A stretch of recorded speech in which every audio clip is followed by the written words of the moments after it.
What's going on? Xiao Yi looked at the endless sea in front of him, a little confused. He looked down at his feet, a small island 2 meters square. By his side were a tree, a stone, and a tablet. An old fishing net was discarded carelessly on the beach. That was all. Xiao Yi thought hard, hoping to understand how he got to this place. In his memory, he, a quality operations specialist, was still in the office building reporting to his beautiful boss. A blinding white light suddenly flashed in the sky, like a flashbang set off across the entire map. By the time his vision returned to normal, he was in this place. The tree and the stone were common objects, and the ragged fishing net on the beach had nothing special about it. So, Xiao Yi stepped towards the black stone tablet in the center, and he was surprised to find a screen on the tablet. What is this? Xiao Yi looked at the screen, observing it closely. On it were 5 taskbars: public channel, private channel, trading hall, map, and build. Xiao Yi clicked directly on the map taskbar. He wanted to know what kind of hellhole he was in. The map opened. The entire interface had only one bright spot, and a circular area around it was lit up. Could this be the location of my small island, and other locations can't be seen? Xiao Yi frowned in thought. Then what's the use of this map? Then he clicked on the other 4 taskbars in turn and found them all blank. This interface looks like a game interface, Xiao Yi muttered to himself. Suddenly, the stone tablet lit up. Xiao Yi took a nervous step back. Seeing no other abnormalities with the tablet, he leaned in closer again to investigate. On the public channel, textually appeared. What's going on? Why did I suddenly come to the sea? With the appearance of this sentence, it was like a single pebble causing 1,000 waves, and the public channel immediately became lively. Yeah, same question. I haven't even had breakfast yet. I'm starving. Can any big shot explain this? This non-swimmer is so scared. With such a small place, one big wave would probably completely submerge it. I want to go home. I want my mommy. Wah. Seeing the content on the public channel, Xiao Yi realized that he was probably not the only one who had come to this damned sea. Everyone stop wasting time, hurry up and fish the supply crates on the sea surface. There are supplies we need in the crates, someone suddenly said on the public channel. After the sentence popped up, the public channel immediately became much quieter. Presumably many people went to look for supply crates. Xiao Yi immediately walked to the beach and saw that not far away there really was a crate of about 1 cubic meter. How do I get it over here? Xiao Yi saw the fishing net nearby. Could this be a test of our survival abilities? Whatever, for now ensuring his own survival was the priority. Xiao Yi grabbed the fishing net. But he looked at the fishing net in his hand and had completely no idea how to use it. He was just an ordinary company employee. How would he know how to do something as professional as casting a net? Just try it. Xiao Yi lifted the fishing net and threw it with force towards the supply crate. The fishing net flew over like a clump of string, then fell beside the supply crate, slowly sinking into the sea. It didn't spread open at all. Again. Still a clump of string flying out. Again. Still the same. Do I have to swim over? Xiao Yi frowned, but he only knew the dog paddle and wasn't very good at it. He could splash around a bit in a swimming pool, but in the big ocean, forget it. Swimming over would probably mean dying faster. Xiao Yi approached the seaside to look and found that even near the shore, it seemed bottomless. Could this island of his be a cylinder extending from the bottom of the sea? Ping, sign-in system activated. Just as Xiao Yi was struggling, a voice suddenly sounded in his head. What? Sign-in system? Xiao Yi was already stunned by this continuous stream of unusual blows. Sign-in successful, obtained automatic fishing net. Xiao Yi was a bit stunned. Could I be so desperate for a fishing net that I'm going crazy? Where's the automatic fishing net? Items obtained from sign-in will be stored in the system space. Please retrieve it yourself. Another voice sounded. System space? Xiao Yi's eyes widened. System. Although still a bit confused, Xiao Yi already understood that he had hit the jackpot. Retrieve automatic fishing net, Xiao Yi tried saying, and a small cart suddenly popped up in front of him.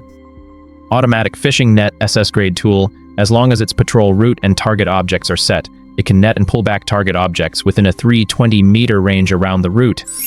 Xiao Yi's eyes widened again. Description information actually appeared on that small cart. He hurriedly looked at other objects. Old fishing net, D-grade tool. A fishing net that is already tattered, can only pray that the things it nets won't leak out. Maximum capture radius 10 meters. Fan palm tree, felling it will give some wood, leaves, and bark. Stone, mining it will give some stone blocks. Ilan tablet. With it, development will be very convenient. Lose it and progress will be impossible. Unless you are powerful enough not to need it, for safety, you'd better protect it well. Description information appeared on all the objects, except that the defined as an Talon tablet made Xiao Yi a bit bewildered.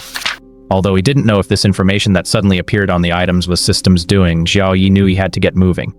He walked quickly to the side of the automatic fishing net and began to set the patrol route on it. For now, it could only patrol around the edge of this 2-meter square small island. The target object was naturally set as supply crates. Through the car's built-in camera function, he took a picture of the nearest supply crate. With the image, the automatic fishing net could identify the target object on its own and capture it. Settings complete. Run. The automatic fishing net immediately moved. Poof. A fishing net suddenly shot out from the cart's square belly, like a large mouth, accurately netting the nearest supply crate, then contracting the net and pulling it back. The whole process took less than 10 seconds. Using an automatic one is still more convenient, Xiao Yi exclaimed. Just now he had exhausted himself and hadn't even spread the net. Now he just needed to stand to the side and watch the machine go and cast the net. After pulling it back to the shore, the fishing net automatically retracted. The automatic fishing net made beep beep beep sounds as it gave prompts, then continued to move according to the patrol line. Xiao Yi immediately walked in front of that supply crate. Supply crate. What can come out depends entirely on luck. Pray for good luck. Xiao Yi pulled off the waterproof tape, then opened the crate. Obtained cornerstone times 2, wood times 2, mineral water 500 ml times 2, bread 100 g times 1. Good stuff. Seeing that there were food and water, Xiao Yi's eyes instantly lit up. Food and water were essentials to survive, everything else was secondary. But when Xiao Yi directed his gaze to those 2 cornerstones, in his heart he instantly didn't think so anymore. Cornerstone can expand the island area by 1 square meter. Note, you must expand your island area as soon as possible.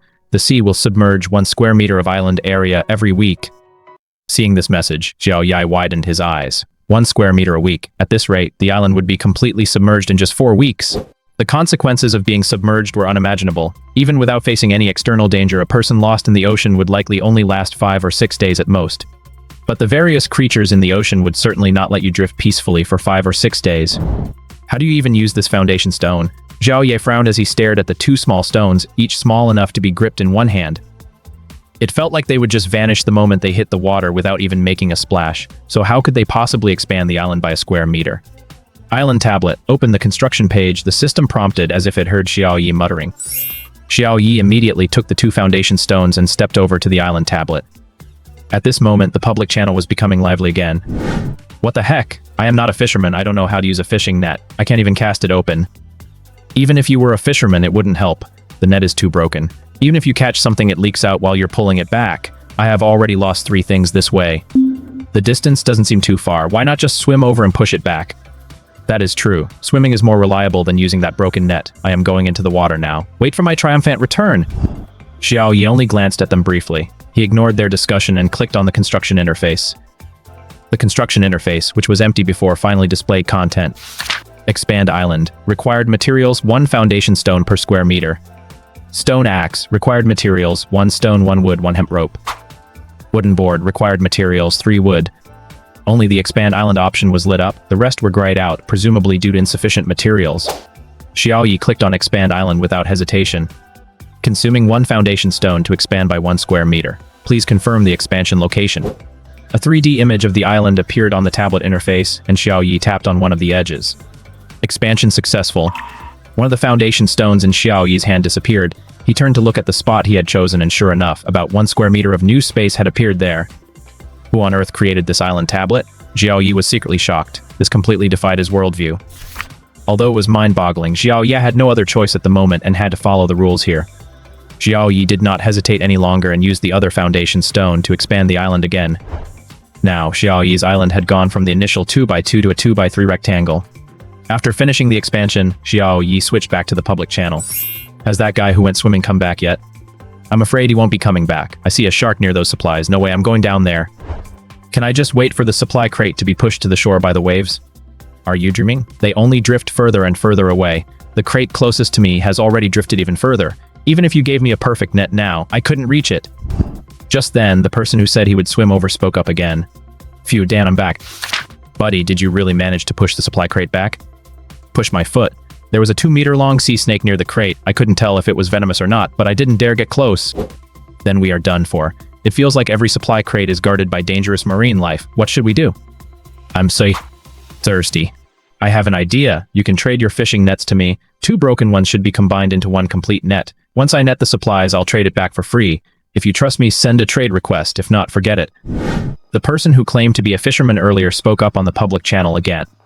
Xiao Yi couldn't help but look at Heidi Liu. The reason he didn't assume it was his real name is that many names on the public channel were bizarre, much like the nicknames people used in online games. Of course, there were also many that looked like real names.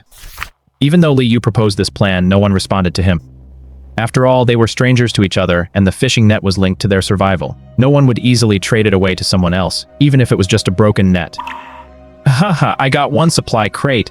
Wait until I open it and see what's inside, said a person with the ID Emperor Descends on the World in the public channel. A moment later, Emperor Descends on the World spoke again. Awesome. There is a 500 ml bottle of mineral water and 100 g of bread inside. Big boss, could you trade me a bite of bread? I beg you, I am so hungry I can feel my ribs. Big boss, please spare a sip of water, I'm dying of thirst. Forget about food and water. What I can tell you is hurry up and use the things around you to craft something to collect the supply crates, or you'll just be waiting to die. Emperor Descends on the World said, as if teaching his juniors. Trees and stones. Even if we could make something out of them, we would need tools. Or should we use our fingernails? Yeah, how are we supposed to do that? Can't you use a thicker branch, take apart your fishing net, and tie it into a triangle to lasso the crates like playing ring toss? The success rate might be low, but at least there is a chance, replied Emperor Descends on the World. Good idea. Thanks, big boss. I need to start crafting. The crate is drifting further away. Watching their chat, Xiao Yi thought, as expected, people are forced into innovation. The wisdom of the working class is endless. In an instant, many people disappeared from the public channel. Beep, beep, beep. The automated fishing net sound again. It caught another supply crate. Xiao Yi left the island tablet, walked up to the supply crate, and opened the waterproof seal. Obtained water purifier blueprint A grade, 200 chocolate. The water purifier could be found on the instruction page of the island tablet. Water purifier materials determined based on the blueprint. Xiao Yi opened the blueprint, water purifier blueprint, A grade, 8 glass, 8 linen, 8 charcoal, 8 metal scraps. Looking at those materials he had never seen before, Xiao Yi shook his head helplessly. It seemed that the water purifier would have to wait. Fortunately, he still had 2 bottles of mineral water. Scientific research shows that a person can only survive for 3 days without water, but can last nearly a month without food as long as they have water. Therefore, crafting the water purifier was the highest priority. Xiao Yi put away the water purifier blueprint and then looked at the 2 empty supply crates. If I can take them apart and combine them, maybe I can make a wooden hut to shelter from the wind and rain, he thought to himself while rubbing his chin. Although the sun was shining bright now, Xiao Yi didn't think the weather at sea would always stay this beautiful. Dragging the 2 material boxes to the middle, Xiao Yi prepared to tear them open by force. Bang. Xiao Yi kicked one side of the material box. Hiss.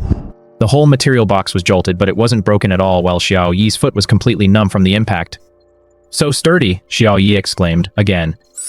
Smack bang. No matter how Xiao Yi punched and kicked, there was no way for him to dismantle the material box. Sigh, forget it. Xiao Yi shook his stinging palms and finally gave up. Using the island monument as a backing and placing the 2 material boxes on the sides, it could block the sea breeze from 3 directions. He would just have to make do with this for now. Just as Xiao Yi arranged the position of the 2 empty material boxes, beep beep beep, the fully automatic fishing net once again signaled that it had caught a material box. 3 of them, I should be the person who has gotten the most material boxes in the world, Xiao Yi thought to himself, and then he opened that material box. Obtained 4 pieces of glass, 2 metal sheet, 2 grade A apples, and 1 grade A unit of soil. Apples and soil actually have grades? Xiao Yi looked in surprise at the supplies he got from opening the material box this time. Any supplies that do not indicate a grade are basic supplies, defaulting to grade D. Hearing the system's answer, Xiao Yi asked in confusion, what does a graded apple mean? Does it taste different? Graded food is more delicious and tasty, and it can improve a person's physique. That amazing? Xiao Yi said in surprise, then picked up an apple and took a crisp bite. The fresh fragrance of the apple spread across the tip of his tongue, leaving his mouth watering as an indescribably delicious sensation welled up in his heart.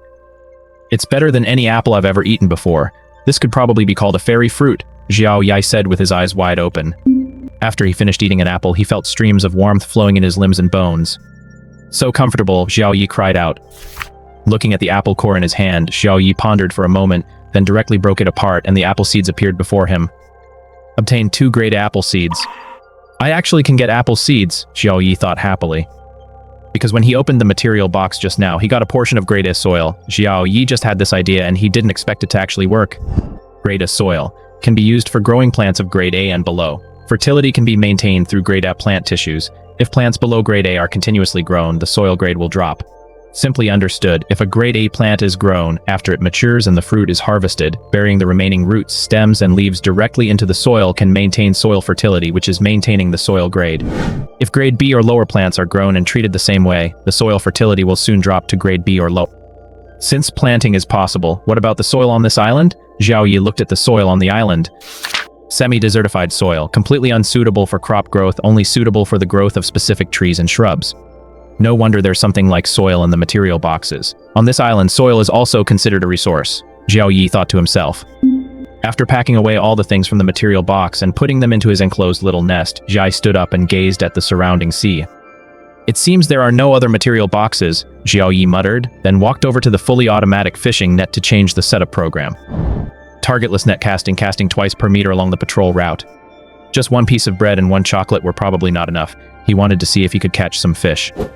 Xiao Yi was just trying it out anyway, since it didn't consume his own energy. Although after eating that apple, he felt his entire body was filled with strength. Now, when moving those empty material boxes, it was still a bit strenuous, but now Xiao Yi could move those empty material boxes with ease. My physique now should be about the same as those athletes who exercise regularly, Xiao Yi secretly compared. Beep beep beep. The prompt sound of the fully automatic fishing net rang again. It must have caught something. Xiao Yi immediately walked over to the fishing net and found that there were actually 2 fish in the net. Eagle pomfret. Grade A ingredient, the finest among pomfrets, extremely delicious even when roasted without any seasonings. I didn't expect I could really catch fish. At least I don't have to worry about starving to death, Xiao Yi muttered. But he immediately thought that he didn't seem to have the tools or materials to make a fire, drilling wood to make a fire, or scraping 2 stones together to create sparks. No matter which one, Xiao Yi felt it wasn't very reliable, and the trees on the island were not dead trees. Even if he created sparks, he would need dry grass fluff and dry grass leaves to ignite it. Even if he pulled off branches, it would take several days to dry them in the sun. Will I have to eat it raw? Xiao Yi was an authentic Xia Kingdom citizen and wasn't used to raw food.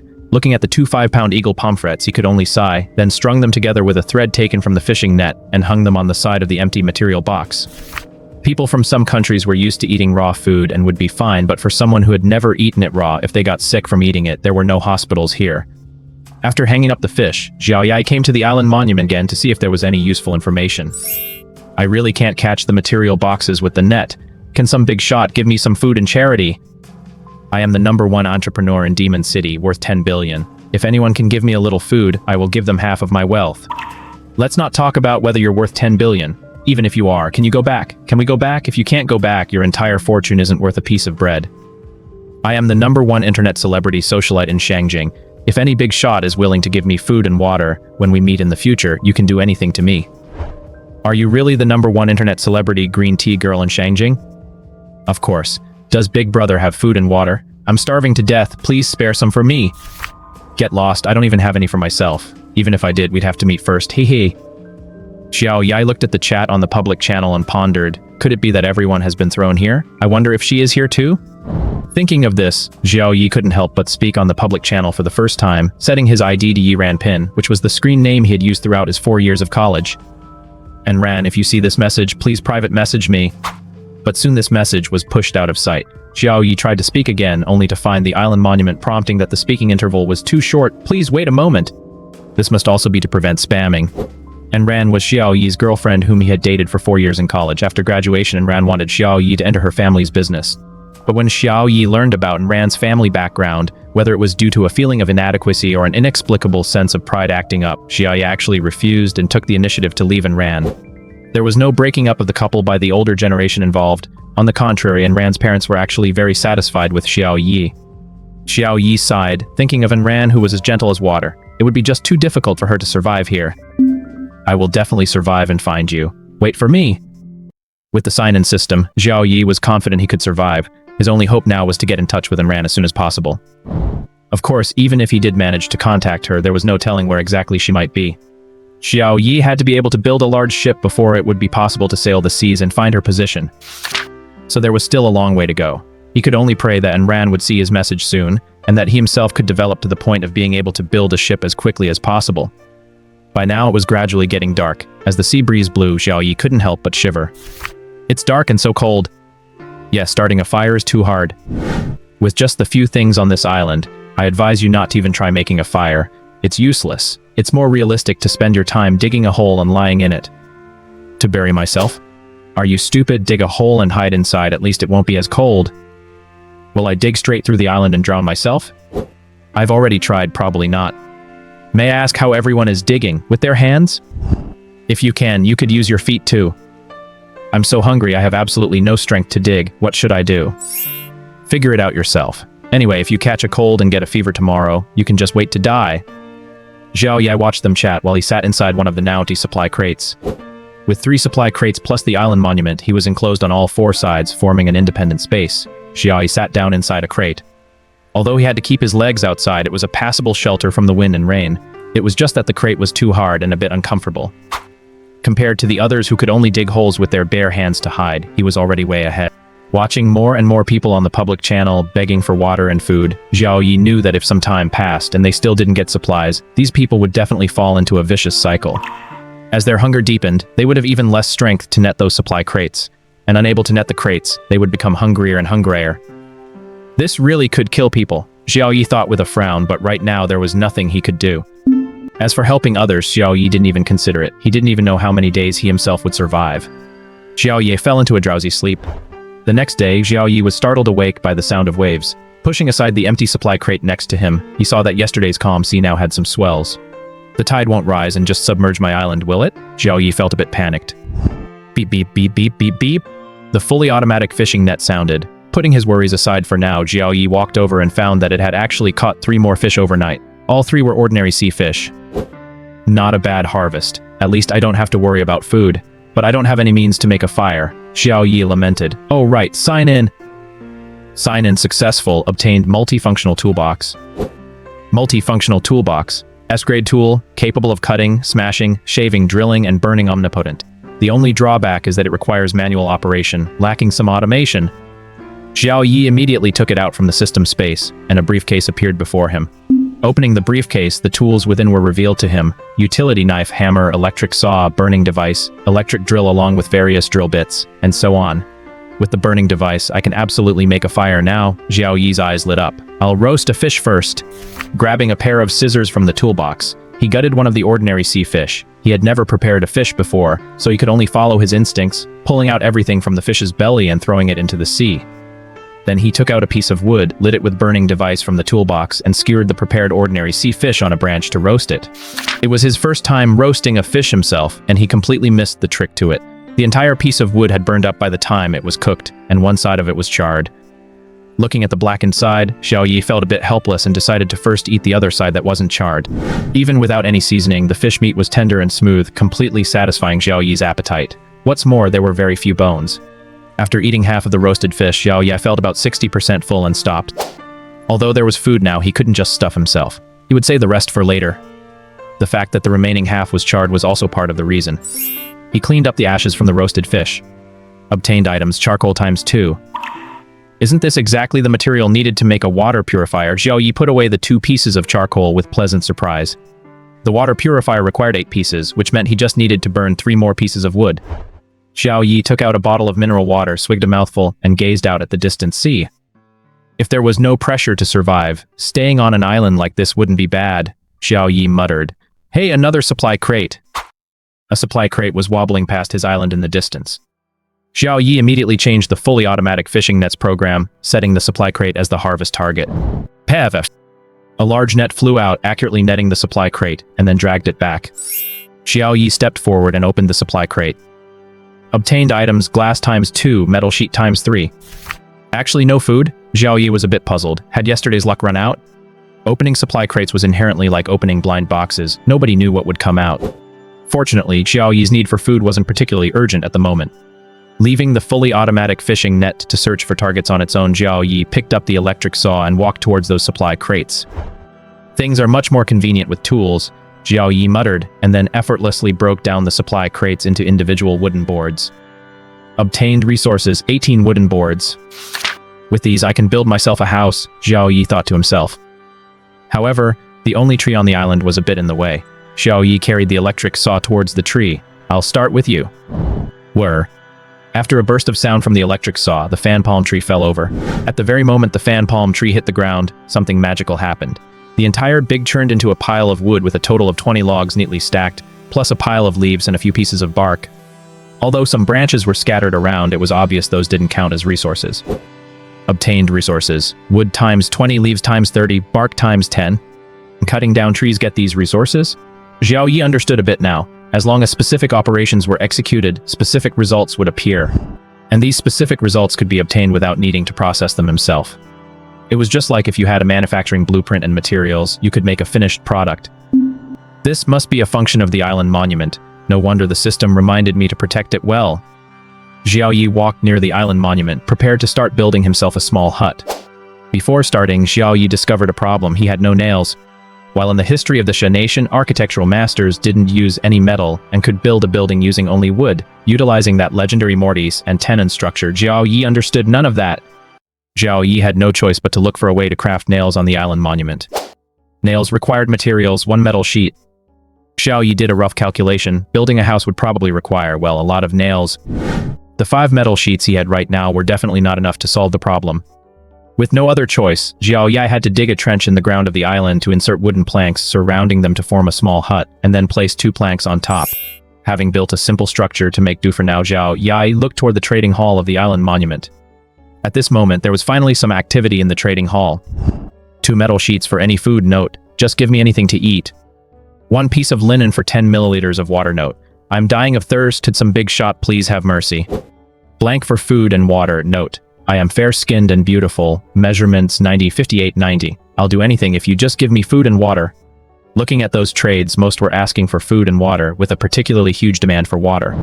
He himself only had 2 bottles of mineral water, and it remained to be seen if he could open any purified water from future supply crates. Therefore, the crafting of a water purifier had to be put on the agenda. To gather those materials as quickly as possible, he still had to rely on trading. Xiao Yi pondered for a moment and then posted his own trade requests in the trading hall. 10 grams of charred grilled fish for 1 metal sheet. 10 grams of charred grilled fish for 1 piece of linen. 10 grams of charred grilled fish for 1 piece of glass. Following the quantities he needed, Xiao Yi posted 13 trade messages all at once. Then he switched to public channel and posted a message looking for and ran, but without a doubt, it was instantly swallowed by other messages. I hope she gets to see this one day, Xiao Yi sighed. Soon the trade messages Xiao Yi posted seen by everyone. The public channel immediately erupted. Did you see that? Someone is actually using grilled fish to trade for supplies. I saw it. I wonder which big shot is so impressive. I haven't even netted a single supply crate yet and the big shot is already eating grilled fish. Please, big shot, spare some food for me. Water would work too.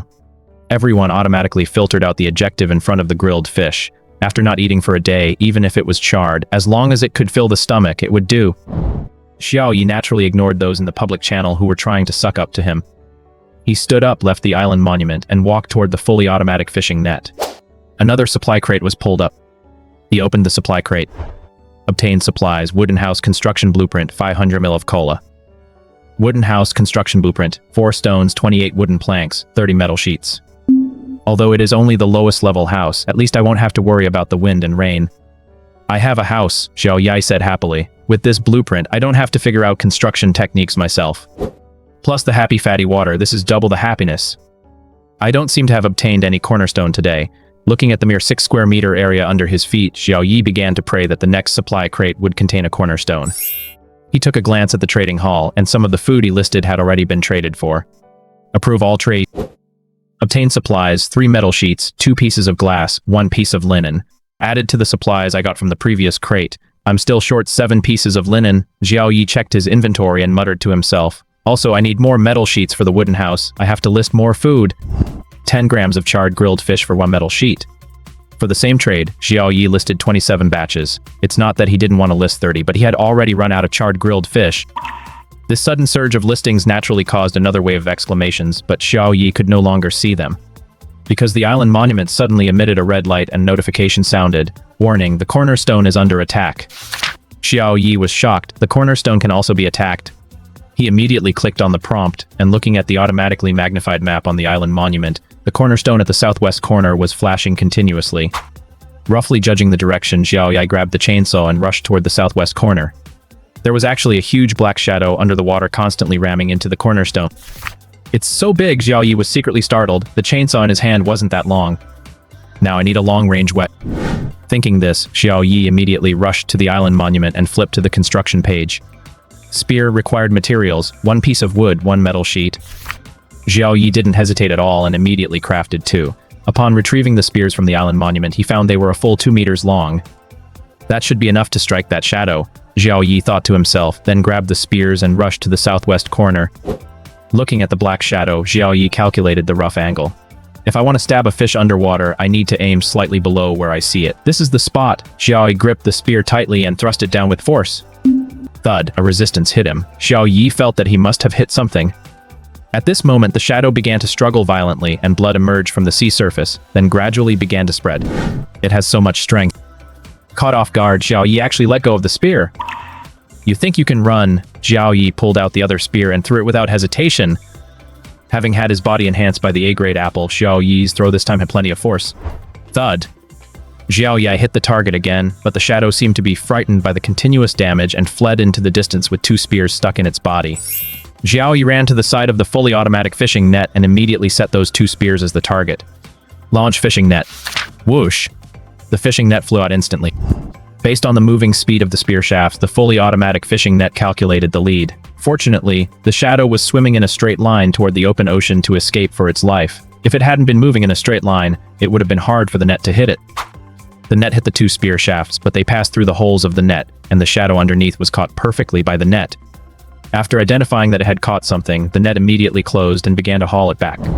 Although the shadow was still struggling violently, compared to the pulling force of the fully automatic fishing net, the struggle seemed exceptionally weak. In about 10 seconds, the shadow was pulled to the water's edge of the island. It's actually a shark. Xiao Yi looked in surprise at the shark, over 2 meters long, still struggling inside the net.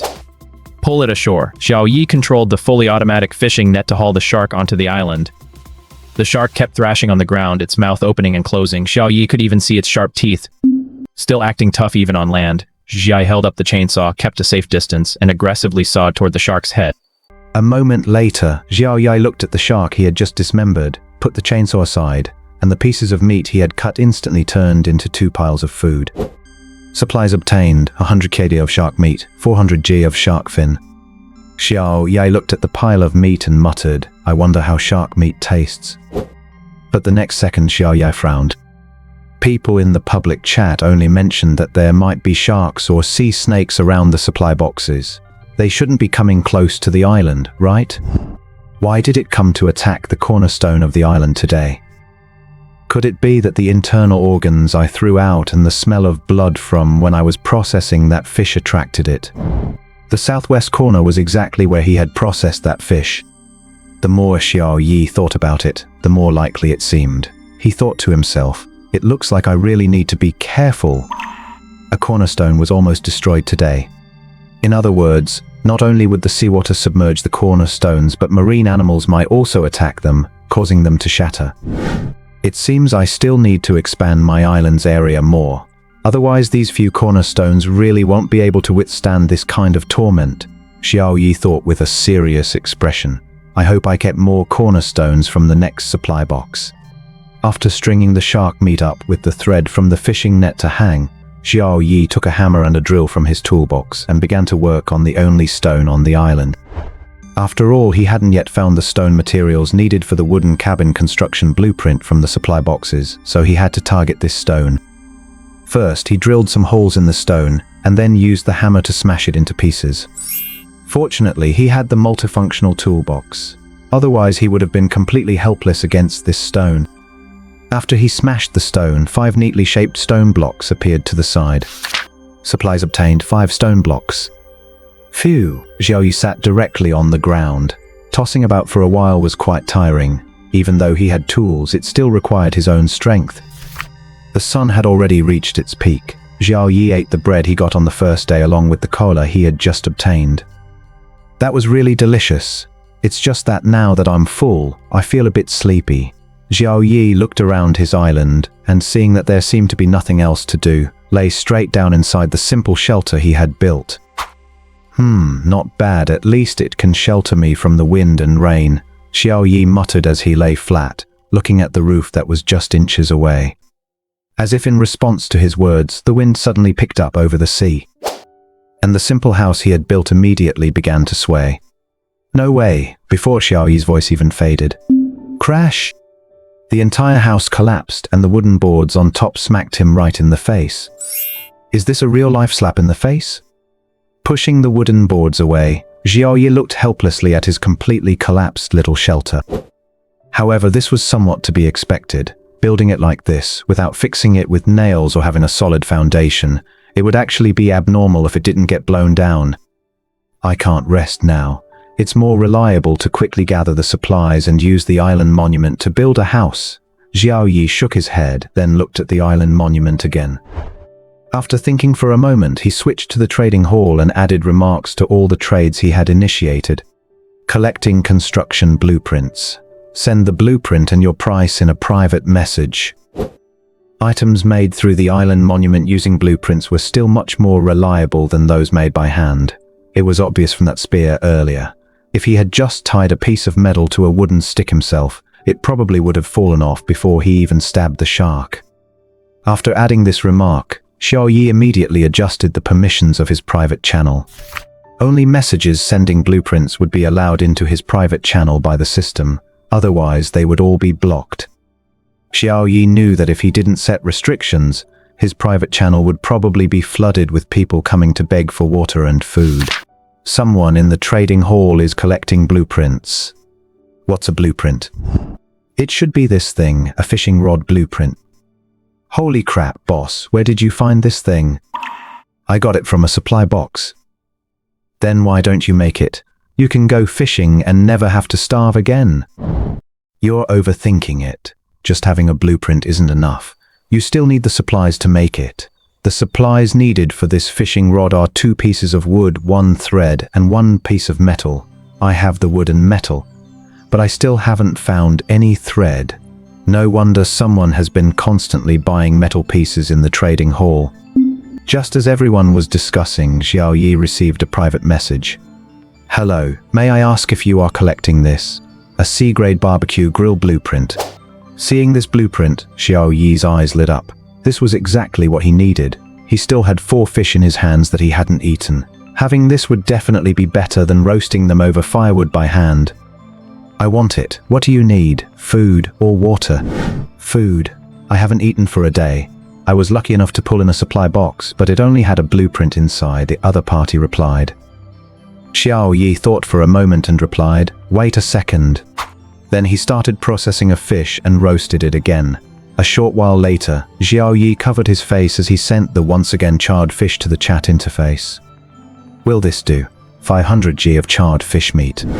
The other party clicked on the charred fish meat, which had a description. Although it's a bit burnt, it can at least fill your stomach. Yes, this works. Shall we trade now? Xiao Yi immediately initiated the trade in the private channel, and the other party agreed instantly.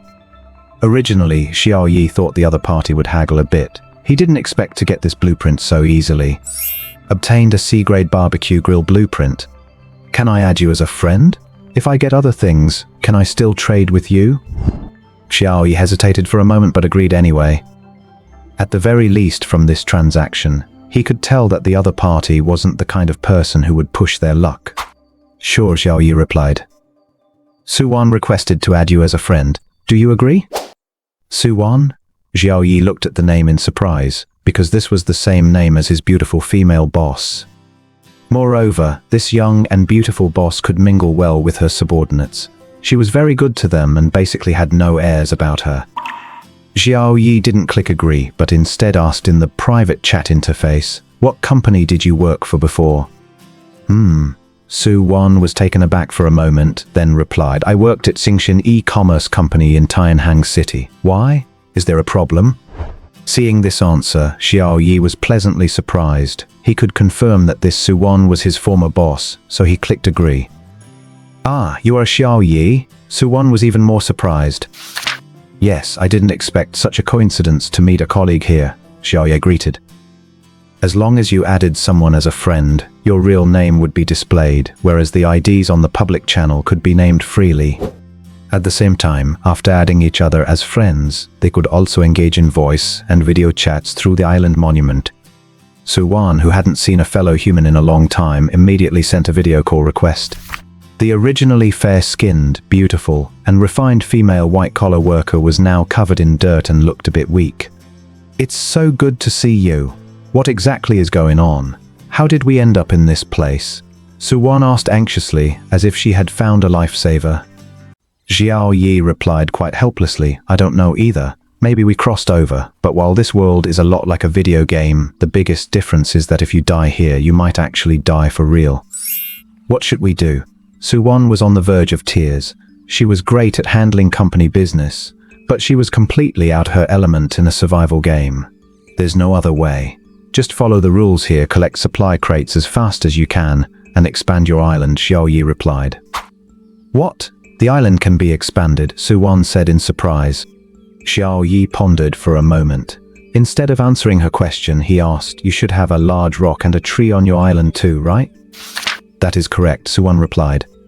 "Can you see what they are used for?" Xiao Yi asked tactfully, not knowing if everyone could see the explanatory information on every supply item. "Huh? No, I can't see anything," Su-won replied, looking completely confused. Through Su-won's reaction, Xiao Yi realized that it must be his sign-in system that allowed him to see the descriptions for each item.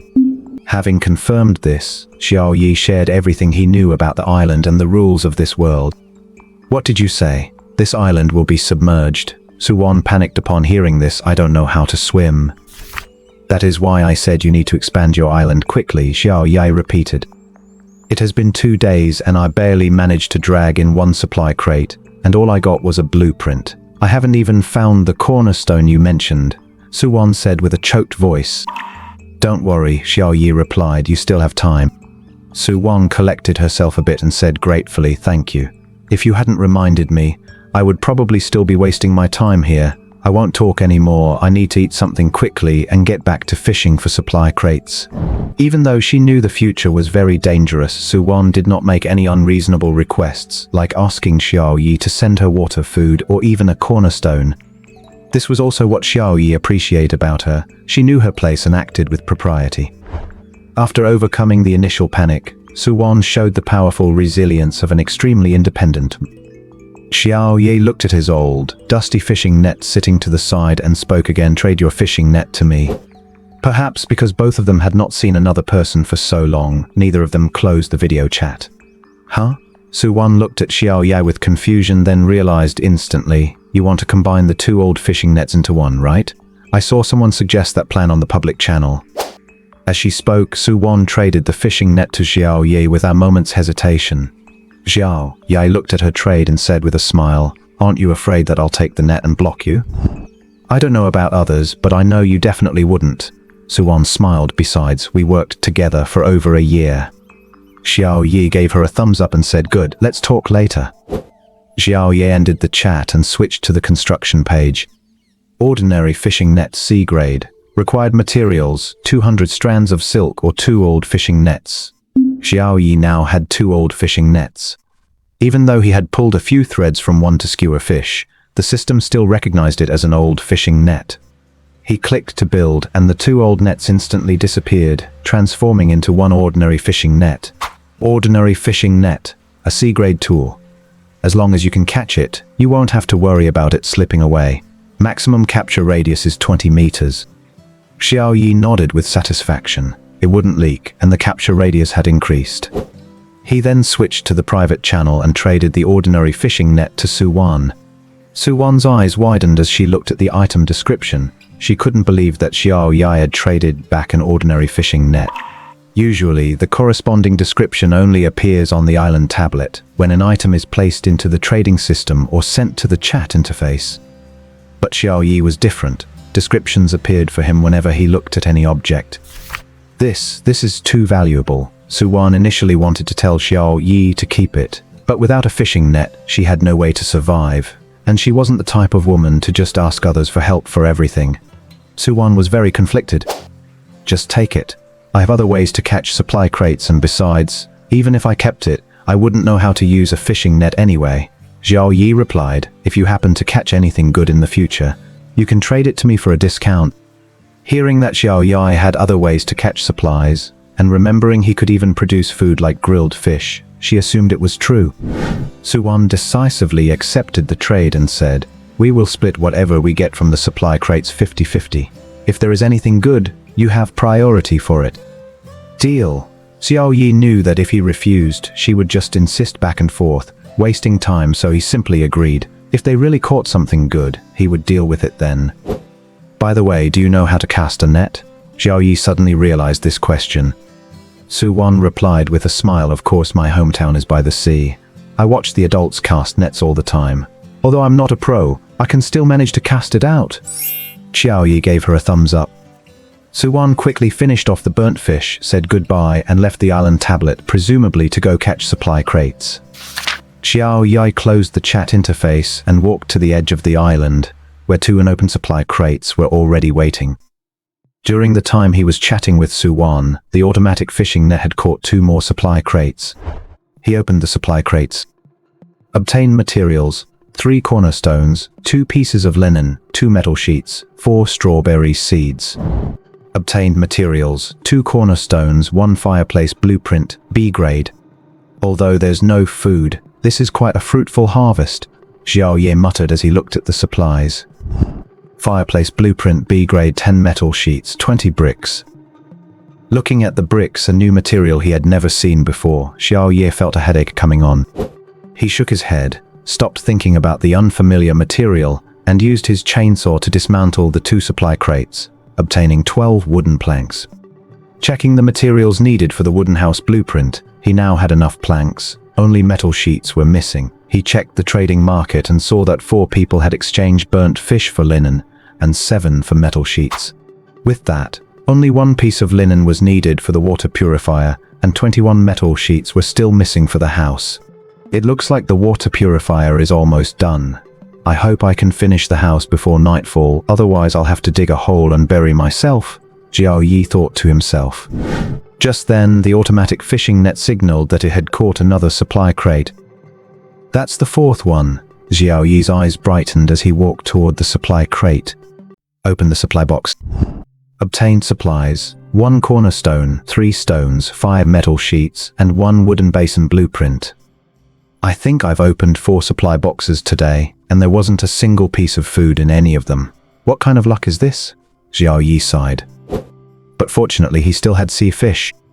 Speaking of sea fish, Xiao Yi just remembered that he could make the barbecue grill first. C-grade barbecue grill blueprint requires 10 metal sheets. Xiao Yi now had 22 metal sheets, which was more than enough to make the grill. He didn't want to eat burnt sea fish anymore. Finding the crafting page on the island monument, he clicked craft. The materials disappeared, and a barbecue grill appeared in the island monument. Choosing an empty spot, he placed the barbecue grill outside. Suwan is requesting a call with you. Do you accept? The island monument suddenly issued a reminder. Accept, Xiao Yi replied. Suwan's excited figure appeared on the screen. Xiao Yi, I successfully caught a supply box, and there was a cornerstone inside, Suwan said happily. Then hurry up and expand your island, Xiao Yi said, giving a thumbs up. There are 2 pieces in total. Let's take 1 each, Suwan replied. According to their previous agreement, they would split whatever they fished up 50-50. My current island area is big enough for now, so use it yourself, Xiao Yi declined. No, we agreed before, half and half, Suwan insisted. Xiao Yi thought for a moment and asked, what else was in the supply box besides the cornerstones? There were also 6 metal sheets, Suwan replied. Then I'll take all 6 of those metal sheets, and you just keep the cornerstones, Xiao Yi replied. Suwan hesitated slightly, then said, thank you. She knew that Xiao Yi definitely chose not to take the cornerstones just to look out for her. Xiao Yi smiled and said, I need a lot of metal sheets on my end right now, so whenever you find any, just save them for me. No problem, Suwan replied. After trading the metal sheets over, she hung up the call and began to use the cornerstones to expand her small island. Seeing her island area increase by 2 square meters, Suwan widened her eyes and said, it actually works. I need to keep fishing for supply boxes. I definitely have to find more metal sheets to repay Xiao Yi, Suwan swore to herself.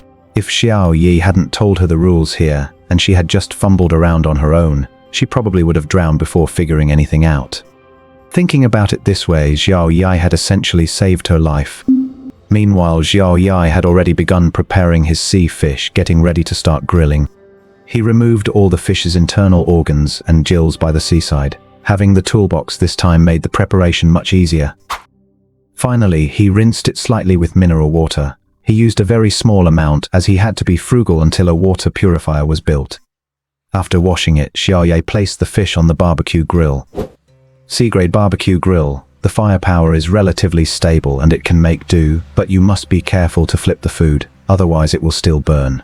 Requires adding wood. One piece of wood can sustain 2 hours of grilling.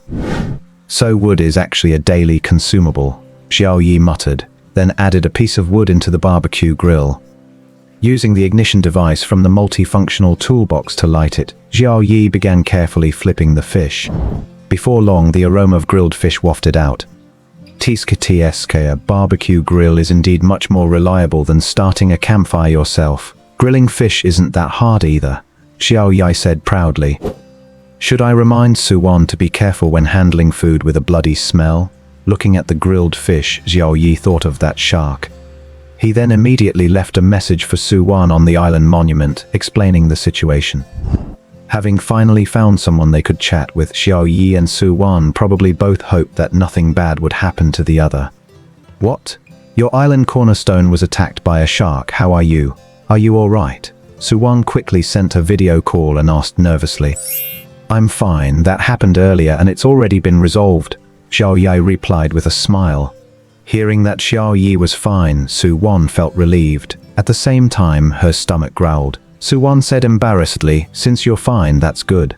I'll continue fishing for supply boxes on my end. Go ahead with your work and wait a bit, I'll treat you to some grilled fish, Xiao Yi, who also heard Suwan's stomach growling, said. But I haven't fished up anything here to trade with you. Suwan felt even more embarrassed.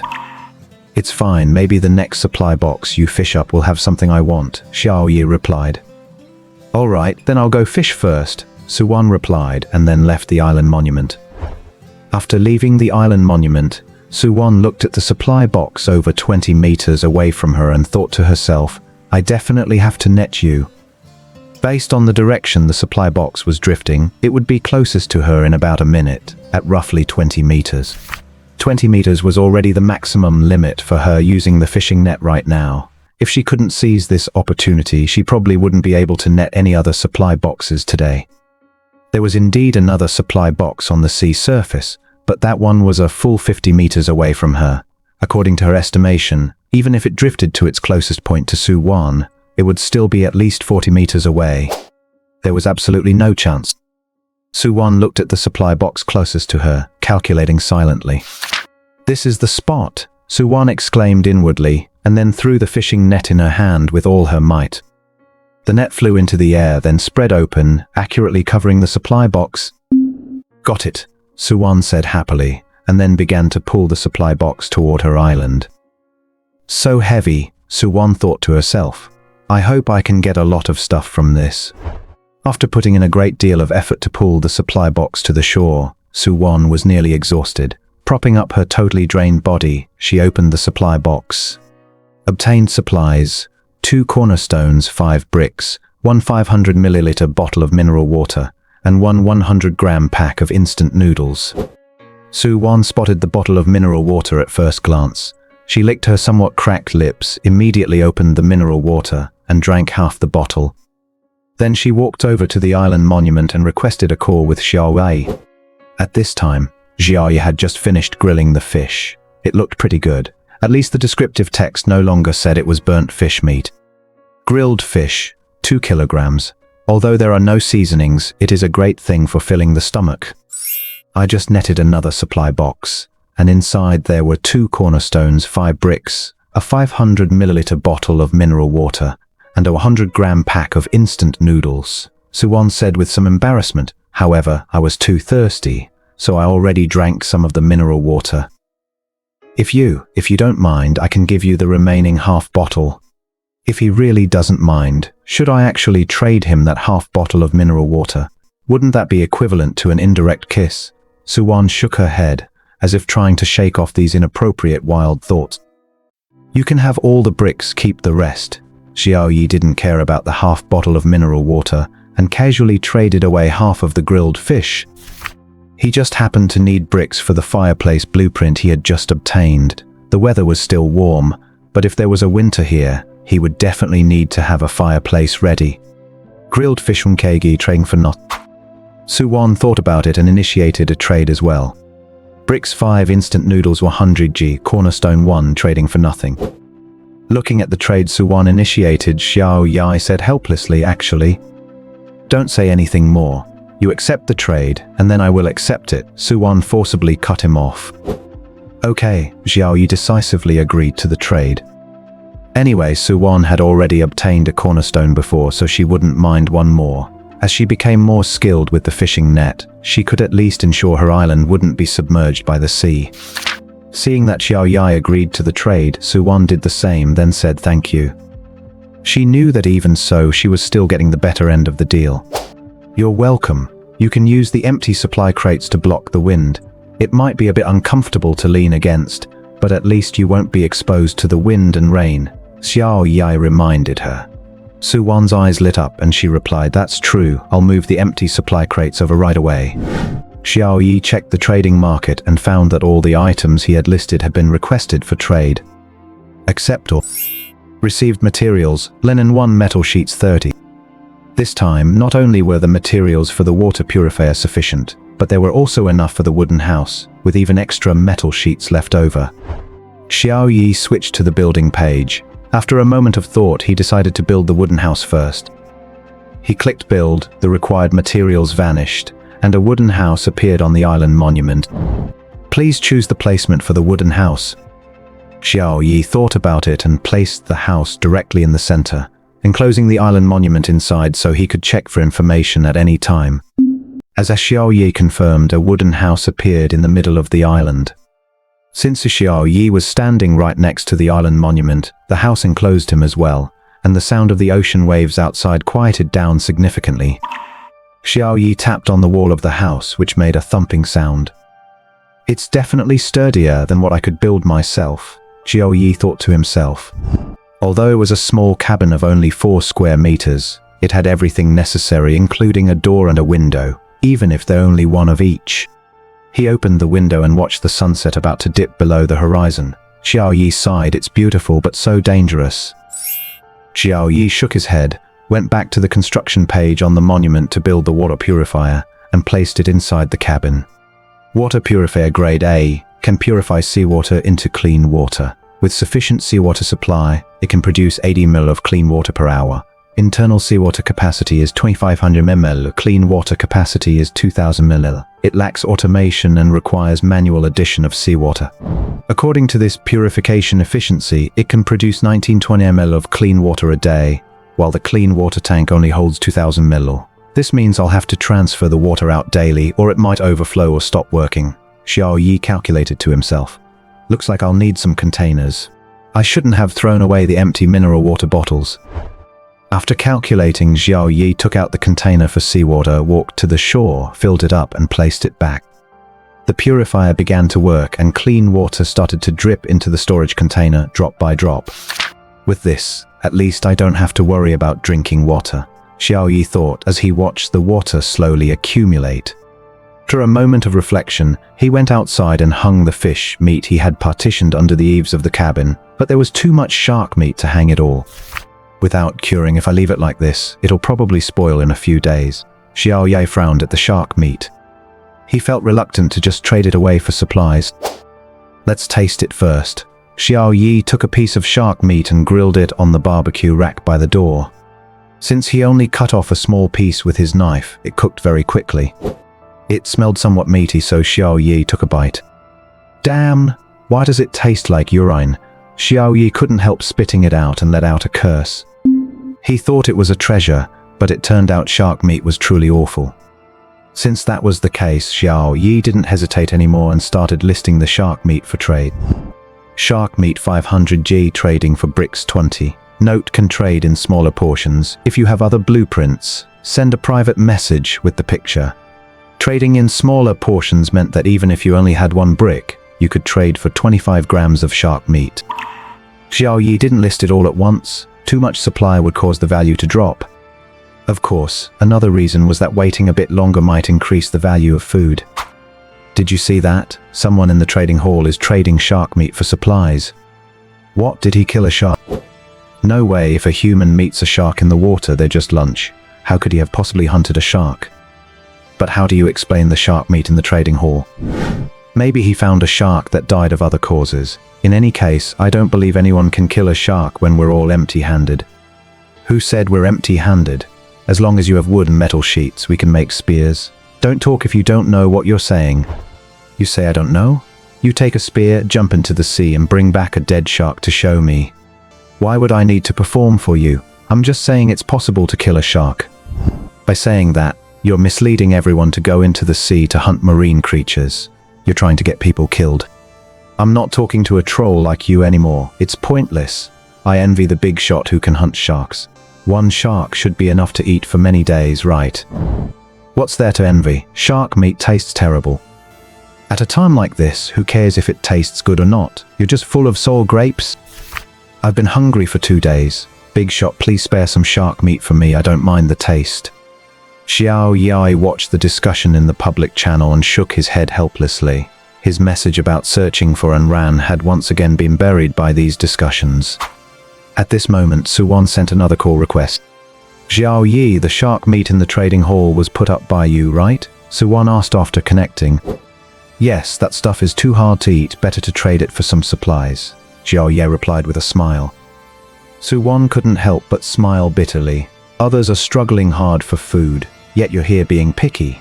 It really is a case of comparing people that makes you angry, and comparing goods that makes you want to throw them away. I just have a bit of luck. The luck Xiao Yi referred to was naturally his sign-in system.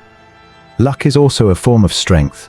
Alright, I won't go on. I need to recharge. Tomorrow I'll try to gather more supplies. Suwon naturally interpreted it as something else. Xiao Yi naturally didn't bother explaining further. After saying goodbye to Suwon, he hung up. Sigh. Having too much to eat is not necessarily a good thing. Xiao Yi rubbed his stomach, feeling a bit troubled. Life is all about eating, drinking, pooping, peeing, and sleeping. I don't have to worry about food and drink anymore, and although I don't have a bed, I at least have a wooden cabin so I can make do for now. But the pooping and peeing part still needs to be solved. If I do it directly on the island, given its small size, you can imagine the smell. If I discharge it straight into the sea, in case it attracts some weird sea creatures, I'll be in real trouble. Others have been starving for 2 days, but Xiao Yi has been eating normally. He has reached his limit and urgently needs to resolve his internal conflicts. Just as Xiao Yi was struggling with this, his private channel lit up again. May I ask if you want this blueprint, a D-grade latrine? Seeing this blueprint, Xiao Yi's eyes lit up. Just as I was sleepy, someone handed me a pillow. Xiao Yi thought to himself, then replied in the chat channel, want it. What do you need? Food and water. 10 kilograms of shark meat, 5 liters of purified water. Xiao Yi read the message and said coldly, you have quite an appetite, don't you? You can't say that. I think I'm the only one with this blueprint right now. With this, I believe the hygiene on your island will be much better, the other person replied, sounding very confident. Xiao Yi frowned and replied, the price you're asking is unreasonable. Since you have no sincerity, forget it. I believe you'll come back to me, the person on the other side said confidently. Xiao Yi immediately blocked the guy and said angrily, I don't believe I can't even figure out a place to relieve myself. He set the automatic fishing net to cast without a specific target, and then prepared to return to the cabin to rest. Although there's more space, sleeping on the floor is still a bit uncomfortable, Xiao Yi muttered. Looks like I need to get a bed blueprint. Drowsily, Xiao Yi drifted off to sleep. The next day, Xiao Yi woke up naturally, feeling his whole body aching from the hard floor.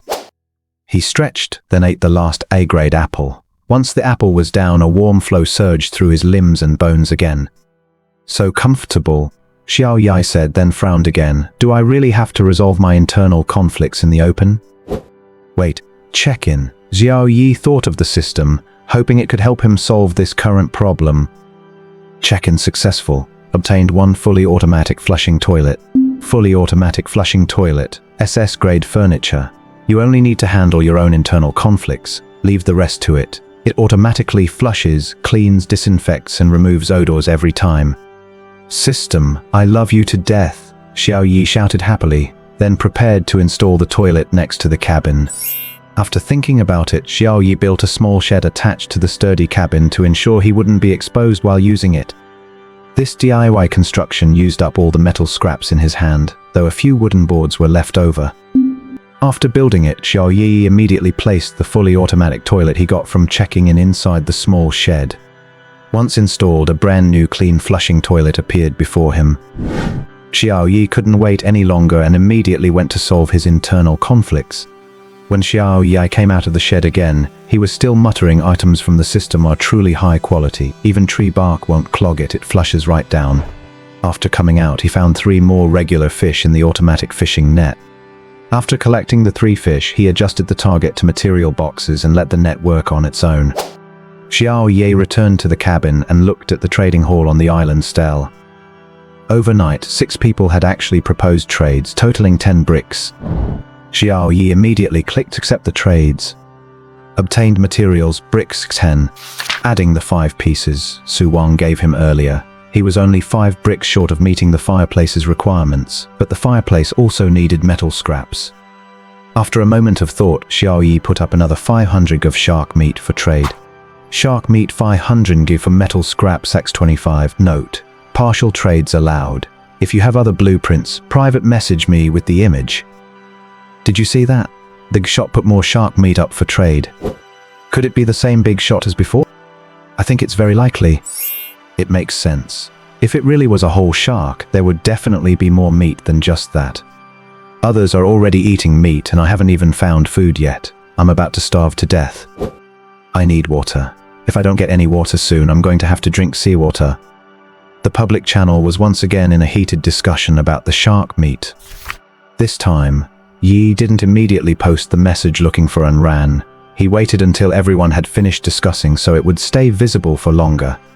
After posting the message, Xiao Yi looked at the soil and apple seeds in his inventory and thought it's time to plant them. If he just dumped the A-grade soil onto the island, the fertility would constantly drain, and the soil grade would drop rapidly. Xiao Yi had to find a container for planting. The wooden basin blueprint he had opened from material box earlier caught his eye. Wooden basin blueprint. Wooden boards X4, metal scraps X6. He had enough wooden boards for now, but metal scraps were still in short supply. There was nothing he could do but hope for more material boxes or trades. Beep beep beep. The automatic fishing net sounded with a notification that a target had been caught. Xiao Yi walked over and opened the material box. Obtained materials, cornerstones X2, plastic X4, metal scraps X2, bread 100 G. What a great start. Food from the very first material box. Xiao Yi said happily, then used the cornerstones to expand his island. They were useless otherwise for now. The island area had expanded to 15 square meters, much larger than the original 4 square meters. If I have enough cornerstones, could I piece together the entire map of Xia Kingdom? Xiao Yi thought, then shook his head. Xia Kingdom has an area of 9.6 million square kilometers, which is 9.6 trillion square meters. Xiao Yi didn't even want to count how many zeros that was. It was an astronomical figure anyway. Better keep my feet on the ground and take it slow, Xiao Yi said, breaking down the empty material box to get 6 wooden boards. He checked the trading hall and saw 4 people had proposed trades with metal scraps, so he immediately accepted them. Obtained materials, metal scraps X4. With all materials ready, he could craft the wooden basin. Xiao Yi switched to the crafting page and clicked build. The materials vanished, and a large wooden basin appeared. Xiao Yi took the wooden basin from the island stele and said in surprise, "It's this big." Wooden basin, a standard large wooden basin. You can use it to hold water, wash vegetables, or even take a bath, and of course, it can also be used as a large flower pot. Xiao Yi felt he could fit inside for a bath, but his current supply of purified water wasn't enough for bathing. It was better to use it to plant the apple tree. Xiao Yi had opened the core of the apple he ate earlier, but he didn't get any apple seeds, which showed that getting seeds was all down to luck. Once the wooden basin was crafted, Xiao Yi immediately dumped the A-grade soil into it. The soil, which had only been a small packet, actually filled almost the entire basin once put inside. Good thing it turned out like this, otherwise, where would I even find so much soil, Xiao Yi muttered to himself. Then, he planted all the A-grade apple seeds and poured some purified water over them. Beep, beep, beep, the island tablet chimed, indicating an incoming call request. Su Wan was the only person currently able to contact him, so Xiao Yi walked over and picked it up directly. Xiao Yi, I just salvaged another supply box, Su Wan said excitedly. And there are 2 more. Judging by their distance and the current, I should be able to salvage those too. Then, congratulations to you. It sounds like you are going to have a big haul today, Xiao Yi said with a smile. I hope so, Su Wan replied, That last supply box had 3 foundation stones, a bottle of mineral water, and a blueprint. As she spoke, Suwan sent the blueprint to the chat interface. Single wooden bed blueprint, 4 wooden boards, 6 metal sheets, 4 pieces of linen cloth. Seeing this blueprint, Xiao Yi said directly, "Give me this blueprint, and I do not need the other things." "Fine, but you must give me 1 foundation stone, and the rest belongs to me," Suwan replied, then initiated the trade. 1 foundation stone and 1 single wooden bed blueprint traded for nothing. Xiao Yi did not decline and immediately confirmed the trade. Naturally, he used the stone to continue expanding his island, but since he did not have enough materials for the bed yet, he had to wait for a bit. When he expanded his island area to 16 square meters, Xiao Yi was surprised to find a tree and a large rock had appeared behind his wooden cabin. When did these appear? Xiao Yi frowned, wondering, as he had not noticed them at all. Suddenly, a flash of inspiration hit Xiao Yi. Could it be that they refresh every day? Testing this theory was actually quite easy. He just needed to chop down the tree and mine the rock completely to see if they reappear tomorrow. No sooner said than done. Xiao Yi took out his multifunctional toolbox and turned the tree and the rock into stored resources. After finishing that, Xiao Yi was free. After all, with the fully automatic fishing net helping him salvage supply boxes, he did not need to pay too much attention to it himself. So Xiao Yi went back to the island tablet and looked at the public channel. "I salvaged a supply box. What is the use of this thing inside? 1 foundation stone. That is so amazing, big shot. Do you have any water? Please spare me some." "Can you check the construction page of the island tablet? Stop asking about everything. It makes you look like an idiot." "You are the damn idiot. I like asking, so what?" "This thing can expand the island. It looks like this world is some kind of cultivation game where you can expand your territory." "Who said it is like a game? Can you die of hunger and thirst in a game?" Looking at the noisy public channel, he noticed that no one mentioned the fact that the sea would submerge 1 square meter every week. It seems everyone is unaware of this. Xiao Yi rubbed his chin and pondered for a moment, then immediately switched to the trading hall. 200 g of shark meat traded for 1 foundation stone. Note, if you have a lot of foundation stones, you can private message me for a deal. Xiao Yi wanted to exploit this information gap to acquire a batch while everyone else still undervalued the stones. Of course, some people would realize their importance, but when even eating was a problem, many starving people would choose to trade a foundation stone for 200 g of shark meat. Look, the big shot has brought out shark meat again. This time he wants to trade for foundation stones. "Sai, we are all starving while the big shot is expanding his territory. May I ask if you need a follower?" 1 stone for 200 of meat, and it looks like if you have more, you might get even more shark meat. "This is so profitable. If I had a stone, I would definitely trade it to fill my stomach first. No, I need to go salvage supply boxes." Xiao Yi had just listed them when someone initiated a trade with a foundation stone. Xiao Yi agreed decisively. Resource obtained, 1 foundation stone. Xiao Yi listed a few more sets and set it to automatically accept any trade involving a foundation stone. "I salvaged another supply box, but it only had a B-grade axe. Let me give it to you for now." Suwan initiated a trade in the private channel. B-grade axe traded for nothing. Xiao Yi decisively cancelled the trade and replied, "I have better tools, so I do not need it. You should keep it for chopping wood and self-defense. By the way, chop down that tree as soon as you can. You will get some resources, and based on my observations, the trees and rocks on everyone's island can refresh." Seeing Xiao Yi being so familiar with this, Suwan assumed he must have already chopped down the trees on his island, so she replied, "Thanks, I will go chop it now." What does refresh mean? For a girl who had not played many games, this term was indeed a bit difficult to understand. Xiao Yi had to explain, "Suppose this world is a large-scale game that runs according to a program set in advance by a server. For example, there is this tree on your island. When it is time to refresh, the server will check if there is a tree on your island. If there is not, it will randomly generate one. If there is, it will remain as it is. So if I do not chop it, the tree stays the same, but if I chop it every day, it will generate a new one every day." Suwan asked. "Bingo," Xiao Yi replied. "Does that not mean I can use this tree to accumulate some resources?" Suwan said in surprise. "Exactly, but accumulating resources this way is too slow, and it only provides wood-related materials," Xiao Yi answered. "Okay, I understand. Going to chop the tree now," Suwan said and left the island tablet. After finishing the call with Suwan, Xiao Yi immediately received another private message from someone who could almost be considered an acquaintance. "I have 2 foundation stones. Can I trade them for more shark meat?" The sender's ID was Li Yu, the fisherman who had initially proposed combining 2 old fishing nets into a new one. Xiao Yi raised an eyebrow and replied, "2 foundation stones are not a lot. Just follow the trade I initiated." Li Yu sent another message, 2 foundation stones for 500 of shark meat. If you are willing, let us trade. If not, forget it. Xiao Yi pondered for a moment and then replied, "Deal." Shark meat would rot quickly if kept in his hands, so getting some value out of it before it spoiled was not a bad idea. Besides, 2 foundation stones were definitely worth more than a pound of shark meat. The trade was completed quickly, but in the next moment Xiao Yi was surprised to see someone listing shark meat in the trading hall. 500 of shark meat traded for 20 metal sheets. What is going on? Using the exact shark meat they just traded for to trade for metal sheets. Xiao Yi felt confused looking at this bizarre operation. Li Yu is asking for even fewer metal scraps for his shark meat on the market than Xiao Yi. Xiao Yi is trading 500 of shark meat for 25 metal scraps, while Li Yu is asking for only 20 for the same 500. In other words, people can get more shark meat for fewer metal scraps, so why would anyone trade with Xiao Yi? Everyone is definitely going to trade with Li Yu instead. Is this Li Yu trying to compete with me? Xiao Yi frowned and thought, no, that shouldn't be it. Based on his actions, he must be in desperate need of metal scraps. Otherwise, wouldn't it be better to get more metal scraps for his shark meat? So what exactly is Li Yu building that makes him so desperate? Of course, Xiao Yi was just wondering. The two are far apart, and there's no way he could see what's going on over at Li Yu's side. Sure enough, just as Xiao Yi expected, the shark meat Li Yu listed was quickly snapped up. Seeing how easily he collected 20 metal scraps, Xiao Yi's eyes rolled as a plan took shape. He kept his previous listing as it was and listed another batch of shark meat at the same price as Li Yu's. This created an illusion in the trading hall that two big shots were competing to sell shark meat. Those who needed food would naturally choose the cheaper option. At this moment, Xiao Yi felt glad that the trading hall allowed anonymous posts. Otherwise, he wouldn't be able to play both sides. Did you guys see that? Two big shots are selling shark meat in the trading hall. Saw it.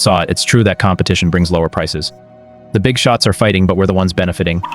You guys might be benefiting, but I don't even have any metal scraps. You don't have metal scraps? I have nothing at all. I haven't even managed to pull in a single supply box yet. I've run out of strength. Someone help me. Everyone thought it was a competition between two big shots, not knowing it was all Xiao Yi performing behind the scenes.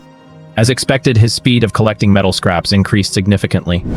Suwan seemed to have seen the information in the trading hall and hurriedly sent Xiao Yi a message. Xiao Yi, someone else is selling shark meat in the trading hall and the price is lower than yours. Suwan said anxiously, why don't you lower your price? I can't believe that even in this situation, there are people out there price gouging. Xiao Yi smiled and replied, don't worry, both are posted by me. Suwan was stunned for a moment, then realized what Xiao Yi was doing and laughed. I thought some other big shot had killed a shark. Turns out you're just acting out to show yourself. Haha, someone just gave me the idea, Xiao Yi replied, then briefly described Li Yu's weird behavior. Suwan also frowned and said, what on earth is that guy up to? Xiao Yi shook his head and replied, I'm not sure either, maybe he's building something very important. Otherwise there's no reason for him to sell that shark meat so cheaply. Suwan nodded in agreement and said, alright, the last supply box is almost within reach, let's talk later. After saying that, Suwan left the island tablet and focused her full attention on tracking the supply box. At the same time, on a small island about 60 kilometers away from Xiao Yi's, Li Yu cried out in excitement. Great, I've finally gathered them all. He stood excitedly in front of the island tablet and switched to the manufacturing interface. On his manufacturing page, one item was glowing, meaning it was ready to be built. Small wooden boat manufactured based on the small wooden boat blueprint. And in Li Yu's hand, he was holding the small wooden boat blueprint. Small wooden boat blueprint, wood X60, metal scraps X30. Build. Li Yu tapped the build button with trembling hands. The corresponding materials disappeared and a wooden boat appeared within the island tablet. Please choose a placement location. Li Yu immediately placed the small boat at the edge of his island. As soon as he placed the boat, a new notification appeared on the island tablet. Small boat detected. Would you like to transfer your island tablet onto the small boat? Note: if you choose to transfer, you will not be able to transfer it again for 1 year. Please choose carefully. Seeing these two prompts, Li Yu was trembling with excitement. It was clear that these prompts meant he could completely abandon the island and develop at sea. As a fisherman, the sea was his home turf. Yes, transfer the island tablet to the small boat. Li Yu made his choice. The island tablet on the land vanished, and then reappeared inside the cabin of the small boat. Without hesitation, Li Yu took his worn-out fishing net and the D-grade axe he had scavenged on the first day, and boarded the boat. Starting today, I will become the hegemon of the seas, Li Yu declared heroically. Although the sea was more dangerous and he would have to fight marine creatures rather than hide on land, the rewards were much greater than staying on the island. With the boat, Li Yu could now row to catch those supply boxes. And to defend against marine creature attacks, Li Yu had already prepared 5 spears. Within his line of sight, there were 2 more supply boxes, and Li Yu rode off to chase them. Beep beep. The automatic fishing net had notified him for the 3rd time that it had captured a target. Xiao Yi stepped out of his wooden hut and opened the 3 supply boxes all at once. Obtained materials, cornerstone X2, banana X500J. Obtained materials, linen X3, crossbow blueprint A grade. Obtained materials, metal scraps X5, wood X10, ox tendon X1. A weapon. Xiao Yi looked at the crossbow blueprint with surprise, thinking to himself. Crossbow blueprint A grade, animal tendon X1, wood X3, metal scraps X10. Looking at the materials needed to build the crossbow, Xiao Yi couldn't help but smile. I really am lucky. It's a good thing I got that ox tendon from the supply box. Otherwise, would I find animal tendon? Through his operation in the trading hall, Xiao Yi had collected nearly 30 metal scraps, so he could start manufacturing the crossbow immediately. He flipped to the island tablet's manufacturing page, click build, the materials disappeared and a crossbow appeared in the island tablet's storage space. Xiao Yi took it out, aimed the crossbow, and began shooting at the wall of his wooden hut. Thud! Thud! The bolts slammed into the wooden wall with a muffled sound. It's quite powerful, Xiao Yi remarked. Not to mention long range, the lethality within 30 meters seems pretty good. Xiao Yi had to use all his strength to pull the bolt out of the wall, almost breaking the arrowhead in the process. If I still had my physical condition from before I transmigrated, I probably wouldn't have been able to pull it out, Xiao Yi thought. Beep beep, Suwan suddenly sent a message. I caught something good. Xiao Yi answered the video call and asked, looking at Suwan, who was full of excitement, "What good stuff did you find? You look so happy." "This supply crate has a lot of stuff in it." Suwan took everything out immediately. 4 cornerstones, 1 single-person tent, 2 B-grade oranges, 5 pieces of linen, and 2 lettuce seeds. Xiao Yi widened his eyes. "So much stuff. Did you get possessed by the goddess of luck or something?" Suwan asked with a smile. "Does goddess of luck mean I'm just lucky?" "Exactly. Just give me the linen and the lettuce seeds, keep the rest for yourself," Xiao Yi replied. Suwan didn't commit, but asked instead, "What does it mean for these oranges to have a grade?" "Simply put, they taste better than regular oranges and can improve your physical condition," Xiao Yi explained. "In our current situation, personal fitness is crucial, otherwise survival will be extremely difficult." Suwan nodded and said, "If that's the case, then I can't keep them all for myself." "Stop right there. I've obtained higher grade fruits before, I don't really need your B-grade ones," Xiao Yi said immediately. "Just stick to the distribution I mentioned." "Then you take the single-person tent," Suwan said after a moment of hesitation. "I've already built a wooden cabin, why would I need a tent?" Xiao Yi retorted. He then stepped aside and patted the wall of his cabin. Seeing that Xiao Yi was really living in a wooden cabin, Suwan stared in disbelief and said, "You're way ahead of the curve." While everyone else was struggling just to get a bite to eat, he was already living in a wooden cabin. It really wasn't even a fair comparison. "Can't help it, it's just a bit small," Xiao Yi replied with a distinct tone of humble bragging. "Alright, then I won't stand on ceremony with you," Suwan replied, and then initiated a trade on the private channel. Trading 2 cornerstones, 5 pieces of linen, and 2 lettuce seeds for nothing. Xiao Yi looked at the trade she initiated, shook his head helplessly, and then confirmed the transaction. After the trade, Xiao Yi stepped out of the cabin. The notification for his automatic fishing net had sounded again, and a supply crate was sitting on the edge of the island. Xiao Yi rubbed his hands together and said, "Hope I get something good." Open. Supplies obtained, 2 cornerstones, 1 rocking chair blueprint B grade, 1 unit of soil, and 1 wooden basin blueprint. Still no food? Can't just eat grilled fish all day, can I? Most importantly, there's not even any seasoning. Xiao Yi couldn't help but complain. Then he looked at the rocking chair blueprint. Rocking chair blueprint B grade, 10 units of wood, 8 metal sheets. He checked the trading floor, confirmed a few trades for shark meat to gather the necessary metal sheets, and then crafted it immediately. He took out the rocking chair and lay on it with satisfaction. Rocking chair B grade. Resting on it is great for recovering from fatigue, though you do have to rock it yourself. Xiao Yi lay on it, rocking back and forth, and actually fell asleep. He didn't know how much time had passed when he felt water drops hitting his face. He woke up confused, looked at the heavy clouds in the sky, and immediately dragged the rocking chair back into the cabin. "So it really is gonna rain," Xiao Yi murmured as he stood back in the cabin, looking at the gloomy sky outside. Crack. A bolt of lightning streaked across the sky as if pulling back the curtain on a rainstorm. Down it poured. A torrential downpour arrived. Xiao Yi lay on the rocking chair again and checked the public channel on the island tablet, which was in an uproar. "Is it raining?" "It's pouring here. I feel like my island is going to be submerged." "What? Rain? It's not raining here at all." "What do you mean? Why isn't it raining over there? I can't see anything beyond a meter here." "It's almost night. If I keep getting soaked like this, I'm gonna catch a cold." "This is great. I haven't had water in almost 3 days. This is a timely rain indeed." "True, even if I'm gonna die, I'd rather die with a full stomach of water first." "Why isn't it raining here?" Watching the discussion on the public channel, Xiao Yi immediately realized that the rain was likely localized to a specific area, and those where it wasn't raining were probably quite far from him. Those who were catching rain to drink could only hope they wouldn't get diarrhea or catch a cold after being caught in the downpour.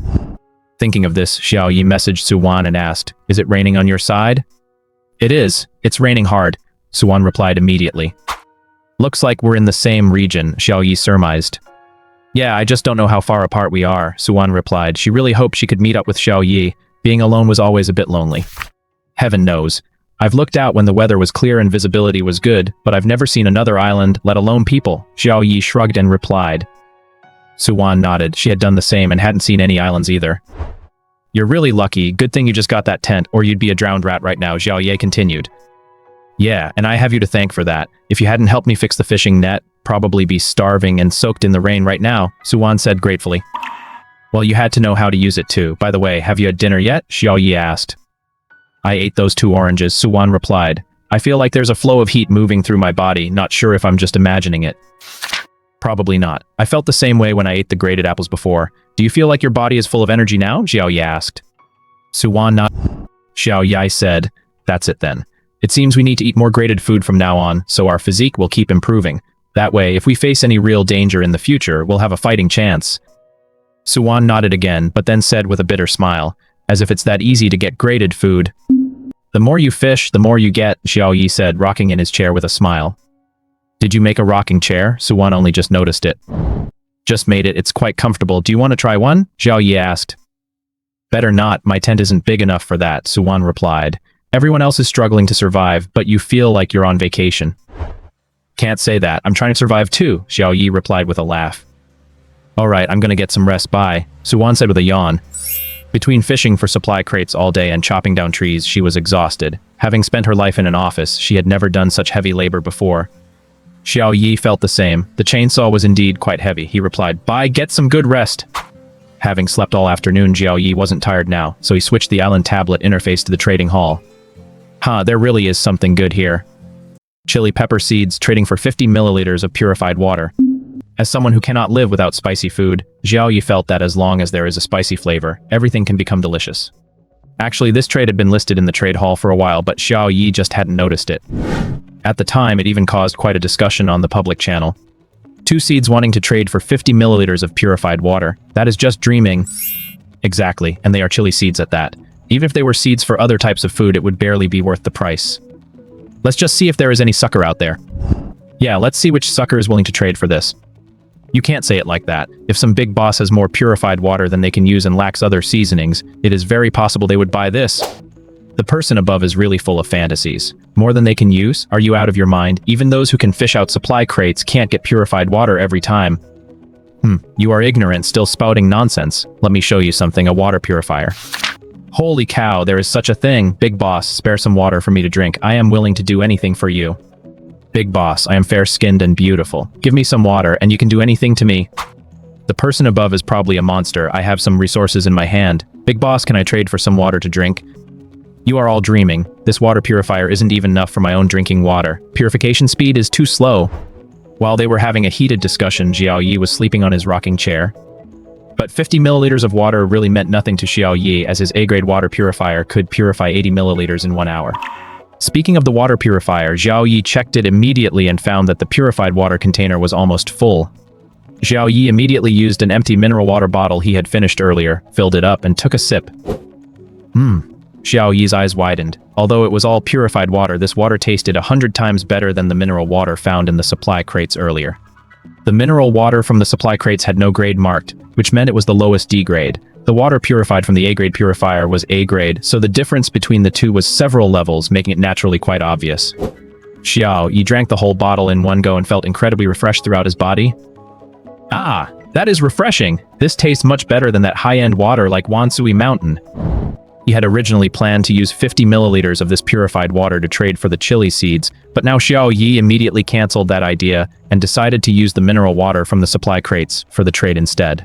However, trading water requires a suitable container. The most basic plastic cup can be made using 1 unit of plastic. Using the island tablet, he consumed 1 unit of plastic to craft a plastic cup, then poured in 50 milliliters of purified water, switched to the trade hall, and requested the trade. Trade successful. Received item 2 chili pepper seeds. Now that he had lettuce seeds and chili seeds, Xiao Yi wanted to plant them immediately. He couldn't wait any longer. He agreed to some trade requests in the trade hall where others were exchanging metal scraps for shark meat. Received items 23 metal scraps. He switched to the crafting page to build a wooden basin.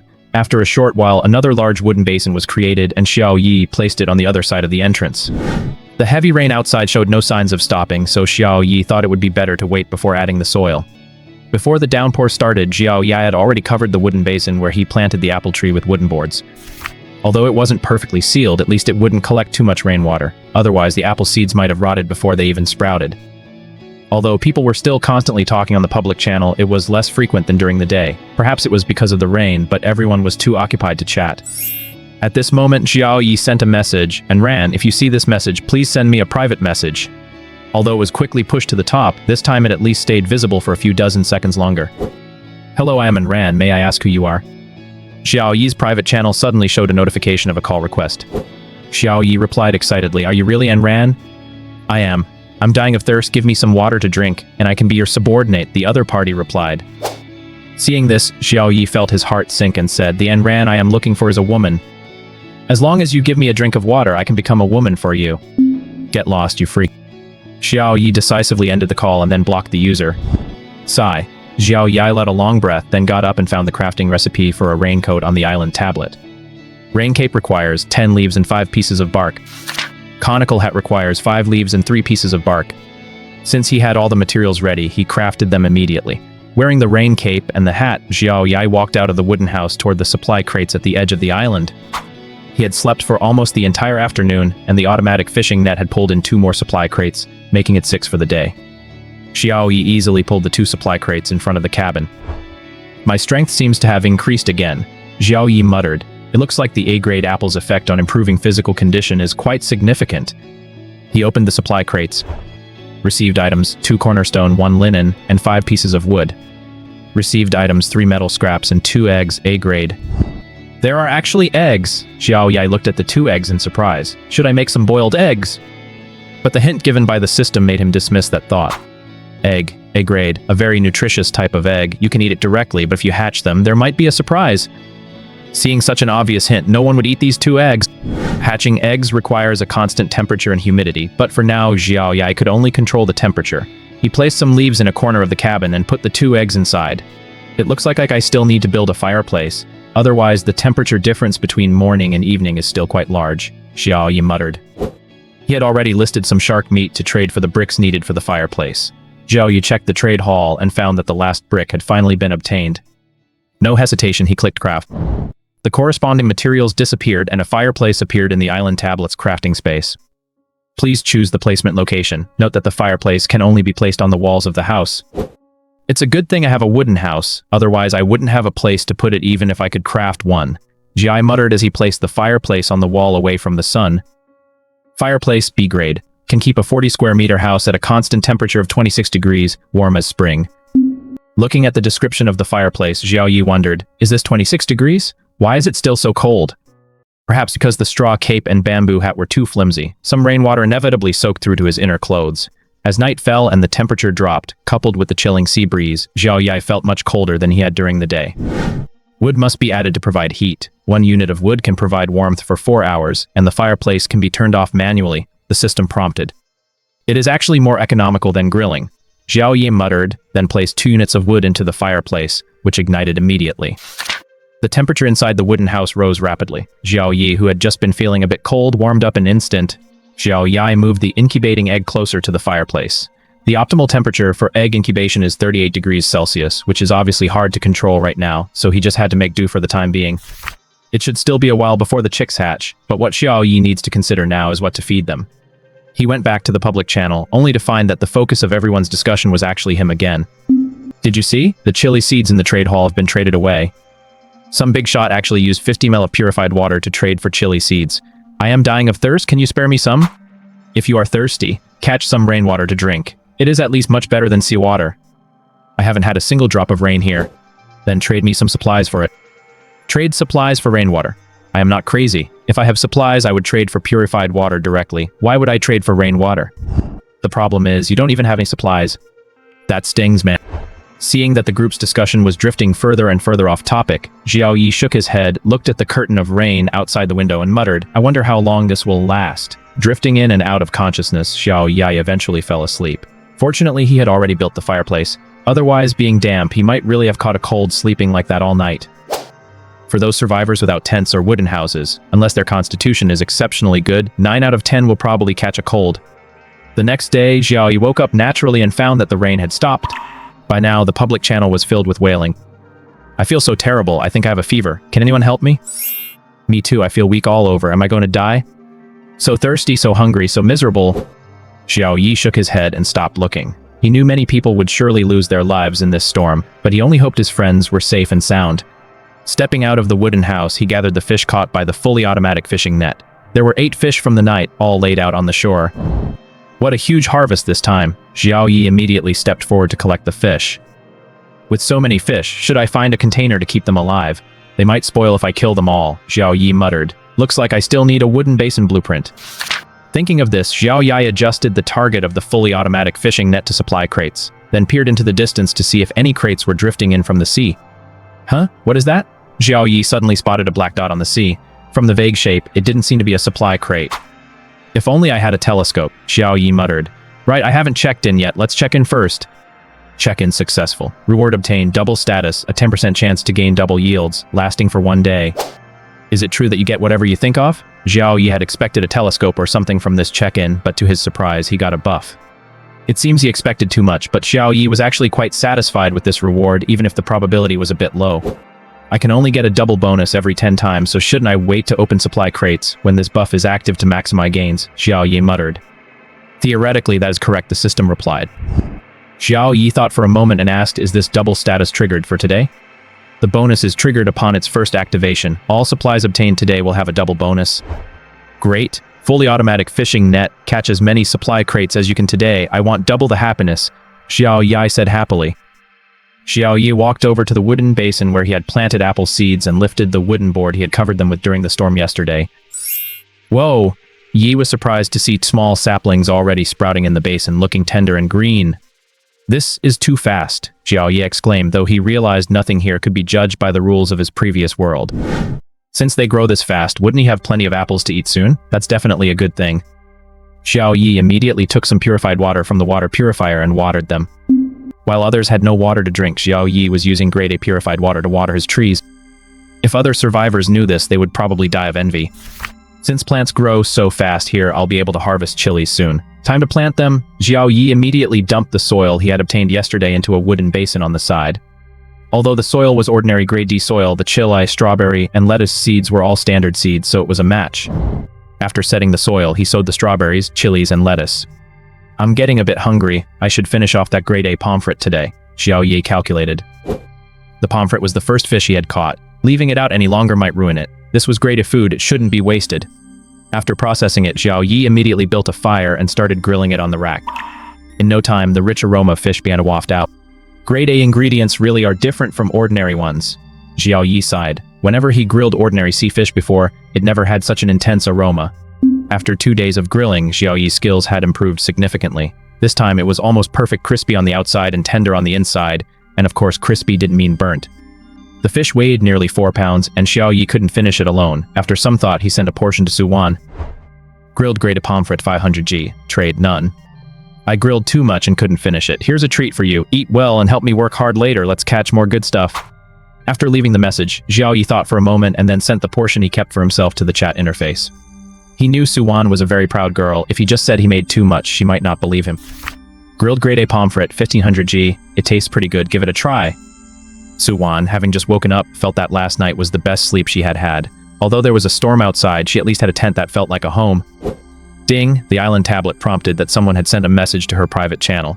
Suwan immediately switched to the private channel, saw what Xiao Yi had sent, and her eyes widened in disbelief. No, this thing is too valuable, Suwan replied immediately. She had eaten 2 grade oranges yesterday and knew the immense effect of graded food, let alone this ingredient, which was of a higher grade than the oranges from yesterday. Stop talking nonsense, just eat it if I tell you to, Xiao Yi replied. This is an order. Xiao Yi's forceful tone caught Suwan off guard. Having worked together for a year, she had never seen Xiao Yi be so assertive. Yet, Xiao Yi's assertiveness made Suwan feel exceptionally warm inside. Then thank you, Suwan replied. Finish eating and then get back to work, Xiao Yi replied, then focused on the grilled fish in front of him. The meat of the eagle pomfret was tender, refreshing, rich in flavor, and had few bones. After eating it, Xiao Yi felt like he never wanted to eat any other kind of sea fish again. It's just too delicious. Xiao Yi rubbed his round belly and lay back on his rocking chair, wondering, what am I going to do from now on? After all, A-grade ingredients are not easy to come by, and he had spoiled his own palate. So hot, Xiao Yi felt as if a fire were burning inside his body. He simply took off his shirt and went shirtless. There was no one else around anyway. This A-grade eagle pomfret is much more potent than the A-grade apple, Xiao Yi muttered. An apple was only about 200 grams, and he usually ate just one at a time, but this time he had consumed 1,500 grams of fish, equivalent to eating 7 apples at once, so the effect was bound to be different. On the other side, as soon as Suwon tasted a piece of the fish, her eyes lit up. Before coming to this world, she had become a department manager and had been involved in many business banquets, so she had tasted her fair share of delicacies. But she swore that this fish was absolutely more delicious than any delicacy she had ever eaten before. After finishing the grilled fish, Suwon actually licked her fingers as if the fragrance of the eagle pomfret still lingered on them. It's so good. Sigh, I owe another favor. I guess I'll never be able to pay them all back. Better work hard on scavenging supply crates. Feeling full of energy, Suwon grabbed her fishing net and headed toward the edge of the island. Why do I feel like I've just had a super-powered supplement tonic? Xiao Yi couldn't sit still and began pacing around the edge of the island shirtless. Huh? Is that a boat? The black dot that was unclear just moments ago now began to show a faint outline to Xiao Yi. Seeing the boat, Xiao Yi's first reaction was surprise, but anxiety immediately followed. The surprise was that seeing a boat meant the possibility of meeting people. Although he could chat with Suwon from time to time, chatting on the island monument was completely different from meeting in reality. Being the only person on this vast island, there was always a sense of loneliness. And the worry was that this world was not his previous one. There were no laws, perhaps not even moral constraints, so the evil side of humanity would be infinitely magnified. Thinking of this, Xiao Yi took out the repeating crossbow he had crafted, placed it by his side, and squinted at the boat in the distance. Ever since Liu had transferred the island monument to his boat, he felt like a fish in water. He had scavenged 8 supply crates in a row and finally didn't have to go hungry, though clean water was a bit scarce. However, he had collected some rainwater during yesterday's heavy rain. If he really couldn't get clean water from the crates, he would have to make do with the rainwater. Fortunately, it was only a heavy downpour yesterday without much wind. Otherwise, Liu wasn't sure if his little boat could have remained so intact. Just as he finished clearing the accumulated water from the cabin, Liu saw another supply crate appear not far away. He immediately paddled his boat toward the supply crate. Xiao Yi, standing on the shore, suddenly noticed that the little black dot had started moving horizontally. They must not have seen me yet, Xiao Yi thought to himself. Having been strengthened by A-grade food several times, Xiao Yi could see further. The other party might not have been strengthened and thus hadn't discovered him. Watching the boat move in a direction away from his island, Xiao Yi's tense heart relaxed a little. But as long as they are wandering around nearby, they'll discover this island sooner or later. My island is developing so well that they'll surely become greedy. It seems I need to prepare early, Xiao Yi pondered. The biggest problem now is that he didn't know when the other party might arrive. If they arrived while he was asleep, wouldn't he die without even knowing why? If only I had a dog. At least it could warn me, Xiao Yi muttered, then started looking for things to make a sound-based trap. On Liu's side, he had already reached the vicinity of the supply crate and was carefully observing beneath it. This was the experience he had gained from scavenging 8 previous crates. He could be certain that there would be sea creatures around every supply crate. These creatures varied in size, but they all tended to attack his small boat. Only by driving these creatures away would he have a chance to secure the supply crate. Such a large dark shadow? Liu thought to himself, then looked closer. This can't be a shark, right? Liu hesitated. The aggression of a shark was quite high, but he quickly made up his mind. Fortune favors the brave. Let's do it. Saying this, he took out all his spears, pulled one out, and carefully maneuvered his small boat closer to the supply crate. However, the shark's alertness was extremely high. It quickly sensed that a human was approaching and immediately swam toward the boat. I've been waiting for you. Liu gripped his spear tightly, calculated the distance, and with a whoosh, thrust the spear into the water with all his might. I hit it. Li Yu's eyes lit up. He knew the shark had significant strength, so he held on to the spear tightly. But the shark wouldn't just sit and wait for death. The intense pain in its back made it very angry, and it bit into the wooden planks on the side of the boat without hesitation. Bang, crack. The shark's impact, combined with its bite force, actually broke through the side of the boat. Li Yu was terrified. He immediately tried to pull out his spear but found it seemed stuck on the shark's skeleton. He decisively let go, pulled out another spear, and thrust it toward the shark's eyes again. In the crisis, Li Yu managed another hit. This time the shark panicked, stopped attacking, struggled violently, and swam away into the distance. While it was struggling, Li Yu hadn't managed to hold on to the other spear either. The shark swam away carrying the spear with it. Li Yu really wanted to take the shark down, but the damage to his boat left him with no heart to chase the wounded predator. The island monument in the cabin emitted a red light. Warning, the boat is damaged. Please collect materials to repair it as soon as possible. If not repaired, it is expected to sink in 10 minutes. Materials required: 2 wooden planks, 3 metal sheets. Seeing the word sink, Li Yu panicked. He hurriedly checked the supplies in his cabin and found he only had 5 units of wood, and it took 3 units of wood to craft 1 wooden plank. And he only had 2 metal sheets. That's it, the trading hall. Li Yu immediately switched to the trading hall and posted a trade request. 2 foundation stones for 2 wooden planks and 3 metal sheets. Note, urgently needed. If you have the materials, do it quickly. Listing expires in 10 minutes. Seeing the small boat in the distance change its course, Xiao Yi immediately walked back to the wooden cabin and arrived in front of the island monument. He needed to give Suwan a heads up, so he left her a message directly. Attention, I saw a small boat appear, and there should be humans on it. Remember not to let anyone step onto your island. You must always be on your guard against others. After sending the message, Xiao Yi switched to the trading hall to see if any of his previous listings had been completed. Not bad, 5 more cornerstones. Xiao Yi retrieved the 5 cornerstones from the trading hall. Ding, double harvest triggered. Obtained resources, 10 cornerstones. Damn, this can be doubled too. Xiao Yi was stunned and then overjoyed.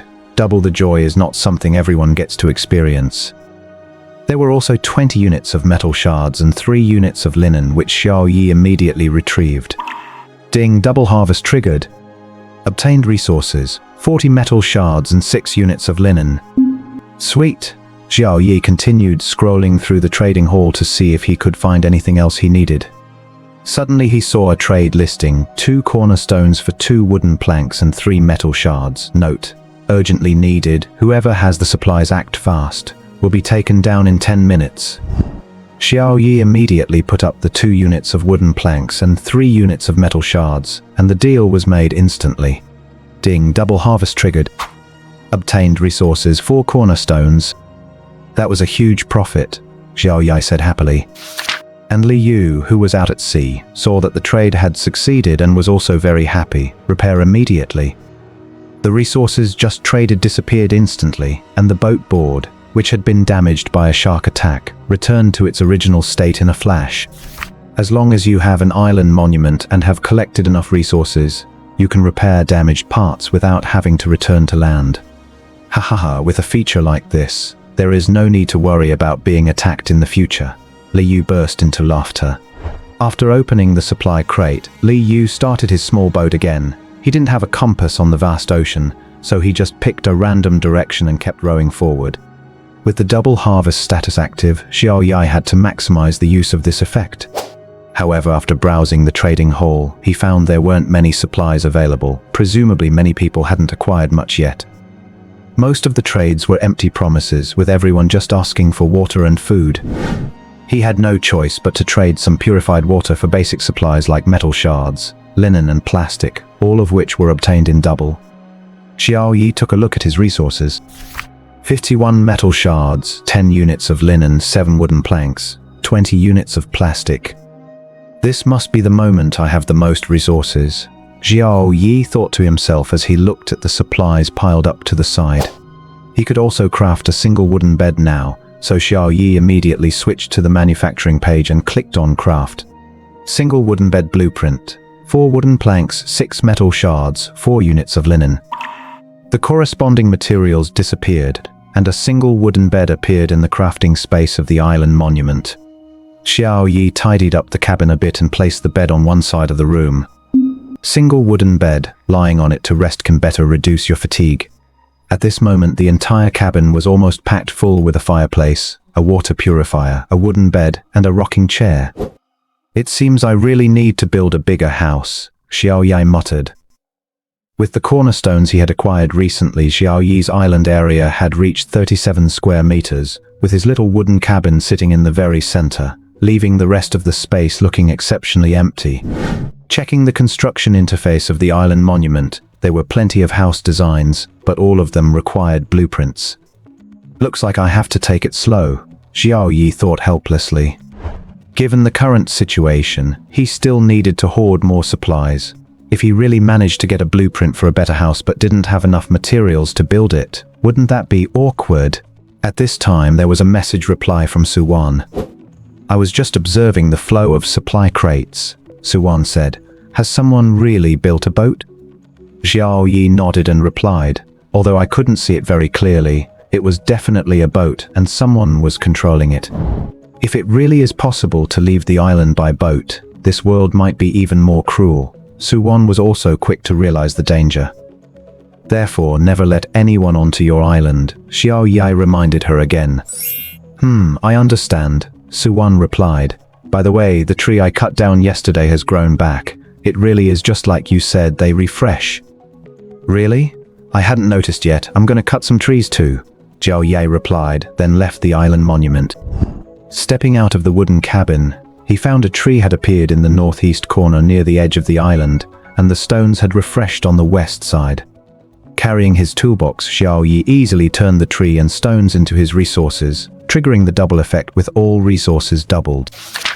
Obtained resources: 40 pieces of wood, 60 leaves, 20 pieces of bark, 10 stones. The automatic fishing net had already sounded 3 times, and there were 3 more supply crates by the island. After moving the wood and stone resources to his cabin, Xiao Yi began to open the crates. Obtained resources: 2 cornerstones, 10 wheat seeds grade A, 1 unit of soil grade A. Obtained resources: 1 flower bed blueprint, 3 stones, 1 unit of soil. Obtained resources: 1 cooking pot set blueprint, 2 metal shards, 500 milliliters of mineral water. Double effect triggered. Resources obtained are doubled. Obtained resources: 4 cornerstones, 2 flower bed blueprints, 2 cooking pot set blueprints, 1,000 milliliters of mineral water. This double effect is too powerful. It can even double the blueprints. Xiao Yi looked at the 2 blueprints excitedly and muttered. Flower bed blueprint, 10 stones. Cooking pot set blueprint, 6 metal shards, 1 piece of wood. Looking at the supplies, he could only craft 1 flower bed, while he could craft all the cooking sets, but for now, 1 set should be enough. Thinking this, Xiao Yi crafted a flower bed and a set of cooking tools. The corresponding resources disappeared, and a set of cooking tools appeared in the island monument's crafting space, along with a prompt. The flower bed area is 4 square meters. Please design the shape of the flower bed and choose a location.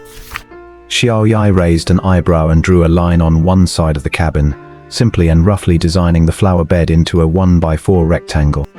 After placing it, Xiao Yi walked out and looked at the blue stone flower bed, nodding with satisfaction.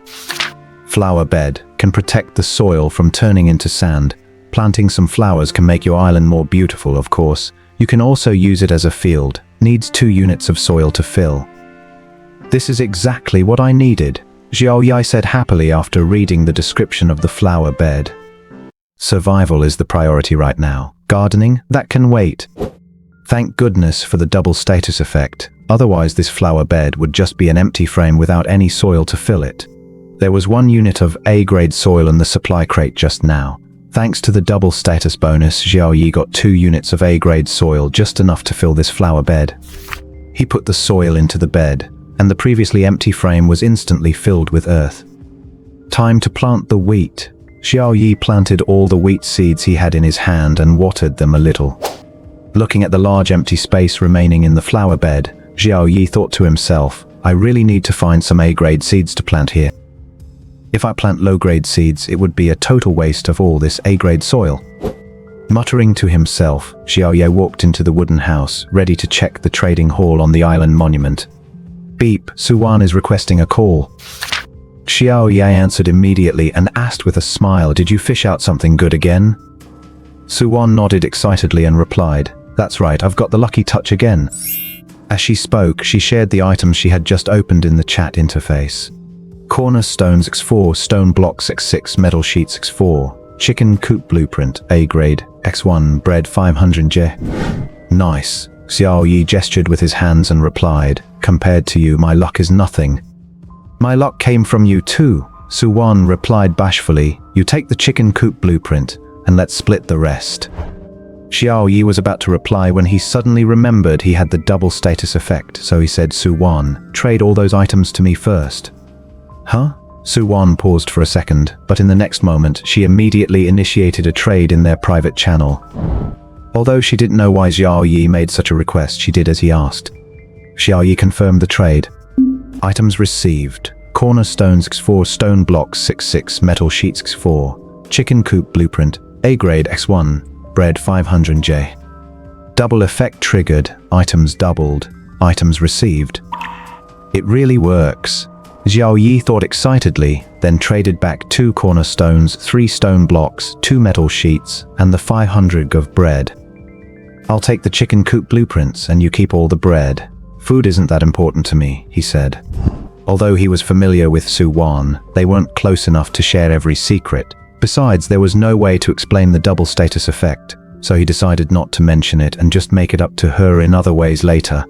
Suwan knew perfectly well that Xiao Yi had no issues with food, so she didn't act coy and confirmed the trade.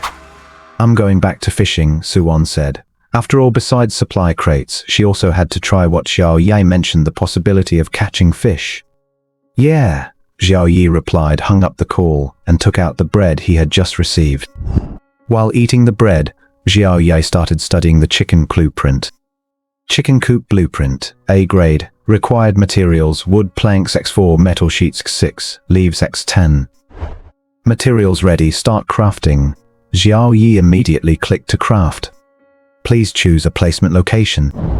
Xiao Yi glanced at the layout of the island and placed the chicken coop behind the house. The coop occupied a 2 by 2 meter area. After placing the coop, Xiao Yi stepped out and saw an exquisite 2-story little house with a small yard in front enclosed by wooden planks. "This coop is even better than my cabin, at least it has a yard," Xiao Yi muttered, then looked at the information provided by the system. Chicken coop, A grade, a building perfectly suited for raising chickens. Guaranteed 100% hatching rate for fertilized eggs, 80% increase in egg and chicken meat production, 80% increase in hatching and growth speed. Maximum capacity, 80 chickens. I was worried about how to hatch the eggs yesterday, and now I've been given 2 coops, Xiao Yi said happily, and immediately built the second one, placing them side by side. Then Xiao Yi moved the 2 eggs from next to the fireplace into the coop, where he could just sit back and wait for them to hatch. With production and speed bonuses, I bet I'll have a big flock of chicks soon, Xiao Yi muttered. Out on the sea, Li Yu, who had just discovered another supply crate, suddenly spotted a small island in the distance. "Finally, an island?" Li Yu licked his lips and said. He had opened 3 crates earlier and didn't get a single bottle of mineral water. Since there is an island, maybe there are people on it. And where there are people, there might be water. Thinking this, Li Yu actively attacked the octopus near the supply crate. Although he managed to injure it, it unfortunately escaped. He opened the crate, still no mineral water, only metal sheets and wood, but those were things he needed anyway. After tidying up the loot, Li Yu placed the crate on the bow of his boat and slowly rowed towards the island, pushing the empty crate along. It doesn't look too small. He must have captured quite a few crates, so the chances of having water are even higher. Li Yu licked his parched lips again. As he approached within 50 meters of the island, Li Yu finally saw the situation clearly. There were at least 6 empty supply crates. Although he didn't see anyone, he could hear movement on the other side. Great, Li Yu thought happily. Since the person is on the other side, he didn't need to land in their view. He tossed away the crate he had used on the bow for camouflage and rowed full speed toward the island. It only took him 2 minutes to reach the island. He tied his boat to a rock, took his axe, and crept toward the other side.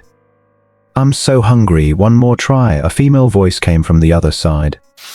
Hearing this voice, Li Yu's eyes lit up and he quickened his pace. A disheveled woman was struggling to cast a net, trying to pull in a supply crate. Suddenly, a cold axe blade pressed against her neck. Li Yu sneered. "Master, don't kill me." The woman trembled and replied, "I can do anything." "Oh, you're sure you can do anything?" Li Yu raised an eyebrow and asked. Catching his implication, the woman immediately replied in a seductive tone, "Of course, anything you want." If she cleaned herself up, she might even be considered a beauty, Li Yu judged to himself. "Since you insist, then I won't be polite," Li Yu burst out laughing. Soon, indecent sounds came from the space surrounded by several supply crates. 10 minutes later, the woman sullenly adjusted her clothes while Li Yu said with satisfaction, "Follow me from now on, and I guarantee you won't go hungry." "Then many thanks, brother Li," the woman replied with a sycophantic smile. "By the way, do you have any water here?" Li Yu asked. "Didn't you say I wouldn't go hungry if I followed you?" The woman paused. "That's right, there's plenty of food, but whether I can open any water, that's not guaranteed," Li Yu replied. The woman rolled her eyes and took out the bottle of mineral water she had brought earlier. Seeing the mineral water, Li Yu immediately snatched it, unscrewed the cap, and drank it all in one breath. "Hey, leave some for me." Before the woman could finish her sentence, Li Yu had already finished it. Burp. Li Yu let out a satisfied belch and said, "That hits the spot." "You might be satisfied, but I'm not yet," the woman muttered to herself. "What is your name?" Li Yu asked. "Bai Lian," the woman replied. "Well, from now on you're my person. Forget about this island, come with me," Li Yu said domineeringly. Bai Lian was stunned for a moment and said, "If we leave this island, where will we live?"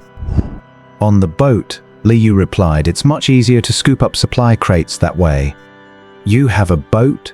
Bai Lian said in surprise. "That's great. I'll be counting on you from now on." "Of course," Li Yu replied, wrapping his arm around Bai Lian's waist. Bai Lian moved all her supplies onto the small boat, and the island monument issued a prompt. "You have boarded a wooden boat. Do you want to transfer the island monument to the wooden boat?" Bai Lian pointed at the prompt and asked Li Yu, "What does this mean?" "It means exactly what it says. Even if we are on the boat, we can still use the island monument to do things," Li Yu explained. Bai Lian's eyes lit up and she said, "In that case, let's definitely transfer it. Attention, after this transfer, you will not be able to perform another transfer for the next year." "Understood, go ahead and transfer," Bai Lian replied. Transferring. Transfer failed. Detected that there is already an island monument on the wooden boat. 2 island monuments cannot exist on the same boat simultaneously. "Then what should we do?" Bai Lian was stunned, and so was Li Yu. "You can choose to downgrade the island monument to an auxiliary one and keep it on this island, or you can dismantle it to obtain foundation stones and join another island monument faction with them. Attention, once the island monument is dismantled, it will cease to exist."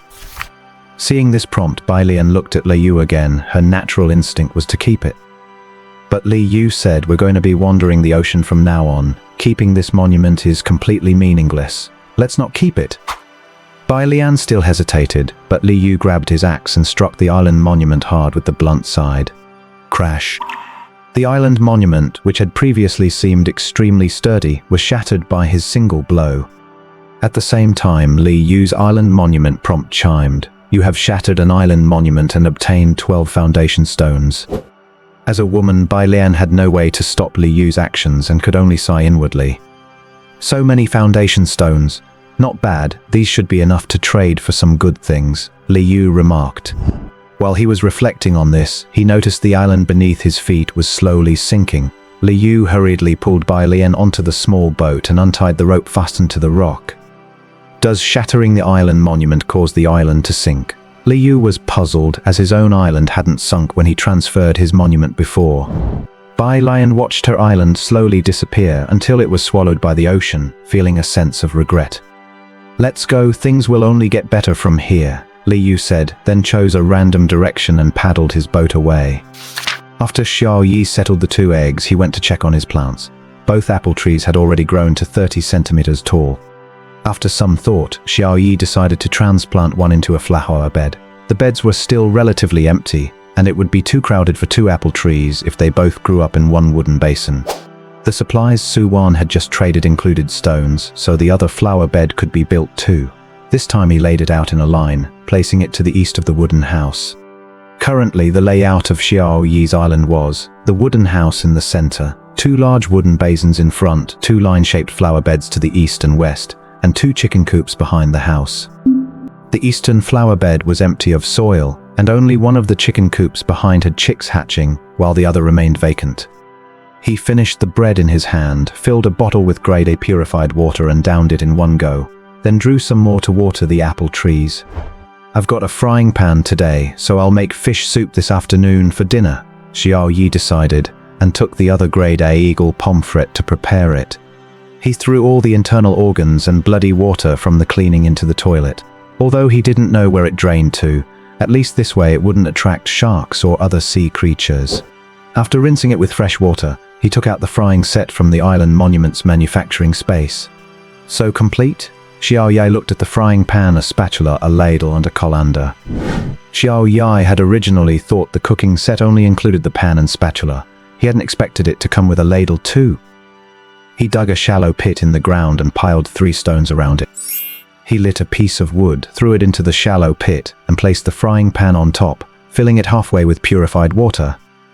Finally, Xiao Yi dropped the cleaned eagle pomfret into it. Beep, beep, beep. The fully automatic fishing net sounded a prompt. Xiao Yi walked over and opened the supply crate that had been caught. Obtained supply, soil, SGwen. Double harvest triggered, harvest doubled. Obtained supply, soil, S grade, X2. That was the only item in the entire supply crate. I actually got S grade soil. Xiao Yi looked at the supply with pleasant surprise, then began to worry. The best seeds he currently had were grade A. He couldn't just plant grade A seeds in S grade soil, right? That would be too wasteful, but obtaining S grade seeds was no easy task. Xiao Yi had basically figured out the rules of this world. The higher the grade of the item, the harder it was to obtain. He had caught so many supply crates, and yet grade items were quite rare, not to mention for those who caught even fewer crates.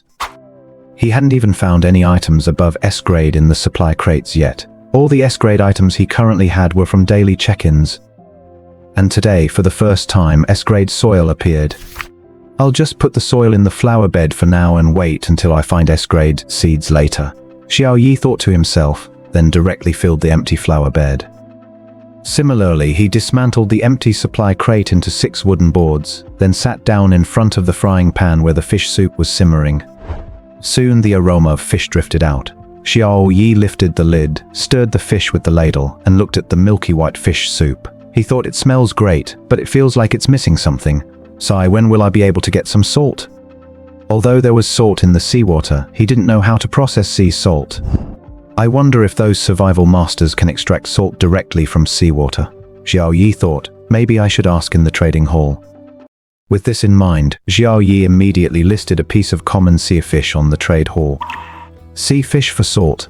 Note, please send me a private message to discuss the specific trade ratio. The trade request sparked a lively discussion in the public channel as soon as it was posted. Another big shot is trading food for some weird stuff again. What do you mean by weird stuff? Salt is the most basic seasoning, okay? True, but while we are still struggling to get enough to eat, the big shot is already pursuing flavor. You can never guess the world of a big shot. It feels like fewer people are chatting today. Of course, those who only focused on chatting at the beginning wasted a lot of time and struggled to obtain enough supplies to survive.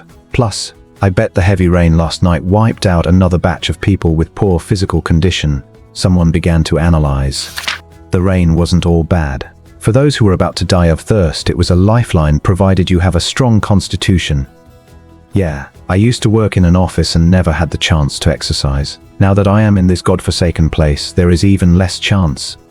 Xiao Yi watched the chat in the public channel and noticed that no one mentioned anything about graded food. Have they never obtained graded food, or have those who did tacitly agreed to stay silent? Everyone should know by now that other tools and buildings have grades. But the fact that eating graded food can improve one's physical constitution is probably something most people don't know yet. Xiao Yi pondered for a moment and thought to himself, it is definitely not just me who has obtained graded food. At the very least, Suwon got a B-grade orange. So it must be the latter. Keeping quiet and making a fortune is the mainstream way to survive. The trade had been up for a long time without any response. Xiao Yi felt a bit helpless. It must be that the salt produced by those wilderness survival experts is only enough for their own consumption. Since no one is trading, I might as well cancel it. After cancelling the trade, Xiao Yi walked out of the wooden house to check on the fish soup he was simmering. He dipped a spoon in to taste it. It was delicious, just missing a bit of salt. I've been eating grilled fish for the past few days until it's given me heatiness, so a change in preparation is excellent. Although there were no other seasonings or side dishes, just the pure fish soup, Xiao Yi still enjoyed it thoroughly. After finishing his meal, there was some left over, so he used the island tablet to craft a bowl. Bowl required materials 2 metal sheets. These basic items don't require a blueprint. He took the bowl from the island tablet's crafting space, filled it with fish soup and some meat, and traded it to Suwon. Try this freshly made fish soup. There was no response from Suwon's side. She was likely busy scavenging supply crates. Xiao Yi stood up and walked out of the wooden house, ready to open the 2 supply crates that the automatic fishing net had already hauled in. Acquired items: foundation stone X2, ice cube X5, metal sheet X3, roasted chicken X500. Acquired items: wood X8. Triggered double harvest. Acquired items: foundation stone X4, and so on. A supply crate that only contains wood. That's less than what I get from chopping down a single tree, Xiao Yi muttered. But isn't that the fun of opening supply crates? You never know what you're going to get next. However, one of the newly obtained items was completely unfamiliar, an ice cube.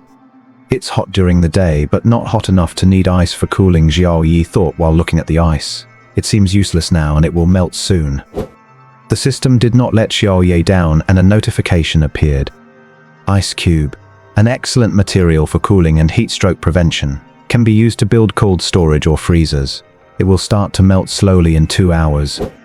After seeing this prompt, Xiao Yi whispered to himself, looks like I'll just have to watch it melt. Beep beep. The island tablet signaled an incoming call request. Xiao Yi walked over and answered the call. Thanks for the fish soup, it was delicious, Suwon said. You're welcome. You must have scavenged more supply crates to call me, right? Xiao Yi got straight to the point. Suwon nodded and replied, that's right. Then she directly posted the items she had opened in the chat interface. Foundation stone X4, warehouse blueprint A-grade X1, metal sheet X4. Xiao Yi nodded and said, trade them all to me first. Since I have the double harvest status, I should definitely take full advantage of it. Okay, Suwon immediately traded the 3 items over. Triggered double harvest, acquired items, foundation stone X8, warehouse blueprint A-grade X2, metal sheet X8. Then Xiao Yi traded 2 foundation stones and 2 units of metal sheets back. The warehouse blueprint was kept. This had become an unspoken rule between the two. After the trade, Xiao Yi looked at the warehouse blueprint. Warehouse blueprint A-grade, wood board X20, brick X10, metal sheet X20, ice cube X5. What a coincidence. Xiao Yi was surprised to find that he could actually use the ice cubes here.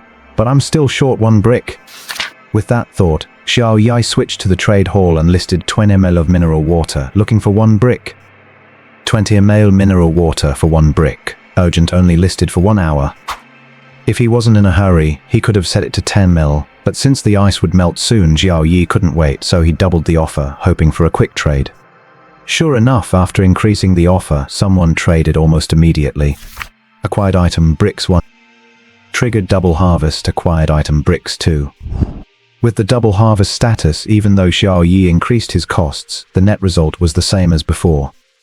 After gathering the bricks, Xiao Yi immediately crafted the warehouse. The materials vanished, and a warehouse appeared in the crafting space. He chose to place the warehouse right in front of his house for easy access. After placing it, Xiao Yi inspected the warehouse. Warehouse A-grade, better storage for food and materials, maintaining quality for longer, extending shelf life by 80% under normal conditions. The warehouse has 2 levels. The ground level is a room temperature storage with a capacity of 8 cubic meters, and the underground level is a cold storage with a capacity of 8 cubic meters.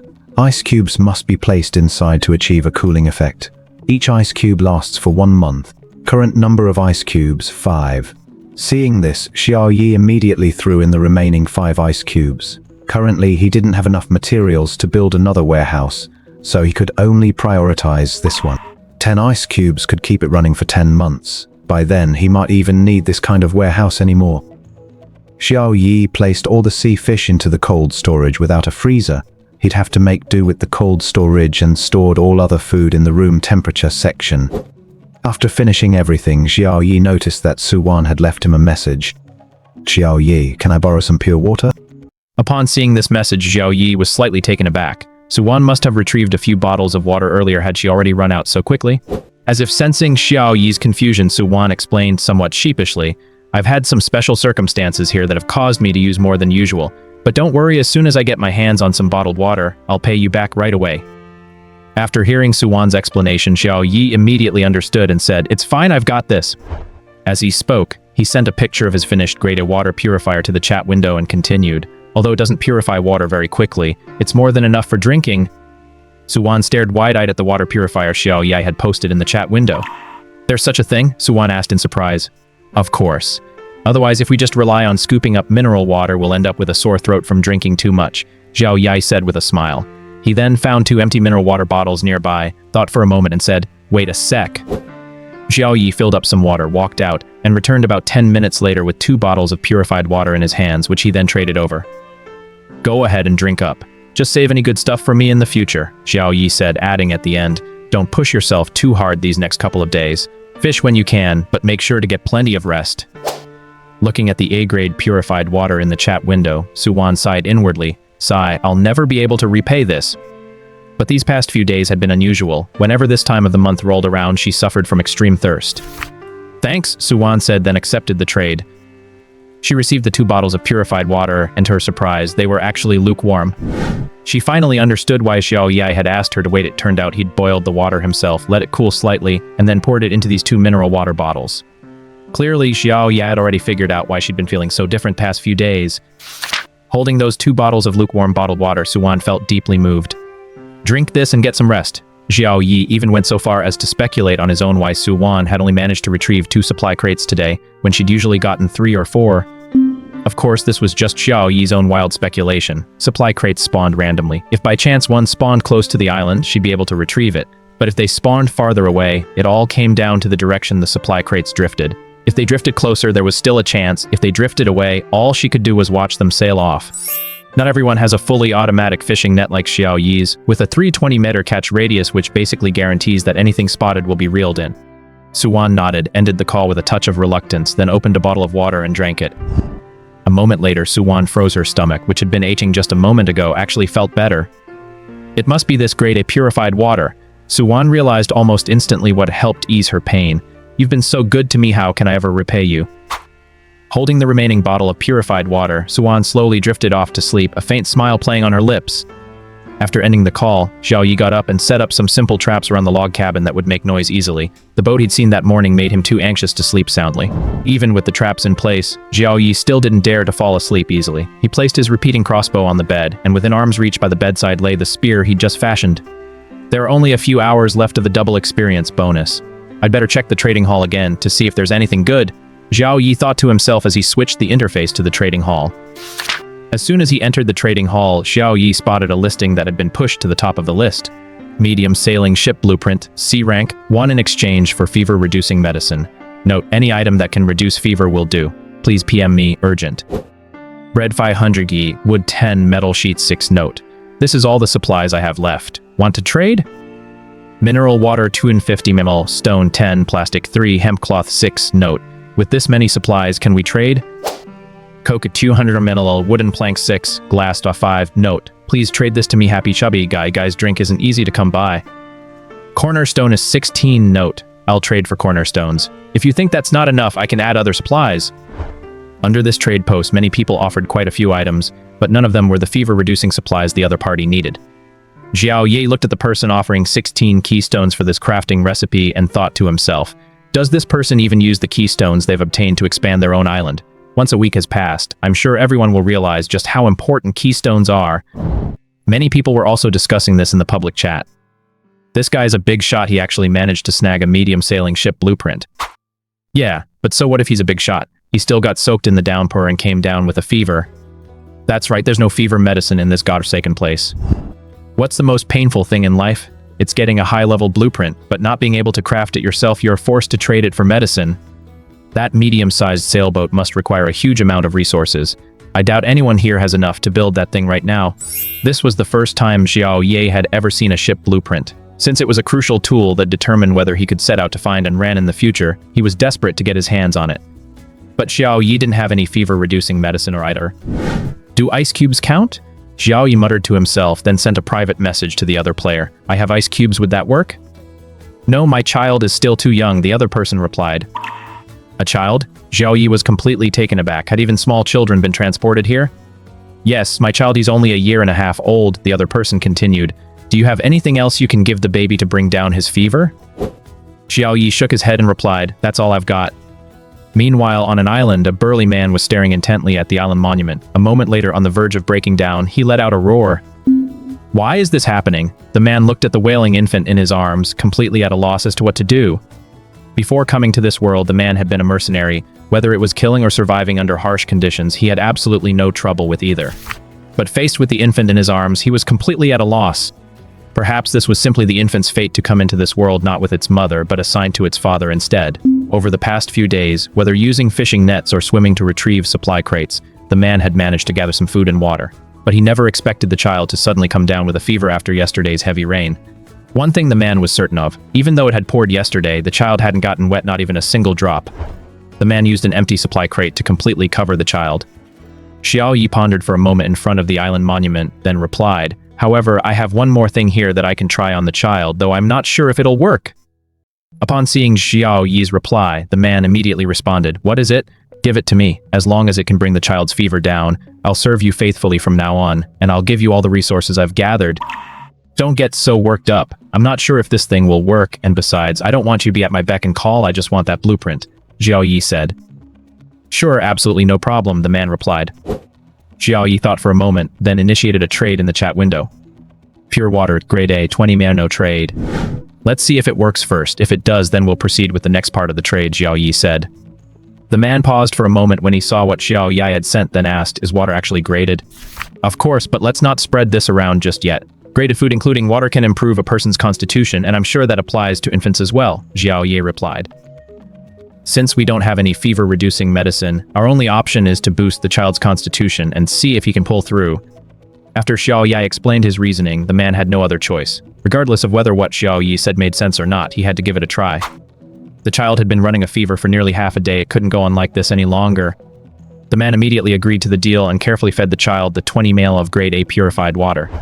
Just 3 minutes later, the man sent Xiao Yi a message full of surprise and delight. It really works. The child, who had been delirious from the fever, had actually come to. Although his forehead was still very hot, he was doing much better and was even babbling at the man. Since it works, let's proceed with the trade, Xiao Yi said. The man immediately took the listing down from the trading hall and sent the crafting blueprint via private chat. A medium sailing ship blueprint, Class C, 1 no trade. Xiao Yi raised an eyebrow. He hadn't expected the other party to trust him so much, but he didn't hesitate and immediately confirmed the trade. Items obtained, medium sailing ship print, C Ren. Triggered double harvest. Obtained medium sailing ship blueprint C-Class, 2. Got it, Xiao Yi muttered happily. Hello, thank you so much for this. Could we add each other as friends? I might need to buy some grade A purified water from you in the future, the other person asked. Having raised a child and survived this long, and now able to produce a medium-sized sailing ship blueprint, this person must definitely be someone of considerable ability. Plus, the other person seemed to be of good character. Xiao Yi nodded and replied, sure. Great, thank you. Jiang Yenshin has requested to add you as a friend. Do you accept? Accept. Xiao Yi accepted the request, and another person appeared in his friends list. Hello, Xiao Yi. I'd like to purchase some grade A purified water from you. I know this water is very expensive, but I still hope you'll sell me some, Jiang Yenshin said. Xiao Yi thought for a moment, then bottled 200 milliliters of purified water and sent it over. The previous batch was a trial. These 200 milliliters are in exchange for the medium-sized sailboat blueprint. If you want more in the future, you'll have to trade other supplies for them. If you come across any special items, you can trade those with me too, Xiao Yi replied. Thank you, Jiang Yinshin replied, and then there were no further messages. Meanwhile, on the public channel, after everyone noticed that the medium-sized sailboat blueprint had been taken down, they began discussing it again. What's going on? Did someone find fever-reducing medicine? That's unlikely. Judging by the supply crates we've obtained so far, the chances of getting fever-reducing medicine are practically zero. PF, you talk as if you know exactly what drops. Stop acting all high and mighty. I don't think it's fever-reducing medicine either. I suspect it's some other item that can lower a fever. Exactly, I agree with the post above. I really want to know what has such a magical effect. Me too. Xiao Yi didn't have time to pay attention to the discussion in the public chat. Instead, he turned his attention to the crafting recipe. Medium sailing ship blueprint, Class C, planks 200, metal sheets 200, wood 10, linen 50. That's so many resources I doubt anyone could actually build one, no matter who has them. Xiao Yi couldn't help but complain. Even he was considered relatively well-stocked. Who would have thought that even with this medium sailing ship blueprint, you still couldn't actually build a medium sailing ship? Just as Xiao Yi was venting, Li Yu was flying into a rage on the wooden boat. Damn it, I offered 16 keystones and he still wouldn't trade with me. Is he out of his mind? I hope he drops dead, Li Yu cursed profusely. Bai Lian, standing nearby, said, calm down. After all, the blueprint is in someone else's hands. If he doesn't want to sell it, there's nothing we can do. If we could get our hands on that blueprint, we'd have a big ship and wouldn't have to row ourselves to death like this, Li Yu said. If we miss out on this blueprint, who knows how long we'll have to wait? Crafting blueprints were incredibly hard to come by. He'd been looting supply crates for so long, yet he'd only ever found the blueprint for this wooden boat right at his feet. Everything else was just basic supplies, food and water. After a fit of frustration, Li Yu finally calmed down and said, you keep rowing, I'll rest for a bit, then we'll keep looking for supply crates. But it's already dark, Bai Lian said with a frown. We'll row even if it's dark. If we don't, what are we going to eat or drink? Li Yu snapped. With no other choice, Bai Yan took the oars and began rowing in a random direction. Xiao Yi through the trading hall, stocking up on basic supplies. Taking advantage of the double XP bonus, he bought everything he could find even if the prices were a bit steep.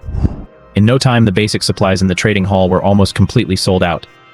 What's going on today? I just listed 5 units of metal sheets, and the asking price had already gone up by 20% and they were snapped up in an instant. Yeah, same here. I even used shark meat as payment. Must be that big shot from earlier stocking up on supplies. Is he buying at such high prices? Then I'd better hurry up and adjust my own prices. As Xiao Yi swept through the market, the prices of basic supplies began to skyrocket, but he had already stopped. Even with the double point bonus, he wasn't about to be taken advantage of. What's going on? Has the big shot stopped buying supplies? Looks like it. Oh, what a mistake. If I'd known, I would have listed mine sooner. PF'd, it's not a matter of timing at all, it's that you guys were too greedy. You set the prices way too high. The big shot might need supplies, but he's not stupid. Can't just buy them up gradually later? He doesn't have to snap them all up today. You're right. Looks like we can't be too greedy in the future. Although all the supplies obtained from this trade came with a double bonus, Xiao Yi still didn't have enough to build a medium-sized sailboat. Among all the supplies, only the wood had reached 3 digits, a total of 121 units, while the rest were still in the double digits, still a long way from hitting 3 digits.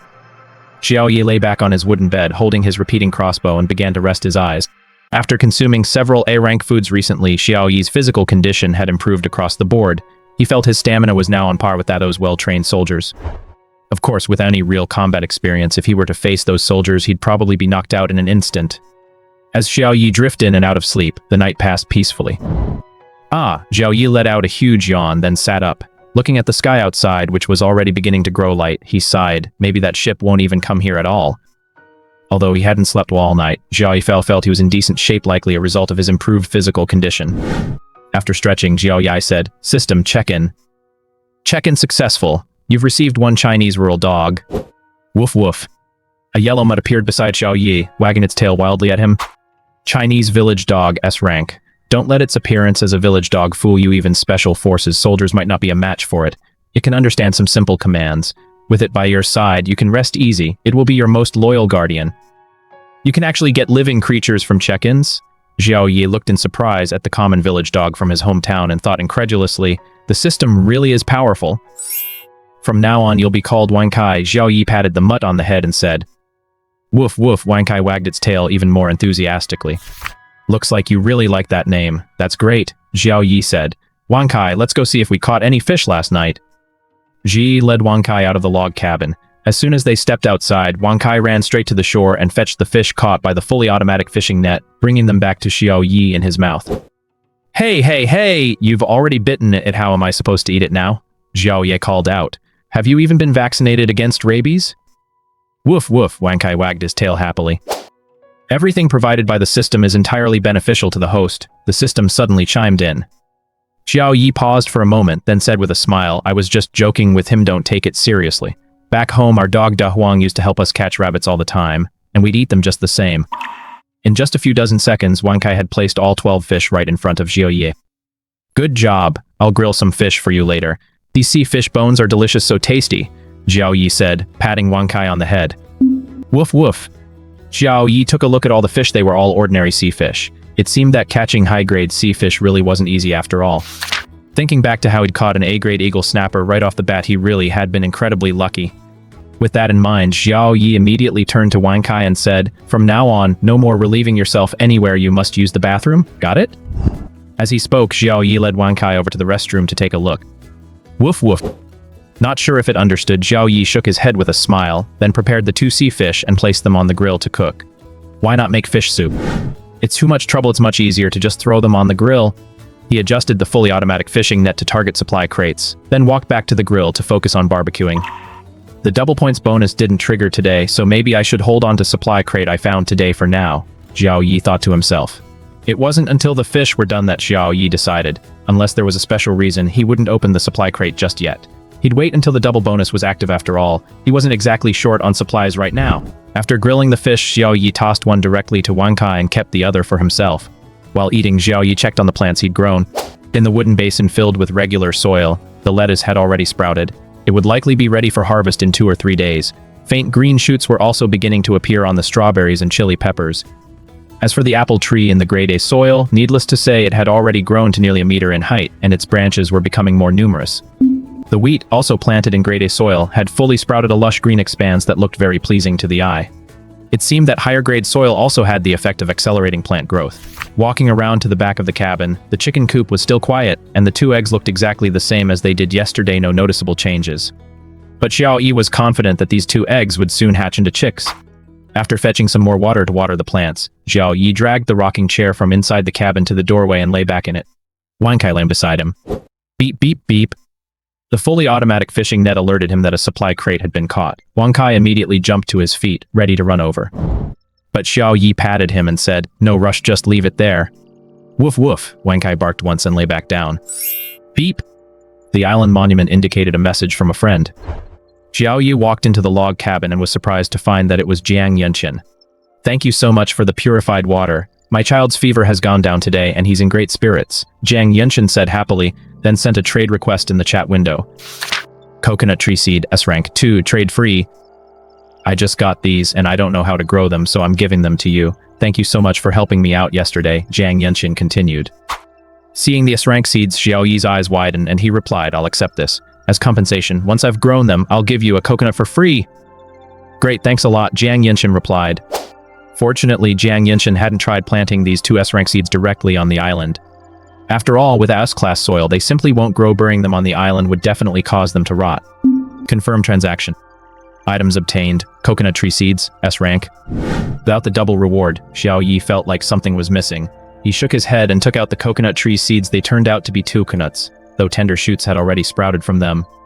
In this state, if they don't come into contact with soil, they'll probably wither and die over time. Xiao Yi thought to himself, then immediately buried both coconut tree seeds whole in another flower bed filled with S-grade soil. It seems there are plenty of lucky people out there. It's not that no one finds high-level items, it's just that those who do find them cling to them like their lives depend on it, Xiao Yi thought to himself. By noon, the fully automatic fishing net had already hauled in 5 supply crates, all of which were lined up along the edge of the island. Xiao Yi ate half the roasted chicken he'd cooked the day before and tossed the remaining half, along with the bones, to Wang Kai. "I'm going to rest for a bit. Stay put here and don't tear the place apart," Xiao Yi instructed Wang Kai, then rocked back and forth in his rocking chair until he drifted off into a drowsy sleep. He hadn't slept well yesterday, but with Wang Kai here today, it was the perfect chance to catch up on some sleep. In the distance, a small boat reappeared on the sea. It was Li Yu and his companion. "Brother Lai, there seems to be an island up ahead," Bai Lian said, pointing toward the distance. Who would have thought that after all their wandering, Li Yu and his companion had once again drawn near Xiao Yi's island? Upon hearing about the island, Li Yu immediately perked up. An island meant supplies and women. As the ruler of the seas, one woman simply wouldn't be enough. Stop for now. Li Yu stopped Bai Lian from rowing any closer to the island and leaned over the side of the boat to take a closer look. This big? Li Yu was completely stunned. When he'd first met Bai Lian, her tiny 12-square-meter island had already seemed quite large. But this island before him was at least 40 square meters. It might even be larger. How many supply crates would you have to salvage to expand an island to this size? Brother Lai, there seems to be a house up there. Bai Lian's eyes lit up. Having been sleeping out in the open for days and not being a fisherman herself, so naturally unaccustomed to life on a boat, if she could find an island with a house, she would definitely choose to stay there. Li Yu also caught a glimpse of some small structures on the island, and his heart raced with excitement. Although he was a fisherman, he was getting tired of always being cooped up on a tiny wooden boat. If there was a well-developed island out there, he wouldn't mind taking it over. Bai Lian, let's go. Li Yu pointed in the opposite direction of the island and said. Huh? Bai Lian froze. Brother Li, aren't you pointing in the wrong direction? Li Yu shot her a glare and retorted. Someone who can develop this quickly, do you think they're just an ordinary person? Use your head a little. Huh? So are we just going to give up on it? Bai Lian looked at the island with a hint of reluctance. Give up? No way. Once I set my sights on something, I'm definitely going to get it, Li Yu said coldly. Let's leave now so we don't draw their attention. We'll come back in the middle of the night. After Li Yu's brief explanation, Bai Lian nodded in understanding, then helped him row the small boat away. That moment, Xiao Yi was taking his afternoon nap and Wan Kai was sprawled out next to the rocking chair. They hadn't noticed the small boat at all. Xiao Yi slept until late afternoon when he was awakened by the alert sound from the island monument. He had already turned off the alert for the fully automatic fishing net, but he couldn't turn off the one from the island stele. Xiao Yi rubbed his eyes and walked into cabin. Suwan is requesting to speak with you. Answer. Seeing Xiao Yi appear on the video feed, Suwan seemed to let out a long sigh of relief and said, I haven't been able to reach you all day. I was worried something had happened. I took a nap, Xiao Yi replied with a smile. How's your day going? Great. I found 2 more supply crates here and looted some gear. Just like yesterday, should I send it all to you? Suwan asked. Xiao Yi shook his head and said, no need. Unless there's something special, just keep it all for now. Wait for my message. Huh? Suwan was a little puzzled, but she was tactful enough not to ask any further questions. Instead, she said, okay, it's all basic supplies plus a 500 loaf of bread. All right, then keep it all, Xiao Yi replied. Okay. Suwan didn't stand on ceremony with Xiao Yi. I saw people discussing medium-sized sailboats in the public chat. I went to bed early yesterday. Did anyone buy the blueprint for that? That's right, to bring down a child's fever, Xiao Yi replied. What? A child? Have children been sent to this world as well? Suwan was also extremely surprised. Xiao Yi nodded and said, based on my guess, they must have randomly followed an adult here. If you're bringing a child along, won't it be even harder? Suwan said, her eyes wide.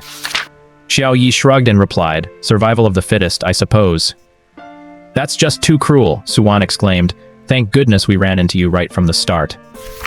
Suddenly, as if something occurred to her, Suwan asked, wait a minute, how do you know so much about this? Because I'm the one who bought the blueprints for his sailboat, Xiao Yi replied. No wonder, Suwan realized with a start. Since you're okay, I'm gonna see if I can salvage another supply crate. Bye. Xiao Yi nodded, then did the call. Xiao Yi glanced at the 6 supply crates already lined up on the shore, then gazed out at the sea in the afterglow of the setting sun. Seeing no more supply crates, he reprogrammed his fully automatic fishing net and continued casting it aimlessly. As the area of his island grew, so did the number of fish he caught. It really does make sense that the longer the coastline, the richer the marine resources. He pushed all the unopened supply crates near his wooden cabin, then returned to the island monument to see if there was anything worthwhile in the trading hall. It's been 5 days since I arrived on the island, and anyone still alive should have some supplies, more or less.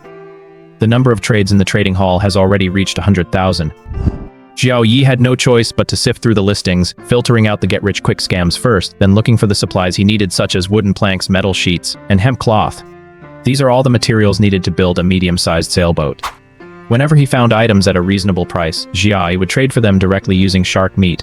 Although he now had a warehouse, the shark meat had been sitting at room temperature for quite some time. According to the system's notification, it would be completely inedible in just 1 more day. He had to make the most of it before it went bad. It has to be said that food is definitely the hard currency here, even shark meat, as unpalatable as this easily netted a lot of supplies. He checked the materials needed to build a sailboat. Planks 200, metal sheets 210, hemp cloth 50. I only have 41 wooden planks right now, that's quite a shortfall. I'm still 80 metal sheets short, but I have enough hemp cloth and wood, Yi muttered to himself. Well, let's just go all out and buy them all at once. Xiao Yi immediately listed the shark meat for sale in the trading hall. Shark meat 250 gi in exchange for a lumber 20. Note: shark meat can only be stored for 1 day after purchase, otherwise it will spoil. If you don't have enough lumber, you can chop down trees on the island to obtain 20 units of lumber. A shark meat 250 gi in exchange for metal sheets 4. Note: shark meat can only be stored for 1 day after purchase, otherwise it will spoil. A shark meat 250 gi in exchange for linen 2. Note: shark meat can only be stored for 1 day after purchase, otherwise it will spoil. Based on how easy or difficult it was to obtain these supplies, Xiao Yi listed all his shark meat for sale. Since wooden planks can be crafted from wood, the shortage of planks would be easily resolved as long as he acquired enough wood. As soon as these trade offers went live, the public chat channel immediately erupted with discussion. What's going on? Can you really trade 20 units of wood for half a gin of shark meat? Is this some kind of fire sale? What do you mean fire sale? Didn't you guys see the note next to the listing? Notes, let me check. So the shark meat is about to go bad, that's why it's so cheap. Is this a real-life illustration of while the rich feast on wine and meat, the poor freeze to death on the streets? If the big shot's meat is about to rot, those who starve to death are probably starting to stink too. We need to band together to boycott the big shot's fire sale. Let's all stand united and refuse to buy it, let his shark meat rot in his hands. Exactly. Unless the price drops a bit more, I definitely won't buy it. A wave of collective resistance against Xiao Yi's shark meat fire sale actually began to form in the public chat channel. Xiao Yi saw this and merely smiled. The nearly non-stop system notifications ringing in his ears made him realize just how ridiculous this united front really was. Trade successful. Received supplies, wood 20. Trade successful. Received metal sheets 4. Trade successful. Received linen 2. In just 5 minutes, half of Xiao Yi's shark meat was sold out, since he had listed his entire stock in the trading hall for everyone to see. Holy damn, this joint boycott of yours is just plain stupid. The shark meat's almost sold out, someone shouted in the public channel. What? We've got to stick together. Unite my ass. I only managed to sell one 200 loaf of bread on the first day, and now I'm starving. With meat this cheap, only an idiot wouldn't buy it. Can any of you big shots lend me an axe? I don't have any supplies, and I want to chop down a tree using your method. That's right. There's still a tree on the island. That's another 20 units of wood.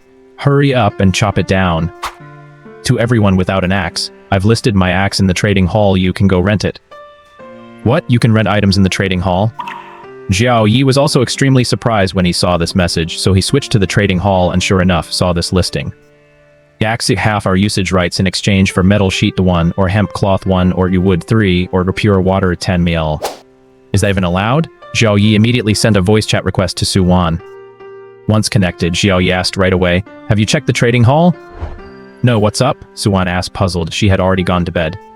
Clearly, she hadn't seen the rental-related listings yet. Xiao Yi explained, it turns out that limited-time usage rights for items can be traded too. If you're not using the axe right now, and you've still got the fishing net, list them both in the trading hall. Suwan was taken aback for a moment, then immediately opened the trading hall. When she saw that listing, she thought the first person to come up with this trading idea was a true genius. She chopped down all the trees on her island early that morning and was now ready to rest. She listed her axe at the same price as that person. She priced the fishing net a bit higher after all. It could be used to catch supply crates. And the rewards from catching supply crates could be much greater. So Suwan set the rental price for the fishing net as follows.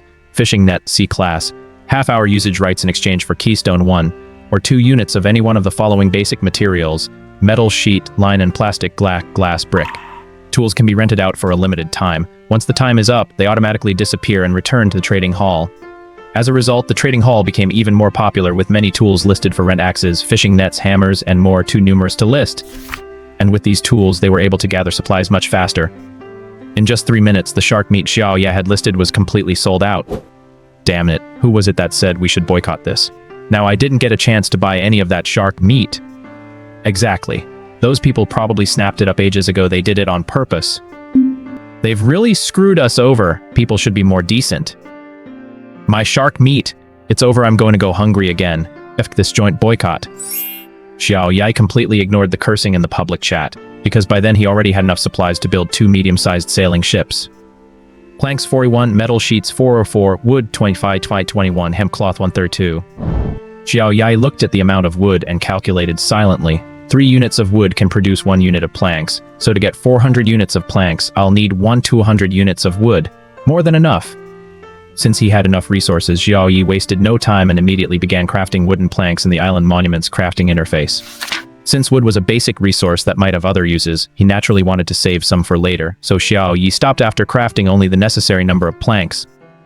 Wooden planks 400, metal sheets 404, 1444, linen 132. That's enough time to start crafting. Xiao Yi excitedly clicked craft. The corresponding quantities of resources disappeared, and 2 medium-sized sailing ships immediately appeared in the island monument's crafting space. Please select a placement location. Note, placing a medium-sized sailing ship on land may cause damage. No rush, it's pitch black out here and I can't see a thing. I'll place them tomorrow. Time to rest now. Xiao Yi lay down contentedly on the wooden bed, while Wang Kai curled up underneath it. With Wang Kai by his side, Xiao Yi no longer worried about being ambushed. Dogs are far more alert than humans, and this was an S-class dog, no less. Xiao Yi soon drifted off to sleep. The full moon hung high in the sky as a small boat approached Xiao Yi's island at a very slow pace. Although Li Yu and his companions were being extremely careful, the sound of the oars cutting through the water was still quite loud. Wang Kai suddenly lifted his head and looked outside the wooden cabin. Surprisingly, instead of barking to warn them right away, he jumped straight onto the bed and began licking Xiao Yi's face. In Xiao Yi's dream, Suwan had built a boat and, after enduring countless hardships, finally arrived on his island only to transform into Enran. He couldn't tell if it was Suwan or Enran. In any case, a woman excitedly threw herself into his arms and gave him a suffocating French kiss. Xiao Yi felt something wet on his face. He opened his eyes groggily to find a dog's face right in front of him. Damn it, you damn dog, what are you doing? Xiao Yi shoved Wang Kai off the bed and wiped his face with utter disgust. Wang Kai wagged his tail excitedly and barked twice toward the door. Huh? Someone's here. Xiao Yi also heard the unusual noise outside. He grabbed his repeating crossbow and patted Wang Kai, who immediately fell silent. Did I just hear a dog barking? Bai Lion asked uncertainly. Li Yu pricked up his ears and listened carefully for a moment before whispering, "You must have imagined it. There's no dog barking. If a dog had really spotted us, it would have been barking its head off by now." Bai Lian wasn't entirely sure herself. Hearing Li Yu say that, she could only nod and continue rowing slowly. We've hit the jackpot. Li Yu looked at the vast island, which still had several unopened supply crates and more than one building. Although they were all small, at least they were houses. Next to the buildings was a vegetable garden, small, but already yielding crops. Li Yu couldn't make out exactly what they were, but he knew they were definitely edible. It's been ages since I've had some greens. Just thinking about them made Li Yu's mouth water. He swallowed hard and whispered, "Keep your voice down. In a moment you'll distract them up front while I launch a surprise attack. Got it?" "Don't worry, I'm great at acting," Bai Lian said, patting her ample chest. The sight sent a wave of heat through Li Yu. "Once we're on the island, I'll take you slowly in the cabin." By then, Xiao Yi had already stepped out of the wooden hut. Using a few supply crates for cover, he cautiously peered out toward the sea. A small boat was approaching the island at an extremely slow speed. In the moonlight, Xiao Yi saw that there were actually 2 people standing at the bow. Could it be that they were already partners? Xiao Yi said, furrowing his brow. As the saying goes, 2 fists can't beat funds. Fortunately, he'd acquired Wang Kai when he checked in earlier that day. Xiao Yi patted Wang Kai and pointed in the other direction. To his surprise, Wang Kai crouched low and crawled over to the other side, using the supply crates and flower beds for cover. "Wang Kai, you're such a coward," Xiao Yi thought to himself as he watched Wang Kai's movements. The small boat was almost at the shore, but Li Yu had searched for a long time without finding any rocks, so he had no choice but to tie the boat to the nearest supply crate. "That's strange. How come there aren't any rocks on this island?" Li Yu muttered to himself. After securing the boat, Li Yu pulled Bai Lian close to him and whispered, "Once I get over to the house, just shout out loud whatever it takes, as long as it draws their attention." Bai Lian gave an okay gesture. Li Yu, holding an axe in one hand and a spear in the other, tiptoed toward the other side. Soon, Li Yu's figure disappeared around the corner of the house. Bai Lian tugged at her clothes and asked in a pitiful, helpless voice, "Excuse me, is anyone here?" Xiao Yi, hiding nearby, watched her clumsy performance and felt so embarrassed he could die. "Huh? Who's there?" Xiao Yi pretended to have just woken up, slung his repeating crossbow over his back, and stepped outside. Since it was nighttime, Bai Lian didn't notice Xiao Yi's strange movements. She simply assumed he'd been sleeping uncomfortably and was just stretching his back. As he drew closer, Bai Lian could finally make out Xiao Yi's face. What a handsome young man! Bai Lian's heart fluttered with excitement, but remembering Li Yu lying in wait nearby and the weapon in his hand, she had no choice but to keep up the act. Young man, I got lost while rowing. Could I stay the night here? Bai Lian said, tugging at her clothes again. Xiao Yi let out a cold laugh and said, Stop tugging at them, you might as well just take them off. If you want, I'll do it. Bai Lian took 2 more steps forward. Lei Yu, listening from the sidelines, muttered under his breath, You little minx, looks like you haven't had your fill yet. If Bai Lian had known what Li Yu was thinking, she would surely have retorted, Who can be satisfied in just 10 minutes? Stop right there. Xiao Yi immediately stopped Bai Lian from coming any closer. What's the matter, handsome? Am I not beautiful? Bai Lian asked, striking a seductive pose. Xiao Yi felt like he was going to throw up. Just then, Li Yu burst out from behind Xiao Yi. He had of course seen the weapon behind Xiao Yi, but hadn't recognized what it was. Since it was hidden behind him, the target must be Bai Lian. It had nothing to do with him. Anyway, as long as this person was taken care of, he'd come out ahead. It would be great if Bai Lian survived, but if she didn't, so be it. Seeing Li Yu charge out, Bai Lian began flaunting her charms even more brazenly. Xiao Yi shook his head. He'd already heard the commotion behind him, but he didn't turn around, he completely ignored it. Li Yu's axe was already swinging, yet Xiao Yi still hadn't turned around. It's done. That was the thought that crossed both Li Yu's and Bai Lian's minds at the same time. Just then, a dark figure darted out from the side. Ah! A sharp shot through Li Yu's. Crack. My hand. Li Yu struggled desperately, but the dark figure had sunk its teeth into his wrist and showed no sign of letting go. Damn it. Li Yu gritted his teeth, enduring the excruciating pain as he thrust the spear in his other hand toward the dark figure. But the dark figure was incredibly fast and dodged in an instant. The spear plunged viciously into the ground of the island. Before Li Yu could pull the spear out, the dark figure lunged at him again, biting down precisely on his other wrist. Ah! Li Yu's scream grew even louder. Bai Lian, standing nearby, was completely stunned. What on earth was going on? Seeing that Wang Kai had already bitten off the creature's other hand, Xiao Yi called out, Wang Kai, come back. The dark figure immediately let go of Li Yu and ran over to Xiao Yi. There's really a dog. Bai Lian was already trembling with fear. She'd always been terrified of dogs. She'd been bitten as a child, leaving her with deep-seated anxiety. Besides, who wouldn't be afraid of a dog fierce enough to bite off an adult's wrist in one go? Xiao Yi looked at Bai Lian and said, Tell me, how did you two meet, and how did you end up here? Li Yu was still screaming in agony nearby. Xiao Yi raised the repeating crossbow in his hand and said, Scream one more time, and you'll be reporting to King Yama right away. Li Yu immediately fell silent, gritting his teeth to endure the excruciating pain as he tried to figure out how to break free from this predicament. Bai Lian, of course, had no principles or scruples. She immediately recounted how they'd met and how they'd ended up here by accident. Young master, please don't kill me. I'll do anything for you, Bai Lian pleaded at the end. Thanks, but no thanks. The moment you plotted to ambush me, your fate was already sealed, Xiao Yi replied coldly. Whoosh! An arrow shot out at lightning speed, striking Bai Lian squarely in the forehead. Before Bai Lian could say another word, she was killed on the spot by Xiao Yi. Be big brother, please, don't kill me. I'll become your subordinate and help you gather supplies, Li Yu blurted out urgently. He knew begging for mercy was pointless, but if he could prove his worth, he believed his opponent wouldn't refuse in this world where survival was everything. Vassal, what does that mean? Xiao Yi asked.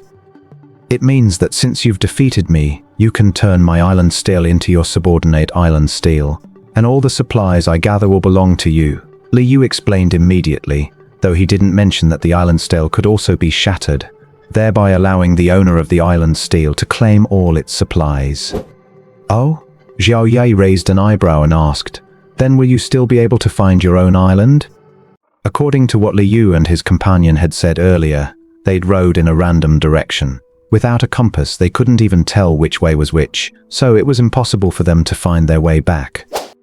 Although there was a map on the island stele, it was located on the island itself, so Li Yu likely couldn't see it now.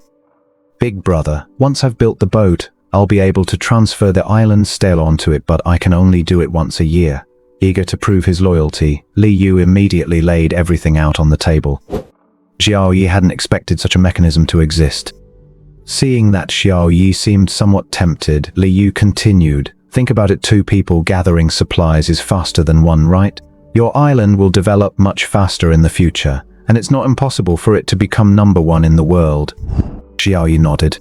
Li Yu was overjoyed, and in his mind, he had already begun plotting how to break free from his vassalage to Xiao Yi in the future. "I guess the only way to break free is to shatter the island stele. So I'll wait until I've developed enough on my own with his help. Once I no longer need the stele's power, then I'll shatter it and break free from his control." A faint, inexplicable smile involuntarily played at the corners of Li Yu's mouth. Whoosh! Crossbow bolt loomed infinitely large in his eyes. Thud! Li Yu's consciousness plunged into darkness. Until his very last breath, he never understood why Xiao Yi had killed him without so much as a warning. Xiao Yi set down his repeating crossbow and sneered, "Even if I'm going to take on subordinates, I certainly don't need someone like you." With that, he grabbed one in each hand and tossed them into the sea. "I didn't realize my arm strength was this good. I actually threw them that far," Xiao Yi muttered to himself as he watched them land nearly 10 meters away. As for whether this might attract some sea creatures, Xiao Yi wasn't particularly worried at the moment. He had his repeating crossbow and his spear. He could handle most marine creatures that came his way, and who knows, they might even provide him with some food. After dealing with the two men, Xiao Yi boarded Li Yu's small wooden boat. In the center of the small wooden boat stood an island monument, and Xiao Yi walked up to it. Ownerless island stele. The stele's owner, Li Yu, has no vital signs. You may choose to shatter it or claim it as a vassal. In either case, you will obtain all of the original owner's supplies. The system prompt didn't disappoint Xiao Yi. It provided very detailed instructions. "So this guy is Li Yu?" Xiao Yi was a little surprised. He'd seen him post in the public channel before and still had a vague memory of him. "I didn't expect him to build a small boat so quickly and even make his way over here. He must be a fisherman, no doubt. Most people wouldn't dare to drift out to sea in a small boat like this. But smashing this island monument doesn't seem to offer any benefits, so I'll keep it for now and claim it as a territory." In the end, Xiao Yi decided to claim the island monument. The moment Xiao Yi touched the island monument, a prompt appeared on it. "You've discovered an unclaimed island monument. Do you wish to claim it as a subordinate island monument?" "Yes." Xiao Yi decisively chose yes, and the island monument immediately shrank slightly, though its appearance didn't change much. "I thought there'd be some big commotion."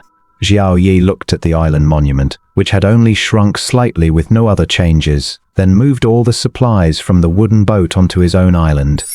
Two people rowing a boat to retrieve supply crates, and there's so little loot. "Good thing I didn't keep you, you'd just be a waste of space." Xiao Yi couldn't help but grumble. However, the only thing that surprised Xiao Yi was that they actually had 16 keystones. 16 keystones. Could Li Yu be the one who wanted to buy Jiang Yunxian's medium-sized sailing ship yesterday? Xiao Yi suddenly recalled that earlier, in the comments section of Jiang Yunxian's listing, someone had offered 16 keystones in exchange for the blueprint for that medium-sized sailing ship. Li Yu even moved his island monument onto the ship that shows he's dead set on developing his empire at sea. It makes sense that he'd want that medium-sized sailing ship, Xiao Yi muttered to himself. He casually used all those keystones to expand his own island. Looking at his island, which had grown a bit larger, Xiao Yi muttered, "If only there were more couriers like this. This is way faster than scavenging for supplies." Of course, there's just a pipe dream. He'd waited 5 days and only seen this one ship. The blueprint itself was hard to come by, and even if you did get one, most people probably wouldn't be able to gather enough materials to build the ship. Even if they managed to gather the materials and build one, there weren't any very accurate maps here. People just roamed around at random, so the odds of ending up near their own island were extremely low. So running into Li Yu and his group could only be described as a stroke of incredible luck. After securing the small wooden boat once more, Xiao Yi walked back to his little cabin. He glanced at the system time 1:30 a.m. and decided to go back to sleep. Lying on the wooden bed, Xiao Yi patted the side of the bed to get Wang Kai's attention. He was curled up underneath it. Wang Kai from now on When you want to get my attention, don't lick me. You can tug on my clothes or grab my hand, but don't get too bold. Got it? Woof, Wankai replied. Go to sleep. Xiao Yi shook his head. Thinking back to the dream he'd just had, he got up again and walked over to the island monument. To his surprise, a new tab had appeared on the island stele, affiliated. After tapping on it, he saw information about an affiliated island stele. Affiliated island stele, mounted on a small wooden boat, Sapleo. Xiao Yi glanced at it briefly, then switched the interface to the public channel and sent a message. Anran, if you can see this message, please send me a private message. Although it was late at night, there were still a few people chatting in the public channel. Everyone was just so lonely. There's definitely been a noticeable increase in people looking for others lately. That's right. It feels like everyone from our world has been dumped here. Yeah, I'm looking for someone too, my ex-girlfriend Yi-chan. Where are you? PF'd. Even if you find her and get in touch, what's the point? Wouldn't you just end up dragging each other down? And even if you didn't, you have no idea how far apart you are. You'd have absolutely no chance of ever meeting. You can't say that. If we really ran into family or friends, we could still team up. It's better than teaming up with a complete stranger, right? You're right. Bull damn.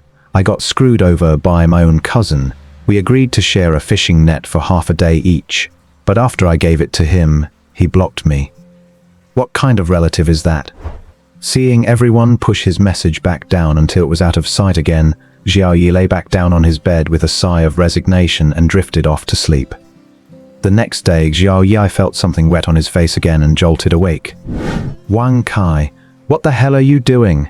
Xiao Yi's angry roar echoed from the wooden cabin across the island. Wang Kai was crouched right in front of Xiao Yi, tilting his head, sticking out his tongue, and swishing his tail back and forth across the wooden floor. Ugh! Xiao Yi glared at Wang Kai and said, "Don't you dare lick my face again. Got it?" Woof! After scolding Wang Kai, Xiao Yi walked over to the island monument and looked at the two medium-sized sailing ships in the crafting space, saying, "Let me see what you've got." He selected the spot next to the small wooden boat and placed the two medium-sized sailing ships side by side. Once they were in place, Xiao Yi stepped out of the wooden hut and looked in astonishment at the sailing ships next to the small wooden boat. They're huge. By Xiao Yi's estimate, the medium-sized sailing ships were about 10 times the size of the small one, maybe even more. Climbing aboard the medium-sized sailing ship via the ladder on the side, Xiao Yi found himself on such a rustic vessel for the very first time. In his previous world, Xiao Yi had ridden large ferries, but those were massive ships made of steel. This one, however, was made entirely of wood, giving him a completely different feeling. Xiao Yi tried steering the medium-sized sailboat out into the water. To his surprise, found he could actually do it and it wasn't difficult to operate. But he knew this was undoubtedly a result of the rules governing this world. While anyone could sail a boat out to sea, when a real emergency struck, those who actually knew how to navigate would still have a significant advantage. After circling around once, he returned to shore, disembarked, and set about preparing his breakfast. By then, Wang Kai had already gathered all 10 fish caught the previous day in one pile.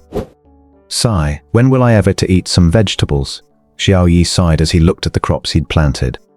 For now, he could only hope the lettuce would ripen quickly, since it had the shortest growing cycle. But even if the lettuce ripened without oil or salt, he'd probably still have to wrap it around grilled fish and eat it raw. There's still so much we're missing, Xiao Yi mused, then said as he flipped the grilled fish, "System check-in." Check-in successful. You've received 1 building upgrade card. Building upgrade card. Upgrades any building to the next level. Results are random. Random? Xiao Yi asked, somewhat puzzled. For example, if you upgrade your ship, the next level includes various functional vessels like frigates and destroyers. If you use the upgrade card, it will upgrade to any one of them. You can't control which one it becomes. That's what random means. This is pretty cool. Xiao Yi's eyes lit up. He glanced at his buildings. The one that needed upgrading the most right now was his cramped little wooden hut. The warehouse didn't need to be that big, and he didn't have enough food yet to go to waste. There was plenty of empty space in the flower beds. The one with S-grade soil currently held only 2 coconut saplings, and the other had just 10 wheat seedlings and 1 apple tree. He already had 2 A-grade chicken coops, so he didn't need to upgrade those either. The medium-sized sailboat was sufficient for his early game needs, and it was still unclear whether he'd even get to use it without a map or a destination. Sailing out into the open sea wouldn't make much sense. Of course, whether a boat counts as a building is another matter entirely. It's got to be the log cabin. After being cramped for so long, I can finally live in a bigger house. Xiao Yi finally decided. Use the upgrade card on the log cabin. Please proceed to the island monument to perform this action, the system prompted. Xiao Yi paused for a moment and muttered, "The system really is powerful, it's even compatible with the island monument." Muttering to himself, Xiao Yi walked up to the island monument, then selected his log cabin for an upgrade on the crafting page. "Congratulations on upgrading your log cabin to a studio apartment," came the system notification. Warning: your island's current area is insufficient to accommodate the studio apartment. Please expand your island's area as soon as possible. If the island's area does not meet the requirements within 24 hours, this upgrade will fail. What? Xiao Yi exclaimed, his eyes widening. His island was already 63 square meters and it still wasn't big enough to unlock the studio apartment. He took a closer look at the upgraded studio apartment. Its area was 36 square meters, or 6.6 in size. Currently, Xiao Yi also had 2 chicken coops, both 2.2 in size, a warehouse that was 2 flower beds, each 1.4, and 2 large wooden tubs, each 1.2. After a rough estimate, the area was barely enough, but Xiao Yi had set the fully automatic fishing net to circulate around the island's perimeter, which took up the outermost ring. Combined with the space taken up by the supply crates caught yesterday, this ultimately resulted in a shortage of space. As long as I completely stop the fully automatic fishing net and deal with those supply crates, I should still be able to fit all the structures, Xiao Yi muttered to himself. Of course, this was just a thought on his part. Although he had the check-in system, survival still depended on fishing for supplies and sea fish. No choice. Looks like I won't be able to wait for the double bonus. I'll just have to save up the supply crates for later. Once the island gets bigger, Xiao Yi shook his head, went outside to finish off the grilled fish, and then began opening the 8 supply crates he'd fished up yesterday. All opened. Supplies obtained. Keystones 4, plastic 4, stones 2, bread 200g. Supplies obtained. Keystone E1, plastic 4, stone 2, bread to 200g. Items obtained. After opening all 8 supply crates, he obtained a total of 11 keystones, which he immediately used to expand the area of his island. There were also 2 bottles of mineral water and some other basic supplies. Xiao Yi pondered for a moment, then immediately listed the bottled water for sale in the Island Monuments Trading Hall. A mineral water 20 ml in exchange for keystone 1. He listed 50 sets at once, exactly the amount for 2 bottles of water. With only 2 or 3 days left, I'd better collect as many keystones as possible, Xiao Yi muttered to himself. Today was already the 5th day. In 2 more days the seawater would swallow up 1 square meter of keystone. By then he figured no one would be selling keystones anymore, and those who sold them would surely be kicking themselves. If you have a lot of cornerstones on hand, you might even be able to sell them for an astronomical price. However, Xiao Yi definitely wouldn't be selling any cornerstones. If he wanted to trade, he had plenty of other goods to offer. There was no need to use cornerstones. Expanding his own island was a much more reliable strategy. With that in mind, he cut up some fish from the cold storage and listed them in the trading hall. Sea fish 15g for a keystone 1. He kept only the sea fish he just caught that day for himself and listed the rest, a total of 240 sets. Since he'd listed so much water and food, it immediately sparked another flurry of discussion. Anyone with keystones, hurry to the trading hall, there's a great deal. I saw it, someone's trading water and food for keystones. And they've listed so many sets, this must be a big shot. When will I ever have enough extra water and food to be like them? Besides expanding the area, these cornerstones don't seem to have much other use. How much space does one person really need? It's more practical to trade them for food. Exactly, I'm trading mine too. I've got 2 cornerstones. Still, I suggest everyone keep a few cornerstones. I just have a feeling they'll come in really handy someday. You sneaky old man. I don't believe a word you say. Everyone, hurry up and trade them in. Don't be fooled by the number of sets. They might be gone in the next moment. Right, I agree with the guy above. Everyone hurry up and trade them. Xiao Yi watched the discussion unfold, shook his head and thought to himself, go ahead and trade them. Go ahead. In a couple of days you'll all be crying. Beep beep. Suwan is requesting to call you. Xiao Yi answered the call immediately. Xiao Yi, have you noticed anyone buying up large quantities of cornerstone in the trading hall? Suwan asked. Of course I know, because that person is me, Xiao Yi replied with a laugh. Oh, I thought someone had finally realized how important cornerstones are, Suwan said. Do you need cornerstones urgently right now? I do need some, though it's not particularly urgent. I'm just taking advantage of the information gap to stock up a bit. In a couple of days I suspect I won't be able to get any even if I want to, Xiao Yi replied. Okay, then if I manage to get any cornerstones today, I'll give them all to you, Suwan said. By the way, I got 2 cornerstones from a rental yesterday. With that, Suwan initiated a trade right in the chat window. Haystoners 2 trade complete. Xiao Yi didn't hesitate and immediately accepted the trade. I'll send you a grilled fish in a bit to recharge your energy so you can go loot those supply crates properly, Xiao Yi said. Great, I'll go check where today's supply crates are popping up first, Suwan said before ending the call. After ending the call, Xiao Yi looked back at the trading hall and found that 98 sets of the trade he'd posted had already been completed. Of those, all 50 sets of mineral water had been sold, while only 48 of the 240 sets of sea fish had found buyers. Looks like water is still more popular, Xiao Yi muttered to himself, then used all the keystones from the completed trades to expand his island. Xiao Yi had always been slowly expanding his island outward in a square pattern, with the island monument at the center. After this expansion, the island's area reached 174 square meters square, with a side length of 13 and 5 fragments were placed on the southern side of the island. That should be enough now. Xiao Yi switched to the construction interface and prepared to place a studio apartment.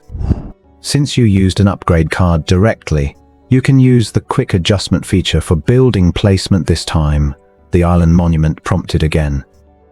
Xiao Yi nodded, then placed the studio apartment in the center of the island, with the 2 flower beds still positioned on either side of the house. 2 large wooden planters stood in front of the door.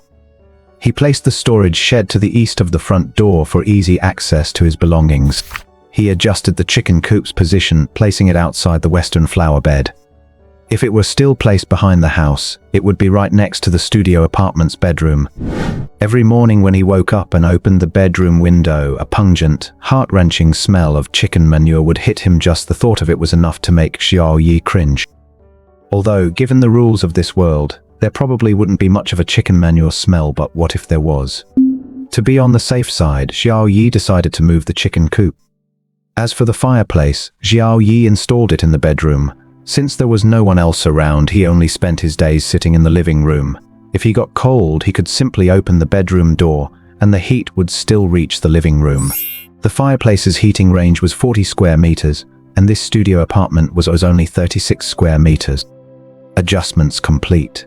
Let's leave it like this for now. Confirmed. Xiao Yi confirmed the revised layout on the simulation map displayed on the island monument. As soon as Xiao Yi confirmed the changes, the layout of the island transformed dramatically. The log cabin vanished, replaced by a brand new house. Xiao Yi was still inside. The wooden planks around him had turned into freshly plastered concrete walls, which looked much sturdier than the log cabin. In the upgraded studio apartment, the island stele was placed in the bedroom, so Xiao Yi and the wooden bed were both in the bedroom area. Xiao Yi walked out and discovered that the bathroom was right next to the bedroom, but at the moment it contained only a toilet. It turned out that the makeshift bathroom that had previously been set up next to the log cabin had been moved here. It's just an empty shell. There's still so much I need to furnish, Xiao Yi muttered to himself. Leaving the bathroom, he found a living room outside with a kitchen next to it, though of course, both completely empty at the moment. Xiao Yi pulled the rocking chair that had been sitting outside into the living room finally. There was a piece of furniture in there. This is a bit too bleak. Xiao Yi shook his head, walked outside, set the fully automatic fishing net to collect supply crates mode, and then went to check on his flower pots and flower beds. The lettuce looked ready to eat, but Xiao Yi held off.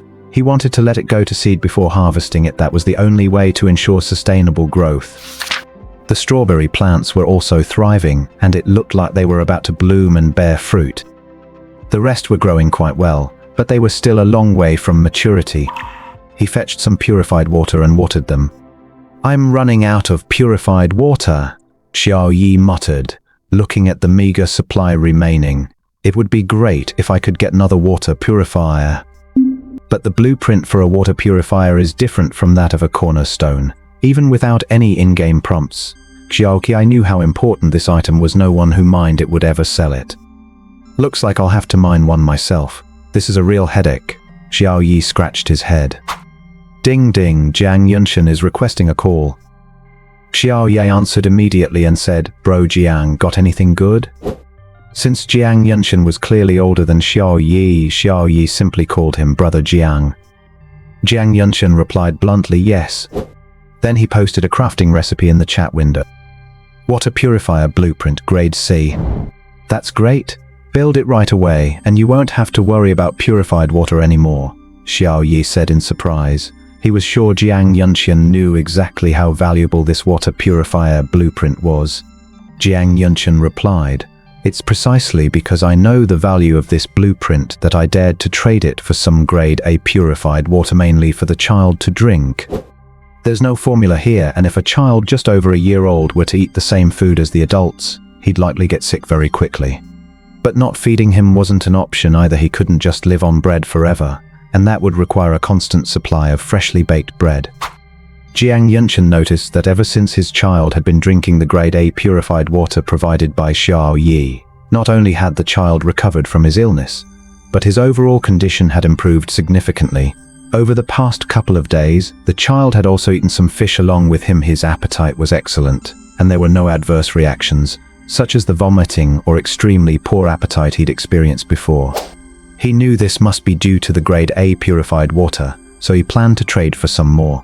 But he couldn't bring himself to offer ordinary items in exchange. Their value simply didn't compare to that of the grade A purified water. It wasn't until today, when he obtained this blueprint, that he realized it would definitely allow him to trade for some grade A purified water. Xiao Yi looked at him and said, I understand. I'll take this blueprint. I'll provide you with 50 ml of grade A purified water and 100 ml of grade C purified water every day. If you're okay with that, then trade the blueprint to me. A Class C water purifier can produce 20 ml of purified water per hour, or 480 ml per day. Giving 100 ml to Jiang Yunshan would still leave him well in the black. As for the grade A purified water, Xiao Yi was motivated by his admiration for Jiang Yunshan as a devoted dad. 50 ml a day was a price he could easily afford. "Sure, of course. Thanks a lot," Jiang Yunshan said excitedly, knowing he'd scored another bargain. "All right, let's make the trade," Xiao Yi said.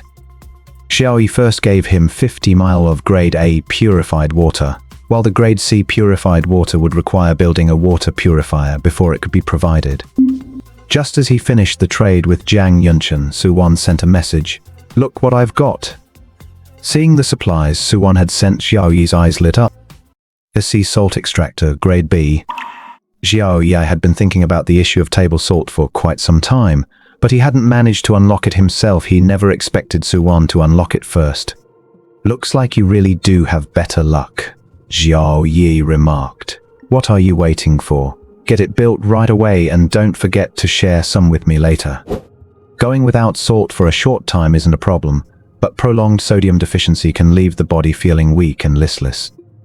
After all, sodium ions are essential for transmitting information in the nervous system, and muscle contractions and heartbeats are also dependent on them.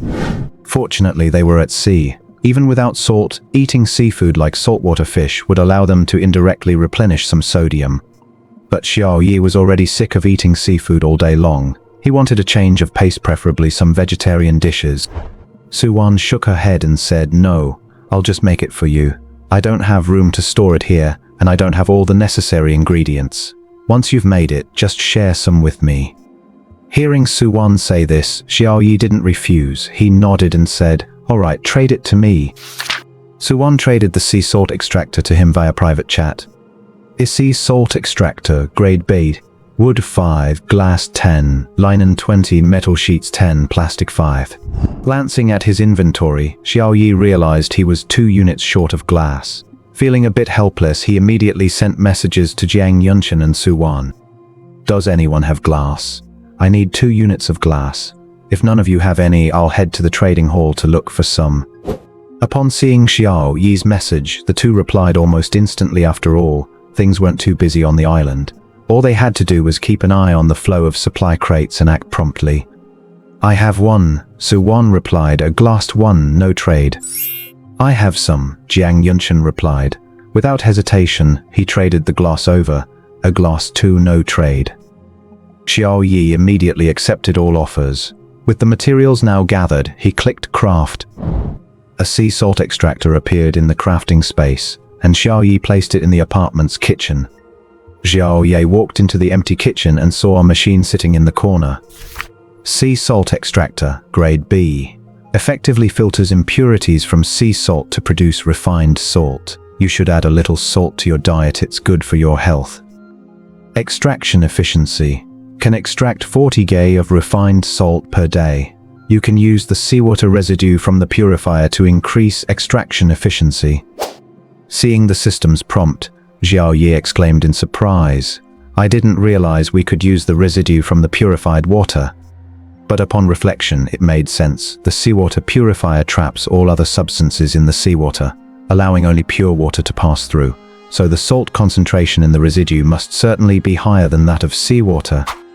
This way, the sea salt extractor can extract sea salt from seawater with a higher concentration, naturally making it more efficient. Xiao Yi glanced at his seawater purifier and noticed that it was just about to finish purifying a bucket. He poured all the liquid remaining at the bottom of the bucket into the sea salt extractor in one go. The extractor immediately sprang into action. All that was left to do was wait. Xiao Yi switched back to the crafting interface and crafted the C-class water purifier that Jiang Yunchen had given him, placing it side by side with the A-class water purifier in the living room. A water purifier C-class purifies seawater into purified water. With an adequate supply of seawater, it can produce 20 ml of purified water per hour. The machine holds 500 ml of seawater and 500 ml of purified water. It lacks automation and requires manual refilling of seawater. That's a full 4 times less efficient than the Class A water purifier.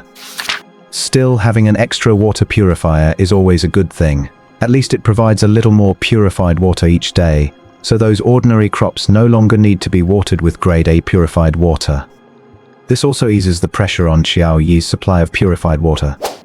After setting everything up, Xiao Yi went out for a stroll around his island. The bigger the area, the lonelier I feel, Xiao Yi mused, then patted Wang Kai, who was following him, and headed toward the chicken coop. The eggs still showed no signs of hatching. He wondered when the chicks would finally emerge. There were already 3 supply crates on the shore, and the fully automated fishing net was still tirelessly patrolling its preset route. Looking at the 3 supply crates, Xiao Yi thought to himself, am I really just supposed to wait like this? What if, after 10 days, that 10% chance still hasn't triggered? Wouldn't I just have to keep waiting forever? No, I can't just sit here and wait. These 10 days might put me at a disadvantage. What if I run into other powerful survivors in the future and am powerless to fight back? Then everything will have been for nothing. Xiao Yi didn't believe he was the only lucky person in the world. Even if it were just 1 day of double the probability, it could make a huge difference. He didn't need to be so obsessed with perfection. He didn't have to double every single supply. Open the supply crates. Xiao Yi strode decisively toward the 3 supply crates. Items obtained. Cornerstone to 2, bricks 4, plastic to 3, spicy snacks 100. Spicy strips 2.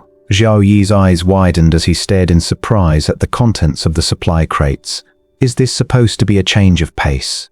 Let's keep opening them. Supplies obtained. Stove blueprint 1, wood 5, metal sheets 3.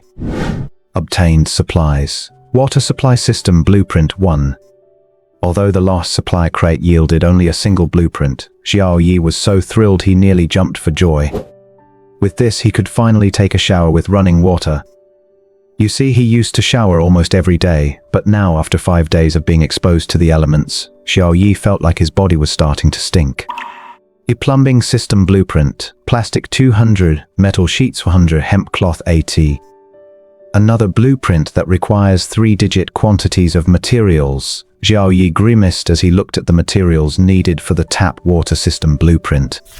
Of course, Xiao Yi knew that a tap water system was a massive undertaking. The sheer volume of materials required was likely due to the fact that he was living in a studio apartment. If it were a villa, the numbers would be astronomical. I guess I'll have to go trading after all. Xiao Yi shook his head, then sent messages to Jiang Yunshan and Su Wan first. I need a lot of plastic, metal sheets, and burlap. If you have any, could you lend them to me for now?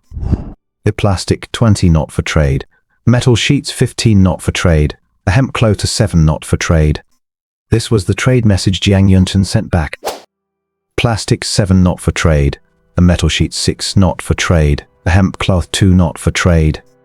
This was the trade message from Su Wan. Xiao Yi, of course, didn't stand on ceremony. He accepted all the trades. Supplies acquired. Plastic 27, metal sheets 21, hemp cloth 9. Looking at his total inventory, he was still far short time to head to the trading hall. The current inventory is as follows: plastic 65, metal sheets 25, hemp cloth 21. Still far short of the materials needed to build a tap water system, Xiao Yi shook his head and decided to switch the fish meat he'd previously used to trade for cornerstones to acquiring supplies instead. The fish meat he'd previously listed on the trading market had just netted him another 12 keystones, though the pace of transactions was much slower than at the beginning. Perhaps seeing Xiao Yi's massive hoarding of keystones, some shrewd traders had caught onto his scheme. Unless they were in desperate need of food, they wouldn't trade so readily anymore. After completing the trade for those 12 keystones, Xiao Yi took all 180 remaining lots off the market. What? The fish meat's been taken down. I just caught a keystone. I haven't eaten in 2 days. I knew the big shot would only give us a limited time. He wasn't going to keep them around forever. Yeah, that's why I said the person who told us not to trade keystones for food earlier was so mean. Don't worry, the big shot has put them back on the market. This time, you can trade other basic supplies for fish meat. Everyone immediately switched to the trading hall and found that, sure enough, someone was accepting fish meat in exchange for supplies. See fish of 50G in exchange for metal sheets 3 or plastic 2 or hemp cloth 1. Great! I happen to have 1 piece of burlap. Thanks, big shot. Trade confirmed. I've got 4 pieces of plastic. I've got 10 metal sheets. Anyone who's made it to 5 is definitely a survivor who's figured out how to get their hands on those supply crates, so they're bound to have some supplies on hand. But whether you can loot food and water really comes down to luck. As a result, some survivors end up with some supplies, but still have to go hungry and thirsty, so they have no choice but to trade their supplies for food and water. As a result, the trading market flourished. The island monument's notification sounds were almost non-stop. It took just 5 minutes for all the sea fish Xiao Yi had listed to be snapped up. Supplies obtained: metal scrap 210, plastic 90, hemp cloth 65. Combined with his existing stockpile, it was more than enough. Craft. The corresponding materials disappeared, and 2 massive water tanks appeared in the island steel's crafting space, along with 2 pipes extending from them. Please select a location for the water supply system. Xiao Yi looked at the 2 massive water tanks, thought for a moment, and placed them behind the apartment, near the bathroom. After placing them, Xiao Yi stepped out of the apartment and saw the 2 water tanks, each with a capacity of a full 3 metric tons. The one closer to the seashore had a water pipe extending from it, but it wasn't connected to the sea. You're not asking me to pour water into tanks, are you? Xiao Yi's eyes widened. Water supply system. This system can simply filter seawater into water suitable for daily use. If you wish to drink it, you must boil it thoroughly. This system lacks an automatic water intake mechanism, so you'll need to seal the outlet facing the sea, then fill the first tank from above. Once that's done, it'll be ready to operate. Xiao Yi looked the system prompt and nearly spat out a mouthful of blood in shock. You son of a witch, how long is it going to take to pour 3 metric tons of water? Xiao Yi couldn't help but curse. Cursing aside, the work still had to be done after all. He was the one who wanted to take a shower. Xiao Yi used 2 units of wood to craft a wooden bucket with a capacity of about 10 kilograms. Then he turned into a seawater porter. The water tank was a cube with 1.5 meter sides, so by propping it up with a few pieces of wood, Xiao Yi could open the top opening and pour the water from his bucket into it. I didn't realize I was this strong. Xiao Yi poured 20 buckets in a row without feeling a thing. Guess it's not that hard after all. With that thought in mind, Xiao Yi poured even faster. After pouring more than 200 buckets, Xiao Yi finally felt his arms start to ache. I can't take it anymore. That's enough, let's get this thing running. Xiao Yi shook out his arms and muttered. Hum. With a low hum, the water supply system finally began to operate. After he'd chosen the location earlier, 2 water pipes extending from the tank near the bathroom automatically stretched out to the bathroom and kitchen. Xiao Yi walked into the apartment and saw a faucet protruding from one side of the kitchen wall. Thank goodness at least it didn't screw me over by making me go find a faucet blueprint again, Xiao Yi muttered. He grabbed a plastic bottle, turned on the faucet, and let some water run out. He tilted his head back for a sip. Gulp, yeft. Xiao Yi spit it all out and muttered, it definitely tastes like tap water. It should be fine for washing up, but isn't it a bit of a waste to use it all for that? It seems like everyone's really short on water. Who cares? Xiao Yi immediately washed his face with the tap water. Ah, that feels great. Xiao Yi felt a wave of coolness wash over him. Oh right, this water isn't completely undrinkable, you can boil it and drink it. Xiao Yi suddenly recalled the system's earlier prompt. In my past life, there was a brand that specialized in selling boiled water. Given how water-scarce things are right now, I could totally develop this product myself. It's just boiling water simple. Xiao Yi seemed to have discovered a way to make money. No sooner said than done, Xiao Yi immediately pulled out his wok and prepared to dig a hole in the ground, just like before, to prop the wok up with stones. Wait, didn't I get a stove blueprint when I opened that supply crate earlier? He found the stove blueprint. A stove blueprint, bricks 10, stones 2. I only have 5 units of bricks, but I have plenty of stones, Xiao Yi muttered. Bro Jiang, do you have any bricks? Suwan, do you have any bricks? Xiao Yi sent messages to both of them. Yes, bricks 2, no trade required. Jiang Yanqin immediately sent the bricks over. I didn't manage to get any, Suwan said, looking a little embarrassed. Xiao Yi replied, it's okay. They were still 3 units short of the required number of bricks. After thinking for a moment, Xiao Yi asked Jiang Yanqin again, do you still have any bottled water? Yes, do you run out of water? Jiang Yanqin was a bit puzzled. He even wondered if Xiao Yi's account had been hacked. Xiao Yi explained, I'll trade 500 ml of C-grade purified water for 500 ml of your mineral water. Huh? Jiang Yanqin was taken aback. I'm planning to trade the water for some bricks in the trading hall, but I only have grade A and grade C purified water on hand. Let's save these graded items for our own people, Xiao Yi explained. Jiang Yanqin finally understood Xiao Yi had done it that way. Alright, mineral water 500 ml, no trade. Xiao Yi immediately agreed to the trade and sent over the 60 ml of purified water that had just been produced by the grade C water purifier. The grade C water purifier is too slow. I'll make up the difference once purified enough, Xiao Yi said. No rush, Jiang Yanqin replied. With this mineral water in hand, Xiao Yi immediately listed in the trading hall. A mineral water 25 ml for brick 1, a total of 20 sets. There's definitely been a surge in big spenders lately.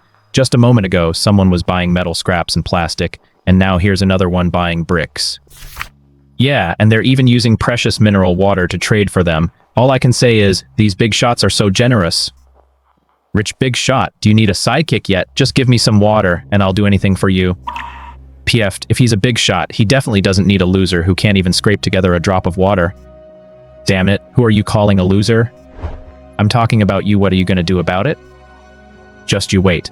As soon as I build a boat, I'll head straight to your island and wipe you out. Fine, I'll be waiting for you on my island. If you don't show up, you're a coward. With a temper like mine, just you wait. Right now, almost no one in the trading hall is using water to trade for other items. Water is even more precious than food. Although bricks are hard to come by, given the massive player base, there are actually quite a few survivors who have them. In just 30 seconds, the bottled water Xiao Yi had listed was already gone. Items obtained, bricks 20. Did I set the price too low? Next time I'll try offering 20 ml of bottled water to see if anyone trades for it. Xiao Yi thought to himself as he watched the market snap up his bottled water so quickly. With all the supplies in hand, it was time to start building. As the corresponding supplies disappeared, a stove appeared in the island monument's crafting area. Please select a placement location. Xiao Yi placed the stove right next to the window in the kitchen. Given the island monument's usual track record, the stove definitely wouldn't come with a range hood. Placing it by the window would at least let the cooking fumes drift outside rather than into the living room, bedroom, or bathroom. After setting it up, Xiao Yi walked into the kitchen and looked at the stove. Stove provides a steady heat source for your use. Be mindful of the fumes produced by burning fuel. Just as expected. Xiao Yi had expected as much. He tossed in a piece of wood, placed a wok on top, filled it with tap water, and quickly brought it to a boil. He let it cool naturally to room temperature before pouring it into a plastic cup. He took a sip. It tasted practically the same as bottled water. That would make gathering supplies much easier from now on. After all, water is more in demand than food. Xiao Yi took out the spicy strips he'd just boiled, checked the production date, and found there wasn't one no brand and no information on the packaging either. It really is a 3-no product. Aren't they afraid of being featured on the 315 Consumer Rights Night Show? Xiao Yi muttered to himself, then continued opening the package and eating. At least his system hadn't flagged this as toxic. Munching on spicy strips while sipping grade A purified water, it was nothing short of bliss. Just then, a message in the public channel caught Xiao Yi's attention.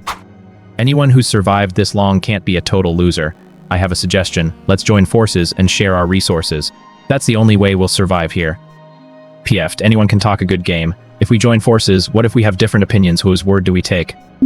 Simple, will follow whoever's stronger. So if I say I'm stronger than you, will you listen to me? There's absolutely no way to judge strength right now. It's meaningless. We can easily trade resources in the trading hall. Those who don't share the same path can't work together. I'm emperor over all. My island is already 30 square meters in size. I have a tent, I've crafted a bow and arrows, and I even have a water purifier. If you want to join the coalition I lead emperor over all, then send me a private message. When Xiao Yi saw that username, he immediately remembered this was the person who had been guiding everyone in the chat group on the first day on how to use the resources on the island to gather supplies. Looks like he's doing pretty well too, Xiao Yi muttered to himself as he read emperor over the world's message. But the people in the public channel, upon seeing the figures Delin Tianjia mentioned, immediately lost their composure. What? He's already expanded his island to 30 square meters? That's huge, almost the size of a studio apartment. Big, my foot. Have you all forgotten that there's a big shot who bought over 90 cornerstones outright? His area is way bigger than his. PF'd, are you sure that big shot is just one person? What if they're part of an organization? Exactly. If Emperor of the World can grow this big all by himself, he's definitely more impressive than that other big shot. Bunch of sycophants. Damn it, who are you calling that? So what if the island's big? Does that big shot have a water purifier, a bow and arrow, a tent? You're actually arguing over this? Xiao Yi was at a loss for words with these keyboard warriors. You're right, I'd have any of those things you mentioned. No ordinary water purifier, no bow and arrow, and no tent. Sigh, I'm such a loser. Xiao Yi thought to himself as he looked at his A-class and C-class water purifiers, his crossbow, and his studio apartment. Since he had nothing better to do anyway, Xiao Yi sat on his wooden bed and watched them trade insults in the group chat. But Xiao Yi knew that Emperor over all would surely be able to recruit a bunch of followers. Very after all, in this world, aligning yourself with a big shot is the key to survival. As he watched, Xiao Yi actually leaned back and drifted off to sleep. When he woke up again, it was already dark. He went outside to adjust the targeting of his fully automatic fishing net. He didn't open the 2 supply crates on the shore, but instead returned to the apartment's bathroom, ready to take a shower using his newly built tap water system. Whoosh! Tap water flowed from the faucet. Xiao Yi took off the clothes he'd been wearing for several days and scrubbed them while he showered. After a full day of exposure to the scorching sun, the tap water was actually slightly warm. 10 minutes later, Xiao Yi walked out completely bare. Thankfully, there was a fireplace. Otherwise, even with the lukewarm water, he could easily catch a cold. Nights by the sea were still quite chilly. He wrung out his clothes and laid them on the mantelpiece, then fell fast asleep. Suwan hadn't sent him any supply updates all day. Presumably, there were no special supplies, and there was no need to send the usual ones for the time being. The night passed without incident. The next day, the wooden bed shifted slightly, and Xiao Yi woke up. Sure enough, he saw Wan Kai jump right onto the bed. "Get down," Xiao Yi said, pointing at the floor. "Woof woof," Wan Kai barked twice, wagged his tail, and then jumped down. Xiao Yi walked over to the fireplace and found that all his clothes were completely dry. "This fireplace dryer really works wonders," Xiao Yi said. He then put on his clothes, removed the refined salt from the sea salt extractor, and placed it in a plastic container. He poured the purified water out of the water purifier, then poured the remaining liquid into the sea salt extractor.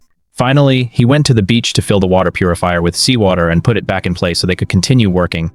After finishing all this, he gave the purified water Jiang Yunshin, then stepped outside, stretched, and prepared 3 of the fish Wan Kai had caught, placing them on the grill to cook. The lettuce in the wooden basin had already sprouted flower stalks. He was sure it would produce seeds soon. The strawberries had even begun to bear tiny fruits. They looked like they'd be ready to eat in a couple of days. Xiao Yi nodded with satisfaction, then simply watered them with tap water. These were ordinary plants, after all, and didn't need high-quality purified water. While he was watering them, Xiao Yi suddenly heard the chirping of a chick coming from nearby. "Cheep, cheep, cheep." Xiao Yi immediately rushed over to the chicken coop and found 2 bright yellow chicks running back and forth inside, occasionally pecking at the ground as if searching for food. Seeing Xiao Yi approach, the 2 chicks scurried over, showing no fear of strangers at all. They chirped at Xiao Yi even more urgently, as if they were starving. Thanks to a system prompt, Xiao Yi knew that these two chicks were one male and one female. They were perfect for breeding and expanding his flock. But what to feed them was a very serious problem. Although the wheat was nearly ripe, he couldn't possibly use this harvest to feed the chickens. He couldn't even bring himself to eat it, and he still needed to expand his crops. What should I do? Xiao Yi pondered. Wait, system, check in. Heaven and earth, please grant me some chick feed, Xiao Yi prayed. Check-in successful. You've obtained 10 S-rank corn seeds. Seeds again. Xiao Yi sighed in exasperation. Although he needed seeds right now, the chicks were clearly more important at the moment. The system just doesn't know how to prioritize.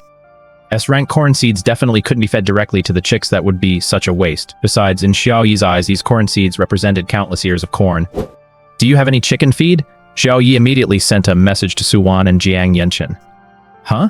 You have chicks? Suwan asked, then immediately realized the question could be misinterpreted. Her face flushed slightly as she hurriedly replied, No, I don't have any food on hand right now. I got by yesterday on the grilled fish you gave me. She hung up right after that. Xiao Yi, who had been focused on the chick's food, had noticed the double meaning in her words. All I have right now is bread, Jiang Yenshin replied. Can newly hatched chicks eat bread? Xiao Yi asked. Jiang Yenshin was taken aback and replied, You can ask me to eat chicken all you want, but I really don't know anything about raising chickens. Xiao Yi thought for a moment and replied, I'll send you some grilled fish in a minute. Hold off on the bread for now. Okay, Jiang Yenshin agreed. He switched the island monument to the public channel and posted a message there. If anyone has food or feed for chicks, please send me a private message. The public channel immediately buzzed with activity again. What? People aren't even getting enough to eat, and now we're feeding chickens? Is this what life's like for the big shots? I've been without food or water for a day and a half. If you give me some food or drink, I'll dig up some earthworms for you. What are you thinking? This sandy soil doesn't even have any plants, let alone earthworms. Exactly. Besides, if you actually found earthworms, wouldn't you already have food? Hey, the guy above, are earthworms even edible? That sounds so gross. Of course, earthworms are rich in protein, fat, and carbohydrates, as well as various amino acids, vitamins, and trace elements. Most importantly, when eaten raw, they have that unique coating. Take a bite, and your mouth will be filled with the fresh, earthy scent of soil. Yah, don't say that. I just finished the last bit of bread, and I don't want to throw it up. It's okay if you throw it up, you can have another meal. Xiao Yi's question was instantly pushed aside. At the same time, messages began popping up nonstop in Xiao Yi's private chat, but most were just people begging for water or food. Not a single one offered what Xiao Yi actually wanted. Xiao Yi shook his head and was about to close the private chat requests. If all else fails, I'll just feed them bread after all. It's made from wheat. Just as he was about to close the private chat window, one message caught his attention. Newly hatched chicks are quite delicate. Make sure to keep them warm, and they should ideally be fed specially formulated feed. I know the correct proportions, but since we don't have the resources right now, just use the bread from the supply crates, tear it into small pieces. If possible, you can also completely dry some sea fish and grind it into crumbs to feed them a little. Remember, the water the chicks drink must be boiled that way. They're less likely to get sick. Seeing that the other person spoke with such authority, Xiao Yi muted messages from others and messaged that person privately. So, chicks can eat breadcrumbs, right? That's right, the other person replied. Okay, you've basically answered my question. What do you need, food or water? Xiao Yi asked. I don't need anything anymore. At my age, just making it this far has been the limit. Keep it for yourself, stay alive. Judging by the tone of the voice, it seemed the person was ready to give up. Xiao Yi furrowed his brow slightly and asked, Do you know anything about raising chicks? I've been a farmer my whole life, how could I not know? The other person replied. Here's the deal, you'll be my farming consultant, and I'll give you 1 fish and 500 ml of cold boiled water every day, Xiao Yi said. The reason for this was, of course, that he might encounter farming issues in the future, and having a technical expert to assist him would be far better than fumbling around on his own. Besides, as his island grew in size, he was catching plenty of sea fish every day. 1 or 2 wouldn't be a problem at all, and as for the cold boiled water, that was a non-issue. He could just tap the tap water and boil it whenever he wanted. Of course, one hassle with the tap water system was that he had to fill the water tank with seawater himself. At the same time, the fact that the other person initially refused his food and water and told him to survive on his own also touched Xiao Yi deeply. At that moment, on a tiny island measuring just 4 square meters, an elderly man leaned against the island's monument, his entire body utterly weakened. Upon seeing Xiao Yi's reply, a faint glimmer of hope flared in his eyes once more to stay alive. After all, no one wants to die. Won't this be a burden to you? The old man asked after a moment's hesitation. Don't worry. Since I dared to offer such terms, I can certainly handle it myself, Xiao Yi replied. All right, then I'll sell you this old life of mine, the old man said. Xiao Yi sent a friend request. The other party has accepted, You've added Old Yuan as a friend. Old Yuan? Xiao Yi paused in surprise. So Xiao Yi requested a video call with Old Yuan. After Old Yuan accepted, Xiao Yi stared wide-eyed at the elderly man on the screen, then burst into wild joy. Teacher Yuan, I never expected it to be you, Xiao Yi exclaimed eagerly. What do you mean, teacher? I'm just an old man in my twilight years now. Old Yuan shook his head. No, your agricultural techniques have fed countless people, Xiao Yi said, then sent the items over. Purified water, grade A, 50 ml, boiled water, 500 ml, a grilled fish, a 500 trade complete. Wow, that's so much. Old Yuan felt as if he were dreaming. Please accept them, Teacher Yuan. I'll be counting on your help a lot in the future, Xiao Yi said. That grade A purified water can help regulate the body. It's not much, just take it slowly for now. Pure water can regulate a person's body? Old Yuan felt his knowledge was being challenged. Xiao Yi replied with a smile, I know this defies science, but then again, what on this island can actually be explained by science? Hearing Xiao Yi say this, Yuan Nong nodded in deep agreement. In that case, I won't be picky. Yuan Nong agreed to the trade and received the water and food. Old Yuan, how did you manage these past few days? Xiao Yi asked curiously. Yuan Nong replied, I used that fishing net to retrieve a supply crate, but it only contained a little bread and water. I haven't seen any other supplies. Xiao Yi nodded, then traded him the fishing net and axe he'd obtained after defeating Li Yu. I don't need these, so you can use them for now, Xiao Yi said. But these are too valuable. Are you sure you don't need them yourself? Yuan Nong asked, looking at the intact fishing net with some astonishment. No, I have something better, Xiao Yi replied. Once you've regained your stamina, go catch those supply crates as soon as possible. Don't sell the keystones, use them all to expand your island. Got it. I also feel that keystones must be very important resources. After drinking some water and finishing the grilled fish, Yuan Nong looked much better. Alright, that's it for now. Send me a message if anything comes up, Xiao Yi said, then hung up the phone. Yuan Nong stood up, stretched a bit, and muttered in surprise. I really do feel much better. Could there really be some special substance in that purified water? Yuan Nong still hoped to explain this phenomenon using his own knowledge, but clearly he didn't have the resources to investigate it right now. After ending the call with Yuan Nong, Xiao Yi immediately sent the other grilled fish to Jiang Yenshin in exchange for the bread he was holding.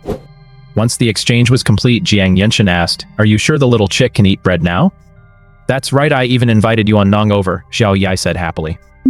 Academician Xieguo Yuan Nong, Jiang Yenshin asked in disbelief. That's right, Xiao Yi replied. Jiang Yenshin gave Xiao Yi a thumbs up and said, You're pretty good at grilling fish. That's because I have a grill. Before, when I use an open flame, they all turn to charcoal, Xiao Yi said as he chatted with Jiang Yenshin, crumbling the bread he'd just received into crumbs. Alright, that's enough chatter. I'm off to feed the chickens, Xiao Yi called out, and in the call. When he returned to the chicken coop, the two chicks were chirping even more excitedly. Xiao Yi fashioned a shallow feeding tray out of a wooden plank, then sprinkled the breadcrumbs inside. He didn't dare put too much. The chicks, sensing the aroma of food, immediately ran to the feeder and began pecking away. Tap, tap, tap, a sound like a woodpecker pecking at a tree trunk rang out. Seeing how happily the chicks were eating, Xiao Yi made another shallow bowl, filled it directly with some grade A purified water, and placed it inside the chicken coop. Grade A purified water is much better than plain boiled water. I hope will increase the chick's survival rate. These two chicks were crucial to the prosperity of his chicken coop. He couldn't afford to neglect them. After finishing all this, Xiao Yi gutted a fish and, taking advantage of the sunny weather, hung it outside to dry. He planted the S-grade corn seeds he'd just received from checking in into the flower bed on the east side and watered them. I think there were still 2 supply crates left unopened yesterday. Xiao Yi suddenly remembered that he'd fallen asleep yesterday and woke up at night, so he hadn't opened the supply crates he'd fished up afterward. Open the supply crates first. Xiao Yi walked over to the 2 supply crates and tore open the waterproof seals. Supplies obtained. Loom blueprint 1, metal sheets 3, plastic 1, 500 ml bottled water. Obtained supplies, cornerstones 2, potatoes 2, wood 5. A loom? Xiao Yi stared at the blueprint, feeling a bit bewildered. How many people would even know how to use this thing once it's built? Shaking his head in resignation, Xiao Yi stowed the supplies away, then grabbed a bucket to fill it from the water tank. He'd filled 2 metric tons yesterday, but had only used a tiny bit. There was a pipe near the bottom connecting the 2 water tanks, acting as a communicating vessel. Water flowed from the tank closer to the sea to the one further inland due to the pressure difference, so now each tank held about 1 metric ton. Today, Xiao Yi filled the tank near the beach in one go. Phew, looks like my stamina really has improved a lot, Xiao Yi muttered to himself. After finishing all that, Xiao Yi realized it was already noon. He polished off the remaining roast chicken, which he'd earned on the double effect day. He ate the meat and Wang Kai ate the bones. After finishing the roast chicken, Xiao Yi lay back in the rocking chair. Having been busy all morning, he could finally take a break. When he woke up, 2 hours had already passed. Glancing at the system time, Xiao Yi mused, I really did eat way too much. After that remark, Xiao Yi listed the tap water he'd boiled for sale in the trading hall. A boiled water 50 ml for cornerstone 1. He listed 20 sets at once, deliberately setting the price significantly higher this time after all. It was the last day, so he might as well take whatever he could get. Holy crap, everyone. Check out the trading hall, someone's trading a cornerstone for 50 ml of boiled water. Seriously? I'm dying of thirst, and I just happen to have 2 cornerstones on me. How did this pro get their hands on purified water and boil it? Please share the guide and explain the process. This probably isn't boiled purified water, because I've tried it before. When you boil purified water and put it in the island monument to trade, it still shows up as purified water. The guy above is a pro too. Why boil purified water when you have it? That must have evaporated quite a bit. It's okay, we've still got plenty of water for now. Could you sell me some at a discount? Juan get lost. Yuan Nong also spotted this trade while taking a break from fishing and thought to himself, this must be something Xiao Yi posted. Not only did he tell me not to sell the keystones, but he's also using water, such a precious resource, to buy them. It seems this stuff is really important. Yuan Nong had already fished up a supply crate which yielded 2 keystones and some other basic supplies. Following Xiao Yi's instructions, he immediately expanded his island by 2 square units. When he saw his island instantly gain 2 square units of space, Yuan Nong was completely stunned. There was simply no way to explain this with what he had learned. About 10 minutes after listing it, the plain water sold out. That's still way too slow, Xiao Yi muttered. Then he listed another 20 sets at the same price. Are these 2 big shots or just one? Another 20 sets of plain water. Big shot, please help us out. It can't be the same person, right? Otherwise, how much water would they have to get their hands on? If it is the same person, wouldn't that be seriously impressive? Watching the discussion in the public channel, Xiao Yi continued using his previous tactic, competing against himself. The plain water 55 ml traded for cornerstone 1. This time he listed 40 sets at once. Sure enough, more than one big shot has gotten their hands on this plain water, someone immediately shouted in the public channel. That's right, the big shots must have found a freshwater source. Since we're all from Xia, please share the guide. I strongly urge the big shots to share this. I'd be happy to join your faction. Xiao Yi paid no attention to their discussion. Instead, he stared blankly at the message Suwan had sent him. What kind of luck is this? You actually rolled another tent, Xiao Yi said in surprise. Suwan replied with a laugh. Maybe the heavens were worried I'd get caught in the rain. What should I do with this tent? Trade it for keystones. Suwan knew that Xiao Yi was constantly trading for keystones in the trading hall. 1 tent was enough for her, so trading the extra one for keystones should be quite popular. Xiao Yi thought for a moment, then sent a message to Jiang Yunshin and Yuan Nong. I have an extra tent here. Does anyone need it? Let's handle this internally first, Xiao Yi said to Suwan. Okay, Suwan replied, then traded the tent to Xiao Yi. As soon as Jiang Yunshin saw the tent, he immediately wanted to claim it, but since Xiao Yi's message asked any of you, he knew it must include Yuan Nong as well. Glancing at the makeshift wooden shelter he'd already set up, Jiang Yunshin replied, let's give it to old Yuan. Although he was traveling with his child, the child was now in excellent health and had a wooden shelter to keep them dry and warm, so it made more sense to give the tent to Yuan Nong. On the battlefield, Jiang Yunshin was ruthless and merciless, but when it came to his family and friends, he could be extremely accommodating. Upon seeing Jiang Yunshin's reply, Yi nodded slightly. See if anyone else needs it. The weather here is pretty good right now, so I probably won't need it, Yuan Nong replied. Everyone else has passed on it, so this one's yours, Xiao Yi said. A single person 10-to-1 trade, none. Thank you, Yuan Nong kept thanking him and accepted the trade. After the trade was completed, Xiao Yi looked back at the trading hall. The 40 batches of plain water listed later had all been sold, and 3 of the previous 20 sets have been sold. Supplies obtained, cornerstone 43. As expected, you really have to make customers feel like they're getting a good deal, Xiao Yi muttered to himself, then listed another 40 sets still 50 ml of plain water for 1 cornerstone. After listing them, Xiao Yi walked out of the apartment and noticed that the lettuce by the door seemed to have produced seeds. He carefully plucked the flower stalk protruding from the center of the lettuce, then picked out the spindle-shaped seeds one by one from the stalk. Items obtained, lettuce seeds 23. Why are there whole numbers and fractions? Xiao Yi asked, looking at the system prompt. Since everyone's technique is different, the supplies obtained will vary slightly, the system replied. Just say I'm not very good at this, Xiao Yi retorted, then harvested all the lettuce and scattered the seeds. Resources obtained, lettuce 500 G. Xiao Yi tore off a lettuce leaf and popped it straight into his mouth. Crunch, crunch. Delicious. He'd been eating nothing but seafood the whole time, not a single vegetable in sight, and his mouth was practically choking on phlegm. Even though it was just the lowest grade lettuce, it tasted incredibly delicious. He opened the private chat and sent 100 Gi to Suwan and 50 Gi each to Jiang Yunshan and Yuan Nong. After all, these were seeds Suwan got from opening a supply crate, so naturally I should give her a little extra. Everyone, give it a try. It was just harvested. It's a bit tough, but it tastes pretty good. Xiao Yi messaged each of the three. This is way too inconvenient. It'd be great if we could set up a group chat, Xiao Yi muttered to himself. Suwan was pleasantly surprised to see the lettuce had been harvested. She knew Xiao Yi had already planted it, but she was amazed by how short the harvest period was. Great. Finally, a change of pace, Suwan replied. Jiang Yunshan, however, was stunned. When did you plant it? Did you have soil? It's already ready to harvest so quickly. A friend of mine unlocked these seeds, and of course I have soil, otherwise I wouldn't have asked for your coconut tree seeds. They're ready to harvest in about 2 or 3 days, Xiao Yi replied. Thanks, Jiang Yunshan accepted the trade. Yuan Nong immediately sent a message, his tone slightly anxious. You're not going to harvest and eat them all right away, are you? Save one plant, wait for it to produce seeds. Xiao Yi replied, of course. I only harvest them after they've produced seeds. That's good, Yuan Nong let out a long sigh of relief. That way, as long as you have soil, you can keep growing lettuce over and over.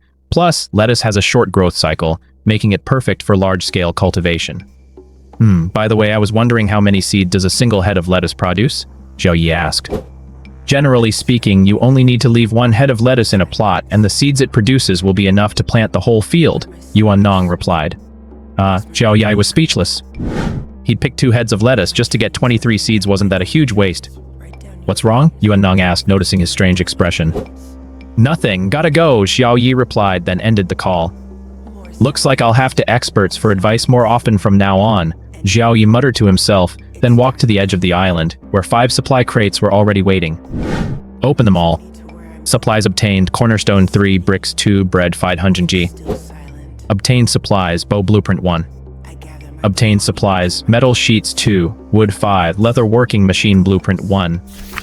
Obtained supplies, soybeans grade A5, glass 3, linen 2.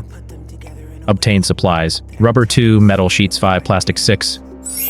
Xiao Yi looked at the supplies and muttered, a leather machine blueprint? Am I supposed to start the Jiangnan leather factory or something? Besides, to make leather, you've got to have hides first. There isn't even any hide on this island right now. What's the point of all this nonsense? Come to think of it, didn't I take down a shark earlier? Why didn't the system notify me that I'd obtained shark skin or fish oil or something? Xiao Yi suddenly sensed something was off. Because of how you handled it, the system prompted again. Okay, you've already looked down on my technique, no need to rub it in, Xiao Yi retorted. Back then, he had indeed cut the shark into pieces with a chainsaw. Perhaps that was exactly why he hadn't obtained any shark skin. Xiao Yi planted the soybeans he'd just obtained in the grate of flower bed, then walked back to the island monument. In the trading hall, of the 40 lots listed later, 38 had been sold, leaving 2 remaining. Supplies obtained, cornerstones 38. It seems we've reached the limit. Everyone's holding on their cornerstones tightly, Xiao Yi thought to himself. As night fell, Xiao Yi moved his supplies toward the island monument. He still didn't understand the mechanism behind the seawater flooding the island. If the seawater were to submerge the cornerstone where his supplies were stored, he'd be in big trouble. Glancing out at the sea, he saw no more supply crates. He adjusted his fully automatic fishing net to cast without a target, then walked back to the apartment. Everyone, keep an eye on your supplies and try to stack them near the island monument, Xiao Yi reminded them. Even if he hadn't reminded them, everyone would have placed their supplies near the island monument anyway, but better safe than sorry. Although they didn't understand the significance of Xiao Yi's reminder, Jiang Yunshan and Yuan Nong still checked all their supplies to make sure none were near the island monument. After reminding his friends, Xiao Yi continued to list 40 sets of 55 mile plain water trade cornerstone. Why has the big shop been collecting cornerstones all this time? Is he planning to piece together a continent? Who knows, maybe he really is. Assembling a continent all by himself, crowning himself king, and becoming a local warlord. Just thinking about it is a thrill. That's not cool at all. A whole continent with just one person, it'd be boring no matter what you did. True. If the area's too big, you'd have to trek all the way to the edges to fish for supply crates. It really isn't worth it. It's better to have a small place like this, where you can cross from east to west in a single step, and turn around to go north or south. Does anyone know how the big shop managed to get so much plain water? I'm seriously dying of thirst. People kept discussing and posting in the public chat channel. Even though this was already the 6th day, the vast majority of people were still short on food and water. Virtually every supply crate near Xiao Yi's island had been retrieved, but looking at the items dropped from the crates, it was clear that food and water were extremely limited. Over the first 6 days, the only food that had dropped was bread, bottled water, roasted chicken, spicy beef jerky, and on 2 occasions fruit, apples and bananas. Keep in mind that Xiao Yi has a fully automated fishing net and retrieves more than 5 supply crates every day, while most others can only get 1 crate a day or none at all. You can imagine just how scarce food and water are. Who knows how many people have been eliminated over these 6 days, and here, elimination means death. Xiao Yi let out a sigh, then rolled over and fell asleep. The next day, Xiao Yi was woken up by the sound of Wang Kai scratching at the door. To avoid being tongue-kissed by Wang Kai again, Xiao Yi decisively shut him out. Xiao Yi got up and glanced at the island monument. By then, the public chat channel was already in an uproar. What's going on? I woke up and the seawater has already started flooding in. Yeah, according to my calculations, my island has shrunk by about 0.3 square meters. At a time like this, let's not show off your math skills. Does anyone from Diao University know what's going on? Mine doesn't seem to have changed. Did you guys do something you shouldn't have? I didn't do anything, it was just like this when I woke up. No way, the seawater is still spreading inland. Are we going to get completely flooded? I can't swim. I get it. Hurry up and use keystones to expand your islands. Those words were a wake-up call. Everyone finally realized what that little keystone was for. Damn it. So that's how it works. Who was that big shot yesterday? I want to trade 100 mamalo of water to get my keystone back. Me too.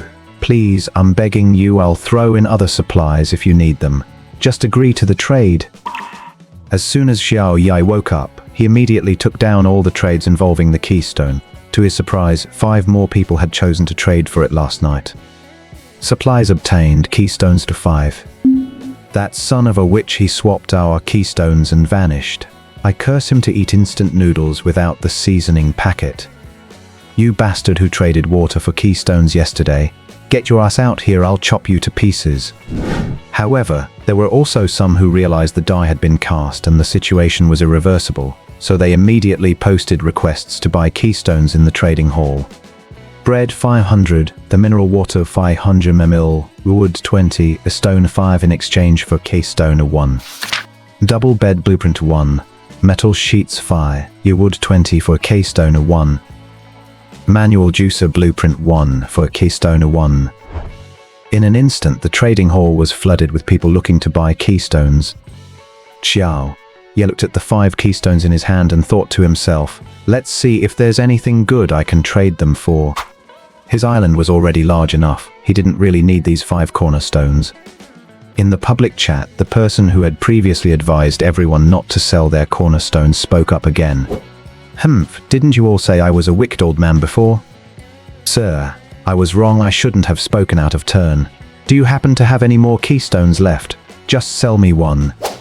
You're still the same old jerk. Get lost. I'm only 18, I don't have a nephew like you. I'll point you in the right direction one more time. Big shot, hurry up and tell us. Right, we're all ears. For a moment, no one else spoke. Everyone was waiting for that guy to continue.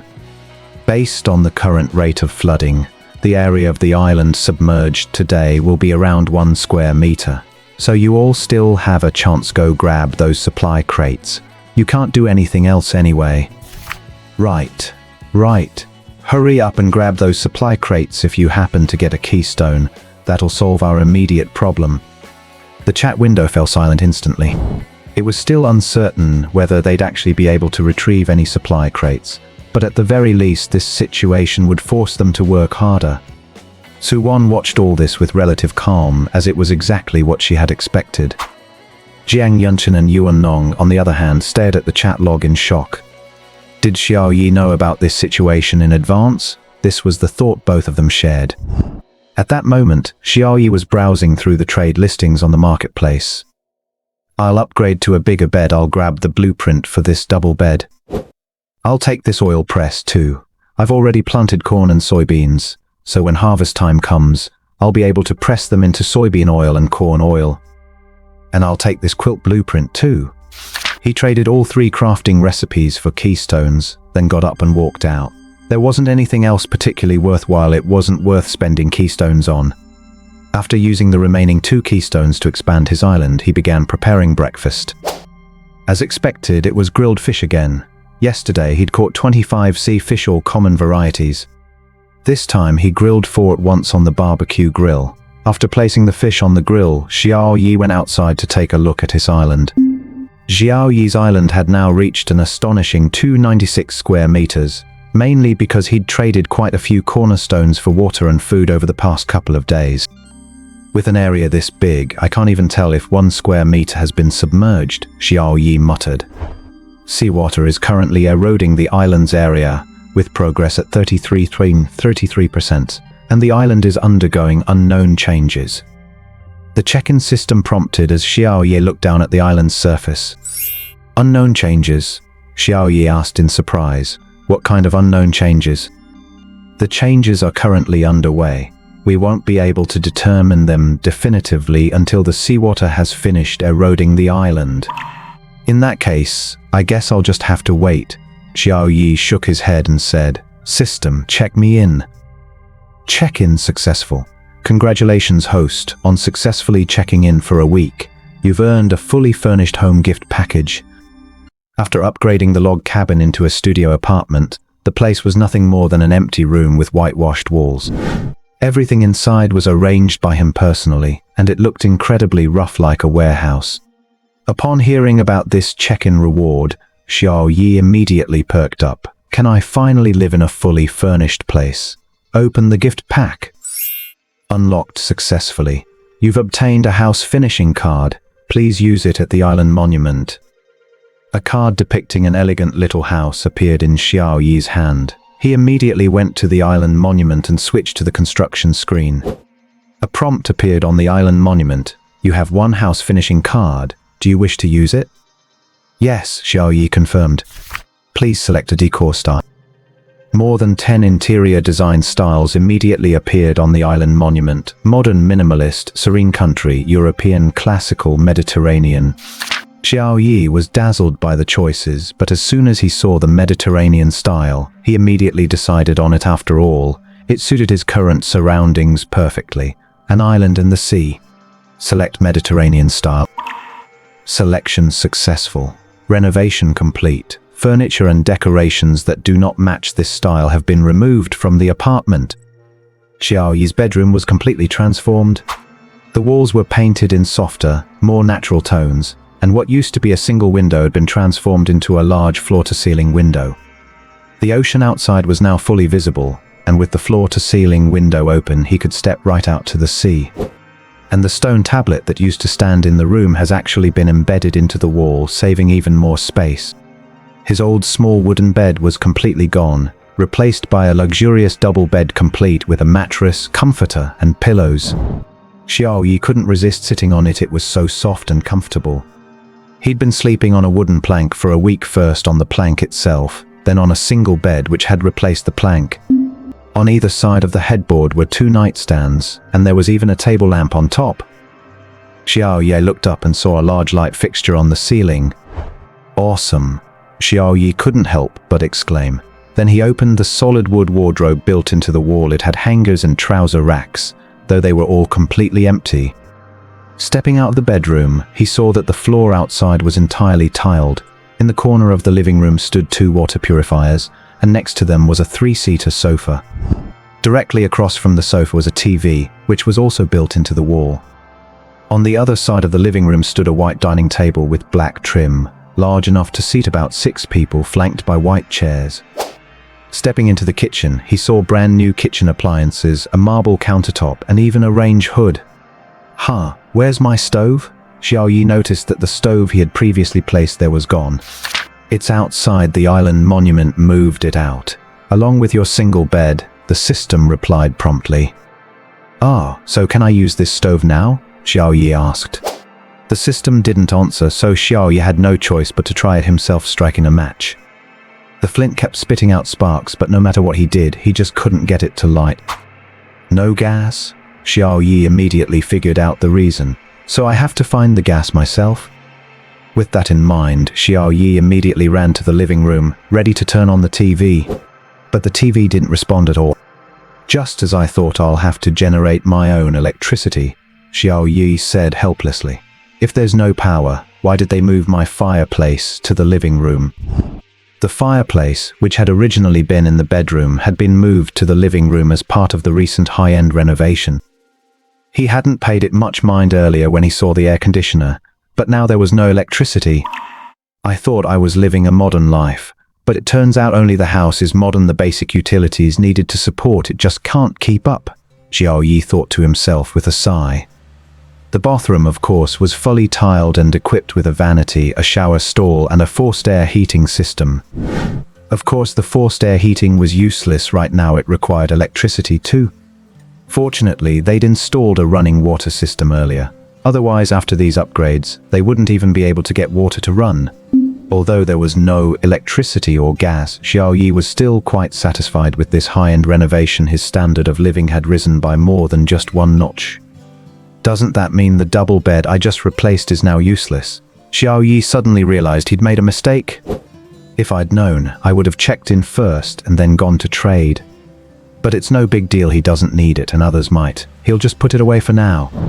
After all that hassle, Xiao Yi hurried outside, set the fully automatic fishing net to target supply crates and let it go off on its own. Then he went to check on his crops. All the plants were thriving, so he watered them while he was at it. He tore the bread he'd baked yesterday into crumbs and, at the same time, took the dried sea fish from yesterday, roasted it over the fire until it was crispy and charred, then crushed it with a hammer into fish powder. He mixed the fish powder into the breadcrumbs and fed the mixture to the chicks. The 2 chicks ate with even greater enthusiasm. Watching them grow visibly day by day, Xiao Yi felt that it wouldn't be long before he could enjoy some fresh eggs. Last night he caught 32 sea fish, which Wang Kai had already gathered together. Xiao Yi prepared 4 of them, placing them on the grill, then carried a bucket to fill the water tank. As his island grew larger, the water tank by the shore was getting farther and farther away. Running back and forth like this was a waste of time. He really needed to figure out a way to set up a water drawing device. Since it didn't take much effort, Xiao Yi quickly filled the water tank and returned to the grill. Once the fish were grilled, Xiao Yi sent one to Yuannong, then one to Su Wan, tossed one to Wang Kai, and ate one himself. Eaten with washed lettuce and a pinch of salt, it was simply delicious. While eating, he sent some purified water to Jiang Yunshan and some chilled white wine to Yuannong. After dealing with the water purifier and the sea salt extractor, Xiao Yi had completely finished off the fish he'd caught. Wang Kai, you're in charge of hauling all the supply crates we fished out to the front of the apartment. Xiao Yi patted Wang Kai beside him and pointed at the supply crates. Woof, woof. Wang Kai barked twice and ran toward the supply crates by the shore. Xiao Yi, meanwhile, returned to the island monument and checked the public chat channel. I fished out a supply crate with 2 cornerstones inside. Awesome. Bro, can you give me one? I'm so scared. Get lost. I'm scared enough as it is. There's one in my supply crate too. Hurry up and loot those supply crates. The odds of getting a keystone seem higher today. Looks like a lot of people have already found them. Right, at a time like this, it's better to rely on yourself than on others. But the supply crates that spawned near me today are too far from the island. I can't reach them. Then just wait. At this point, even if you offer as much loot as you want, there's no guarantee anyone will sell you a keystone. You can't say that. Early this morning, it looked like someone was trading keystones for supplies. 3 deals went through. I was watching them. How do you have so much free time? Because my island is already 10 square meters. If it gets flooded even at this size, I'll just have to accept my fate. Big shot. Can I borrow 2 keystones? Get lost. If you want keystones, go fish them out yourself. Has anyone wondered why it didn't flood for the past 6 days, but suddenly did today? When this question was thrown out there, the public chat fell silent for a split second. But it was only a momentary pause, and then even more discussion surged forth. Exactly why? Can someone explain this? I have a theory. As you've probably noticed, this world is like a game. The first 6 days were like a tutorial phase, giving everyone a 6-day grace period. But once the tutorial phase is over, the difficulty will ramp up. When Xiao Yi saw this, he glanced at a person's ID, Emperor over all. He was the one who had asked the question earlier. What? The first 6 days were just the beginner phase. That's a beginner phase on hell difficulty. Exactly, just look at how many people got eliminated during the beginner phase. So it's probably going to get even harder from here on out. At the current rate 1 square meter submerged per day, everyone has to retrieve 1 keystone every day, just to keep their island from being completely submerged. Emperor over all continued. Holy damn, doesn't that mean we're doomed? I only managed to get 3 cornerstones in the first 6 days. If we have to get 1 a day from now on, we might as well just wait to die. Bro, is this for real? I'm scared. Is there any big shot out there who'll take me in? I can hold my own in formal settings. I'm a whiz in the kitchen, and I'm a pro at climbing onto a double bed. It's still the same old saying. It's better to rely on yourself than on others. Everyone should just focus on looting those supply crates. Lin Tianxia lectured them with the air of someone who'd been there and done that. But we can't get any. Can any of the pros share some tips? Since you've asked so sincerely, I'll be merciful and tell you, Lin Tianxia said. To prevent the world from being destroyed. Don't interrupt, let the big shot speak. To maintain world peace. Get lost. Do you want it to stay alive or not? Shut up, both of you. It seemed Emperor over the world was a good-natured fellow. He didn't let the two of them ruin his mood, and he actually began speaking in the public chat channel. Actually, whether you can fish up a supply crate depends mainly on 3 points. First, the direction the supply crates drift in this is determined by world settings. In theory, at least 1 supply crate should be within reach. Second, it depends on how good your tools are. Take that rickety fishing net you start with. For example, even if you manage to catch a supply crate with it, there's still a chance it'll slip through the net. Finally, it depends on whether you know how to use your tool. If you do, you still have a chance. If you don't, it's all up to luck. Of these 3 points, we can't change the first one. We can only focus our efforts on the second and third. So, try to replace or rent a better fishing net, then practice your casting skills diligently. Finally, carefully observe the direction the supply crate is drifting and find the perfect moment to land a direct hit. That's so true, boss.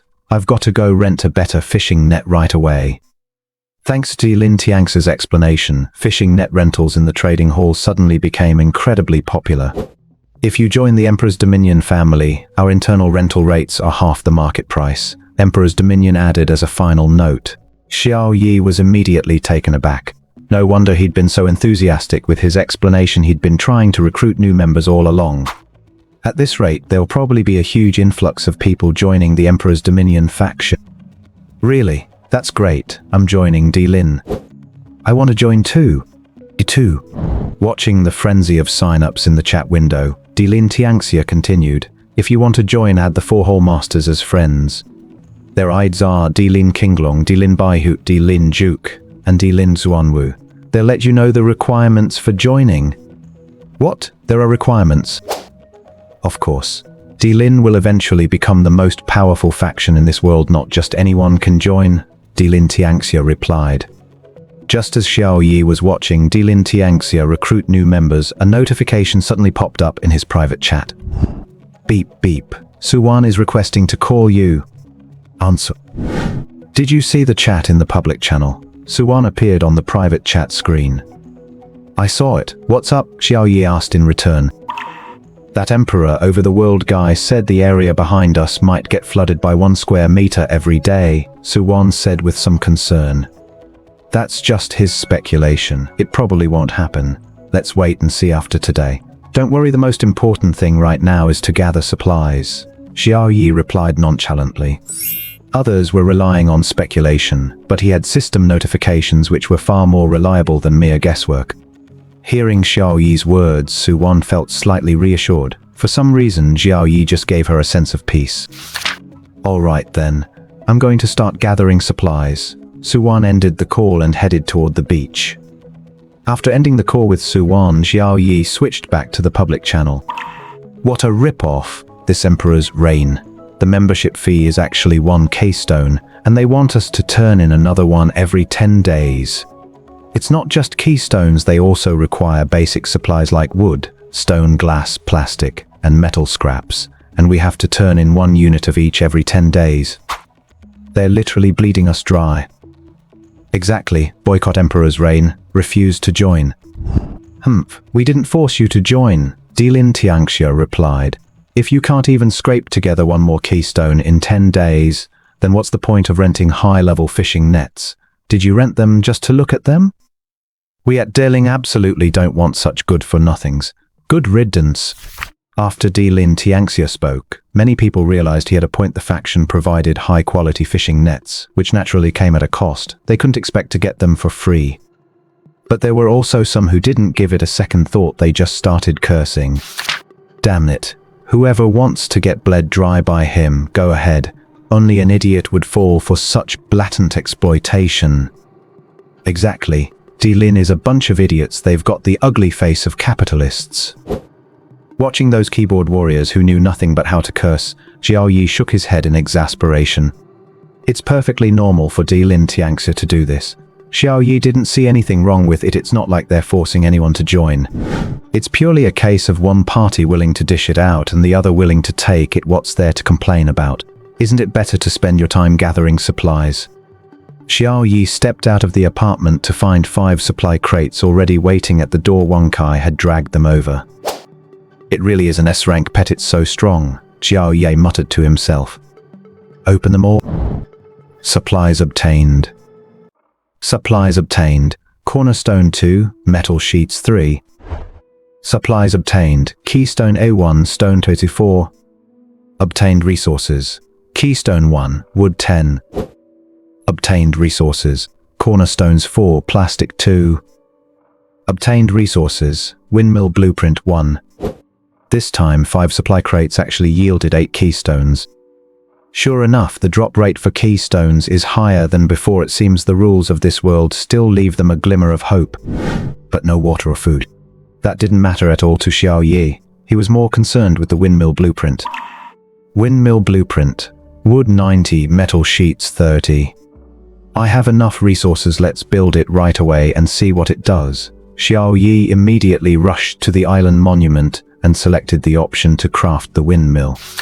The corresponding materials disappeared, and a windmill with 18 blades appeared in the crafting space. Please select a placement location. Note, it must be placed in an area with sufficient wind. If you want to use the water wheel to draw water, it must be placed near water. I'm getting a windmill not to draw water. Am I supposed to use it as decoration? Xiao Yi grumbled, then placed it on the shore closest to the water tank. After observing the area for nearly a week, he noticed that there was a period each day when the wind was relatively strong. He didn't use that much water at the moment anyway. As long as the windmill could operate for that short period each day, the water tank should be able to fill up. Xiao Yi walked over to where the windmill was set up and was somewhat surprised by the sight of the massive circular disc. This windmill stood a full 8 meters tall, with a small bucket attached to the edge of each blade. When the wind blows against the blades, it drives the windmill to rotate. As the blades sweep across the ocean, the small buckets fill with seawater. When the blades rotated to the point where the buckets tilted, a wooden trough was positioned exactly where the buckets were tilted, and all the water inside the buckets poured into the trough, flowing along it toward the interior of the island. But Xiao Yi discovered that this damn island monument hadn't made the trough long enough. He'd have to extend it himself to reach the water tank. Damn it! Xiao Yi cursed, then pulled out his toolbox to extend the trough. About an hour later, Xiao Yi looked at the trough he'd cobbled together and was at a loss for words. It was incredibly rough. He poured some seawater into it, and to his surprise, it was actually leaking a bit. So it leaks. I'll just make do for now. Xiao Yi sighed, then connected the drain pipe, fitting it right onto the top of the tank. Gush gush. The wind-powered water wheel kept scooping up seawater, which flowed into the tank. It's a bit slow, but at least I don't have to keep going back and forth to pour out the water myself. Xiao Yi muttered contentedly as he looked at the sink, which was still leaking. Xiao Yi packed up his toolbox and walked back to the apartment. These strawberries are ripe already, they should be ready to eat. Seeing that the strawberries planted in the wooden basin had turned a vibrant red, Xiao Yi thought for a moment, then decided to ask Yuan Nong first. Old Yuan, can I collect seeds from these strawberries? Xiao Yi asked. Yuan Nong replied immediately, yes, those little grains on the ripe strawberries are the seeds. Use a small knife to peel off the outer skin. Be careful not to damage the seeds, then let the skin dry in the sun, and the seeds will fall out on their own. Got it, Xiao Yi replied. He took a small knife from his toolbox and harvested all the ripe strawberries, collecting a total of 27. He then carefully sliced off the outer skin of each strawberry. To avoid damaging the seeds, Xiao Yi cut a little deeper than usual. After finishing each one, he set the skin aside and popped the flesh straight into his mouth. Sweet delicious. Xiao Yi continued to cut the skins off all the remaining strawberries. Peeling the skin really is delicate work. Xiao Yi craned his slightly stiff neck and looked at the pile of skins on the ground, feeling a strange sense of accomplishment. Looking at the strawberries, now stripped down to just their flesh, Xiao Yi handed 4 to each of Suwan and her 2 friends. The strawberry flesh AG cannot be traded. The strawberries I've peeled, they might look a little ugly, but they taste pretty good. After completing the trade, Xiao Yi noticed the potatoes he'd left sitting for 2 days and muttered to himself, don't potatoes sprout easily? Why haven't they sprouted yet? So Xiao Yi sent another message to Yuan Nong. Old Yuan, do you have to wait for the potatoes to sprout before planting them? Old Yuan had just accepted the strawberry trade and was deeply moved. He hadn't expected Xiao Yi to be willing to share fruit with him. Amid his gratitude, he was naturally still a bit shocked, though not nearly as much as he had been at first. After all, Xiao Yi would occasionally pull out some fruits and vegetables, and he provided grilled fish and purified water every day. His supply of provisions was so abundant it was almost unbelievable, so he'd long since stopped being surprised by it. To plant potatoes, you need to cut them in half, mix them with some charcoal ash, and bury a piece in the soil every 15 centimeters, Old Yuan explained. I see. Xiao Yi felt that saving Old Yuan had truly been the right decision. Of course, you can also plant them once they've sprouted, Old Man Yuan added. Got it, Xiao Yi replied, then immediately cut the potato in half, mixed it with charcoal ash, and buried it in ordinary soil. It looks a little cramped, Xiao Yi muttered, looking at the wooden basin filled with ordinary soil. Beep beep. The island steel's notification sound rang out, and Xiao Yi stepped inside. A soil too, no trades. I don't have any seeds, and it's hard to grow things with a kid in tow here. Take these. This was a message from Jiang Yunxin. Xiao Yi's eyes lit up slightly. He'd just been thinking about soil, and he never expected Jiang Yunxin to send it over right away. He accepted the trade, and Xiao Yi gained 2 units of soil. But now he didn't have enough containers to hold the soil. Simple wooden pots don't require a crafting recipe, but they can't hold much. Large wooden pots and flower beds, on the other hand, require a crafting recipe. I hope I can find some containers soon so I can transplant the potatoes once they sprout, Xiao Yi muttered to himself. After planting the potatoes, Xiao Yi walked back to his apartment, sat down on the couch. That felt good. But as he looked at the TV in front of him, which wouldn't turn on, he couldn't help but wonder how he could get his hands on a generator. Natural gas felt like a distant prospect, so he decided to focus on the electricity problem first. It was now 4:00 p.m, and the system showed that seawater erosion outside had reached 66.66%. Waiting is so frustrating, Xiao Yi said helplessly. There were still a lot of people on the public channel. It feels like we're going to be completely flooded. Don't panic. According to my calculations, the seawater is still rising at the same rate as before, at most 1 square meter by early this morning. Even if you haven't salvaged a single cornerstone, it won't be completely submerged. Don't worry. No way. I feel like I'll fall into the sea if I don't hold on to the island monument. There's absolutely no way I can salvage any supplies. Then wait until you get used to it before trying to salvage anything. No one can help you with that. Seeing so many people begging for keystones, Xiao Yi grew concerned about Anran, whom he hadn't been able to contact. With that in mind, he couldn't help but post that message again in the public channel. Anran, if you see this message, please contact me. After sending the message, Xiao Yi, as was his habit, waited for a while in front of the island monument. Previously, there had always been no response at all, and even when there was a reply, it was from people who had absolutely nothing to do with the matter. Just as Xiao Yi was thinking this time would be the same as before, his private chat suddenly lit up, indicating a private message. Xiao Yi hurriedly switched to the private channel. "Who are you, and why are you looking for Anran?" the other person asked.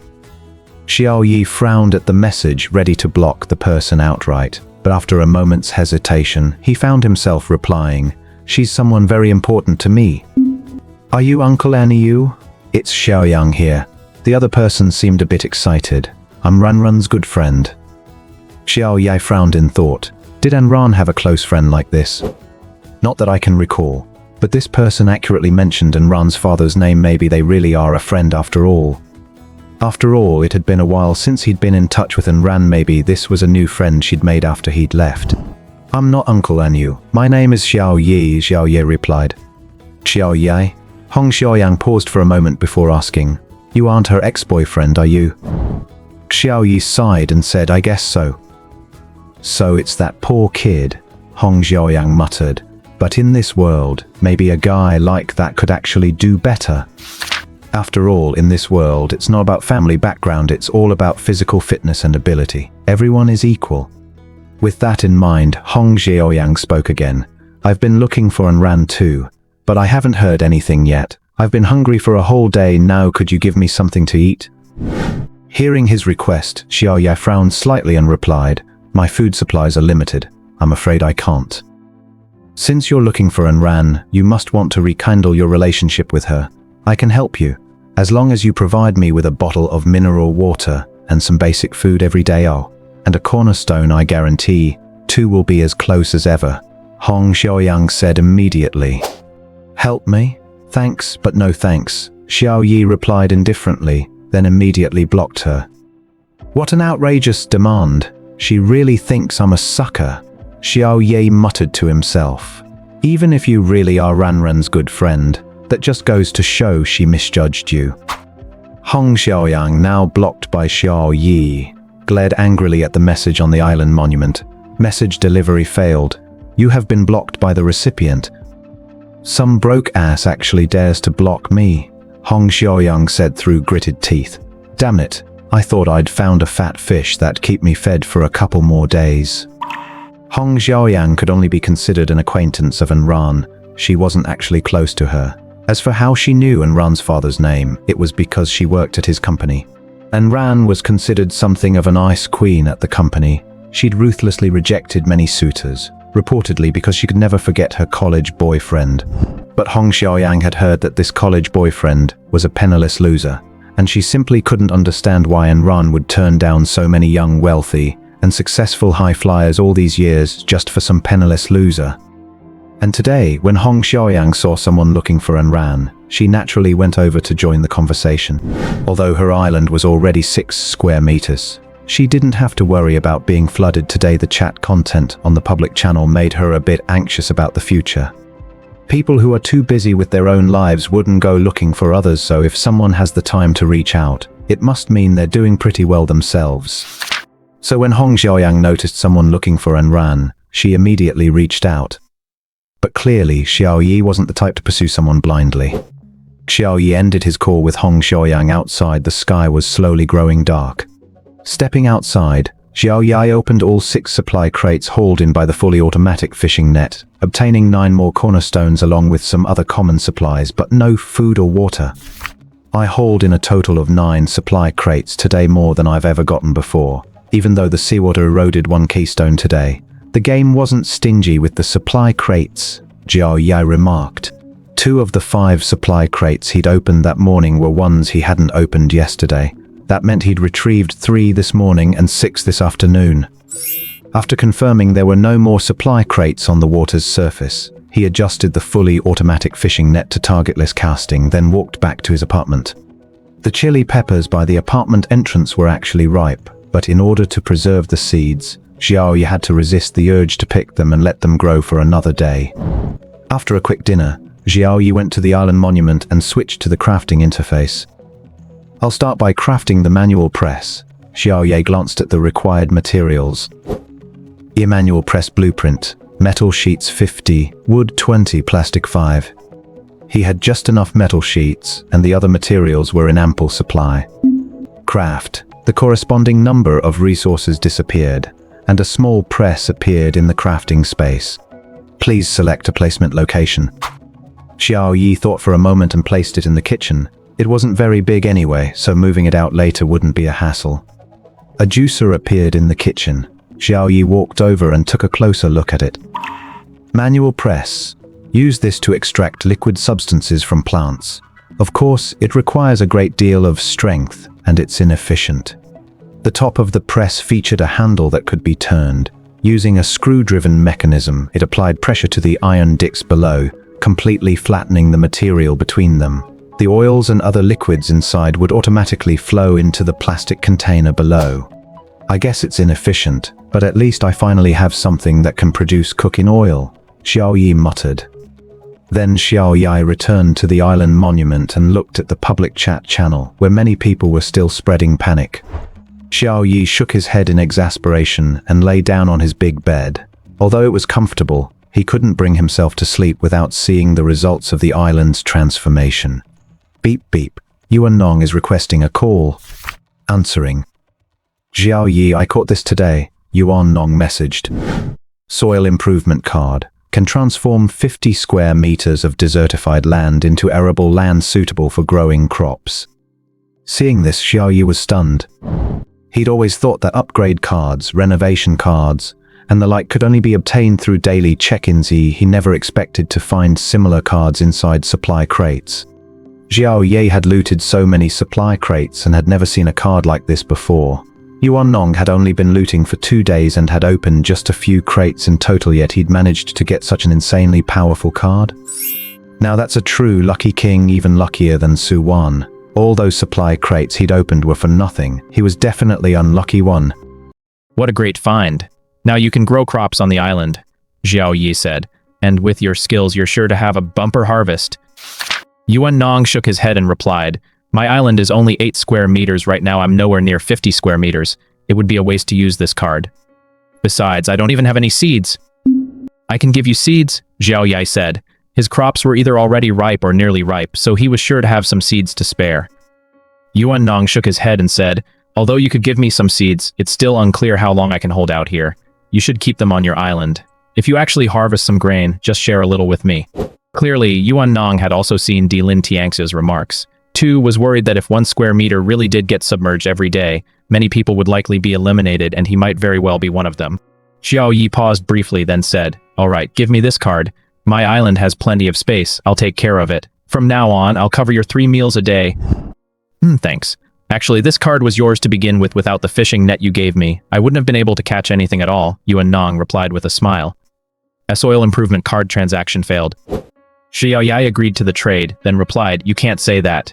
Over the past 7 days, I've caught an average of 6 supply crates a day, but not a single card has dropped. What you get from opening crates is all down to luck. Old Yuan, you're much luckier than I am. What? You fished up over 40 supply crates in the past week? Yuan Nong's eyes widened. Based on the fishing net's catch radius, each person could get at most 2 crates a day, 3 in extremely rare cases. Does that mean he can catch every supply crate he sees? Yuan Nong's mind was filled with questions. Xiao Yi waved his hand and replied, That's not important. What matters is that nothing I've opened has been any good. Yuan Nong shook his head with a wry smile and said, No matter how bad your luck is, with such a large sample size, you're bound to get some good stuff. People really aren't meant to be compared. That's right, Xiao Yi agreed with a sigh.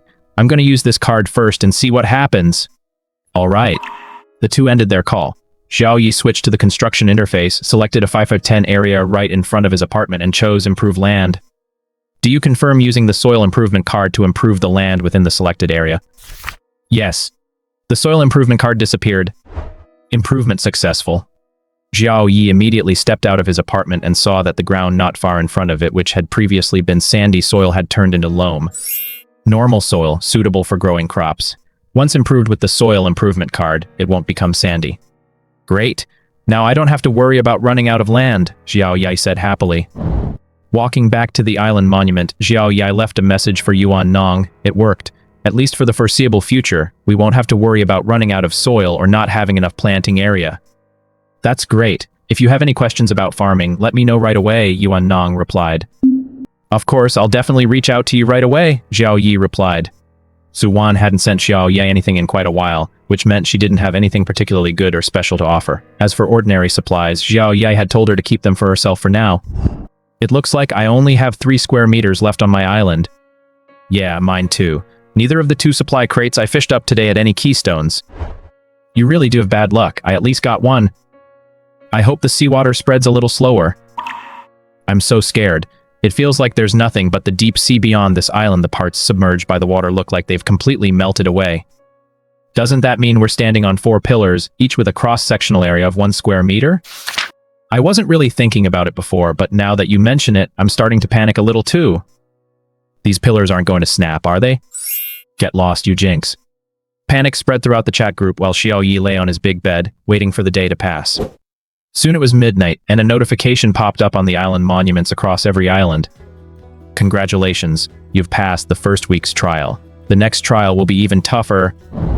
In 1 week, the seawater will erode another square meter. Work hard to expand your island, and you'll receive an extra reward. Just 2 simple lines of text, and then the island monuments return to normal. The public chat channel buzzed with activity once more. What does this message mean? Is someone messing with us? Exactly, someone's definitely messing with us, but what can you do about it? Damn it! Besides getting angry because you're helpless, what else can you do? Instead of wasting time on this, you'd be better off resting or gathering supplies. That's way better than anything else. The first week almost killed us, and now they're actually going to ramp up the challenges? Yeah, but didn't they say it only erodes 1 square meter per week? It doesn't seem like it's getting any harder. You don't know a damn thing. The cornerstone is just the basic test of our survival. There are plenty of other trials out there. Raging storms, bitter cold, scorching heat, even earthquakes and tsunamis. Isn't every one of them a test? Exactly. Besides, who knows what this world might throw at us? What if a bunch of sea monsters pop out of the ocean and come ashore to kill us? Holy damn, now that you mention it, I'm getting chills down my spine. And what does that line mean? Work hard to expand your island and you'll reap extra rewards? What else could it mean? It's exactly what it says. Expand your island, and you'll get rewards besides supply crates. What could that be? Only the big shots with huge islands would know that. Is there a top player out there who can share their experience? At that moment, Dilin Tianxia chimed in, saying, I haven't noticed any extra rewards on my island yet. It seems he considers himself a big shot. Well, I guess we'll just have to keep exploring. Big shot, if you find out anything, be sure to let everyone know right away. I'll only share news like this with an Emperor over the world. If you want first-hand information, join Emperor over the world, replied Emperor over the world. Xiao Yi twitched the corner of his mouth, thinking to himself, he's still recruiting people at a time like this. But come to think of it, for every new member, Dilin Tianxia gains an extra cornerstone each week. Even if not all of them are allocated to him, given the sheer number of his followers, that's no small sum. An organization like this, which resembles a pyramid scheme, probably won't last long. Of course, if they take the initiative to change and revise these membership requirements, that would be a different story. Xiao Yi curled his lip in disdain. He merely glanced at chat in the public channel. He placed far more trust in notifications from the check-in system. As he opened the floor-to-ceiling window, stepped out of the apartment, and looked down at the island below, the system notification finally sounded. Small island, area 3 out of 3 square meters, 9 cornerstones remaining. Resources will randomly spawn daily on the island's open ground. Open areas refer to locations that have not undergone any special human intervention. The larger the island, the more resources will spawn. Note, resource classifications have now been refined. If the spawned resources are not processed in a timely manner, they will slowly evolve and spawn new resources derived from them. Upon seeing the system prompt, Xiao Yi was a bit puzzled and asked, what does more detailed resource categorization mean? For example, one type of supply you used to catch was metal scraps, but that item won't appear anymore. It will now be categorized into specific metals such as iron, copper, or tin. Xiao Yi pondered for a moment and asked, so, does that mean that when I manufacture things in the future, if a project requires iron, I won't be able to use other metals instead? That's right. What about the metal scraps I've collected before? They're universal. Xiao Yi nodded, then immediately rushed to the island monument and listed 50 subplane water for sale. A boiled water 30 ml trades for metal sheet 1. Metal scraps that could be used universally would definitely be the scarcest resources in the future whenever a specific metal became impossible to find. These could serve as a perfect substitute. However, Xiao Yi was worried that buying up too many would draw the attention of those with ulterior motives, so he listed only 50 sets. Otherwise, he would have listed 500. As for the volume of boiled water, Xiao Yi had originally planned to use 50 ml, but again, he was worried that someone might catch on. Exchanging 30 ml of plain water for 1 unit of metal sheet was already a high price compared to before. Any higher would certainly attract more attention. But 30 ml of plain water was practically nothing to Xiao Yi. If someone were willing to sell him metal sheets, Xiao Yi would even be willing to trade 100 ml of chilled tap water for 1 unit of metal sheet. As he stocked the chilled water on the shelf, Xiao Yi continued to ask, "What did you mean by evolution just now?" Let me give you an example. Suppose 10 trees have just spawned on the island, and you haven't cut them down. If more trees continue to spawn in the same location, they'll gradually form a grove, which will then evolve further into a forest. And only once there's a forest will animals that inhabit it begin to spawn. Xiao Yi had a sudden realization, so the larger the area, the greater the rewards. But if that's the case, doesn't that mean the island could eventually evolve into arable land? Xiao Yi asked, looking puzzled. Then what's the point of the soil improvement card that appeared earlier? Soil improvement cards work quickly and prevent desertification, whereas natural evolution is extremely slow, and if not properly protected, desertification could still occur. Xiao Yi nodded, finally fully understanding exactly what changes had taken place on the island. Or, to put it in gaming terms, exactly what had been updated in this system update. The bigger the island, the greater the advantage, Xiao Yi muttered. Note: various animals that pose a threat to humans may also spawn on the island. Xiao Yi paused for a moment, then immediately understood where there are forests, there's a chance that ferocious tigers and venomous snakes might spawn. That was perfectly logical. It seems that having a large island is a double-edged sword. If you're not strong enough but end up with a huge island, and then get eaten by the fierce beasts on your own island, that would be pretty embarrassing, Xiao Yi muttered. Just then, Xiao Yi received a message from Suwan and the others. Clearly, none of them had been resting. They were all waiting for this incident where the seawater had submerged the foundation stones to come to an end. Naturally, their questions all centered on what was meant by the larger the island, the greater the rewards. Xiao Yi thought for a moment and explained simply, the larger the island, the more resources will spawn on it. Also, try to collect as many metal scraps as you can, don't sell them, and don't use them. After finishing his explanation, Xiao Yi added, "Okay, can I trade the supplies I have for metal shards?" Suwan asked. "Sure." Jiang Yenchen and Yuan Nong, however, looked somewhat surprised. Why was something that even a big shot like Dilin Tianxia didn't know treated as a simple matter by Xiao Yi? Could Xiao Yi be a prophet? Although puzzled, they knew that some matters were private and shouldn't be asked about casually. They could only reply, "All right, we'll be more careful to collect metal scraps." You can even trade them for other basic supplies, Xiao Yi emphasized once more. Xiao Yi and his 3 companions began buying up metal scraps in the trading hall, but with so many survivors around, the 4 of them couldn't make much of a splash. Except for Xiao Yi, whose trading volume was slightly higher, which sparked a bit of discussion on the public channel. Someone's buying metal scraps with plain water at a slightly higher price than before. Shouldn't we be stockpiling Keystone's food and water right now? Exactly. Why bother with metal scraps? Any crafting that isn't absolutely essential for survival can be put on hold. The priority right now is to get Keystones. Exactly. Even though we still have a week left, who knows if the difficulty of fishing up supply crates will increase, or if the drop rate for Keystones will decrease. And then there's the issue of food and water. The person above is absolutely right. If I had to rank them, my priorities from highest to lowest would be Keystones, water, food, and then everything else. If that's the case, doesn't that mean we can trade for more water while the big shots are in need of metal scraps? If you have metal scraps and don't have any specific use for them, then I think it's worth trading.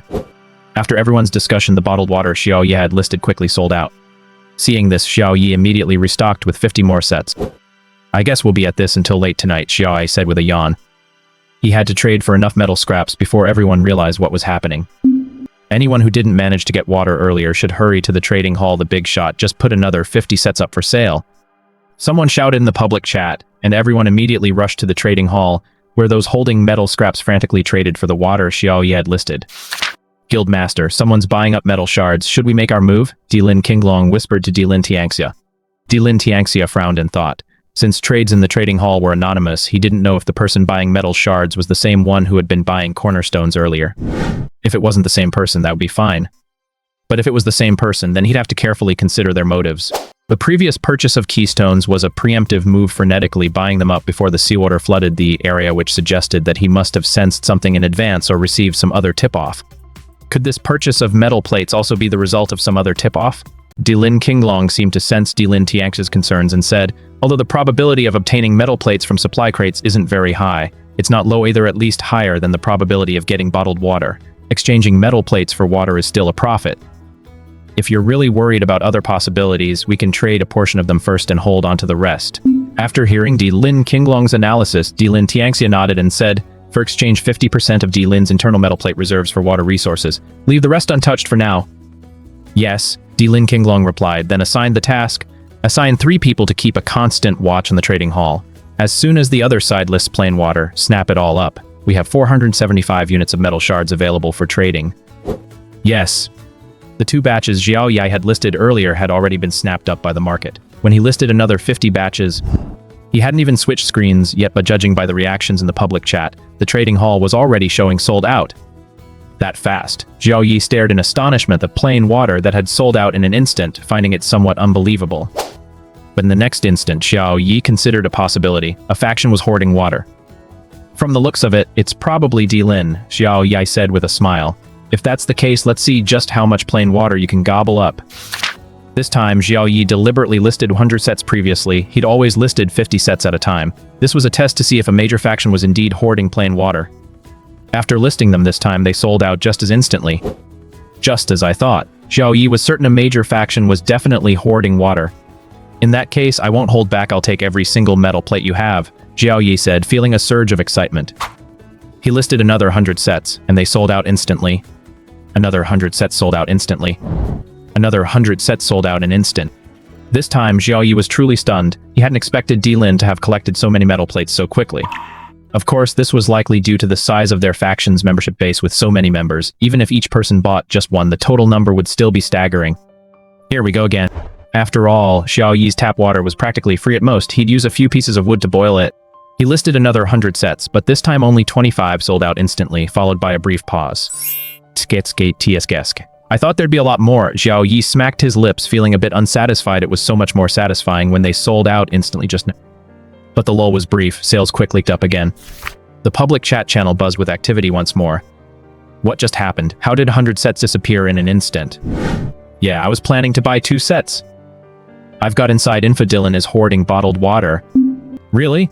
I was wondering who was so powerful, someone with enough metal tokens to snap up 100 sets all at once. Looks like water really is that important. Even Di Lin can't sit idly by and is stocking up on some. Then what are we waiting for? Let's go buy some right away. I want to buy some too, but I don't have any metal tokens. Can we trade with other supplies instead, big shot? Man, you're really unlucky you haven't managed to get a single metal token after all this time. I did get some, but I used them up earlier. Sob! After Di Lin Tianxia set the tone, Xiao Yi's bottled water started selling even better. Meanwhile, after careful consideration, Su Wan and her 2 companions listed their supplies in the trading hall, ready to trade for metal scraps. However, since all 3 of their items were basic supplies, they lacked appeal, and almost no one was willing to trade for them. Meanwhile, Xiao Yi was still constantly boiling water, since his entire stock of cooled boiled water had already sold out. After more than an hour of this back and forth, trades finally began to pick up slowly. Phew, it's almost 300 AN. I'll list one last 100 sets and then go to sleep, Xiao Yi said with a long sigh. After listing the final 100 sets in the trading hall, Xiao Yi collapsed onto his bed and fell asleep instantly. The next day, Xiao Yi woke up groggily to find the sun already high in the sky. He glanced at the system. It was 9:30 a.m. Xiao Yi rubbed his temples, got out of bed, and checked the trading hall first. The bottled water he'd listed just before going to sleep yesterday had sold out again. As of now, Xiao Yi's inventory contained 9,075 units of metal sheets. He was closing in on the 10,000 mark. There's probably no one with more metal sheets than me right now, Xiao Yi thought with a touch of pride, then stepped out of his apartment. It's so sunny, Xiao Yi muttered, glancing up at the sun. But when he got a clear look at the island, he was taken aback. On the once deserted island, there were now many trees and rocks. It was completely different from the barren landscape before it had gained a touch of vitality. That's actually pretty nice, Xiao Yi said, looking at the trees and rocks. Although some trees and rocks had spawned, Xiao Yi wasn't going to cut them down or mine them. As long as they didn't obstruct the patrol path of the fully automated fishing nets or interfere with his activities, he would leave them be for now. Only this way would they have enough time to evolve and generate more new resources. Wang Kai was curiously darting back and forth among the trees and rocks, sniffing here and there as if wondering how so many trees and rocks had suddenly appeared. Wang Kai, have you brought all the fish back? Xiao Yi called out. Woof woof, Wang Kai replied, then ran over and circled Xiao Yi, wagging his tail. Where are the fish? Xiao Yi asked again. Wang Kai immediately ran off to the side, to a small open space in front of the apartment building, where a pile of lively, wriggling sea fish lay heaped up. This many? Xiao Yi took a quick look. There must have been no fewer than 50 sea fish. Although there were quite a few, they were all just ordinary grade sea fish. After preparing a few of the fish, Xiao Yi took them over to the stove he'd built earlier. Since this stove didn't match the apartment's high-end decor, it had been moved outside. Xiao Yi had built a simple shelter there and was cooking inside it. It wasn't that he didn't want to cook in the kitchen, but with no electricity or gas, he couldn't get the propane stove to work. He glanced at the large wooden basin by the apartment door. The chili peppers inside looked ripe enough. He picked one, left the seeds in, and took a bite. "Whoa, that's spicy," Xiao Yi said, smacking his lips. He hadn't expected chili to be that hot. After thinking for a moment, he cooked a bowl of mild fishish soup, poured it into a plastic basin, and then made a small bowl, filling it with half a fish. He traded the fish soup in the basin to Suwan and the fish soup in the small bowl to Jiang Yunshin. Judging by the timing, she probably shouldn't be eating spicy food yet. When Suwan received the bowl of fish soup, her heart was filled with happiness. "Xiao Yi is so kind to me." Although there was no oil, she now had salt, and 2 lettuce leaves were even placed on top. This was definitely the best meal Suwan had since arriving in this world. "Old Yuan, can you handle spicy food?" "Brother Jiang, that small bowl of fish is for the child. Also, can you handle spicy food?" Xiao Yi asked them both in advance. "Sure, I can't live without spicy food," Old Master Yuan said with a smile. "You've got chili peppers. Be sure to save the seeds, the ones inside the peppers." "Yeah, I've already saved them. After we finish eating, please tell me how to grow chili peppers," Xiao Yi replied. "Sure," Old Man Yuan replied. Jiang Yunshin replied, "I can handle spicy food better than most people, thanks." "Brother Jiang, no need to be so polite. We've had a bountiful catch of sea fish lately. As long as everyone doesn't get tired of it, we'll have more than enough to eat at every meal," Xiao Yi replied, then decisively chopped the chili peppers into small pieces and tossed them into the fish soup. Once it was cooked, he served a bowl each to Jiang Yunshin and Yuan Nong. A fish soup, 2 kg, boiled water, 500 ml, no trade. Jiang Yunshin accepted the trade without saying a word. Yuan Nong, meanwhile, looked at the items he'd received, tears streaming down his face. Just 2 days ago, he thought he was about to die. But by chance, he'd answered Xiao Yi's question, and the course of his life had been completely transformed. With Xiao Yi leading the way, he had no worries about food or drink, and his safety was reasonably assured. Here, with food and drink available and safety assured, he truly had nothing more to ask for. "Thank you so very much," Yuan Nong said sincerely. "Old Yuan, you're too kind. I'll need your help later to talk about chili cultivation," Xiao Yi replied. "Hurry up and eat the fish soup. Will get fishy if it gets cold." Just then, Jiang Yunshin sent a trade request. "Bread 500 no trade." There probably isn't any other food to feed the chickens right now. This was just caught. "Yeah, our bread was almost gone anyway." Xiao Yi accepted the trade. Having spent some time together, everyone knew each other's temperaments well, so there was no need for excessive formality. After finishing breakfast, Xiao Yi sat up straight and said solemnly, "System, check-in." Check-in successful. Equipment obtained, Paper Maker SSS rank. Paper Maker SSS rank. Provides basic raw materials and can automatically produce different types of paper with various uses. Nice piece of equipment. Xiao Yi instinctively rubbed his butt. "I've been using a lot of bark lately." This was the first time a 3S level device had appeared, so he quickly retrieved it from the system space and placed it in the living room. Looking at the device, Xiao Yi muttered, "This doesn't require electricity, does it?" All SSS-class devices are equipped with ultra-high-capacity energy storage systems. With the current charge, it can operate for 100 years without any recharging. Plus, this device has a photovoltaic conversion unit. As long as there's light, it can recharge itself. Hearing the system prompt, Xiao Yi could only give it a thumbs up, silently admitting defeat. It truly lived up to its 3S level reputation. It was incredibly powerful. If only all his gear were SSS class, that would be amazing. Of course, Xiao Yi was just daydreaming. SS class equipment wasn't that easy to come by. Xiao Yi walked over to the paper-making machine and began examining it. The machine itself wasn't very large. At one end was a huge opening. According to the system prompt, this was where the raw materials were loaded. All he had to do was place raw materials such as wood, bark, or leaves into that opening, and the machine would take care of the rest. You'd have to select the specific type of paper you want on the control panel. Xiao Yi glanced over the control panel, which listed a wide variety of paper types. Swan paper, toilet paper, white cardstock, craft paper.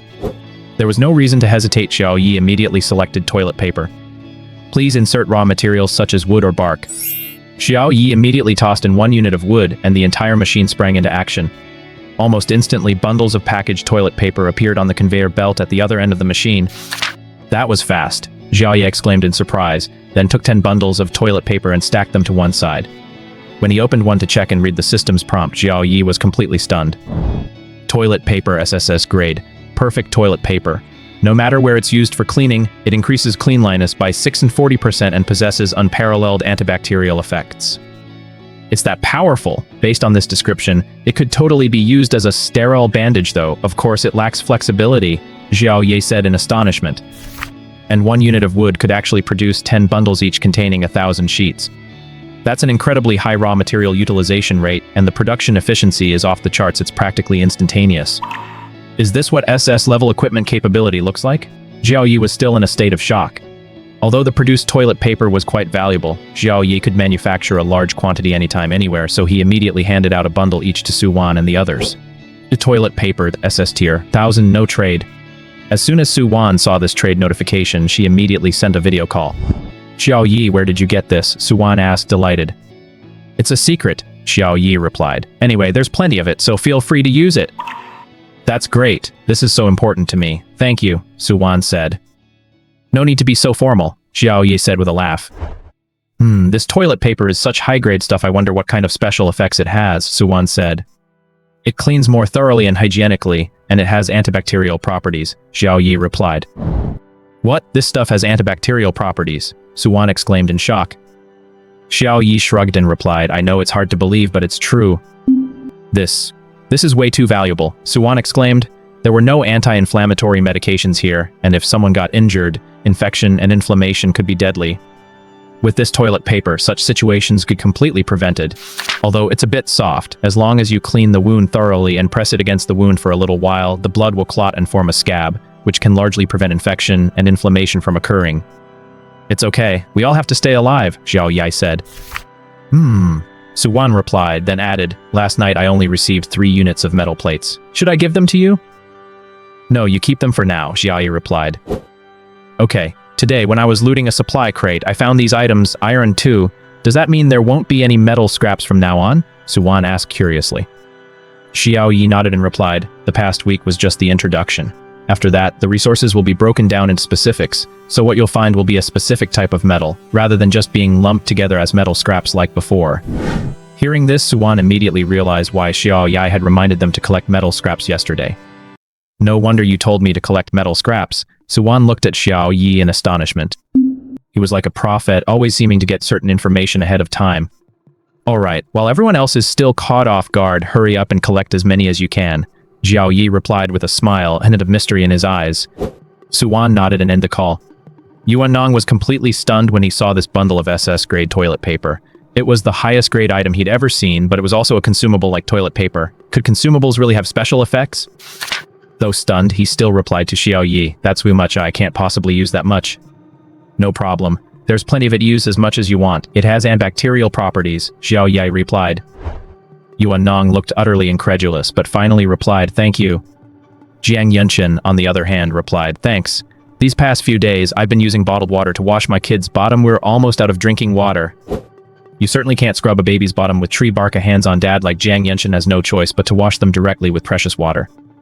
You're welcome. Also, just a reminder, this stuff has powerful antibacterial properties. If there's a cut anywhere, cover it with this to prevent infection. Okay, thanks. It was already afternoon, and the purified water Xiao Yi had listed in the trading hall was still slowly being sold. Suddenly, someone spoke up on the public channel. It seems like I've looted 3 supply crates today and haven't gotten any metal sheets or resources like that. Yeah, I looted 2 and didn't get any either, but I did get this, iron. I didn't get any metal scraps either. I got this instead, copper. What's going on? Are you saying metal shards won't be available anymore? It's very likely. No wonder some big shots have been frantically hoarding metal shards. Upon seeing this discussion, Dilin Tiangxia was startled and immediately sent a message to the 4 hall masters. Immediately ask our members if they've opened any metal shards from the supply crates today. Yes. The 4 hall masters immediately split up to investigate. Before long, their replies caused Dilin Tiangxia's expression to darken. None of them had obtained metal shards from the supply crates, only specific types of metal. He clenched his fists and cursed, damn it, there really is a conspiracy. The person in the trading hall who exchanged plain water for metal shards, could you please step forward? After swindling us out of so many metal shards, shouldn't you give us some useful information? Dilin Tiangxia said in the public channel. He was trying to position himself on the side of the masses to put pressure on Xiao Yi, hoping he'd at least reveal some information. Xiao Yi saw their chat, sighed, and realized he wouldn't be getting any more metal scraps now, so he took all the tap water listings off the trading hall. By now, all the survivors had caught on, but over the course of the past half-day, Xiao Yi had acquired another 193 units of metal shards. Added to the 9,785 he had previously obtained, that brought his total to 9,078 units of metal shards. Xiao Yi is already satisfied with what he's gained so far. As for Emperor over the world, Xiao Yi couldn't care less about it. Trading plain water for metal scraps is a case of one party willing to give and the other willing to take. Now that they've realized something's wrong, all they can say is that they were slow on the uptake. Xiao Yi also sent a message to Su Wan and the other two. I don't think anyone's going to bring out any metal scraps to trade now, so let's take this listing down for now. You swindled us out of so many metal scraps, yet you don't even dare to show your face and speak up. You're nothing but a cowardly rat hiding in the shadows, Dilin Tianxia continued to taunt. The others chimed in as well. Exactly. I was wondering why the price went up a bit. Turns out, you knew the inside scoop. We're all citizens of Xia Kingdom. Hurry up and return the metal scraps you swindled from us, or there'll be no place for you in Xia Kingdom. Damn it, how can there be people like this? Come out right now, I'll chop you to pieces. PF'd, what a bunch of shameless people. Did they even post an offer to force you into a deal? You guys don't realize how important these resources are, but others do. Why should they tell you anything? I suspect the guy above is the scammer buying up those metal scraps. Exactly. He actually has the nerve to show his face. Let's drone him in a flood of insults. You guys are so boring. Fine, if that's what you think I am, then so be it. Instead of wasting your time on this, you'd be better off scavenging for supply crates or gathering some keystones. Keep ranting, see if you can rant those metal shards back. Dilin Tianxia frowned. Although he really wanted to find that person, the reality of the situation wouldn't allow it. He contacted Dilin Qinglong and sent a message. Centralize and store all members' metal shards. Though he said centralize, it was clear they were all to be traded to Dilin Tianxia. Dilin Qinglong paused for a moment, then said cautiously, President, if we do this, it might cause discontent among the members. If they're unhappy, they can leave, Dilin Tianxia replied. Yes, Dilin Qinglong had no choice but to agree, then passed the order down the chain of command. But the final outcome left Dilin Qinglong feeling quite... Not a single metal token was received. Every member claimed to have already turned theirs in, saying they didn't have any left. Or perhaps they'd used all their metal tokens to trade for plain water. He didn't know if it was true or not, and there was no way to verify it at the moment. When Dilin Qinglong reported this situation to Dilin Tianxia slammed the axe in his hand down hard on a nearby tree. They're all ungrateful bastards, Dilin Tianxia cursed, though all he could do was vent his frustration. As for Xiao Yi, he stored the metal plates in his warehouse. These plates would undoubtedly have unexpected benefits in the future. After tidying everything up, Xiao Yi crumbled the bread Jiang Yuntian had given him that morning into crumbs, mixed it with some dried fish powder and fed it to the chicks. Cheep, cheep, cheep. The chicks began chirping wildly as they saw Xiao Yi approaching. Looks like there still isn't enough food, Xiao Yi muttered to himself. Although he had breadcrumbs and fish meal, it was clear that this was only enough to keep the chicks barely fed. Even though they were barely getting by, the chicks were growing very quickly. They'd already grown a whole size, as if they'd been raised for half a month. Now that he'd harvested some lettuce, he wondered if the chicks could eat it. Old Yuan, can the chicks eat lettuce? Xiao Yi walked up to the island monument and asked Yuan Nong. After a moment, Old Yuan replied, Yes, but chicks that have just hatched don't have very good digestion yet, so you'll need to chop the lettuce into small pieces before feeding it to them, Old Yuan replied. Got it, Xiao Yi replied, then immediately chopped a head of lettuce into tiny pieces with his knife. Although the harvest wasn't very large this time, Xiao Yi hadn't finished eating it yet, so he had to give priority to the chicks for now. Xiao Yi tossed the chopped lettuce into the chicken coop, and the two chicks ate with great enthusiasm. It seemed they'd grown tired of eating breadcrumbs every day. After taking care of that, Xiao Yi looked at the strawberry peels he'd peeled off yesterday. They'd already dried out. He carefully shook the strawberry seeds off them. Items obtained, strawberry seeds 5,000. That many? Xiao Yi exclaimed in surprise. This should be just like before. I can just toss them into the soil, right? But just to be on the safe side, he asked Yuan Nong. Old Yuan, do I just plant the strawberry seeds directly in the soil? No. This time Old Yuan replied immediately and sent a video. Xiao Yi looked at Yuan Nong and asked, You don't plant them by just tossing them into the soil. Then how come I was able to do that before? Yuan Nong thought for a moment and replied, I can't figure that out either. It might just be how things work in this world. But you can give it a try. Toss 100 or so seeds into the soil and see if they still grow. Alright. Xiao Yi took out 200 strawberry seeds, scattered them directly into the soil, and then returned to the island stale. Yuan Nong continued, Based on previous experience, strawberry seeds need to be soaked in water for a day, then kept in a cool environment for about 15 days. After that, soak them in warm water. Once most of the seeds have sprouted, you can start raising the seedlings. Is it that complicated? Xiao Yi was a bit bewildered. This wasn't something the average person would understand. Yuan Nong smiled and said, "Actually, it's not that complicated. After sowing, just make sure to maintain the right temperature. Once they've grown 3 to 5 true leaves, you can transplant them." Is there more? Xiao Yi asked, sounding a bit exasperated. "That's basically it.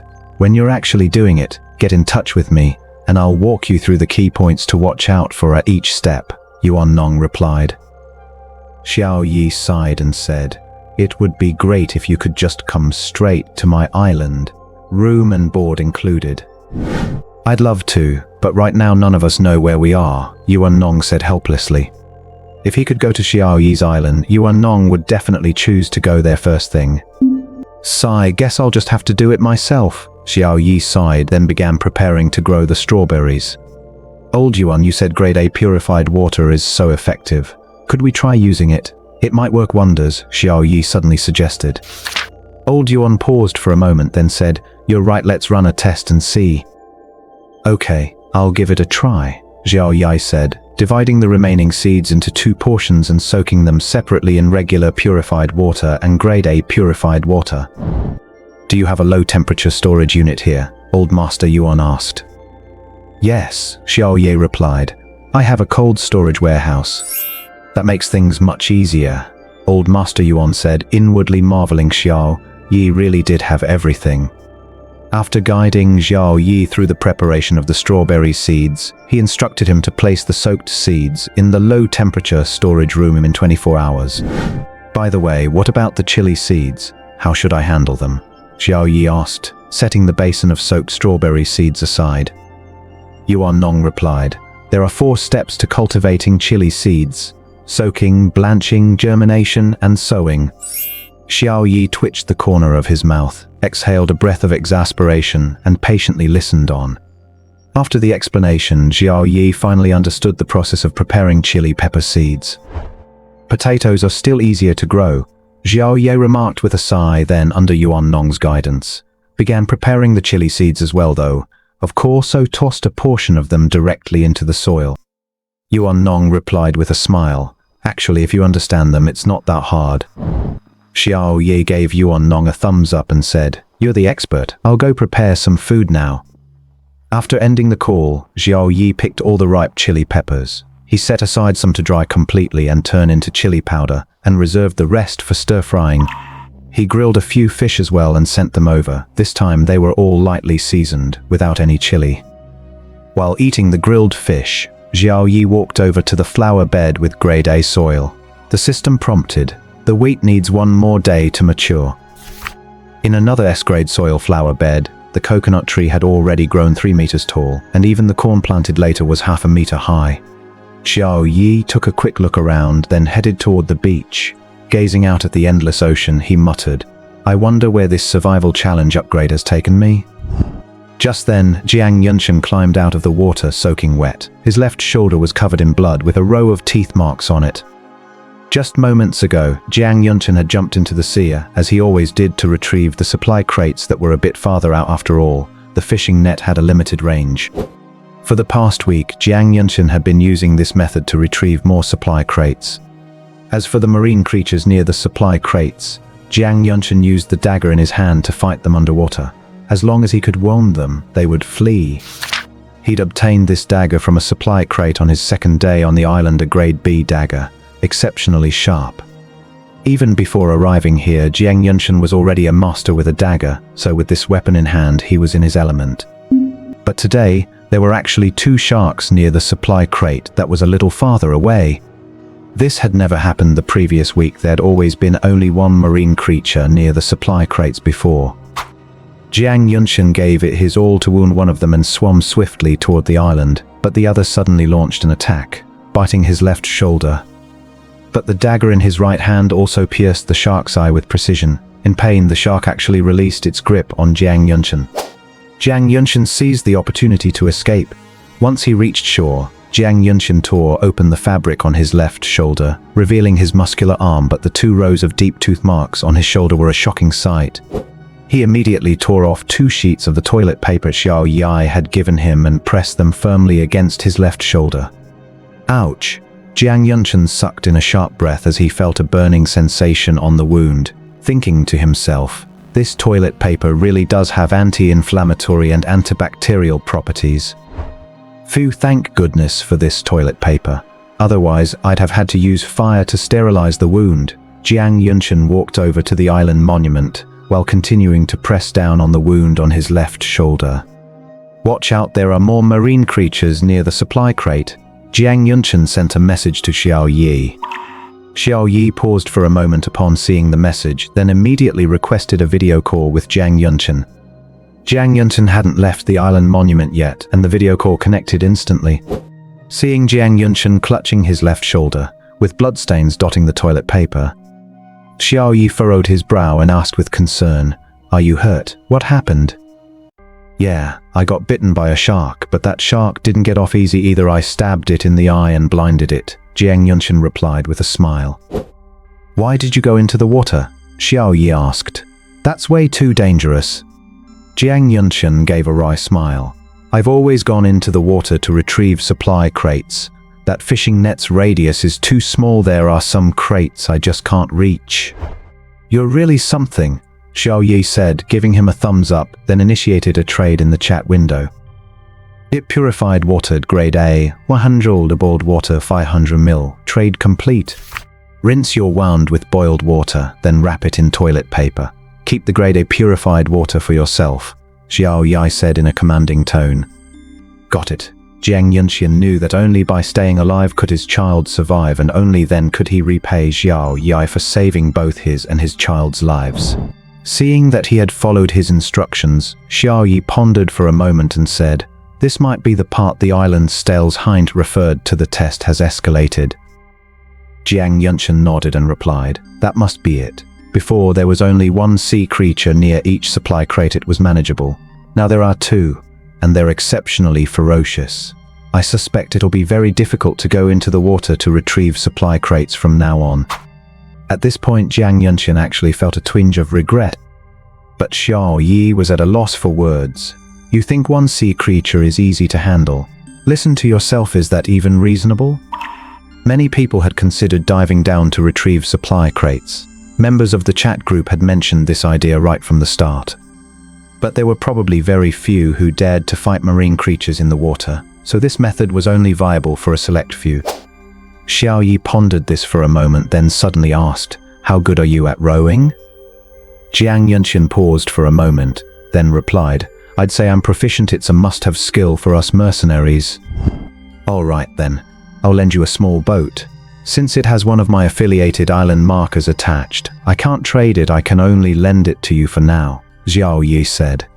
"Small wooden boat, 7-day usage rights, cannot be traded." Jiang Yunshin was completely stunned by this trade. You already have a boat?" "It's just a small boat.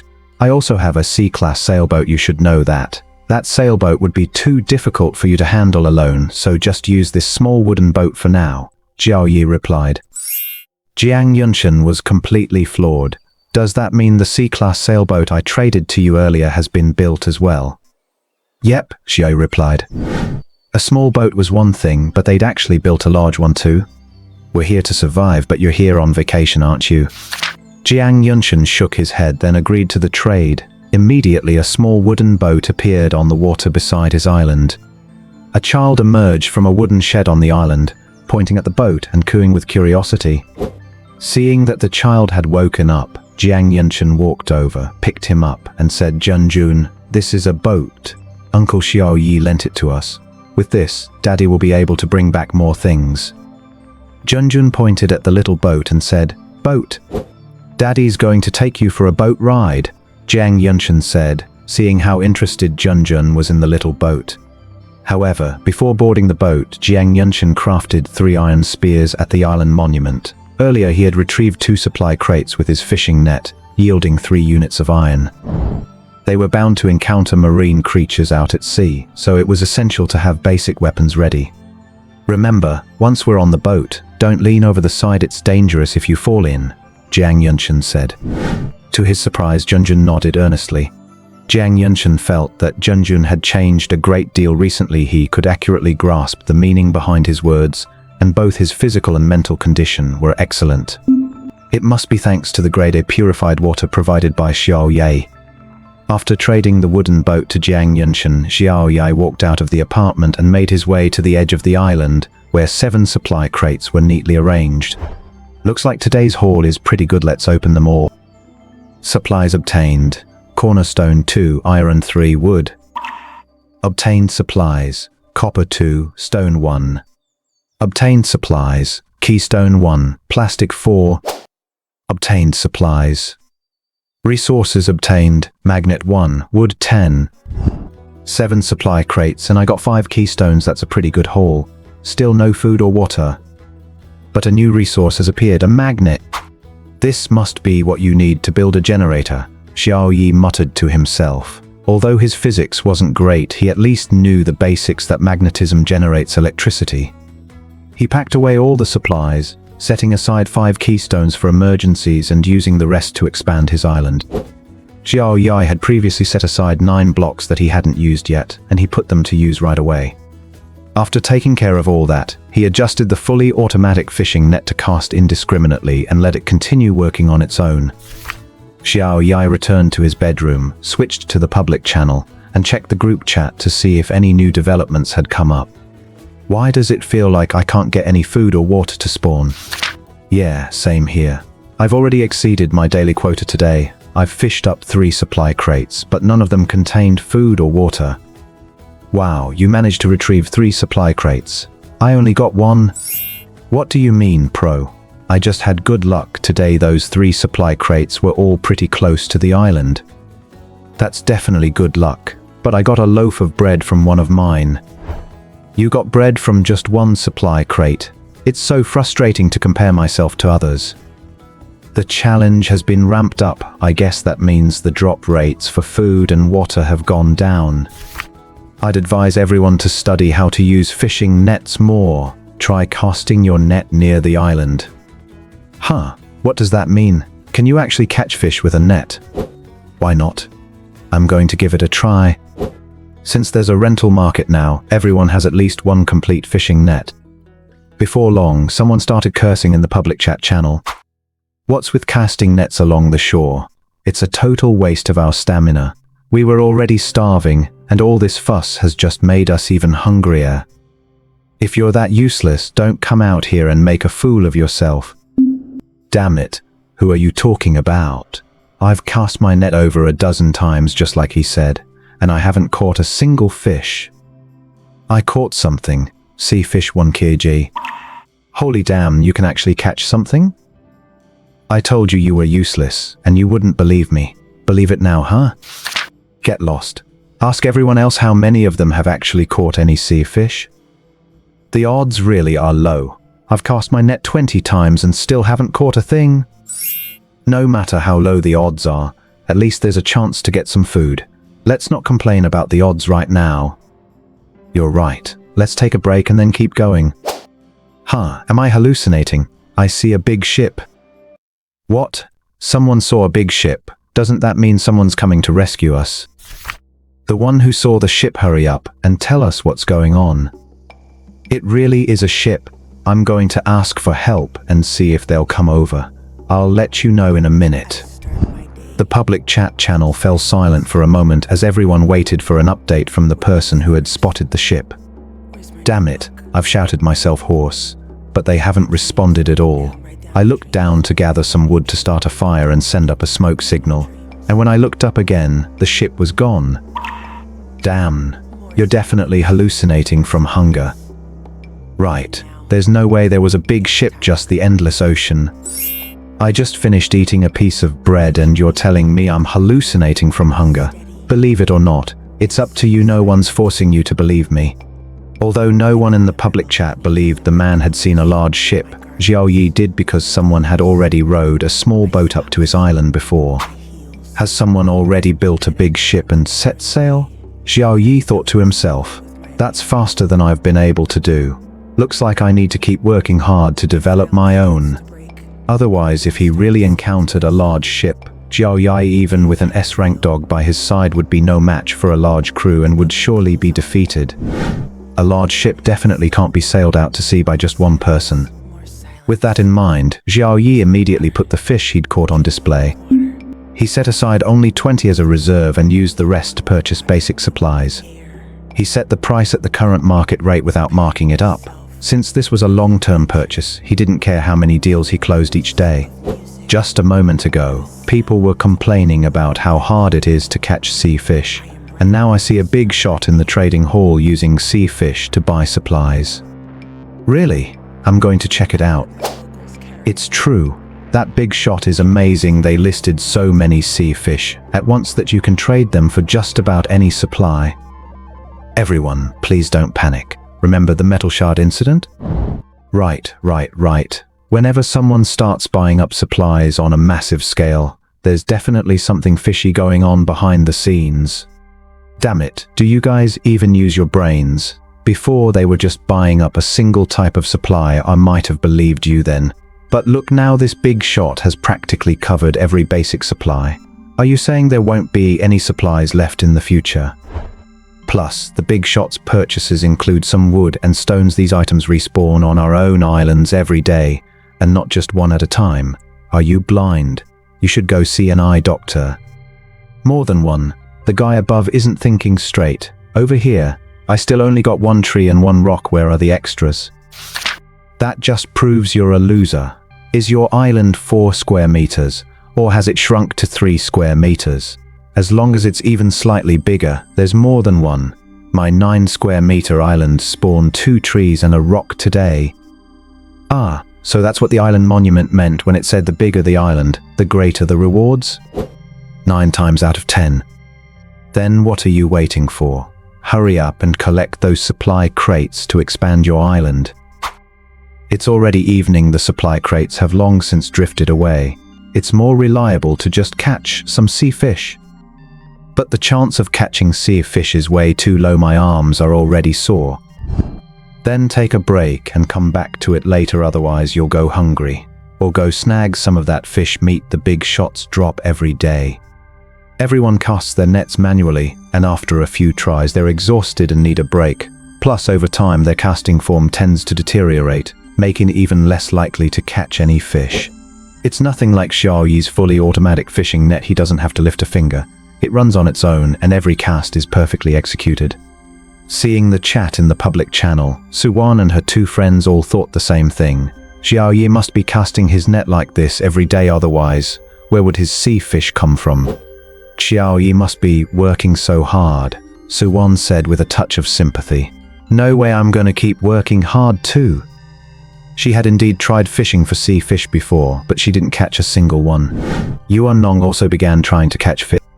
Meanwhile, Jiang Yunshan was on the small boat, rowing toward the supply crate that had caused his injury earlier. As he neared the supply crate, he discovered that the 2 injured sharks had not yet left, which came as a bit of a surprise to him. In the past, marine creatures he'd injured would always swim away from the supply crate. Jiang Yunshan furrowed his brow, gripped his iron spear tightly and said, "Since you're not leaving, then don't leave."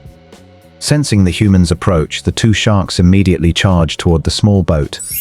"Come on then," Jiang Yunshan shouted, then thrust his iron spear fiercely into the sea, gripping the handle tightly. Splash! Jiang Yunshan knew he'd hit his mark. The shark began to thrash violently. Because Jiang Yunshan had the spear gripped so tightly, the shark's struggles caused the small boat to rock violently. Inside the boat, Junjun could barely stay seated. This won't do, Jiang Yunshan thought to himself, and with all his might, he yanked the iron spear out of the shark's body. Splatter, a spray of blood followed. Having been struck repeatedly by the same man, the shark was now filled with fear. It dared not approach the small boat any closer and swam frantically away, slowly disappearing from sight. Boom! The small boat shook violently, and Jiang Yunshan hurriedly grabbed the side of the boat to steady himself. Another shark charged at him from the other side. Crack! The boat's defenses weren't strong enough. The shark smashed a plank to pieces. Jiang Yunshan immediately rushed to the other side and thrust the iron spear in his hand into the water. But this time, the shark seemed to have learned its lesson. It quickly dove underwater and swam to the bottom of the boat. Jiang Yunqian kept a close watch on the area around the boat. Water was already seeping in through the hole the shark had torn in the hull. Island monument notice. The boat will sink in 1 hour. Thud. Jiang Yunqian stumbled on the boat. The shark hadn't attacked from the sides, but from beneath the hull. The impact caused the boat to start rocking violently.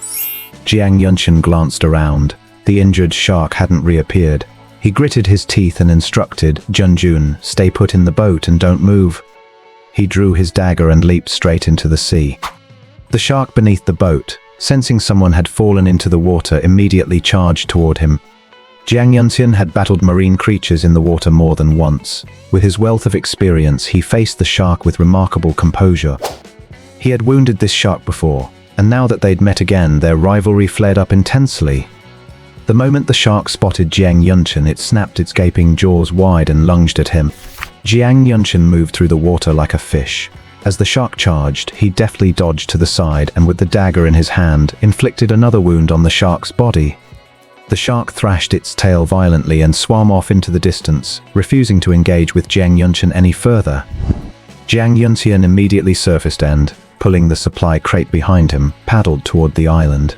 Back on the island, Jiang Yunqian immediately used the island stele, consuming 2 planks of wood and 1 unit of copper to repair the damage to the small wooden boat. After wiping the seawater from his wounds with toilet paper, Jiang Yunqian fell deep in thought.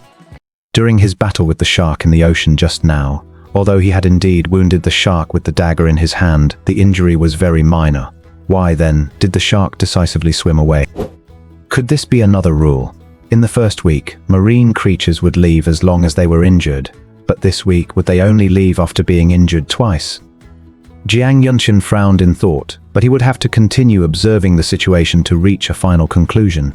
Jiang Yunqian shook his head, opened the supply crate and saw that it contained 3 cornerstones, a bottle of water, a bag of bread and a blueprint.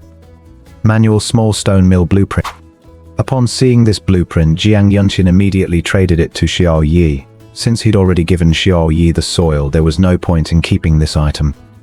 Emmanuel small stone mill blueprint 1, a bread 500 trade complete. Xiao Yi was just about to take a break when he suddenly received Jiang Yunqian's trade request. He asked, "Did you manage to retrieve that supply crate after all?" "Of course I didn't take that damage for nothing," Jiang Yunqian replied, "but I think I've discovered a pattern, though I'm not entirely sure yet." "Oh? Tell me about it," Xiao Yi asked. Jiang Yunqian recounted the battle that had just taken place and explained his hypothesis. "Very possible," Xiao Yi nodded. "But you're still injured, why did you go back in the water?" "I didn't expect those 2 injured sharks to stick around either," Jiang Yunqian replied. "I even took Junjun with me." "Good thing you chased them away. Otherwise, with a kid in tow, you'd have had your hands full," Xiao Yi said. "Don't do anything like that again. At most, paddle out in a boat and cast your net from a safe distance. That way, even if the sharks react, you'll be able to get back to shore in time." "Got it." This really was a total surprise. Jiang Yunqian shook his head and replied, "All right, that's it for now. You're still injured, get some rest." Xiao Yi agreed to the trade. Supplies obtained. Manual small stone mill blueprint 1, bread 500 gi. The wheat on Xiao Yi's island was nearly ripe. Although it wouldn't be ground into flour this time as he expanded his crops, the stone mill would come in handy. A small manual stone mill blueprint. Stone 3, wood 1. "That's easy. I'll just craft it right away and set it outside for now." Xiao Yi immediately clicked to craft the small manual stone mill and placed it next to the outdoor stove. Xiao Yi went outside to take a look. Small hand-cranked stone mill. Can grind some grain crops into flour. Requires manual operation and isn't very efficient, but it's more than enough for household use. "Not bad, this is a great item," Xiao Yi muttered to himself. "It's not just for wheat, I can use this to grind dried chili peppers into powder too." With that thought, Xiao Yi felt a surge of excitement. He walked back to his room, intending to go to bed, but he casually glanced at the strawberry and chili seeds soaking nearby. He was surprised to discover that 2 of the pots had already developed white spots and sprouts. Xiao Yi immediately sent a video call request to Yuan Nong. What's up? Yuan Nong was still struggling to cast his net in an attempt to catch some sea fish, but to no avail. Seeing Yuan Nong covered in sweat, Xiao Yi paused for a moment and asked, "Are you working out?" "What do you mean exercising?" Yuan Nong replied with a wry smile. "I don't have the time for that. I just saw someone in the public chat channel say you can catch sea fish, so I thought I'd give it a try." "Well, I guess that's fine. Just think of it as exercise, just don't overexert yourself," Xiao Yi said. "Mr. Yuan, do you think these 2 trays are ready for seedling cultivation?" Xiao Yi carried the pot of strawberries and the pot of chili peppers over to the island monument and held them up for Yuan Nong to examine. Yuan Nong stared at the seeds in astonishment and said, "That's right, they're definitely ready. Was this one soaked in grade A purified water?" "That's right," Xiao Yi nodded. Yuan Nong fell deep in thought. After a moment he replied, "Based on the information we have so far, grade A purified water is definitely no ordinary water. Aside from strengthening the body, it can also enhance seed viability and promote germination. If I ever get the chance, I'd really like to thoroughly study what substances this purified water contains that make it so powerful." Xiao Yi nodded and said, "I checked the seeds I scattered directly on the ground outside, none of them sprouted. Based on my previous experience growing strawberries and chili peppers, plants grow very quickly here, so logically, they should have sprouted by now. A single day here is almost equivalent to a month in the old world." "I see. In that case, the seeds soaked in regular water can be put in the fridge right away, no need to wait 24 hours. Let's take them out after they've been there overnight and see how they're doing," Yuan Nong suggested, based on this time ratio. "All right," Xiao Yi replied. "Mr. Yuan, get some rest early." After ending the call, Xiao Yi first scattered the seeds in a corner of the flower bed, then covered them with a thin layer of soil and some leaves on top to retain heat. After finishing this, Xiao Yi suddenly wondered, if he watered the seeds that hadn't sprouted yet with some grade A purified water, might that revive them? Let's give it a try. After all, there was still plenty of grade A purified water available, and the ordinary plants could just be watered with tap water. Xiao Yi poured some grade A purified water into a container, then walked out to the field and began watering the area where he'd sown the seeds. "We'll know tomorrow if they'll survive." Xiao Yi clapped his hands and walked back to the apartment. After routinely posting a missing person notice in the public channel, Xiao Yi lay down on his bed, thinking about the large ship the survivors had seen, the development of his island, and how to find Anran before slowly drifting off to sleep. The next day, Xiao Yi woke up early, splashed some water on his face and said, "System, check-in." Beep. Double harvest effect triggered. Effect lasts for 1 day. Received livestock, dairy cow S rank 2. Double harvest triggered. Received livestock, dairy cow S rank 4. Hearing this string of system notifications, Xiao Yi exclaimed with delight, "Is double the fun back again?" But looking at the 4 dairy cows in his system space, Xiao Yi began to worry again. First, there was the issue of food. Dairy cows eat far more than chickens, and right now he simply didn't have enough fresh grass or greens to feed them. Second, he had no dedicated space to house them. Build a shed himself. It felt like just yesterday that the shed he'd built himself had come back to bite him. Third, he'd never taken care of large animals before. Wasn't this asking too much of him? If only I could summon old Yuan to my island. Xiao Yi sighed, deciding to keep the cows in the system space for now and not bring them out. Let's see if today's double bonus can help him find a solution.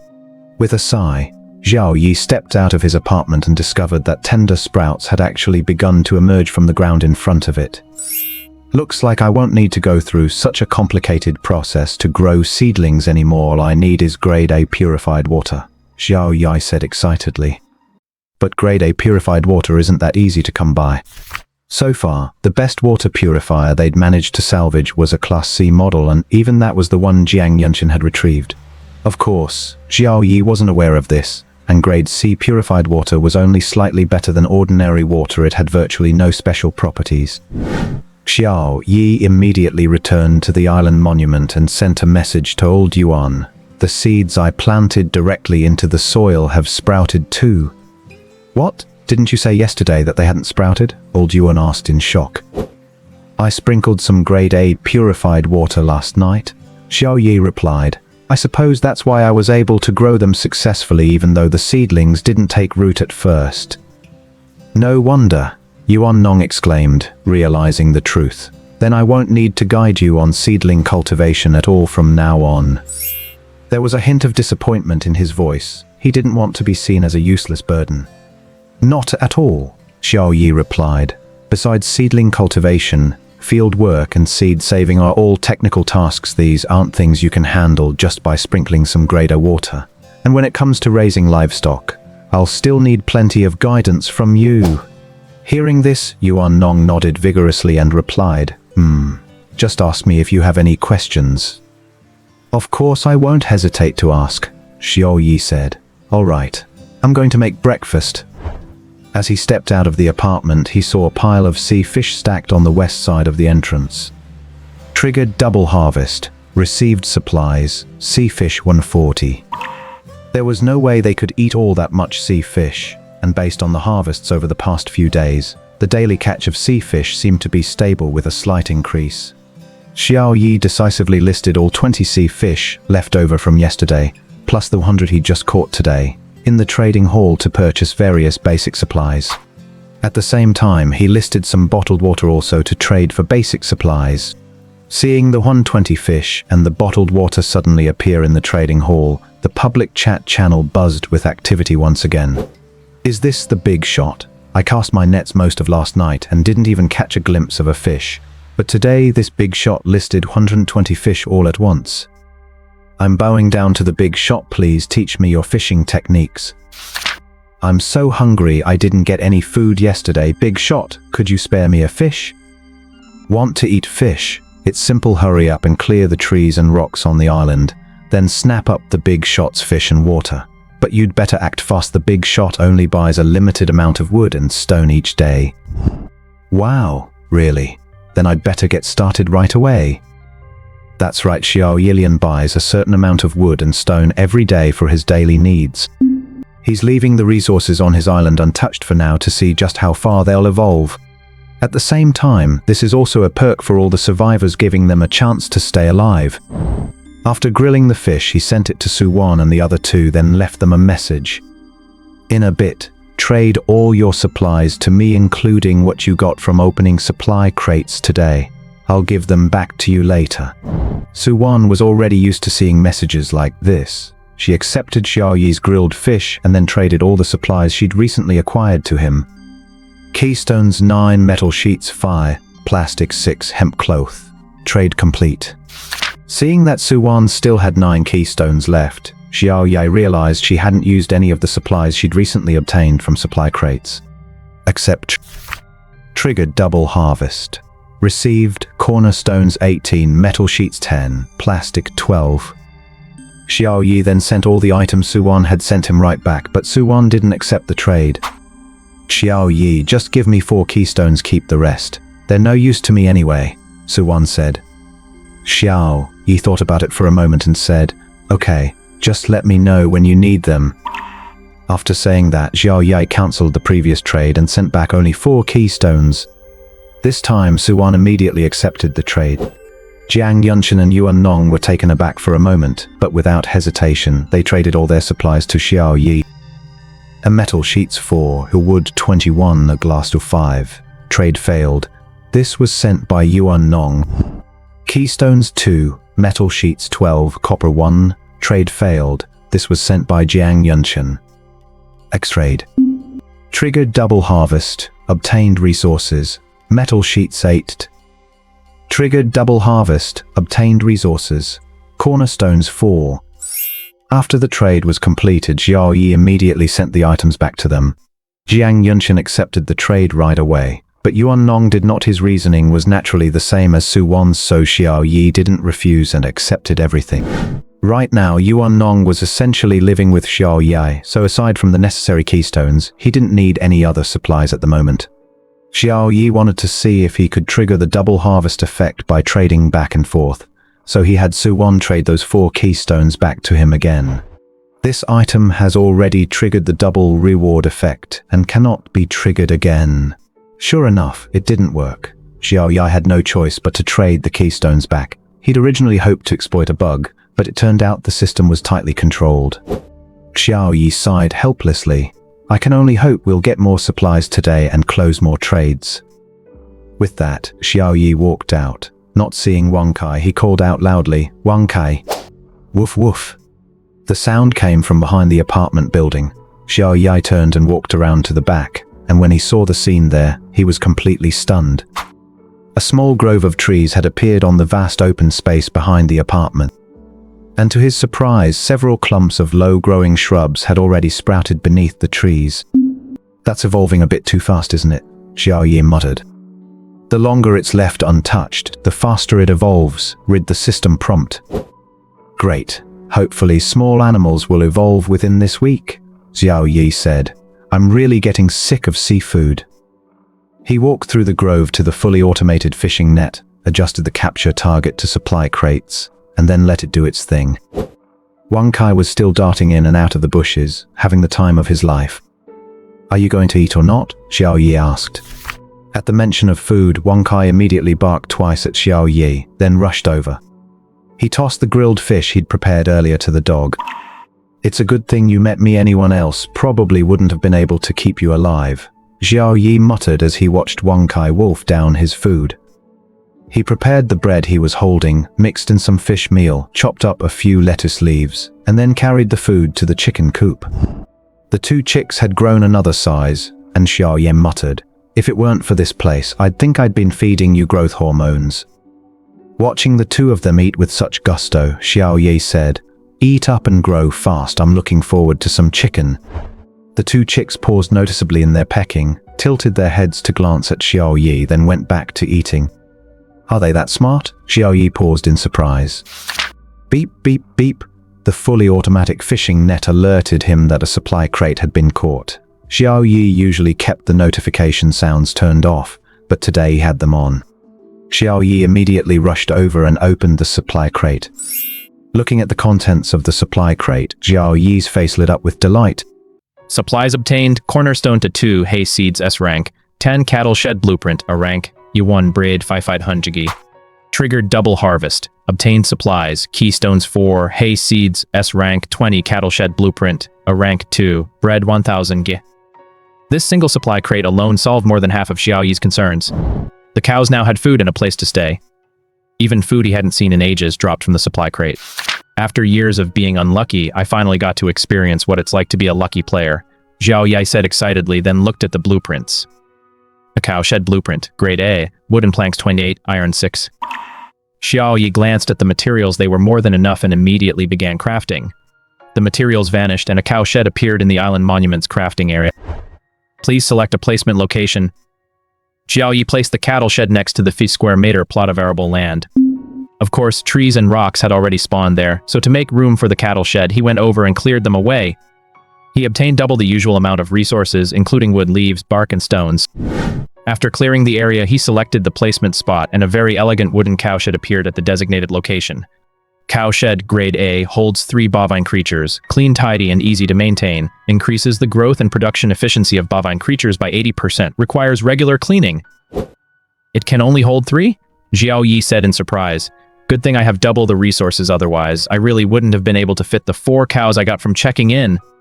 He crafted another cattle shed and placed it side by side with the first one. Once they were in place, Xiao Yi immediately began studying the grass seeds. Pasture seeds, S rank, a type of grass that grows and reproduces extremely quickly. One season matures in just 8 hours. Can be sown in ordinary soil, but the quality will be correspondingly lower. Note: this grass grows rampantly. Be careful not to let it affect other crops. Upon seeing this system prompt, Xiao Yi was overjoyed. Thank goodness this grass can be planted in ordinary soil, otherwise, where would I find that much S-rank soil? Even though he was planting them in ordinary soil, he still wanted to save some of the S-grade seeds. After a moment's thought, Xiao Yi kept 5 S-grade forage seeds in the warehouse, planted 5 in the flower beds with S-grade soil, and scattered the remaining 10 seeds across the ordinary land. I'll let the cows out once the first batch of forage matures, Xiao Yi thought to himself. The system space was completely static, at least they wouldn't go hungry while inside. After taking care of all that, he crumbled the freshly baked bread, mixed it with fish meal, and sent it back to the chicken coop. Since there was plenty of food, he might as well give them a little extra. Eat up and lay eggs quickly, I can hardly wait, Xiao Yi muttered as he watched the 2 chickens. After placing the food in the chicken coop, Xiao Yi took a look at the fruits and crops he had planted at the beginning. The apple trees were already bearing fruit, the wheat had ripened, and the soybeans had formed pods. Only the coconut tree, which had grown very tall, showed no signs of bearing fruit. "Let's ask old Yuan together if there's anything we need to watch out for," Xiao Yi muttered as he walked toward the apartment. "Old Yuan, regarding apples, barley, and soybeans, are there any special precautions I should take when saving seeds for these?" Xiao Yi messaged Yuan Nong. "These are all fine. Apple seeds are right inside the cores, and for the other two, their fruits are their seeds. Plus, you have grade A purified water to help activate germination, so there shouldn't be any problems," Yuan Nong replied. "Got it," Xiao Yi replied. Yuan Nong added, "Oh, and the stems and leaves of those plants can be fed to livestock, don't let them go to waste." Xiao Yi paused for a moment before replying, "If you hadn't mentioned it, I almost forgot." "Got it." Carrying his toolbox, Xiao Yi walked over to the mature wheat, took out his cutting tool, and ran it along the ground. Then he cut off the wheat ears from the stalks and took all the remaining straw to the cow shed. Only 10 stalks, of course. Xiao Yi took the wheat ears to an open area nearby to dry them. He glanced at the sun and muttered, "It seems to be getting hotter and hotter." In just half a day, Xiao Yi found that the wheat ears had already dried completely. With a light rub, all the grains fell out. "I guess the hot weather isn't so bad after all. At least I don't have to wait around like this anymore," Xiao Yi muttered as he tossed the wheat seeds back into the flower bed filled with grade A soil and watered them with some grade A water. After just a short while of work, Xiao Yi was drenched in sweat. He returned to his apartment and downed a large glass of grade A purified water. "It's so hot out, there's no way I can work at noon." Xiao Yi hurried into the bathroom and took a hot shower. It wasn't that he didn't want to take a cold shower, it was just that the water in the tank had been completely heated up by the sun. After his shower, Xiao Yi walked into the bedroom and checked the island monument's public channel. "It's so hot out here, I'm practically peeling from the sun." "Yeah, there's no way to cast a all we can do is watch the supply crates drift away." "You're really wasting an opportunity there. If it were me, I'd fish that supply crate out even if I had to stand under the blazing sun." "Dude above, stop bull-damping. If you worked outside for half an hour in this heat, you'd definitely get dehydrated." "I used to lay bricks under the blazing sun all the time, and I never got dehydrated." "Can you even compare this to a construction site? I'd rather go lay bricks on a construction site. At least there, I'd have something to drink and something to eat." A word of advice to everyone, don't try to prove yourself. If you get heat stroke here, it could cost you your life. Seeing everyone's discussion, Xiao Yi realized this wasn't just a localized heat wave, it was a widespread phenomenon. "Maybe this is part of the trial's next stage," Xiao Yi muttered to himself. With that in mind, he sent another message to Suwan and the others. "Be careful not to get heat stroke. Drink plenty of water, I've added some salt to the water." Lightly salted water toll no trade. The three immediately accept the trade. "Thank goodness you have salt here. Otherwise, with all this sweating, it would actually be pretty dangerous," Jiang Yinxin remarked. Xiao Yi replied, "I suspect this is part of the trial for the next level. Everyone, make sure not to move around during the midday hours. Just stay in your tents or wooden shelters and rest." "Got it," the three replied in unison. Xiao Yi lay on his side on the bed, gazing through the floor-to-ceiling window at the lush forest behind them. He felt that the temperature on his island didn't seem quite so hot after all. He drifted off into a drowsy sleep, and when he woke up again, it was already 4 p.m. At this point, all the survivors were finally free to move around again. Xiao Yi glanced at the public chat channel, which was filled with cries of despair. "I'm dying, can anyone lend me some water? I'll trade a metal scrap for it. No way, I'm completely exhausted and throwing up. Can anyone help me? I have a cornerstone. I need water, lots of water. Saline solution would be even better. I'm waiting online, urgent, urgent, urgent." Seeing everyone's desperate pleas, Xiao Yi thought to himself, what a great opportunity. He immediately began listing items in the trading hall. The mild salt water 50 ml in exchange for castanas 2 or metal sheets 5. Since lightly salted boiled water was now a life-saving resource, Xiao Yi set the price much higher than before. As soon as this listing went live, the entire public chat channel wild. Someone actually has salted water. Where did he even get the salt? Who cares where he got it from right now? Hurry up and trade. If you wait too long, it'll be gone. But I don't have any cornerstones. If I get one now, I'll expand my island right away. Then use metal sheets. I don't have any metal sheets either. Then just watch. No way, big shot. Throw me a bone, I'll give you 100 units of wood and another 100 units of stone. PF'd, what are you thinking? Do you really think the big shot would turn down a little wood and stone from you? Great, good thing I saved some keystones just in case. I've got 2 units of metal shards left. Big shot, can we do a spot trade?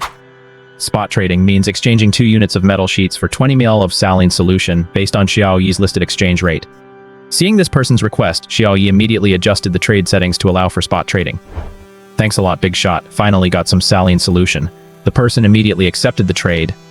The saline solution transactions keep going through in the trading hall as Xiao Yi thought to himself, looks like quite a few people still have some keystones set aside as a backup. The previous wave of metal sheet buyouts had practically drained everyone's stockpiles. So this time most trades were conducted using cornerstones. While there were some metal sheets, they weren't plentiful. The table on the island monument made it very clear, only 1 keystone would be submerged per week. As for the idea that larger islands yield greater rewards, that remains an unknown factor. Although players still expand their islands to a reasonable extent, they also keep some resources in reserve. Those who have survived this long are extremely cautious and always keep a little in reserve. The 50 sets of lightly salted water that Xiao Yi listed sold out within a minute. Looks like the market isn't saturated yet. Let's keep going, Xiao Yi muttered to himself as he listed another 50 sets. Lin Tianxia had already spotted the items Xiao Yi had listed and thought to himself, who exactly is this person? How does he always manage to come up with exactly what everyone needs? Even Lin Tianxia bought a set himself after all. The weather was so hot that not replenishing with lightly salted water in time would indeed be a problem. For the rest of the time, Xiao Yi kept boiling water, adding a pinch of sea salt to make lightly salted water, and then listing it for sale. When the final 50 sets went on sale and remained unsold even after 10 minutes, Xiao Yi knew there was essentially no more demand in the market. He glanced at the supplies he'd acquired from the transaction. Supplies obtained, keystones 1000, metal shards 250. Triggered double harvest, obtained supplies, keystones 2000, metal shards 500. Awesome, all the exhaustion Xiao Yi had felt from constantly boiling water just moments ago vanished in an instant. Now that's the right way to make the double bonus work. Use it all to expand the island. Please select the expansion range. I'll stick to my usual approach, expanding outward in concentric squares. That way, the island monument stays right in the center of the island. It's safer that way. After selecting the expansion area, Xiao Yi confidently tapped confirm. Crack! A loud bang echoed from behind the apartment, startling Xiao Yi. What's going on? He asked. After the expansion, the windmill was crushed by the foundation stone. Originally, the water wheel was located on the shore and its blades needed to be submerged in water, otherwise it couldn't draw water. But now that the area had suddenly expanded by 2,000 square meters, the water wheel's original location was naturally no longer by the shore. It was now firmly on dry land. Damn that island monument! Xiao Yi couldn't help but curse. Why didn't it warn him about this? After cursing, he still had to check the island monument to find out how to repair the damaged windmill. Repair the damaged water wheel. Materials required, wooden planks 6, iron 2. He had enough resources, but now the problem was where to put it once it was fixed. Am I supposed to dig a river by hand? Xiao Yi wondered. He certainly didn't want the water channel to keep getting longer and longer. If I dig a river, might it gradually evolve into a freshwater river? Xiao Yi raised an eyebrow. If that worked, wouldn't it mean he could artificially intervene in the evolution process? Let's give it a try. If it really evolves into a freshwater river, I'll definitely come out ahead, Xiao Yi decided. Freshwater rivers typically originate in high mountains and plateaus, where rainwater and melted snow continuously replenish the freshwater supply, which then flows toward the ocean. There, the water evaporates into water vapor, forming clouds, which then bring rain or snow that falls back to Earth as freshwater. This is the atmospheric cycle.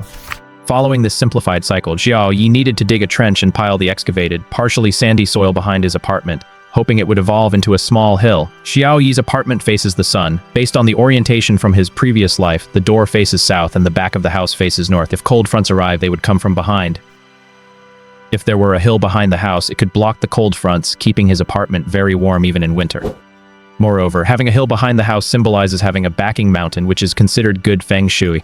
Although the island currently covers an area of 2,032 square meters, a number that seems large, just consider that a square with sides of 50 meters already measures 2,500 square meters. So digging a trench to the center of the island would be a distance of less than 25 meters. He put his plan into action right away. Xiao Yi took a shovel out of his toolbox and began digging from behind the apartment toward the edge of the island. I didn't expect the sandy soil on this island to be so easy to dig through, Xiao Yi muttered. Having been nourished by grade A purified water for so long, Xiao Yi's physical condition had long since surpassed that of the average soldier and was even slightly superior to that of a special forces soldier. Combined with his reliable tools, Xiao Yi's shovel moved with lightning speed, and he soon had a trench 2 meters wide and 1 meter deep. All the excavated sand and soil were piled up behind the apartment. To make it look more like a mountain, Xiao Yi even went out of his way to haul over quite a few rocks to stack at the base. He built it up layer by layer, a layer of rocks, followed by a layer of sand. After clearing out the trench and piling the sand and soil from both sides behind the apartment, Xiao Yi took one final shovelful and broke through the last layer of soil separating him from the ocean. Whoosh! Seawater immediately surged into the trench, quickly filling it to the brim. However, it merely filled the trench. There was absolutely no flow. Now it's all up to the island's ability to evolve, Xiao Yi muttered to himself, then began carrying water in wooden buckets to pour into the water tank. Without a current, there were no conditions for using a wind-powered water wheel, so for now, he had to rely on carrying water by hand. Fortunately, the ditch he'd dug was very close to his water tank. After filling the water tank, Xiao Yi looked out at his island once more. He was extremely satisfied with the results of this transaction. The island's area had tripled from its original size of just over 300 square meters. Looks like having a monopoly is pretty sweet after all, Xiao Yi muttered to himself. Surely there were other skilled survivors who could get their hands on salt, but it definitely wouldn't be as easy for them as it was for him. They'd probably only have enough for their own use. Looking at the newly expanded area around him, it was completely empty. Xiao Yi spread his arms wide and said, "Go ahead and spawn supplies, let the evolution begin." But the very next moment, Xiao Yi began to worry again. With the island growing larger, he couldn't possibly keep an eye on every corner by himself. What if someone landed on his island one day before he even noticed? And what about those two Class C sailing ships? Now that the island was growing, they were drifting farther and farther away from him. He couldn't keep an eye on them at all. What if someone stole them? At this thought, Xiao Yi scratched his head in frustration. While others worry that their islands are too small and prone to flooding, Xiao Yi was now fretting that his island was too large to manage. "Wan Kai," Xiao Yi called out. "Woof woof," Wan Kai immediately ran in. "From now on, you're in charge of patrolling the entire island. Got it?" Xiao Yi said, gesturing in a circle around them. "Woof woof," Wan Kai replied, then immediately ran out excitedly. I wonder if he actually understood the order. Hopefully an S-rank Wan Kai will be up to the task. Xiao Yi glanced at the public chat again where a crafting blueprint caught his eye. "Is anyone looking to buy this? Wooden Workshop Blueprint 1. Is there such a thing? That must require a lot of wood." Quite a lot, actually. It requires 2,000 units of wood plus 500 iron nails. That much. Even though wood is easy to come by, we use some every day for daily quests. It's not easy to save up 2,000 units. Yeah, and then there are 500 iron nails. I doubt anyone has that many on hand unless they're a big shot buying them up like you are. Exactly. Plus, this factory building covers 50 square meters. I doubt even the big shot's island is that big yet. Emperor of the world must have reached that size by now. With all those members, he's recruited one plot per person. He probably has plenty. Yeah, he's a real bloodsucker. There's probably one other person who could have reached that level. That big shot who was selling diluted salt water earlier. Exactly. I just don't know if he's an individual or an organization. If it's an organization, they might not have that much space, but if it's just one person, that's downright terrifying. After reading their chat, Xiao Yi promptly sent that person a private message. "I'm interested in your wooden workshop blueprint. What would you like in exchange?" "Keystones, food, and water," the other replied. Xiao Yi furrowed his brow and said, "I don't have any keystones, but I can consider food and water. It's up to you whether you want to trade." "I'll take it 50 liters of water and 50 kilograms of food," the other person said. Although these amounts weren't particularly large for Xiao Yi, he still shook his head and said, 20 liters of water and 10 kilograms of food. "If you're willing to trade, let's do it. If not, forget it. Anyway, I don't have enough space to build this workshop right now." Xiao Yi said this on purpose, partly as a smokescreen. As for whether it would work, he didn't care at all. He didn't care what others thought. Upon hearing Xiao Yi's response, the other party fell silent. Just as Xiao Yi thought the deal had fallen through, the other party sent a message, "Trade." "Great," Xiao Yi replied. 20 L of plain water and 10 kg of sea fish for one wooden workshop blueprint. Fortunately, he'd set aside 40 fish that morning, averaging about 2 jin each, which was more than enough for this trade. The other party confirmed the trade. Supplies obtained. Wooden Workshop Blueprint 1. Triggered double harvest. Obtained item. Wooden Workshop Blueprint 2. Wooden Workshop Blueprint wood 2,000 iron nails 500. Xiao Yi glanced at his inventory. He didn't have enough wood. He immediately listed an offer in the trading hall to trade plain water for wood. A plain water 50 mil in exchange for wood 20. A total of 100 sets.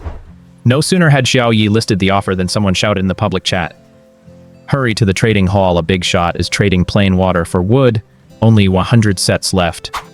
Since everyone had wood on hand, those 100 sets were traded out almost instantly. With the double-up effect, Xiao Yi ended up with 4,000 units of wood. "Holy crap, who's that fast? I'm dying of thirst. Could you save one set for me?" I didn't even have time to figure out what was going on before the trading was over. Haha, I snagged one set. Taking a sip of cool tap water in this sweltering heat feels absolutely amazing. Xiao Yi didn't have time to watch them discuss it. Instead, he switched to the construction screen. Build immediately. He built one on each of the empty lots flanking the apartment building. The corresponding resources disappeared, and 2 buildings taller than the apartment complex appeared on either side of it. Wooden workshop covers an area of 50 square meters. It can serve as a processing facility or a large warehouse, and at the very least, it ensures that supplies are no longer exposed to wind, sun, and rain. Not bad, Xiao Yi said with satisfaction as he read the prompt. The previous warehouse was too small. It could only hold supplies like food. Materials such as stones, wooden planks, and plastic had to be piled to the side and simply covered with wooden planks. Now, at last, they could be stored in a proper warehouse. One of the workshops was used as a supply warehouse, while the other served as a processing workshop, housing all the machinery such as paper-making machines, leather processing machines, and presses. After getting all that sorted out, Xiao Yi restocked a large batch of bottled water to trade for basic supplies other than wood and stone. Double the effect. We absolutely can't waste this opportunity. After listing the items, Suan sent him a message.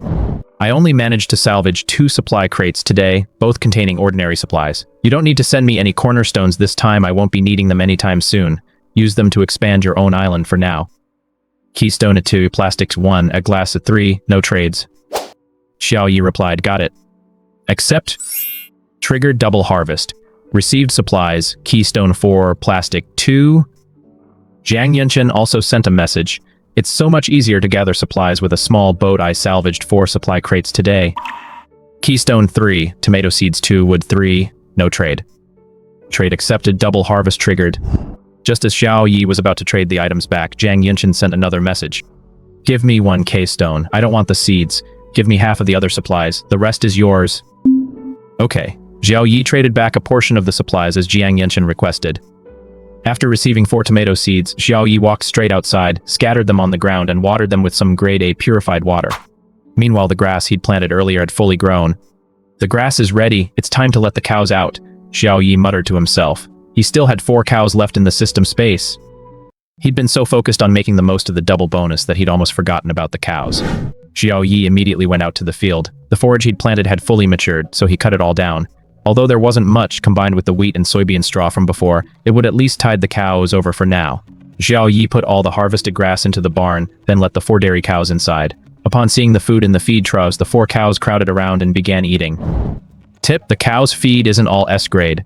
The milk they produce matches the grade of their feed. If the cows go with a S-grade feed for an extended period, their level will drop. Hearing the system's prompt, Xiao Yi asked, if I only provide a portion S-grade forage each day, and the rest is below S-grade, will the cows' levels drop in this situation? No, but the grade of the milk they produce will drop. That's good. Xiao Yi finally breathed a sigh of relief. This was just a transitional period. Once he obtained more S-grade soil, he'd be able to grow pasture grass on a large scale. For now, all he needed to do was feed them some S-grade forage to maintain the cows' level. As for the milk's grade, he'd be lucky just get any at all. He couldn't ask for more. This time, the system provided fully grown dairy cows, 1 male and 1 female. Since these are fully grown dairy cows, he'd need to consult a professional to learn exactly how to milk them. Returning to the island monument, Xiao Yi prepared to send a message to Yuan Nong. But to his surprise, Yuan Nong sent a trade request for Cornerstone 2, Magnet 2, Iron 3, trade cancelled. Accept trade. Triggered double harvest, obtained supplies, Cornerstone 4. No need to trade them back, I don't need any of these items. Okay, Xiao Yi replied, Old Yuan, when do dairy cows produce milk? Is there anything I need to watch out for when milking them? When Farmer Yuan saw Xiao Yi's question, he paused for a moment, somewhat incredulous that Xiao Yi actually had a dairy cow. After all, he had never once unboxed a living creature from a supply crate before. Where on earth had Xiao Yi gotten all these livestock? Despite his surprise, he still had to answer the question. Generally speaking, a dairy cow's lactation period lasts 10 months. If a cow isn't bred again after her first calving, she can continue to produce milk, but her milk yield peaks for only 3 months and gradually decreases afterward. Yuan Nong began explaining the basics of dairy farming. Xiao Yi was completely overwhelmed by all this information, but he had no choice. He had to study it carefully. After all, there was no one else who could run the farm for him right now. Before milking a cow, you must wash your hands thoroughly, paying special attention to keeping your fingernails short. Then use warm water to clean the cow and give her a gentle massage, checking her udder for signs of inflammation or lumps. Only then should you begin milking. The most common method is the fist grip technique, Yuan Nong explained, demonstrating as he spoke. Xiao Yi listened intently. This technique was crucial. Finally, we need to give the cows a medicated bath for their teats. but given our current limitations, I personally think using grade A purified water should work just fine, Yuan Nong concluded. Xiao Yi nodded and replied, "Okay, I understand. I'll go give it a try." With that, Xiao Yi made a small wooden tub, walked over to the couch, and began following the steps old Yuan had taught him. Splash, splash. He actually managed to milk the cows without a hitch. Moreover, these cows were very docile, and their milk yield was exceptionally high. In no time, he had filled half a bucket. Obtained supplies, milk, S rank, 5 kg. Triggered double harvest. Obtained supplies, milk, S rank, 10 kg. Knowing he was still under the double bonus effect, Xiao Yi only milked half a bucket but ended up with a full one. He hadn't expected the milk to be S-grade. This must be a bonus from the system. After all, the cow being fed S-grade feed, so it was absolutely no way they could produce S-grade milk. Xiao Yi felt there was still plenty of milk left, but since he didn't have a good way to preserve it at the moment, he had no choice but to stop milking. Xiao Yi washed the cows with grade A purified water, then excitedly carried the milk over to the stove. Although he didn't know how to milk cows, Xiao Yi knew that freshly milk couldn't be drunk straight away, it had to be boiled first. He boiled a large pot of milk for 5 minutes, then let it cool slowly until it was warm enough to drink. Xiao Yi couldn't wait to take a sip. The rich, milky aroma filled his mouth before sliding down his throat. As the milk went down, a wave of warmth spread through his entire body, bringing a sensation even more refreshing than when he first drank grade A purified water. Awesome! He downed a whole gin in one go. This time, Xiao Yi lay down on his bed, rubbing his round belly, his eyes still fixed on the public channel on the island monument. "Why is it so hot even at night?" someone complained on the public channel. "Yeah, it's way hotter than last week." The previous week had indeed been somewhat hot during the day, but at night it actually felt a bit cool. Xiao Yi had already taken off his shirt and was sitting bare-chested in front of the island monument, reading everyone's complaints. "It's so hot." It was already hot to begin with, but after drinking the S-grade milk, Xiao Yi's body slowly began to heat up. How can it be this hot? Xiao Yi simply couldn't take it anymore. He rushed straight into the bathroom and kept dousing his scorching body with the shower. S-grade milk is a highly nourishing elixir in itself, and since I drank a bit too much, this reaction makes sense. Standing under the shower head, Xiao Yi figured out the likely cause. It took half an hour of continuous rinsing before his body gradually returned to normal. His skin, which had darkened slightly from the sun a few days earlier, became soft and fair again, and his physique grew even more well-proportioned. Although his muscles weren't particularly defined, Xiao Yi could feel the immense power surging within him. "At least 5 times my previous physical condition," Xiao Yi thought to himself as he assessed his newfound strength. It's worth noting that even before drinking the milk, Xiao Yi had already reached the physical standard of an average Special Forces soldier. Now, he had definitely surpassed that level. As for exactly how much he'd improved, he had no point of reference and couldn't make a comparison. After thinking it over, Xiao Yi downed 4 50-gram servings of milk and traded them to Suwan and the others. Everyone's physical condition had improved somewhat. This would help them survive better. If anything ever came up in the future where he needed help, he'd have to rely on these close friends. Now Metch rank Fici Train. This is freshly boiled warm milk. It's high grade and quite potent, so drink it slowly, otherwise it might make you feel even hotter than you already are. Jiang Yunshan sent 2 portions and specifically cautioned, "I'm not sure if it's suitable for children to drink straight. I suggest starting with a small amount to see how they react." "Okay, thanks," Jiang Yunshan replied. Suwan held the warm milk in her hands, lost in thought, her mind wandering. Yuan Nong muttered to himself, "This kid's a quick learner, he's already produced a finished product so fast." As for the milking technique, it's actually quite simple. Having just finished his milk, Xiao Yi was full of energy. He collected all the supplies traded in the trading hall, then continued listing bottled water and trading basic supplies. That night, many people simply laid down on wooden planks. No one slept in the shelters or tents. It was just too hot. The sea breeze outside offered at least a little relief. Xiao Yi wanted to make full use of the double harvest bonus, so he stayed up the whole time, not that he was sleepy anyway. "This is the last wave. Once the trades are done, I'll get some rest," Xiao Yi muttered as he saw the time had reached 11:45 p.m. There were still 15 minutes left of the double harvest period. He listed some more bottled water again, even raising the price slightly. Anyway, this slight increase in cost was nothing to Xiao Yi with the double rewards. As long as the trade went through, Xiao Yi was guaranteed a profit. "Everyone, hurry to the trading hall. That big shot raised the price. You get an extra 5 ml of plain water for the same supplies." "Really? Then I'd better hurry up and trade for some." "I'm going too. That big shot must be out of his mind. Today's been buying up supplies all day." "So what? There are always big shots buying up supplies, it's just that there are a lot more of them today." Just for those extra 5 milliliters of plain water, Xiao Yi's listing took off again. Xiao Yi started listing bottled water nonstop once again. Ding! Someone sent Xiao Yi a private message. Xiao Yi switched to the private channel and saw that someone named Zhenyu Bence had sent him a message. Big shot. Do you want this? Soil improvement card 1. Xiao Yi's eyes lit up and he replied, I'll take it. What do you need? 5 cornerstones, 100 of water, and 50 kg of food. Xiao Yi frowned at the exorbitant demand, but he really wanted this item. With the current double reward bonus, getting this would be a huge score. He checked his supplies. He had enough food and plenty of water, though he'd have to boil it, but the demand for cornerstones was a bit much.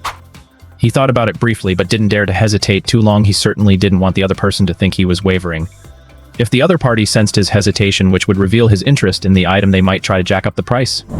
1 keystone, 30 liters of water, and 20 kilograms of food. I don't even know how much I'll be able to improve this item once I get it, and I'll still need to collect seeds and know how to farm and maintain the crops. It's uncertain how much grain it'll ultimately produce.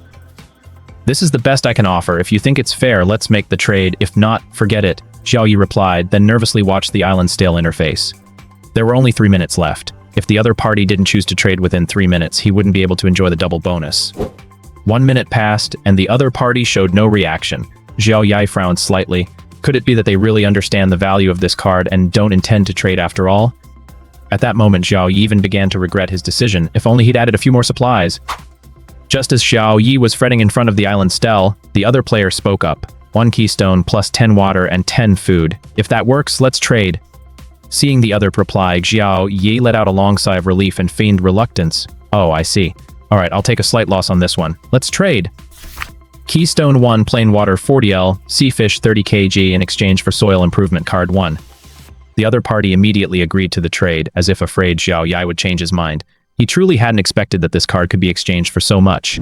He really had no idea what the card's actual practical value was. Just as Xiao Yi had said, there were so many restrictions, and he had no clue about its market price. He'd simply been asking for an exorbitant price before. Supplies obtained, soil improvement card 1. Triggered double harvest. Obtained, soil improvement card 2. Double effect expired. Xiao Yi clenched his fist tightly. He'd finally completed the trade before the double effect wore off. Alright, now I can finally get a good night's sleep. Xiao Yi lay down on the straw mat with satisfaction. The fully furnished apartment already had bedding for all 4 seasons ready. Ooh. Half asleep, Xiao Yi heard a rooster crowing. He rubbed his eyes and muttered, "Whose chicken is that? Can't a guy get any sleep?" But in the next instant, he snapped awake, rolled out of bed, and rushed over to the chicken coop outside. Inside the coop, a brightly colored rooster was crowing proudly and boldly. Another hen, upon seeing Xi appear, began to cluck. "You're growing so fast. I'll go get you some food," Xiao Yi said happily. Old Yuan said that hens in their laying period need plenty of calcium. "I'll give you a little extra fish bone meal today." When he reached the apartment, Wan Kai was already busily hauling in sea fish. A pile had already accumulated there, yet Wan Kai kept bringing more in his mouth. All the sea fish caught by the fully automated fishing nets were left on the shore. In the past, Xiao Yi used to collect them himself, but now that was Wan Kai's job. This much? Xiao Yi stared blankly at the mountain of sea fish piled up before him. Yesterday, the area of his island had tripled. He used to catch 70 or 80 fish every night. Triple, that would mean at least 560. But from the looks of it, there were far more than that. I'll need to dig a fish pond, Xiao Yi thought to himself. There were far too many for him to eat on his own, and Su Wan and the others certainly wouldn't be able to finish them either. It would be hard to sell them all at the market. In this heat, they'd spoil easily. It was better to keep them in the water. No sooner said than done. Xiao Yi immediately rushed into the west side workshop, grabbed a shovel from his toolbox, and began digging not far from the shore.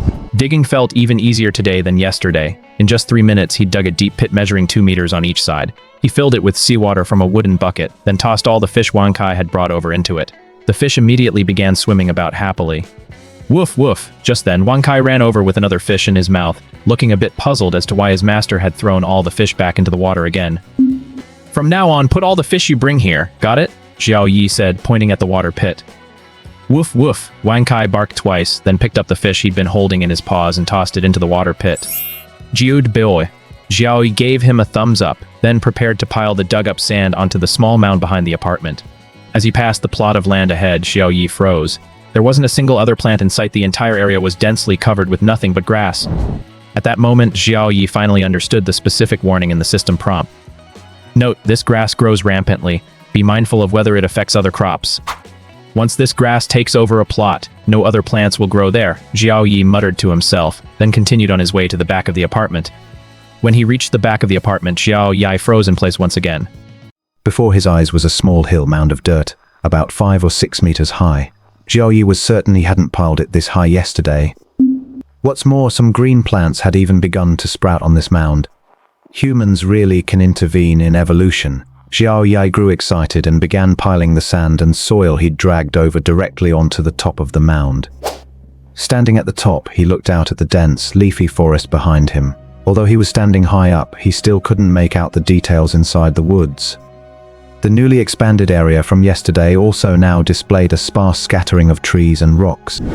Xiao just took a quick look around before heading back down. He had plenty of work to do today, starting with dealing with that rampant grass.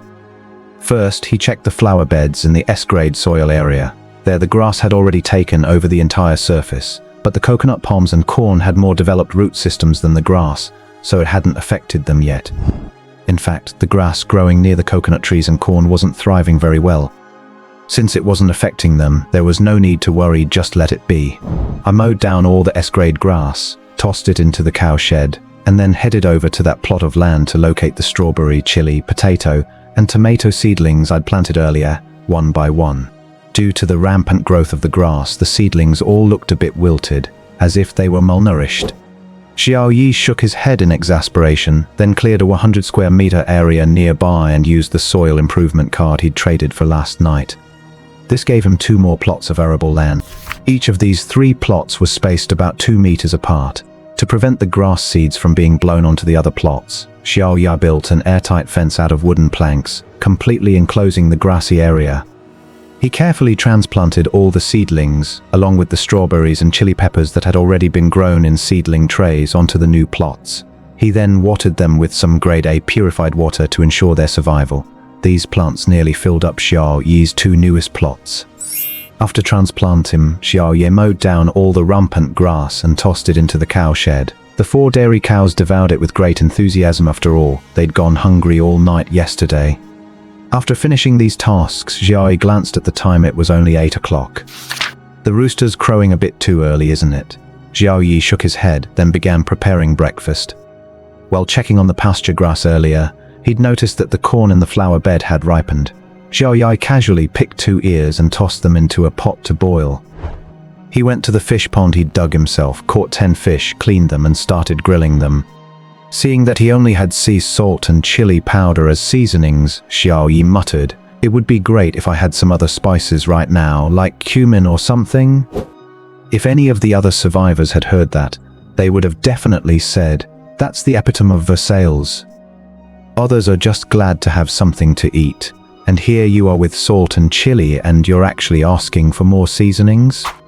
Once the corn was cooked, he split each ear in half, added the freshly grilled fish, and sent it over to Suwan and the others. A grilled fish 155 g, a boiled corn, S-grade, 200 g, plain water, 500 men, no trade. We've had a huge catch of sea fish lately. If anyone's hungry, just say so, we've got more than we can eat or sell. Also, after you finish the boiled corn, save the cobs for me, I can feed them to the cows. Xiao Yi left a message for all 3 of them. Seeing the trade offer and messages from Xiao Yi, the 3 were no longer surprised and all agreed to the trade. This is all standard procedure, nothing to be surprised about. After completing the trade, Suwan took the boiled corn and took a bite. Sweet and tender, it was so delicious. It reminded her of her breakfasts back then. She used to buy a boiled ear of corn every day, but none of the ones she'd eaten before tasted as good as this one. As she ate, tears welled up in Suwan's eyes, tears of happiness. Yuan Nong looked at the hearty breakfast spread before him and remarked, "It's been ages since I've had corn. Oh, right, I should remind Xiao Yi about the potatoes first." Based on the growth cycle here, those potatoes would soon enter the flowering stage, a period that required special attention. Xiao Yi, you need to pay extra attention to the potatoes you're growing. If you see flower buds, that means they've entered the flowering stage. At this point, they'll consume a lot of nutrients, so you need to pinch off the tops early and remove the flower buds. When removing the buds, be careful not to damage the main stem or leaves, just prevent the plants from growing out of control. The flowering stage is also when the potatoes start to bulge. Pay attention to watering. Water them for the first time when flower buds appear, then wait 10 days. No, actually, based on the local climate, you should water again after 7 or 8 hours. Water them a total of 3 times. Potatoes prefer cool weather. It's been a bit hot lately, so make sure to provide some shade. After giving these instructions, Yuan Nong finally sat down to his breakfast. Xiao Yi looked at Yuan Nong's message and sighed helplessly. I really wish old Yuan would come to my island. Okay, I'll keep that in mind, Xiao Yi replied, then walked out to check if potatoes had started to form flower buds. When he reached the apartment entrance, Xiao Yi was surprised to find that Wang Kai was nowhere to be seen. Why hasn't Wang Kai come back yet? Usually, as soon as it was mealtime, he would always be waiting at the apartment door. Wang Kai, Xiao Yi called out. Woof woof, Wang Kai's bark came from the woods nearby. Puzzled, Xiao Yi walked toward the edge of the woods. Before long, Wang Kai came running out, carrying a wild rabbit in its mouth that was still struggling. Xiao Yi's eyes widened, and he exclaimed in delight, have the small animals in the forest already respawned? After Wang Kai killed the wild rabbit with a bite, he placed it in front of Xiao Yi, wagging his tail as if to claim credit. Xiao Yi ruffled its head and said, good job. We'll have roasted rabbit for lunch. Your breakfast is by the door, go eat it yourself. Woof woof. Wang Kai dashed off toward the apartment entrance. Xiao Yi returned to the apartment entrance carrying the wild rabbit, which weighed a full 4 jin. The potato plants had indeed started to bud. He first tended to the potatoes, watered them, and built a makeshift shelter to prevent his crops from being scorched by the sun, then began preparing the wild rabbit. It seems evolution on this island is happening faster than I thought. Xiao Yi muttered to himself. I'll need to put up a fence around my apartment sometime, or those wild animals might ruin my crops. After butchering the wild rabbit, Xiao Yi immediately grabbed his tools, retrieved some wooden planks from the factory warehouse, and began building a fence around his apartment. He enclosed the fields, the chicken coop, the cattle shed, the flower beds, and even the water tank. After doing all this, Xiao Yi found he was running low on wood, so he went to the trading hall to trade some sea fish for lumber. The sea fish were hungry for lumber 200. Note, small quantities accepted. Although Xiao Yi had more food than he could possibly eat, the vast majority of survivors were still scraping barn rations from supply crates, so food remained in very short supply. This price was already quite reasonable. Xiao Yi just wanted to gather enough supplies as soon as possible, so he didn't set the price too high. If only the double points bonus were still active. Xiao Yi muttered to himself as he watched the transactions keep going through. Oh right, I haven't checked in yet today, Xiao Yi suddenly realized. System check-in. He was woken up early in the morning by a rooster's crow. He then spent his time cleaning the sea fish, preparing the hay, transplanting strawberries and chili peppers, and watering the potatoes. After all that hustle and bustle, he had actually forgotten something as important as checking in. Check-in successful. You have obtained a small radar detector, SS class. Compact radar detector, SS class. Detects detailed information within a 32-kilometer radius. It will promptly alert you and display the information on the monitor upon detecting moving targets. It is recommended to place the transmitter in an elevated location for high detection accuracy. The receiver only needs to be within 5 kilometers of the transmitter.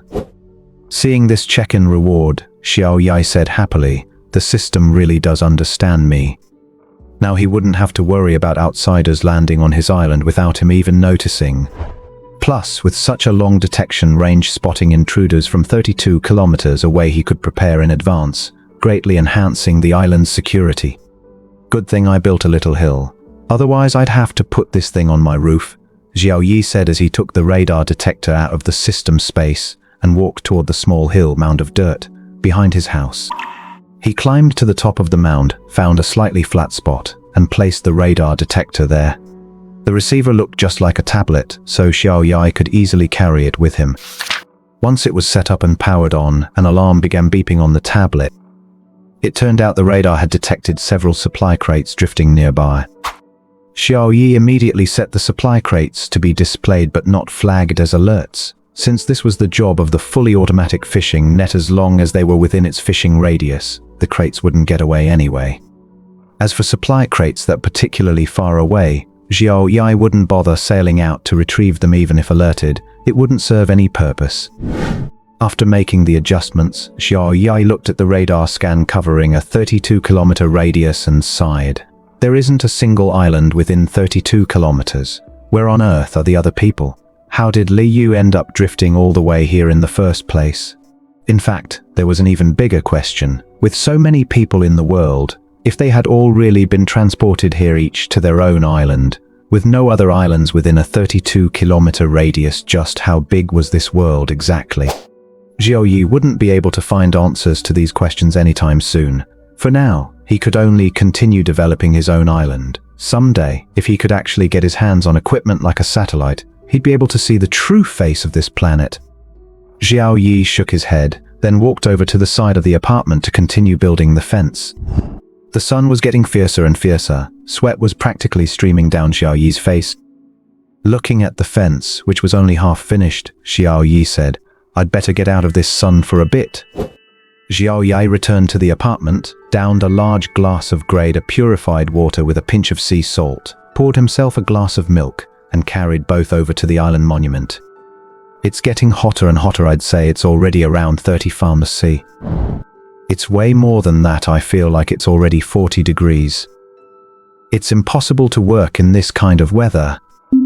Yeah, we didn't find any supply crates yesterday, and today's looking pretty slim too. Looks like we'll have to go hungry again.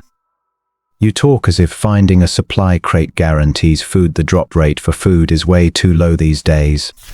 Bro, let's not tear each other down when times are tough. Good thing I grabbed some bottled water yesterday. But I'm sweating this much. I need some salt.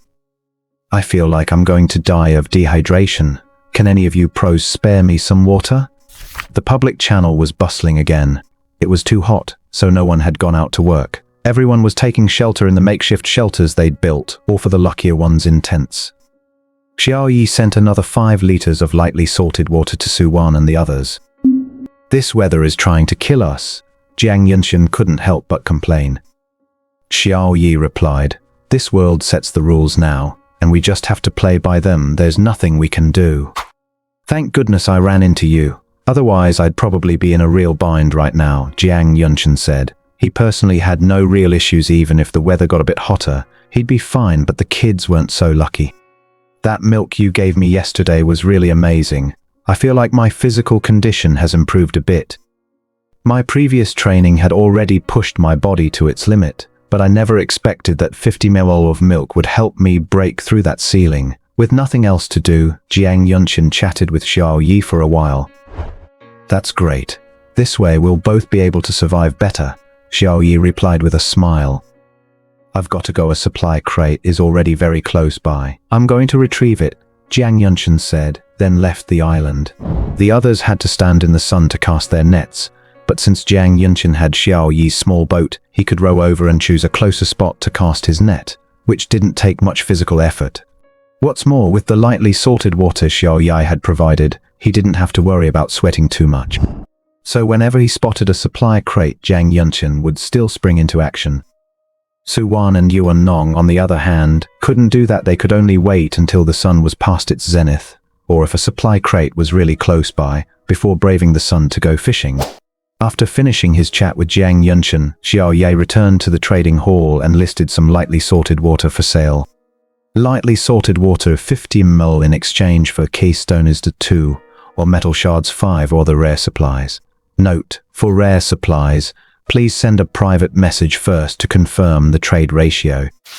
The Big Shot has listed lightly salted water again. This time, besides cornerstones and metal sheets, you can trade other rare supplies for it too. Rare supplies? What kind of supplies are those? It's simple. They're supplies that aren't commonly seen these days, like this magnet one. Right. Basically, they're items with a very low drop rate from supply crates. I only have common supplies. What should I do? I really want some lightly salted water. Then go fishing for supply crates and pray you get a rare item. Bro, going out in this heat? I'll probably die of dehydration before I even find a supply crate. You can't do this. You can't do that. I'd advise you to just lie down and go to sleep. So you mean that when I'm sleeping, my metabolism slows down so I won't feel as thirsty or hot? No. What I mean is, just go to sleep. You'll find everything you need in your dreams. Xiao Yi glanced at the chat in the public channel but didn't see anything useful, so he posted a message looking for An Ran. Then, wearing a leaf hat he'd woven himself from branches with leaves still attached, he headed out. It was too hot, and he needed to check on the crops he'd planted.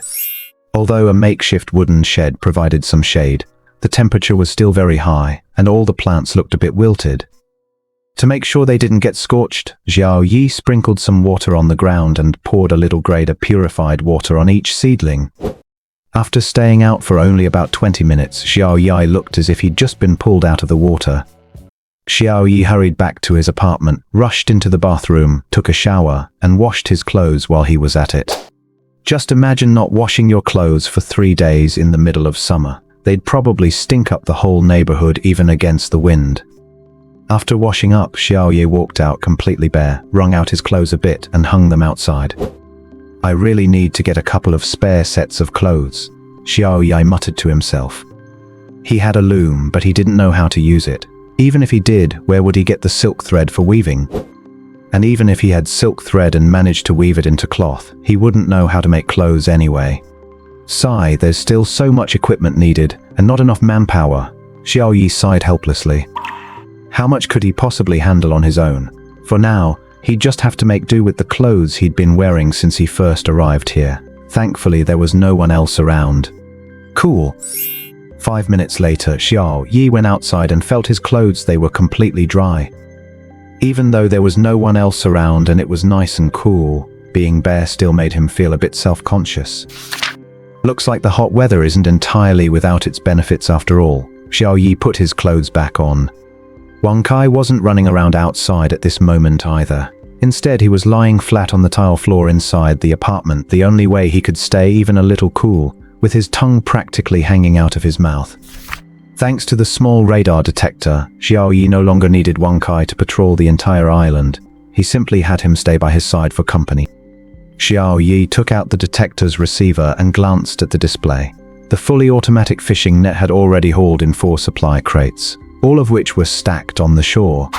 According to the radar readings, there should be 4 more supply crates to retrieve. With the fully automatic fishing net working non-stop, Xiao Yi didn't have to worry about that.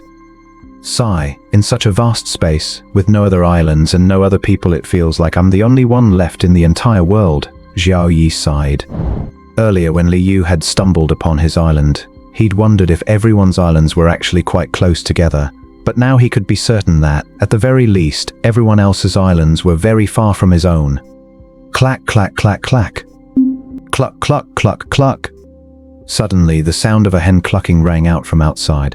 Xiao Yi's eyes lit up. He immediately put on his leaf hat and walked out. When he reached the chicken coop, sure enough, the hen was clucking because she was laying eggs and she'd already laid 2. Not bad, not bad, Xiao Yi said happily, confident that he'd be able to eat eggs soon. Xiao Yi didn't touch the 2 eggs. Instead, he returned to the island monument and asked Yuan Nong, "Old Yuan, can all eggs laid by hens hatch into chicks?" "Not all of them," Yuan Nong replied instantly. After all, with nothing else to do right now, he could only stand by the island monument, watching people chat and shoot the breeze on the public channel.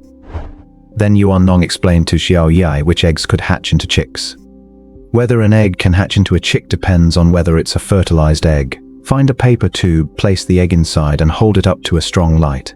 If you see a small black spot inside the egg, it's a fertilized egg, otherwise it isn't. Got it, Xiao Yi replied, then went over to the paper-making machine and produced some sturdier sheets of paper.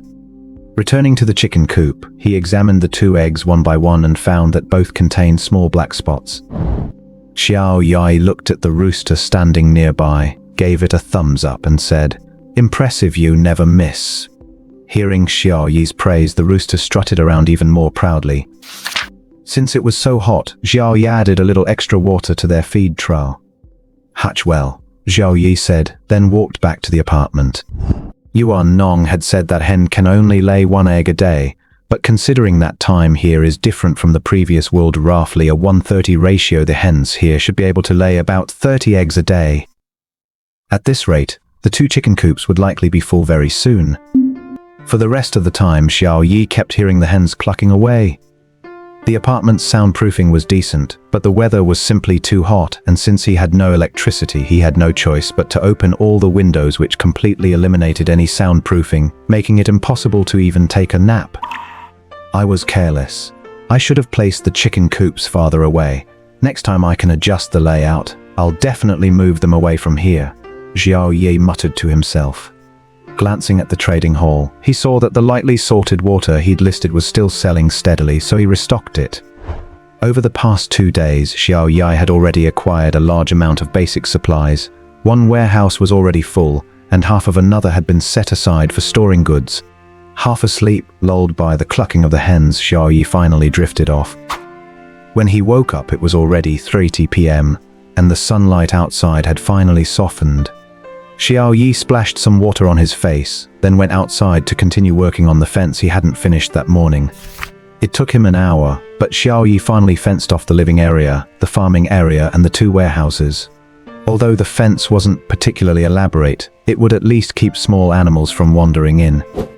Xiao Yi looked at his masterpiece with satisfaction. Wang Kai, standing nearby, barked twice, then leaped effortlessly over the fence. Then, sticking out his tongue, he barked at Xiao Yi twice, as if to say, "See, this fence is completely useless." Xiao Yi rolled his eyes and said, "It's not meant to keep you out. From now on, you're responsible for the safety of everything inside the fence. If anything goes wrong, you'll be held accountable." "Woof woof," Wang Kai barked twice. After all that, Xiao Yi walked over to the apple tree. The apples were ripe, but seeing only a handful hanging on the tree, he began to wonder.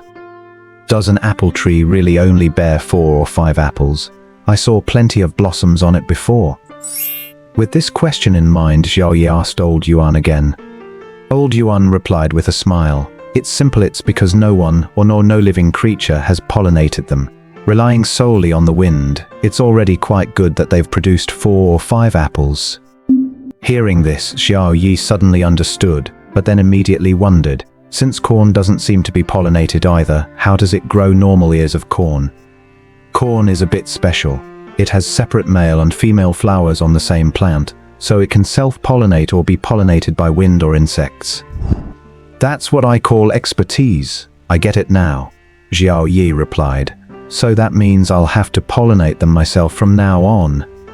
Sigh, yet another I wonder if bees and butterflies might spawn in the forest too. That would make things so much easier, Xiao Yi thought hopefully. Just as he was praying for that, a message popped up in the public chat, sending everyone into a frenzy. "I built a small boat." "What? That's amazing, boss. How'd you get the blueprint for the small boat?" "What's there to ask? Course I opened a supply crate, it's all about luck." "I'm so jealous." "What's there to be jealous of? Didn't someone sell a C-class sailboat blueprint before?" "That's way too high a tier. Even if you bought it, you might not be able to build it." What I'm trying to say is, after I built the small boat, I actually found that the island monument gave me a hint. "What kind of hint?" Everyone's curiosity was picked. Hints from the island stele were a chance for everyone to learn more about this world. But the person who had built the small wooden boat was keeping everyone in the dark. If you want to know what the island stele's hint was, trade resources for it, the person messaged in the public channel. Holy crap, you even want resources for this? You must be desperate for resources. Exactly. We'll just wait until we build a wooden boat ourselves, then we'll find out naturally. Exactly. If he won't tell us, let it rot in his hands. In an instant, many players began to condemn this player with the ID Qin Yunsing. Suwan saw the message and immediately sent a private message to Xiao Yi. "Check the public channel, someone says they've built a wooden boat, and the island monument gives a hint. He's selling that hint." Xiao Yi paused for a moment, then switched to the public channel and scrolled up through the chat log. He instantly understood what was going on. Xiao Yi immediately replied to Suwan, saying, "This tip lets you transfer the island stele to a ship, but you can only do it once a year. It's no big deal, just take a look." He also sent this message to Jiang Yunqian and Yuan Nong. Jiang Yunqian had been using the small boat Xiao Yi gave him to retrieve supply crates, and he'd also seen the island stele on the boat, so he wasn't surprised that Xiao Yi knew about this. Yuan Nong, on the other hand, was taken aback and asked, "Doesn't that mean some people will choose to develop their bases on ships in the future?" Exactly. Plus, you don't need a foundation stone, and you don't have to worry about being submerged every week. Of course, the risk isn't low. There are threats from marine life, as well as natural disasters like violent storms, torrential rain, and towering waves. Xiao Yi replied. Yuan Nong nodded. He believed most people would still choose to live on land. Even in that previous world, fishermen who went out to sea would have to come ashore to rest after drifting at sea for a while. Although many people in the public chat were resisting and opposing it, there were still those who wanted to know about this hint. After all, knowing some information in advance would give them a significant head start over everyone else. What resources do you need? Dilin Tianxia sent a direct message to Qin Yunseng. Upon seeing the private message from Dilin Tianxia, Qin Yunseng replied immediately. Big shot Dilin, just some water and food would be enough for me, but I'd like to join your group for free. 500 ml of purified water, 200 gg of bread, and free membership once you join. Your weekly supply quota will be halved, Dilin Tianxia said. Great, thanks a lot, big shot, Qin Yunseng said. The hint is that the island steel can be transferred once a year. Dilin Tianxia frowned and asked, it can be transferred, so if I choose to transfer it, I won't need the foundation stone at all? Yes, I've already decided to develop my base on the ship. After transferring the island steel, my own little island sank, and I got some keystones back, Qin Yunseng said. Alright, I got it. Dilin Tianxia traded the items over, then reminded Dilin Qinglong of the special nature of Qin Yunseng's alliance. You little brat, did you sell that intel? Someone asked in the public channel. How could I possibly sell it? Trading resources for information that might not even be useful. That's just throwing money away. Upon seeing this message, Qin Yunseng immediately replied, Big shot Dilin just traded with me for this info. Are you implying that Big shot Dilin is a cute little guy? Huh? Dilin Tianxia traded for it. Looks like this info's got some value. I want to trade for it too. The person who'd just called others fools with money to burn didn't dare chime in again. If they kept speaking up, they'd probably get torn apart by the members of Dilin's faction. Guys, what do you think? If we had a boat, could we find other people's islands and develop them together? Yeah. It's so boring being alone on an island. With two people, we can chat and do things we all enjoy. To the person above. Are you sure the person you'll find on your island has to be of the opposite sex? Who says it has to be the opposite sex? Same-sex love is true love. Netizens sure have a knack for derailing the thread. Xiao Yi looked at their chat, shook his head, and thought to himself, developing together. In this world, the most likely outcome is that they'll kill you to take your resources. After all, one more person means one more set of expenses, but having one more person doesn't necessarily mean more rewards. After muttering this to himself, Xiao Yi got up and walked out of the apartment, then went back to watering the potatoes. The next watering would be at midnight. After watering, he harvested another batch of hay and delivered it to the barn. It was too hot to cook lunch earlier, so he began preparing it now, placing the wild rabbit he'd prepared earlier on the grill. Too bad I don't have any oil, Xiao Yi lamented. All the soybeans he'd harvested earlier had been replanted as seeds. After so many days of practice, Xiao Yi's barbecuing skills had become very proficient. Soon, the wild rabbit was grilled to a golden brown crisp on the outside and tender on the inside. He sprinkled some salt on it and then carved it up. He picked 2 apples, washed them, cut them up, and sent them over to Suwan and the others. Grilled wild rabbit meat 300 g, apples grade A, 100 g boiled water 500 men, no trade. Let's switch things up for lunch today, no fish. Save the apple cores. We're mainly trying to see if we can get any apple seeds. Xiao Yi instructed. Wild rabbit. Where did the wild rabbit come from? Suwan asked curiously. This is what the island monument hinted at earlier. The larger the area, the more abundant the spawn supplies will be. A forest has already appeared on my island, and small animals have started spawning in it, Xiao Yi explained. That's amazing, Suwan exclaimed in surprise. But wild rabbits run so fast, how are you going to catch one? It wasn't me, it was Wang Kai, Xiao Yi replied. Wang Kai? Suwan was even more surprised. Is there someone else on your island? Wang Kai is a dog, Xiao Yi said with a sigh. You have a pet? Suwan felt that Xiao Yi always managed to surprise her. Yeah, a purebred Chinese native dog, Xiao Yi replied. That's nice, at least you won't feel too lonely, Suwan replied enviously. Hurry up and eat. Once you're done, let's see if we still have a chance to salvage the supply crate, Xiao Yi said. Xiao Yi picked up a rabbit leg and stuffed it into his mouth. Woof woof. Wang Kai stood nearby, practically drooling. Oh, right, there's some for you too, Xiao Yi said, then tore off a large chunk of meat from the grill and tossed it over. Wang Kai leaped up, caught it perfectly, and began gnawing on it excitedly. Ever since he'd started eating grilled and cooked meat with Xiao Yi, Wang Kai had given up on raw food. While munching on the rabbit leg, Xiao Yi kept an eye on the public chat channel. Just then, a message popped up. The Delin faction is set to launch a maritime venture. The Delin faction is launching a maritime venture and is purchasing shipbuilding blueprints from everyone. The price will definitely satisfy you. This was a message posted by Delin Tianxia. Since a single user cannot send messages consecutively, doing so would result in being blocked for spamming, the four whole masters of Delin subsequently sent the exact same message one after another. Upon seeing this message, the others began to discuss it. Looks like building wooden ships and the island monuments hint have given Emperor's Reign a new idea. That's right, but ship blueprints seem really hard to get. It's been about 10 days now, and it looks like only 2 have appeared so far. PF'd, that's just what you know. Who knows how many more are still hidden out there. That's true. If I were to get a ship blueprint, I definitely wouldn't sell it. No kidding. Everyone knows you can't sell them. If you manage to build one successfully, it'd be another way out. At least we wouldn't have to worry about the island being submerged by seawater. Yeah, I wonder if any other big shots have managed to build a ship. I'm sure there are. The public chat channel was buzzing with chatter, but Xiao Yi didn't pay it any further attention. Instead, he walked outside, where Wang Kai had already dragged all 8 supply crates back. Open them all. Supplies obtained. Cornerstone 2, iron 4. Obtained supplies. Plastic 6, bricks 4.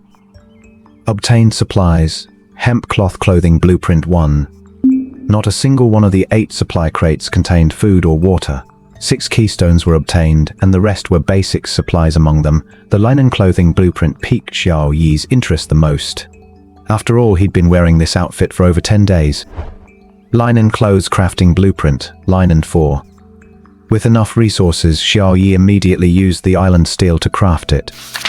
Linen clothes, long tunic. Although a bit rough, it feels soft against the skin, though it doesn't provide much warmth. Xiao Yi tried it on right away. It fit quite well. It felt just like the long robes from the ancient times of the Xia Kingdom, though it looked a bit worn. This look is more like a literary youth from the Republic of China era, Xiao Yi muttered to himself. He then walked over to the fully automatic fishing net, set it to cast without a target, and returned to the island steel. I traded resources for that Hint. I'll share it with everyone for free. A player with the ID "The World Belongs to All" suddenly announced in the public channel. Qin Yunseng saw the message and immediately said, "You're not keeping your word." "Honor. I had to do this so more people could survive," Tianxia Weigong replied. Holy damn, what kind of idiot is this? Qin Yunseng couldn't help but curse. He'd been planning to use that information to earn more resources, but "The World Belongs to All" had blown it all.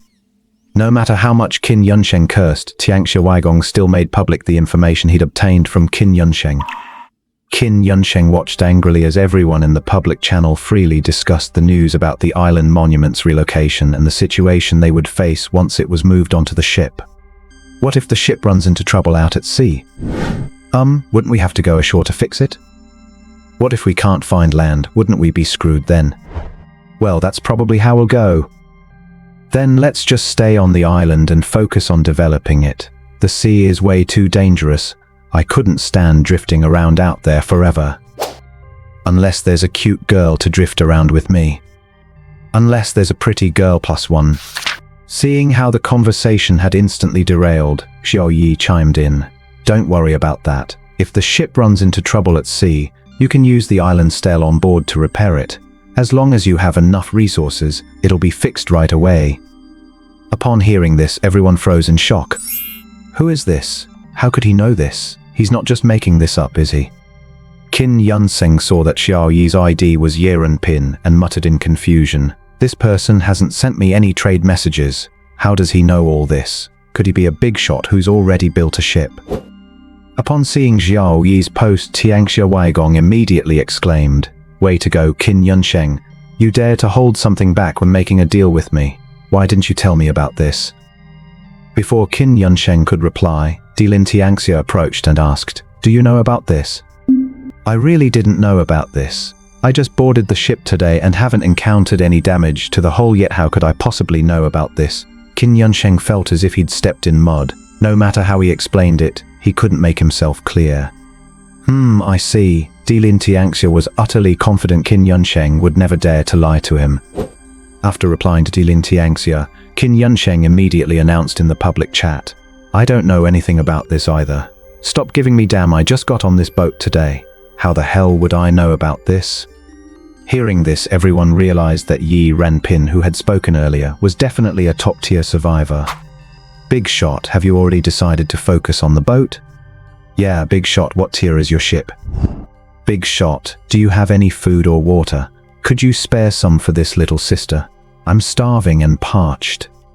"You lot of veterans' supplies didn't just fall from the sky. If you want them, trade your resources for them. Don't all expect to freeload." "Exactly.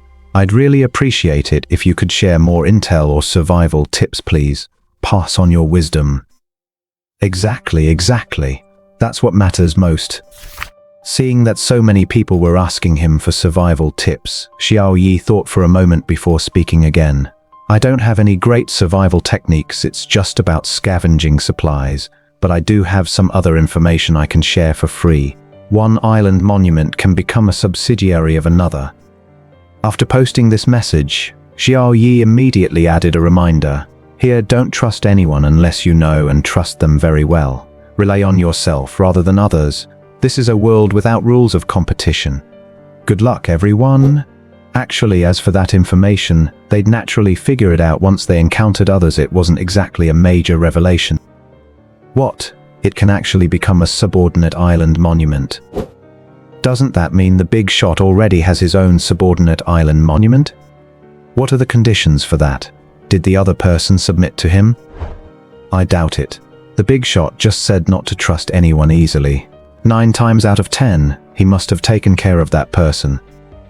Is it really that brutal? Can't everyone just get along peacefully? There are no laws to bind us in this world. You can ensure your own goodness, but can you guarantee that others will be just as good? That's right. We really need to keep the big boss's advice in mind. Xiao Yi didn't say anything else in the public channel. He'd given them as much guidance as he could, the rest up to them. This Yi Ranpin must know quite a bit, Dilin Tianxia thought to himself as he read Xiao Yi's post. After a moment's thought, Dilin Tianxia immediately sent Xiao Yi a private message. "Brother, can we chat?" Xiao Yi was taken aback for a moment when he saw the private message from Dilin Tianxia, but replied immediately, "Thanks, but I'm not interested. Brother, this world is far too dangerous. As survivors, we need to stick together for mutual support. It's hard to progress quickly on your own," Dilin Tianxia said. Xiao Yi rolled his eyes and blocked him outright to spare himself from further harassment.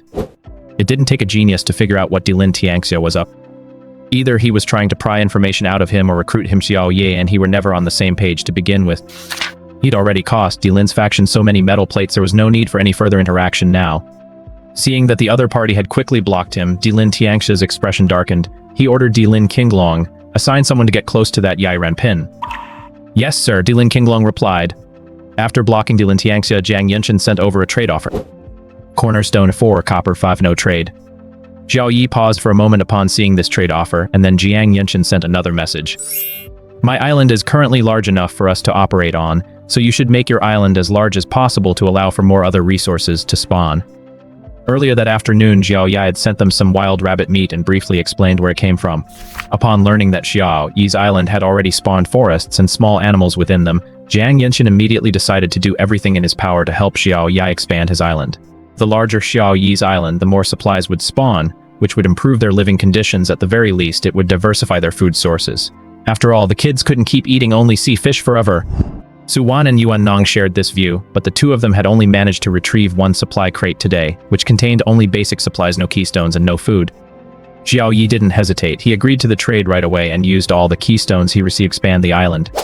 That evening, Xiao Yi prepared over 10 sea fish again, grilling 2 for each person, 1 spicy and 1 plain. There was simply too much sea fish. Today's trade hadn't used up many of them. Once they were grilled, Xiao Yi sent them over, along with 500 of lettuce leaves, 50 ml of S-grade milk, and 500 ml of chilled boiled water. I'm starting to wonder if you got in through the back door, Yuan Nong said with a laugh. Haha, yeah, I've got connections up there, Xiao Yi said with a laugh. After Su Wan and the others had eaten and drunk their fill, they lay down directly on the wooden planks set up outside the wooden shed, and the tent were just too hot. Gazing at the calm ocean, Su Wan mused, if it weren't for the pressure of survival, this place would actually be quite beautiful. The seawater here was much clearer than in their previous world. There wasn't a single piece of trash in sight on the water's surface. In all these days, the only thing she'd seen were the supply crates. Why did we end up here? What kind of force could possibly bring so many people together to face this trial? Su Wan couldn't find the answers to these questions, perhaps no one ever would. Suddenly, a person came to mind, Xiao Yi. Perhaps only he had a chance of finding the answer. Meanwhile, the discussion in the public chat channel remained heated, adding fuel to the fire of this sweltering weather. It's so hot, when will this ever end? Yeah, I'd rather it be winter. At least when it's cold, you can run around and jump about, but in this heat, there's absolutely nothing you can do. To the person above, please don't say that. With the clothes we're wearing now, if winter really came, I bet a whole bunch of us would freeze to death. Yeah, don't be such a doomsayer. Xiao Yi glanced at chat in the public channel, then checked the bottled water and fish fillets he'd listed. Quite a few had already been sold. He restocked another batch. He couldn't possibly eat it all himself anyway. Accompanied by the clucking of a hen, Xiao Yi slowly drifted off to sleep. Buds, buds, buds. Xiao Yi waved his hand and muttered, when did the mosquitoes show up? But no matter how much he waved, the buzzing sound lingered right by his ear. Xiao Yi had no choice but to sit up in exasperation. Listening to the rooster crow for the 3rd time, he said, oh my gosh, can't a person just sleep in? He shuffled like a zombie to the bathroom, washed his face, rinsed his mouth, and then walked out of the apartment. Buds, buds, buds. The sound grew even louder. Xiao Yi looked up, and his earlier frustration instantly vanished. Many of the crops he'd planted had already bloomed, and bees were flitting back and forth among the flowers. Just yesterday I was worrying about pollination, and today the forest has spawned bees for me, Xiao Yi said happily. Watching the bees from a distance, Xiao Yi muttered, I wonder if these things sting? With that thought, Xiao Yi immediately walked back to the island monument and asked Yuan Nong about it. As long as you don't provoke them, they generally won't sting you. But just to be safe, try to plant those flowering plants as far away as possible, Yuan Nong replied with a smile. That's a relief. Xiao Yi felt a little more at ease this time, then headed toward the chicken coop. Last night, he had faintly heard the hen clucking several times. This time, he wanted to see how many eggs she'd laid. When he reached the chicken coop, Xiao Yi was surprised to find 23 eggs in the nest. He immediately used the method Yuan Nong had taught him to check them and found that 4 of the eggs were unfertilized, meaning they wouldn't hatch into chicks. Xiao Yi decisively removed those 4 eggs. These 4 won't hatch into chicks, so I'll take them for now. The rest are up to you, Xiao Yi said to the hen. Cluck, cluck, cluck. The hen tilted her head and looked at Xiao Yi. After tossing the 4 eggs into a pot to boil, Xiao Yi suddenly remembered that he was supposed to water the potatoes at midnight last night, but he'd fallen asleep. He hurried out to the field and watered the potatoes. I hope this doesn't affect the harvest too much, Xiao Yi muttered to himself. There's just too much to do, I can't keep up. Xiao Yi shook his head, harvested the grass in the field, then went to the S-grade soil flower bed, harvested all the S-grade grass there as well, and took it all to the cow shed. Returning to the S-grade flower bed, he picked all the corn cobs. He set aside 1 cob for seed and planned to use the rest as food. Currently, only 1 flower bed contained S-grade soil, so there was no place to plant extra seeds. He cut down all the corn plants, took the leaves to the cowshed to feed the cows, and buried the rest in the soil. Back at the stove, Xiao Yi added 3 more ears of corn to the pot. Let's switch things up for breakfast today, no fish, Xiao Yi muttered. Corn, milk, eggs, and a slice of apple, that should do it. Anyway, the workload during the day isn't that heavy right now, so this food should be enough. Woof woof, Wang Kai's barking came from outside. It seemed he'd run into some trouble. Xiao Yi turned down the heat on the stove and went outside. When he reached Wang Kai's spot, the scene before him left him feeling a bit exasperated. The deep pit they'd dug earlier specifically for storing sea fish was now completely packed with fish, and Wang Kai was still holding 2 of them down with his paws. Fish were still constantly leaping out of the deep pit. Wang Kai had no choice but to push the fish under his paws back into the pit, then run to the other side, pin down the fish that had just jumped out, and shove them back into the pit. Seeing Xiao Yi approach, Wang Kai barked at him. Woof woof. Xiao Yi couldn't help but feel a bit exasperated while others couldn't catch any fish. He had so many he didn't know where to put them. The others couldn't catch any fish because the island was small, marine resources were scarce, and they struggled with casting techniques and physical exhaustion, resulting in a meager catch. Thanks to his fully automatic fishing net, Xiao Yi didn't have to worry about casting at all, and with the island being so vast, there was an abundance of sea fish. In that case, I'll sell them at a slightly lower price to get some supplies. In return, I can't let all this fish go to waste, Xiao Yi decided. Of course, it's also a perk for the other survivors. As long as they can get their hands on supplies, at least they won't have to worry about going hungry. I'm really so kind. Xiao Yi walked back to his apartment, approached the island monument, and switched to trading hall. The sea fish 1 kg traded for cornerstone 1. The sea fish 500 for metal sheet 1. The sea fish 200 for magnet 1 or plastic 2 or glass 2 or hemp cloth 2 or brick 2 or... Note, for other rare supplies, please PM me to confirm the trade ratio. After listing these trades, Xiao Yi hurried over to check on the eggs and corn simmering in his pot. At that moment, everyone in the public chat channel got excited. The big shot is having another massive clearance sale. What's he selling this time?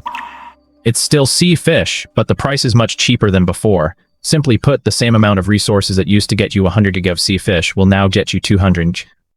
That's double the value. What are you waiting for? Hurry up and make the trade. Yeah, this big shot is seriously amazing. Thank goodness for such an amazing big shot. Otherwise, I'd really be going hungry. I've only managed to find one supply crate these past couple of days, and I haven't even gotten any food out of it yet. I've been relying on the big shot's sea fish to get by. Yeah, and there's another big shot who keeps providing bottled water, otherwise I'd really be dying of thirst. If only there were a few more big shots like that. Dilin Tianxia looked at the sea fish in the trading market and frowned, saying, how on earth did this person get so many sea fish? Dilin Tianxia had tried casting his own fishing net. After spending most of the day at it, he'd only caught 3 sea fish, and his back was aching from the exertion. He really couldn't figure out how the other person had managed to get so many. Could it be that he went out to sea? Dilin Tianxia suddenly realized if he built a boat, he could cast his net out at sea. That was the only way to explain why the other person had so many sea fish. Looks like we'll have to speed up the maritime development plan, Dilin Tianxia muttered to himself. After breakfast was ready, Xiao Yi sent it over to Su Wan and the other two. Corn, S grade, 2 hanji, eggs, A grade, 15 gi milk, S grade, 1 humulul, apples grade, 2 hanji, no trade required. This is today's breakfast. No fish today. If anyone isn't full, just let me know and we'll grill some more, Xiao Yi messaged them. This is plenty.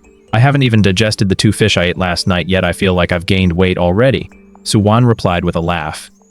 Your breakfast is way too extravagant. It's all grade A or higher food. That's incredibly rare, Yuan Nong said. There's just too much, I can't finish it all, Xiao Yi replied. If other survivors heard you say that, they'd probably want to beat you up, Yuan Nong replied with a laugh. I'm just stating the facts, Xiao Yi said. Everyone, hurry up and eat. Let's see if we can get some loot while it's still cool out this morning. Okay. As for Jiang Yunshin, Xiao Yi naturally gave him a double portion of breakfast and urged, you have to eat this, don't save it all for the kid. There's plenty. He won't go hungry. Okay, thanks, Jiang Yunshin replied. Ever since Jiang Yunshin had tasted the S-grade milk, he'd known that food of this grade was nothing short of a divine treasure, so he really did save most of it for his child. Watching his child grow stronger day by day, he was sincerely grateful to Xiao Yi. If it weren't for him, Junjun might already be dead and I probably wouldn't have survived either, Jiang Yunshin thought to himself. Then he left the eggs and milk by Junjun's side and ate the corn and apple himself. Daddy, drink the cow. Junjun grabbed the milk Jiang Yunshin had just placed beside him and said to him. Daddy isn't thirsty. You drink it, Junjun, Jiang Yunshin said with a smile. No, Dad, drink the milk. Otherwise I'll tell the police, Junjun said, acting like a little adult. Jiang Yunshin was a little touched his child was so young, yet already knew how to look out for his dad. Okay, I'll drink it, Jiang Yunshin replied. Junjun kept a close eye on him, refusing to let up until he'd finished every last drop of his 100 ml of milk. After finishing the milk, Jiang Yunshin felt a wave of warmth surging through his body, and he couldn't help but start practicing martial arts on the island. Junjun watched from the side and slowly began mimicking the moves himself. Accompanied by his babyish grunts and groans, a rising star of the martial arts world was slowly taking shape. After finishing breakfast, Xiao Yi cleared the weeds from the S-grade soil, flowered once more, replanted the corn, and watered it with A-grade purified water. Until the corn sprouted, Xiao Yi would keep a close eye on the weeds. As soon as they poked their heads above the ground, he'd cut them down immediately. Once the corn had grown, he wouldn't have to worry about the weeds anymore. After planting the corn, Xiao Yi returned to the bathroom, took a shower, changed into a clean long tunic, and then said solemnly, System check-in. Check-in successful. Equipment obtained. Fully automatic smart irrigation system SS class. Awesome, Xiao Yi exclaimed happily. Taking a shower and changing clothes really works another SSS-level device. Fully Automatic Smart Irrigation System, SSS class. Fully automatic and intelligent, it can identify the specific condition of plants and irrigate crops in a timely and appropriate manner based on different growth stages and conditions. I've been waiting for you. Xiao Yi read the system notification and realized he'd been freed from yet another chore. No more worrying about watering from now on. Let's take it out and see what this top-tier device looks like. As he retrieved the irrigation equipment from the system space, a vehicle resembling a water truck complete with a massive tank appeared in front of his apartment. Before Xiao Yi had a chance to examine it, a robot actually stepped out of the vehicle. Hello, Master. I'm the irrigation robot. Is there anything in particular I should be aware of? The robot introduced itself. This watering truck even comes with a robot? Xiao Yi muttered in puzzlement as he looked at the irrigation equipment before him. Although Xiao Yi had some doubts, he said the only thing to pay special attention to is the plants rated A or higher. Try to water them with grade A purified water as much as possible. Of course, set aside the amount I need to drink every day. As for the rest, you can handle it as you see fit. After saying that, Xiao Yi thought of another question and asked, by the way, can you identify plant grades? Yes, Master. Identifying plant grades is one of my basic skills. I'll develop a comprehensive plan for how to water each plant, including the method and the grade of water used based on the water resources available on your island. The robot replied. Impressive. So, can you do housework? Xiao Yi asked tentatively. Reporting to Master, I only know how to water and irrigate, the robot replied. Xiao Yi sighed helplessly and said, alright, from now on, call me Brother Yi, don't call me Master. Sounds too strange. Yes, Brother Yi, the robot replied. Let me give you a name. Since you're in charge of crop irrigation, let's call you Gardener, Xiao Yi said after a moment's thought. The robot tilted its head slightly, as if thinking for a moment, then replied, yes, Gardener is off to work.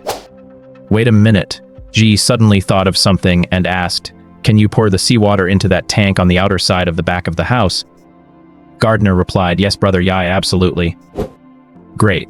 So from now on, if that tank isn't full, just pump water from the sea and fill it up. Yes, Brother Yi, the robot replied, and then it set to work. The gardener drove the truck to the seashore, lowered the hose into the sea, started the pump, and quickly filled a water tank. Then he drove over to the reservoir and poured the water into it. It took just one trip to fill the tank completely. Wow, mechanization sure makes things convenient. No more worrying about tap water or watering the plants, Xiao Yi muttered to himself. Now that I've got some free time, I'll go take a stroll in the woods today. Hopefully I can snag some more game. The aroma of yesterday's roasted wild rabbit still lingered in his nostrils. He'd been eating sea fish for far too long. Xiao Yi dug out his repeating crossbow, slung a long spear over his shoulder, called out to Wang Kai, and stepped out through the fence toward the woods. He noticed that the small hill behind the apartment had grown another 5 or 6 meters taller. It looked like the formation of an atmospheric circulation was just around the corner. Once atmospheric circulation is established, a freshwater river will gradually form as well. All Xiao Yi had to do was wait. The woods were thick with shrubs, making it very difficult to navigate. Xiao Yi kept tapping the ground with his spear as he felt his way forward. Dangerous creatures might spawn from the underbrush, poisonous snakes, for example. Even with Wang Kai by his side, Xiao Yi didn't want to die for no reason if Wang Kai happened to let his guard down. Whoosh, a long, slender creature darted off into the distance. Damn, there really is a snake. Xiao Yi immediately took 2 steps back. I'll have to clear a path through the woods otherwise. It's way too dangerous to walk like this. Wang Kai seemed completely uninterested in the snake and continued to hop around Xiao Yi's side. Xiao Yi became even more cautious from then on, lashing at bushes ahead with even greater force. Whoosh! A gray shadow darted out, and Wang Kai immediately charged after it. The gray shadow offered no resistance at all and was caught by Wang Kai. As an S-class pet, Wang Kai was simply too powerful for these ordinary little animals to stand a chance against. Not bad, another rabbit, Xiao Yi said happily. It must have run out from here just now. Xiao Yi poked the spot where the rabbit had just emerged with his spear and discovered some eaten vegetable leaves there. Huh? Is that a mushroom?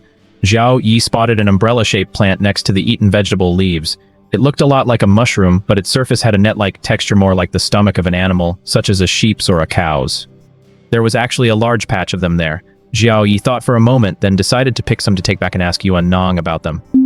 Just then, a system notification sounded. Morel, a rare edible and medicinal mushroom, named for its uneven, concave convex cap surface that resembles a sheep's stomach. It is rich in nutritional value. Alright, the system really knows its stuff. I'll pick a few more then. Xiao Yi picked all the ripe morels, filling his jacket pocket to the brim.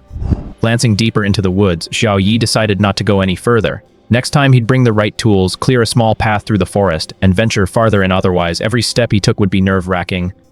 Anyway, since we've already caught a wild rabbit and found some morels, we've achieved the purpose of our trip into the woods. Chirp, chirp.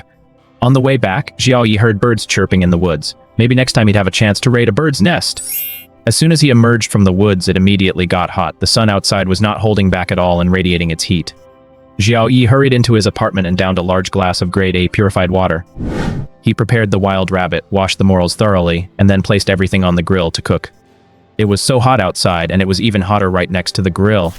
Sweat was pouring off Xiao Yi like a stream, and he kept sipping the lightly salted water set out nearby. By the time he finished grilling the wild rabbit, he felt as he'd taken a bath in sweat. He rushed into the bathroom, rinsed himself off, and took the opportunity to wash his clothes before changing back into his original outfit.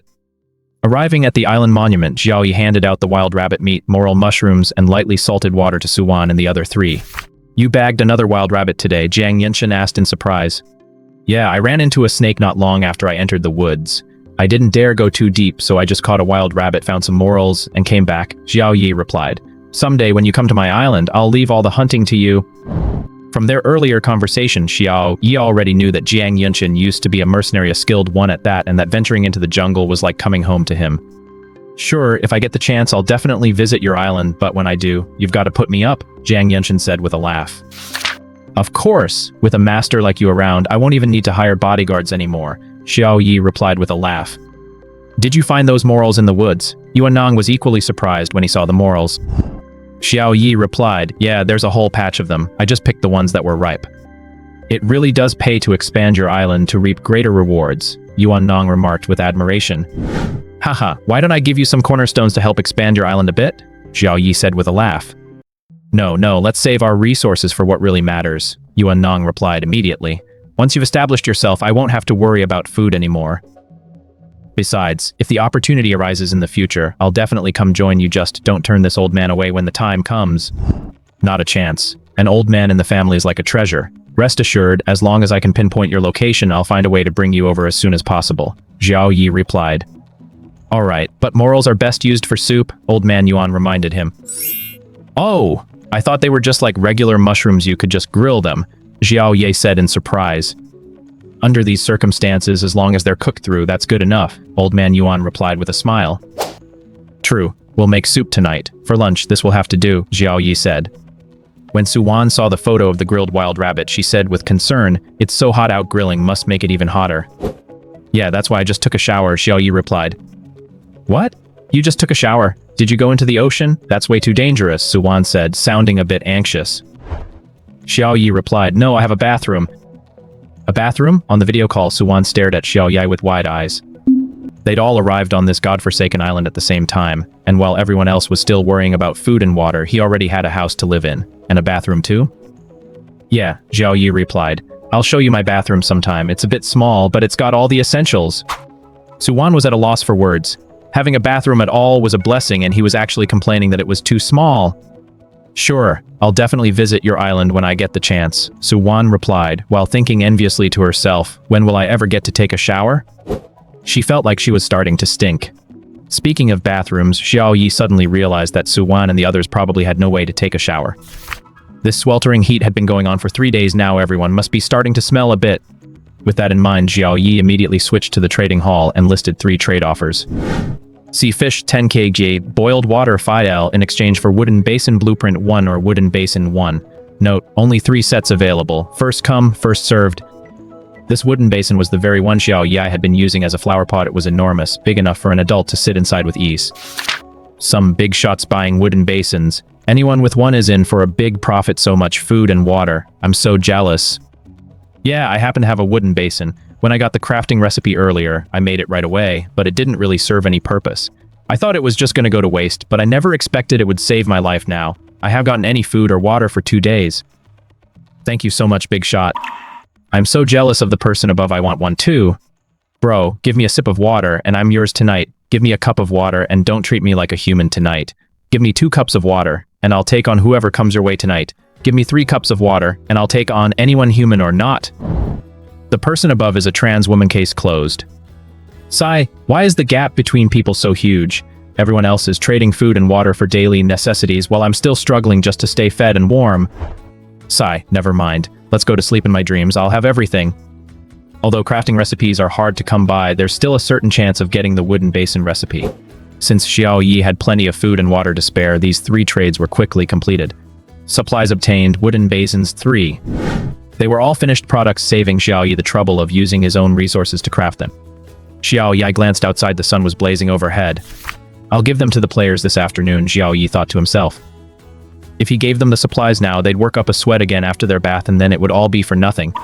Xiao Yi posted a message on the public channel asking for information about Imran, then lay down. It was too hot to eat. He set the roasted wild rabbit aside, while Wang Kai was tucking into it with gusto. If there weren't any dangerous animals in the woods, it would probably be a bit cooler hiding there right now, Xiao Yi muttered to himself. Half asleep, Xiao Yi drifted off, and when he woke up again, it was already 300 p.m. Stepping out of the apartment, he saw the robot gardeners still diligently patrolling the plots of land, watering the crops from time to time. Thank goodness for the gardeners. Otherwise, on a day this hot, I really wouldn't be able to keep up with all the crops on my own, Xiao Yi remarked. Gurgle, gurgle, gurgle. Xiao Yi's stomach had already started to growl. He hadn't eaten lunch, so it was time to grab a bite. He reheated the now cold roasted wild rabbit and wolfed it down. And the morels, their texture was delicate, and they seemed to carry the fresh, earthy scent of the forest. It seems we really should explore the forest's resources more. It's just that I don't know enough about plants. If I could get Jiang Yenshin and Yuan Nong to go into the forest together, I bet they'd find plenty of edible things, Xiao Yi muttered. If only I knew where they were. Of course, this was just a passing thought. For now, there was no way to pinpoint their location. After that brief musing, Xiao Yi began boiling water. He filled 3 large wooden basins more than halfway with hot water, then traded them to the 3 men. Wooden basin 1, hot water 700, trade complete. I didn't think of this at first, but you guys probably haven't had a shower in a long time. I'm providing some hot water today, go wash off that sweat. Xiao Yi sent them a message. Now that the robot gardeners were helping him fill the water tanks with seawater, he didn't have to do it himself anymore. The tap water was available continuously. He was living comfortably, and he wanted his friends to enjoy the benefits too. When Suwan saw the message and trade offer from Xiao Yi, she was so moved she was nearly in tears. Just that morning she'd been wondering when she'd be able to take a shower, and by evening Xiao Yi had already sent her a bathtub and hot water. Xiao Yi was like a mind reader. He knew exactly what she was thinking and could make her wishes come true. Having gone more than 10 days without a shower, Suwan could hardly stand the smell of sweat on her own body anymore. At first, Suwan hadn't paid much attention to personal hygiene. That was because all her focus had been on survival. But now that she no longer faced the pressure of survival, she began to seek a better quality of life. For others whose very survival was in question, worrying about whether they smelled of sweat was the last thing on their minds. You might as well wash your clothes while you're at it, they'll dry quickly in this weather anyway, Xiao Yi added. Okay, Yuan Nong and Jiang Yenshin replied in unison. Xiao Yi gave Jiang Yenshin another reminder. Don't use water that's too hot, kid, you'll get burned. Okay, I got it, Jiang Yenshin replied. While others didn't even have enough fresh water to drink, Xiao Yi not only used some for his own bath, but also gave each of his friends a large basinful to bathe in. Suwan placed the wooden basin inside her tent. She immersed herself in the hot water, feeling every pore in her body open up. It was just a hot bath, but Suwan felt enveloped by a warm sense of bliss. But she didn't dare bathe for too long. It would be dangerous if someone approached her island and she didn't notice. Earlier, Xiao Yi had warned them that someone had once landed on his island, so they needed to be careful as well. After her bath, Suwan rinsed all her clothes in the wooden tub and then carefully hung them outside the tent. Although the sun had already set, its heat was still going strong. In just 10 minutes, Suwan's clothes were completely dry. She put them back on and finally felt a sense of security. Even though this was just quick wash without shampoo or body wash, Suwan was satisfied. She felt refreshed all over. Stepping out of the tent, the sea breeze brushed against her face, bringing a faint, barely perceptible chill. Suwan spotted a supply crate drifting right toward her island. She immediately grabbed the fishing net nearby, rushed to the edge of the island, and seizing the moment, cast the net out. Bullseye. Suwan pulled the supply crate back and opened it right away. Inside, 4 keystones, some bread, and a blueprint caught her eye. To her surprise, she actually got food, something she hadn't expected at all. After all, she hadn't gotten any food for the past 2 days, not even a single keystone. It must be because of the bath I washed away my bad luck, Suwan thought happily. She then traded all of those items to Xiao Yi via the island's stale. A keystone is 4, wine turbine blueprint 1, bread 1 kg, trade complete. Suwan knew Xiao Yi had chicks to feed. He'd asked her for bread before, since other chicken feed was hard to come by. When Xiao Yi saw the trade request Suwan sent, he said excitedly, Suwan, you really are my lucky charm. I've been waiting for this blueprint forever. Xiao Yi didn't even bother to look at the other items. He accepted the trade right away. Items obtained, keystones 4, wind turbine blueprint 1, bread 1 kg. Only after the system notification did Xiao Yi notice the keystones and bread, so he said, "You can keep the keystones and bread. I'd like to try some other game meat too. You'll need to expand your island to make that happen," Suwan replied with a laugh. "Alright, I expect the chicken coop will hatch new chicks soon, so this bread comes at just the right time." Xiao Yi didn't refuse and added, "If you get hungry, just let me know. I can cook fish for you anytime." "Okay," Suwan replied. Xiao Yi took out the wind turbine blueprint and began studying it. Wind turbine blueprint. Wood 90, iron 50, copper 30, magnets 30. A prompt suddenly popped up on the island stele. "We've detected that you have a windmill. You can modify it to build a wind turbine." A new crafting option appeared on the island monument's crafting interface. Wind turbine blueprint. Windmill 1, iron 20, copper 30, magnets 30. Xiao Yi could freely choose between these two crafting options. He no longer needed the windmill to fill the water tank. The robot gardeners handled that task now. "Thank goodness I've been stockpiling supplies all along." Xiao Yi glanced at his inventory. All the materials were available and immediately selected the second construction method. The previous windmill and its resources vanished instantly, and a wind turbine appeared in the island monument's crafting space. Please select separate placement locations. The windmill and the generator can be placed apart, but the maximum distance between them cannot exceed 50 meters. Xiao Yi thought for a moment, then decided to place the windmill by the river he had dug out, while positioning the generator to the east of the house. Given the unstable wind conditions here, it was hard to say whether the electricity generated by the generator would actually be enough to power the electrical appliances in the room.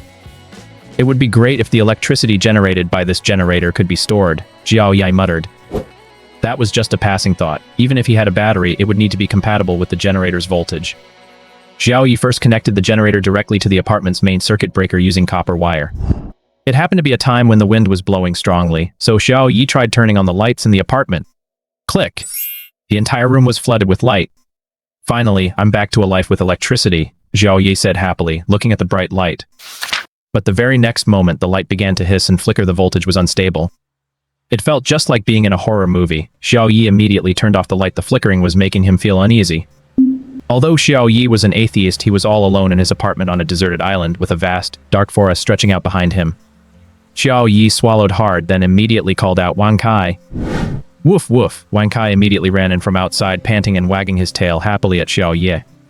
Watching Wang Kai, most of Xiao Yi's fear vanished in an instant. "I've heard that black dog's blood wards off evil spirits." Wang Kai's wagging tail stopped immediately and he tilted his head, looking at Xiao Yi as if he suspected something was up. People just can't help overthinking things. Xiao Yi shook his head, ruffled Wang Kai's head, then walked over to the stove outside and began preparing dinner. Following Yuan Nong's advice, Xiao Yi decided to make fish soup for dinner and simmer the morel mushrooms in the broth. Soon a distinctive aroma wafted from the pot. He couldn't resist taking a small sip. This is so delicious," Xiao Yi exclaimed. The morels added a unique aroma to the fish soup. After sending a message to Suwan and the others, Xiao Yi sipped the delicious fish soup while keeping an eye on the public chat channel. "I heard Qin Yunseng is dead."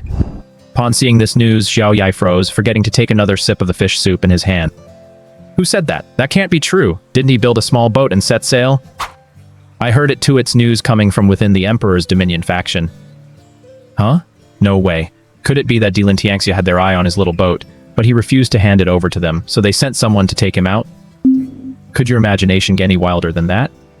How did Dilin Tianxia even find Qin Yunseng? Who knows how far apart they were? How could he have arranged for someone to take him out? That's true, then how come they're saying he's dead?"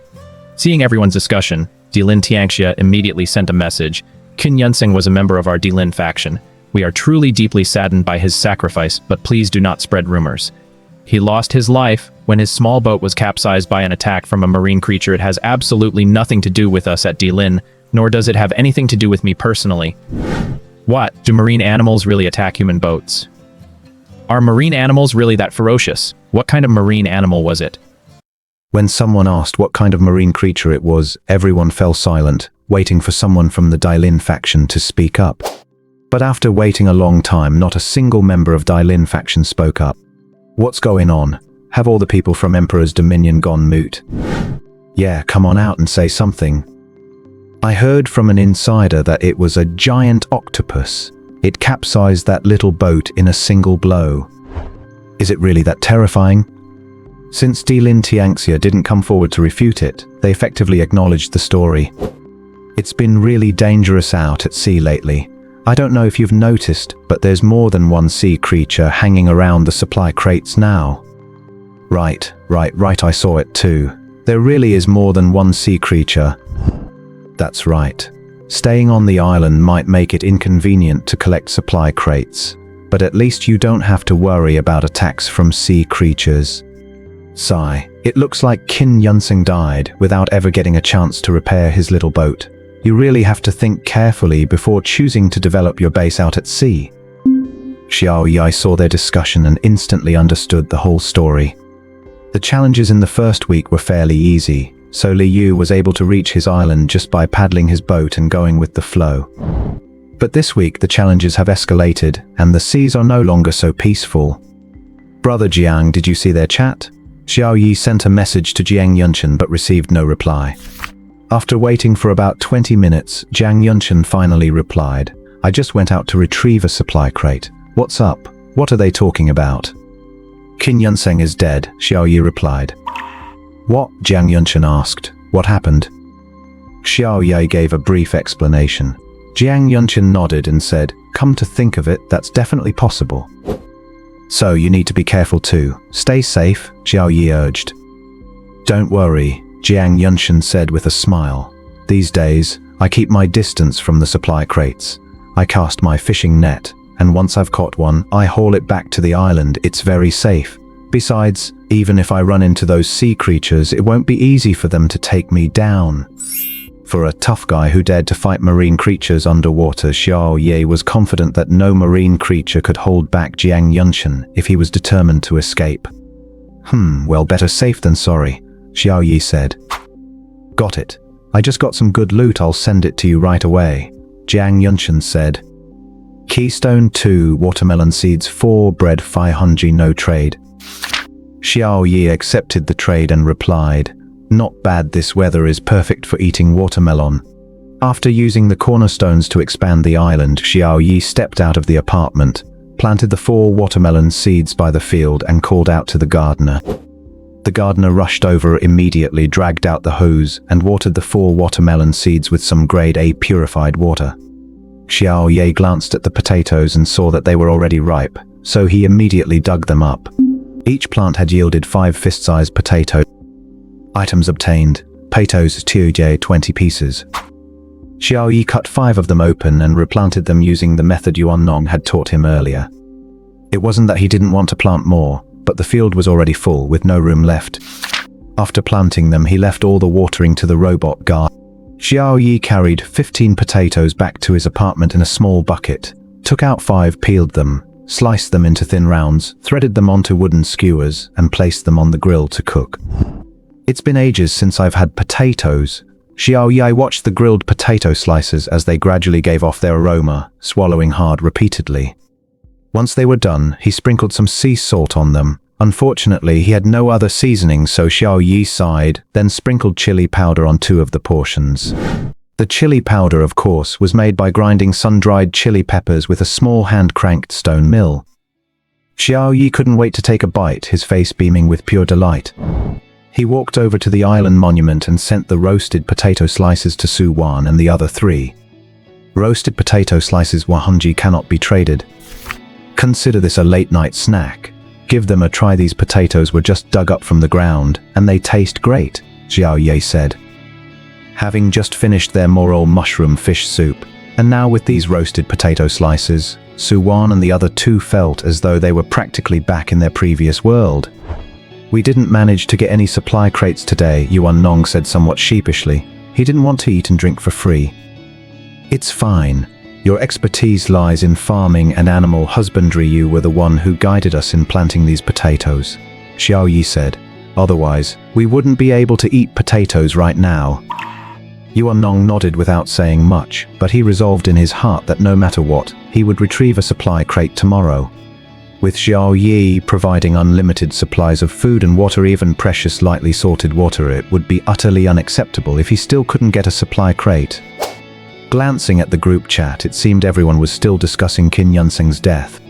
I thought that once we built a boat, we wouldn't have to worry about the island being submerged, but I never expected the sea to be even more dangerous. Yeah, how are we supposed to survive like this? Collect supply crates, expand your island, or hone your skills and take on those sea creatures out on the open water. It's easy for you to say that. How am I supposed to salvage supply crates in this heat? Then don't go fishing for them. We'll see who ends up thirsty and hungry in the end. I actually haven't been scavenging, but I've got plenty of food and water right now. Doesn't that make you mad? Tough talk, anyone can do that. I'm being stubborn, but the supplies I stockpiled last week are enough to trade for water and food. Is that not okay? The guy upstairs must be a big shot. Could you spare some water and food, big shot? Get lost. I don't know when it's going to cool down, so I've got to conserve my supplies. Seeing there was no useful information, Xiao Yi posted a message asking for help finding and ran, then lay down. Even with a generator, I can't use electricity. This really sucks, Xiao Yi muttered, glancing at the air conditioner in his bedroom. Before going to sleep, Xiao Yi mowed the pasture one more time and delivered the hay to the barn. He'd already drunk all the milk he'd previously milked as if it were water, so he fetched a wooden bucket and practiced his milking technique once more. But this time the milk he produced was no longer S-grade.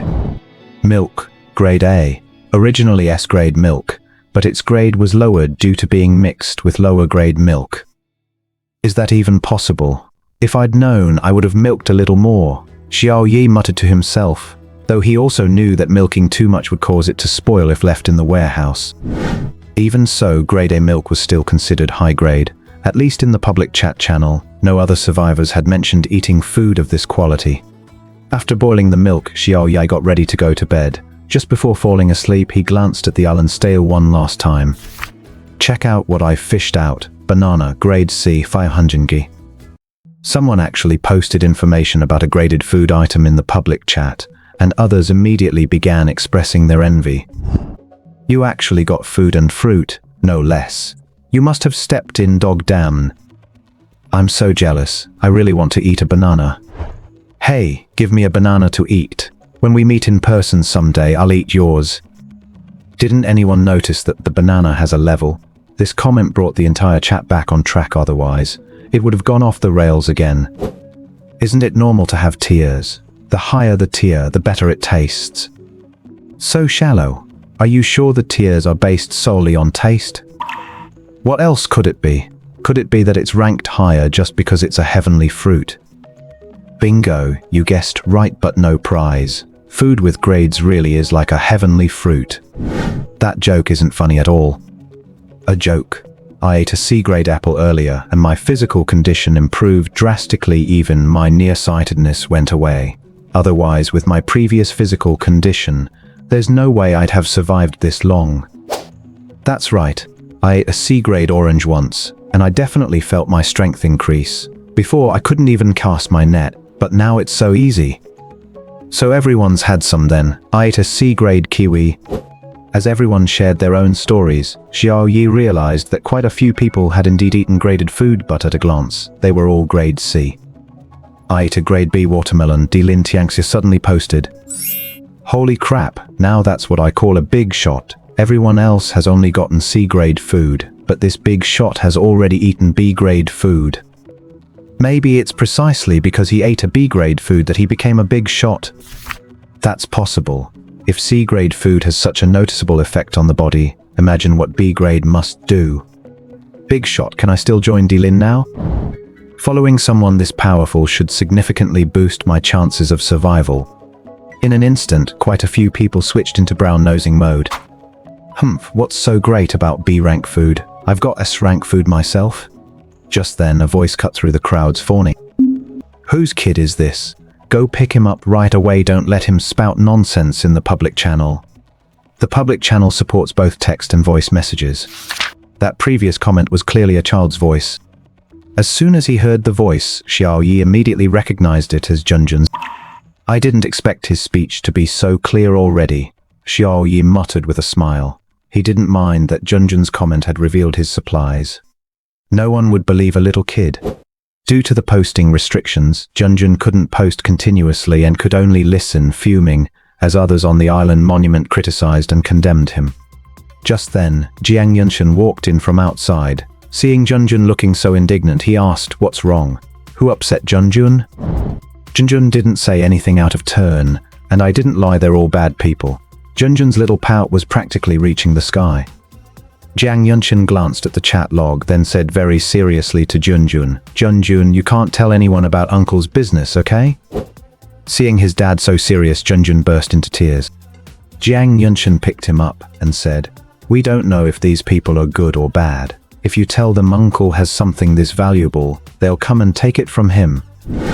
"Then what should I do?" Junjun cried even harder. It's okay. You haven't told them too much yet, so don't be afraid. Just don't do this again in the future, okay?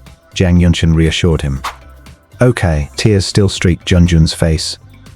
After calming Junjun down, Jiang Yunshin immediately sent a message to Xiao Yi. "I'm really sorry. Junjun didn't know he wasn't supposed to talk about these things. I didn't keep a close enough eye on him. Please forgive me?" Upon seeing the message, Xiao Yi replied with a smile, "It's okay. Kids don't understand these things, and he didn't reveal anything important. Besides, those people wouldn't believe a little kid anyway, it's no big deal."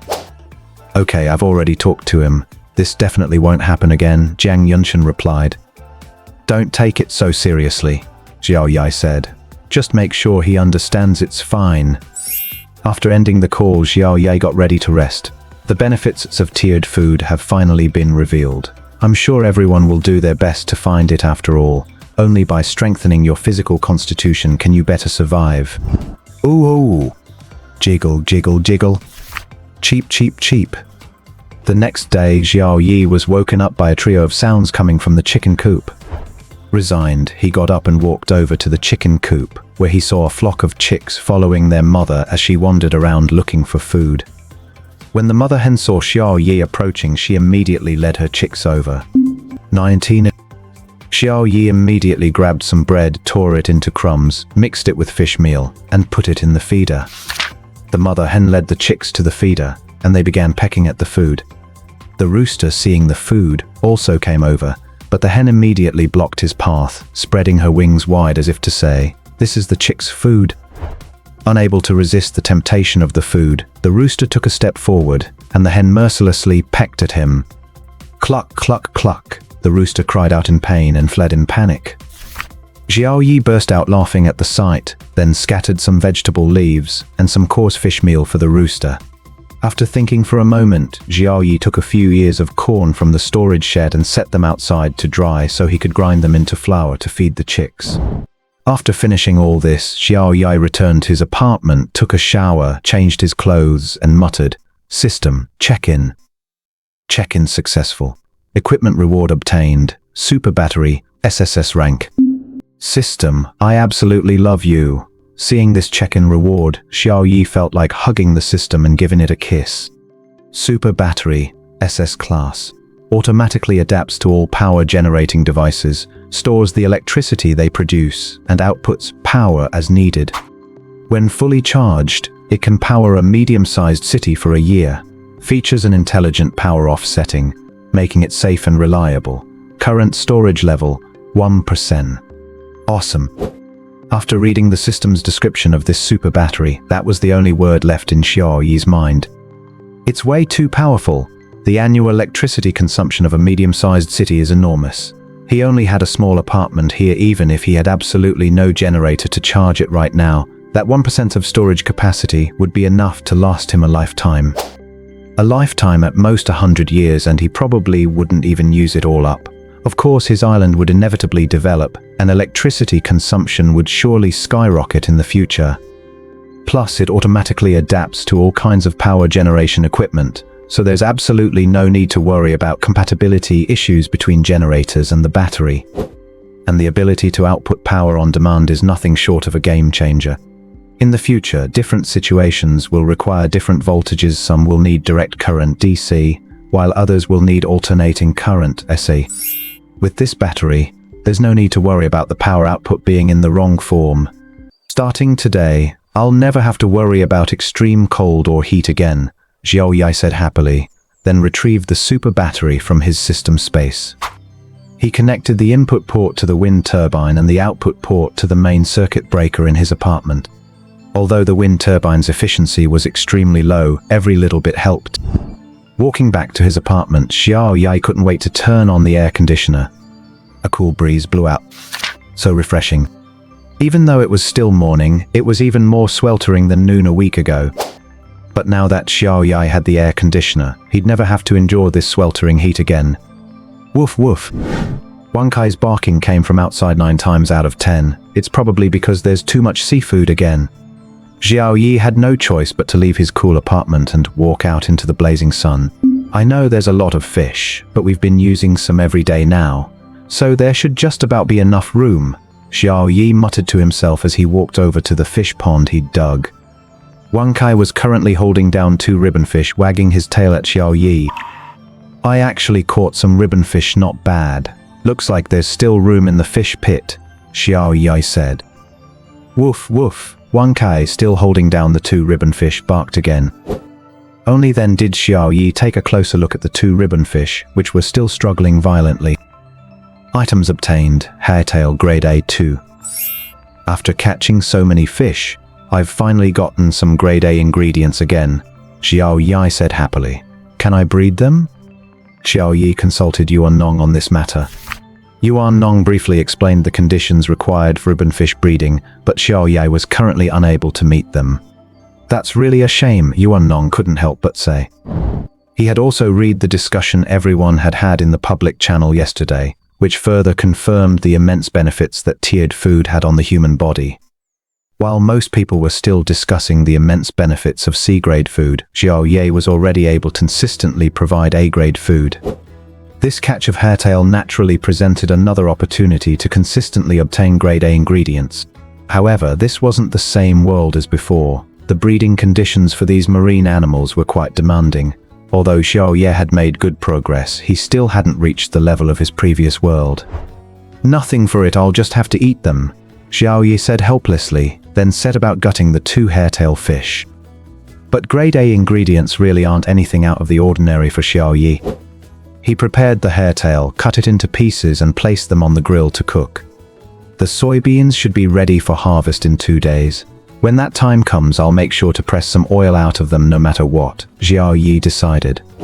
Once the hairtail was grilled, he wrapped it in washed lettuce leaves and passed it over to Su Wan and the others along with the grade A milk he'd just milked the night before.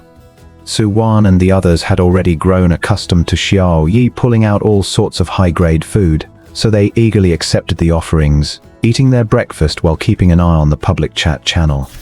Why does it feel even hotter today? Be more confident, drop the word feels. People are really going to die if this keeps up.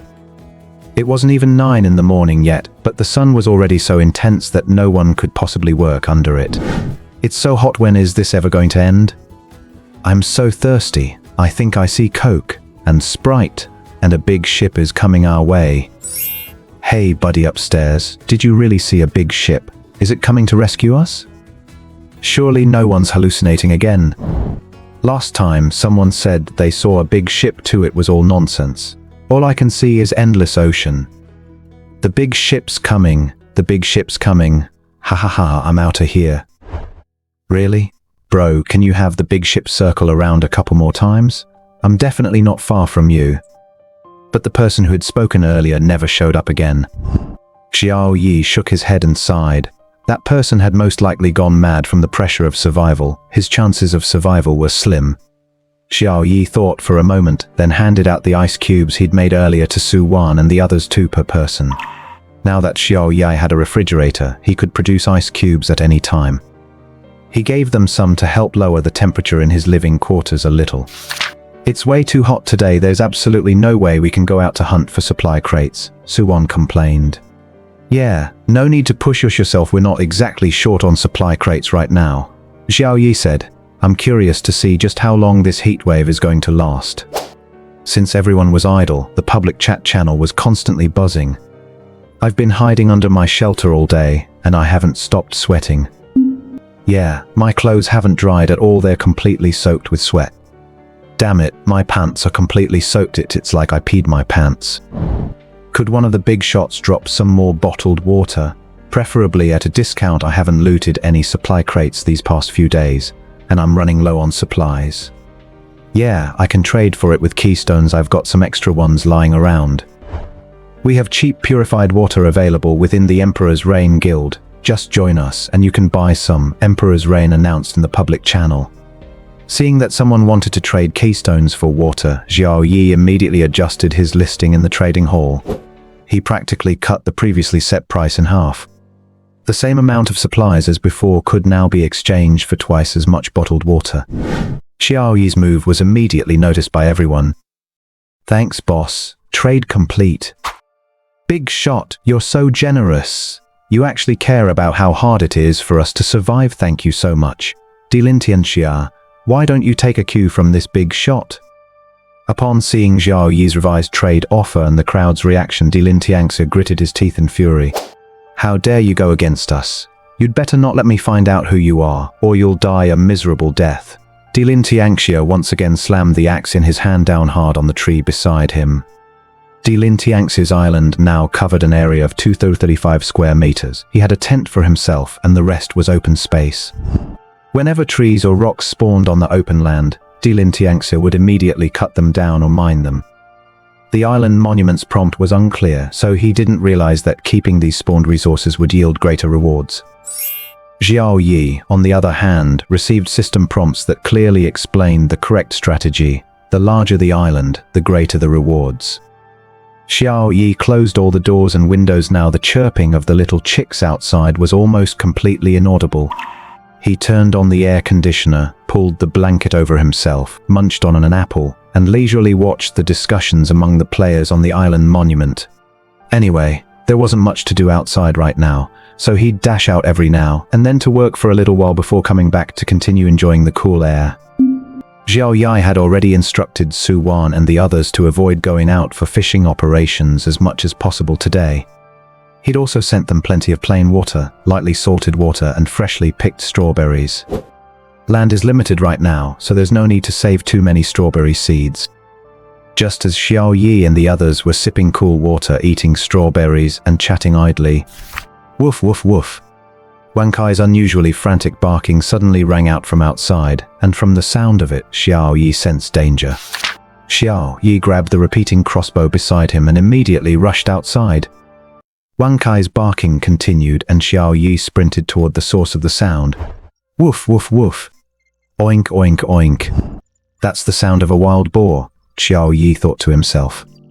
There were no domestic pigs like the ones at home here. It had to be a wild boar that had spawned in the woods. When he thought of wild boars, the first thing that came to Xiao Yi's mind wasn't food, it was danger. It was said that even lions and tigers would keep their distance from an enraged adult wild boar. Xiao Yi walked up to the fence and saw that, very close to the woods, Wang Kai was facing off against a wild boar. The wild boar spotted Xiao Yi, but instead of running away, it continued to grunt and snort at Wang Kai. Without a moment's hesitation, Xiao Yi fired an arrow straight at the boar's eye. But the wild boar reacted with astonishing agility. It twisted its body and the arrow struck its side. The wild boar's hide was thick and tough. The arrow struck its body but failed to pierce the skin, leaving only a scratch before disappearing into the grass. That arrow instantly enraged the wild boar. It lowered its head and charged straight at Xiao Yi. But Wang Kai wasn't about to give it a chance to harm Xiao Yi. He charged at the boar from the side.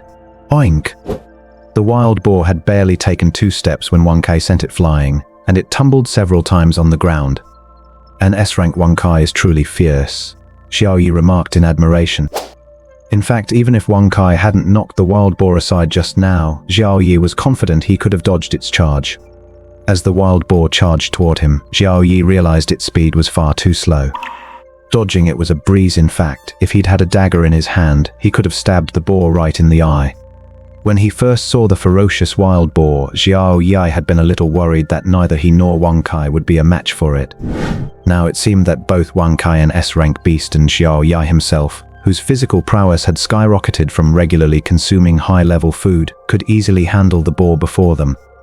Xiao Yi finally let out a sigh of relief. So I've actually become this strong already. After being knocked flying, the wild boar realized it had met its match and turned to flee into the woods. Since you're here, you're staying, Xiao Yi said, charging straight at it. Wang Kai, standing nearby, wasn't about to stand idly by either. He charged out as well. To his surprise, Xiao Yi discovered that when he sprinted at full speed, he was actually faster than Wang Kai. Just as the wild boar was about to dash into the woods, Xiao Yi caught up to it. He kicked it squarely in the rear. Ooh! With a loud grunt, the wild boar slammed violently into a tree ahead. Dazed and disoriented, the wild boar hadn't even had time to get back on its feet when Wang Kai pounced, sinking his teeth into its throat. Splatter! Blood immediately gushed from the wild boar's neck. Whereas the crossbow arrow had failed to pierce the boar's skin, Wang Kai easily tore through it with his teeth. The wild boar began to thrash violently, its hard hooves leaving several deep scratch marks on Wang Kai's body. Xiao Yi immediately quickened his pace, aimed at the immobilized boar's head, and fired a crossbow bolt. The crossbow bolt sank deep into boar's eye socket, and the boar stopped struggling instantly. Sensing that the boar was no longer alive, Wang Kai released his grip on the boar's neck. Woof! He barked twice at Xiao Yi as if seeking praise. All right, I know you're a champ, but you can't be so impulsive in the future. Look, you're injured, Xiao Yi said with a smile. The wild boar in front of him weighed about 150 kilograms, but Xiao Yi effortlessly hoisted it up and headed toward the apartment. The sun was beating down and Xiao Yi was drenched in sweat. He tossed the wild boar next to the stove and rushed into the apartment.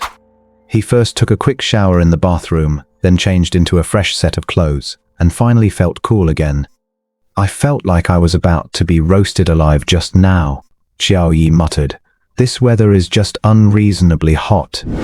But regardless of whether the weather was reasonable or not, Xiao Yi still had to go out and deal with that pork. In this kind of heat, if he didn't prepare it properly and put it in the fridge, the meat would spoil quickly. Man, I'm just destined for a life of hard work, Xiao Yi sighed, then grabbed a bone-chopping knife, a boning knife, and other tools from the kitchen before heading outside. While the wild boar was still fresh, he first poured the blood into a small basin, added a pinch of sea salt, and stirred it constantly. Once it coagulated and set, he set it aside. Then he began skinning and deboning the pig. Although he knew how to handle the blood, it was hard to distinguish between the different cuts of meat, so he could only roughly separate them and stuff them into the freezer.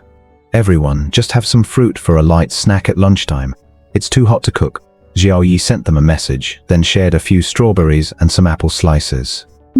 Now, Xiao Yi always cuts the apples open, leaving the cores intact, to check directly whether they contained seeds. Previously, Su Wan and the others had returned apple cores without obtaining a single seed, which led Xiao Yi to suspect that the rules of this world might have reduced the probability of obtaining grade apple seeds. We had a hearty breakfast, and we haven't done much this morning, so I'm not hungry at all. We don't really need the fruit, Su Wan replied. The other two's replies were more or less along the same line. No problem, just think of it as a snack. I'll treat you to a big dinner tonight, Xiao Yi said. Great. Xiao Yi went out again to replenish the feed and hay in the chicken coop and cattle shed, then returned to his room to get some sleep. Today, the forest had delivered a wild game animal on its own, so Xiao Yi didn't have to make another trip into the woods. With the doors and windows closed this time, he was finally free from the chicks' disturbances and could enjoy a peaceful afternoon nap. When he woke up, it was 3:30. It seemed he'd developed a regular sleep cycle. Every day after napping until this time, Xiao Yi would wake up automatically. He got up and stepped out of the apartment, but the very next moment he retreated back inside. What's up with this weather? It's still this hot even though it's past 300? Xiao Yi was at a loss for words. Back at the island monument, the public chat channel was still bustling. What's going on today? Why is it still so hot at this hour? Yeah, is this even supposed to let us loot supplies? I've figured it out, this world just wants us dead. Let's all give up already. Thank goodness some big shot lowered the requirements for exchanging food and water, otherwise I'd definitely have died of dehydration by now. Exactly. I just wish we knew who that big shot was. If we ever meet them, we've got to thank them properly. Thank them? It's not like they gave it to us for free. Why should we thank them? We traded supplies for it, no need to grovel. What kind of talk is that? You above? What do you mean by kissing up? You think it's your right to take things for granted, but when we just express our gratitude, that's kissing up. You're crazy. For an ungrateful person like you, it'd be best if the big shot blocked you, then you'd find out that even with supplies, you might not be able to trade for water and food. In the trading hall, Xiao Yi is currently the only one selling water and food. To the public, there are no other vendors.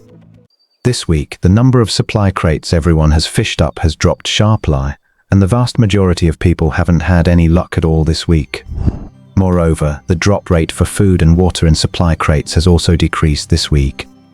If Xiao Yi really took all his water and food off the market, many more people would be eliminated this week. And elimination here, of course, means death.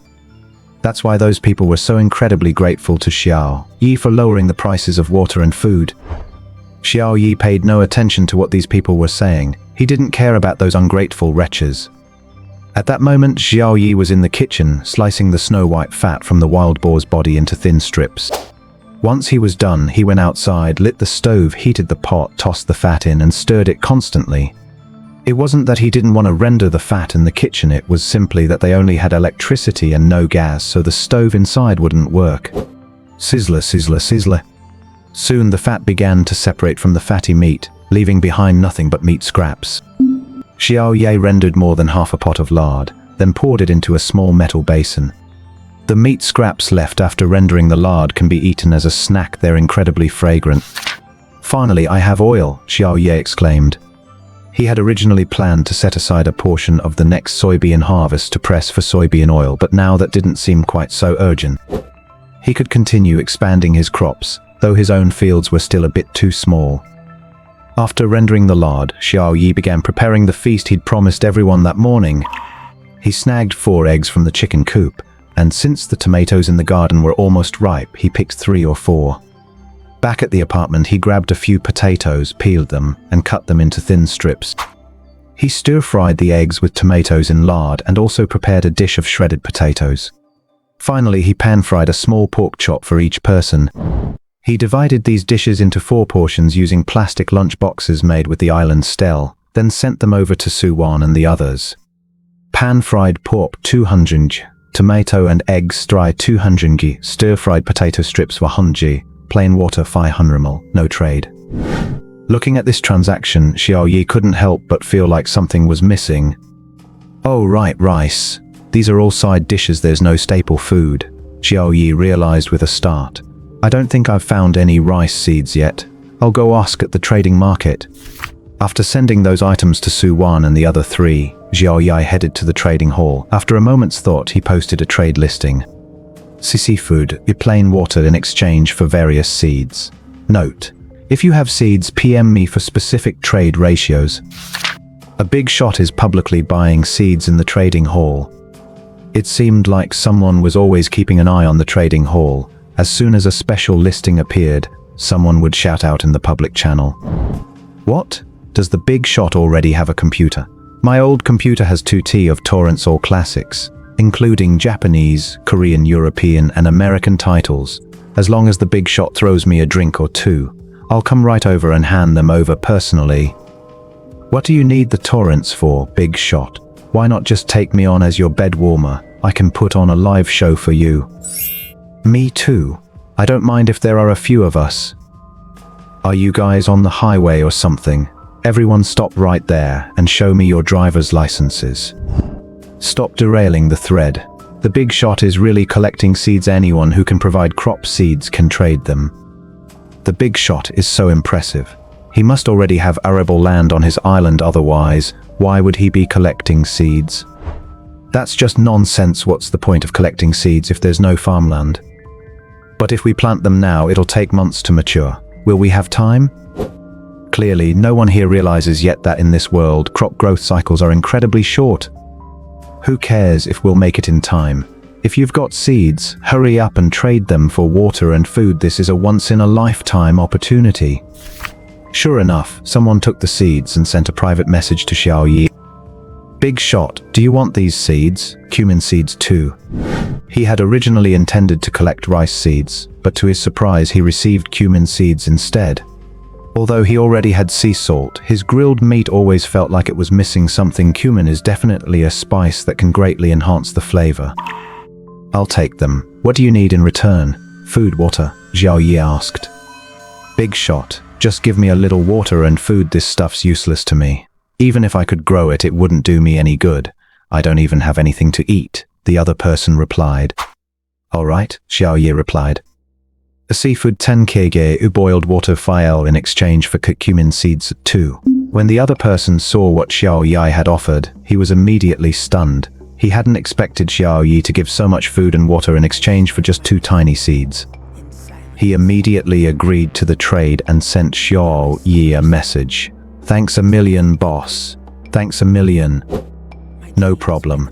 If you manage to get any more seeds in the future, feel free to DM me, Xiao Yi replied.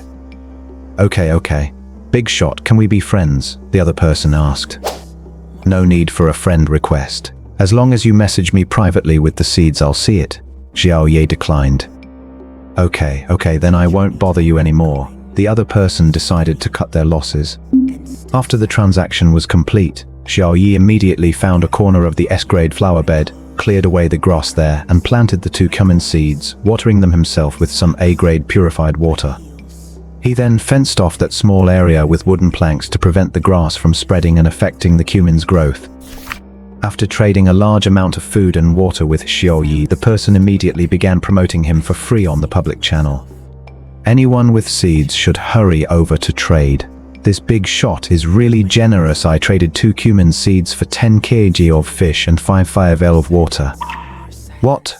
That much? Bro above. Share some with me, I'm starving and parched right now.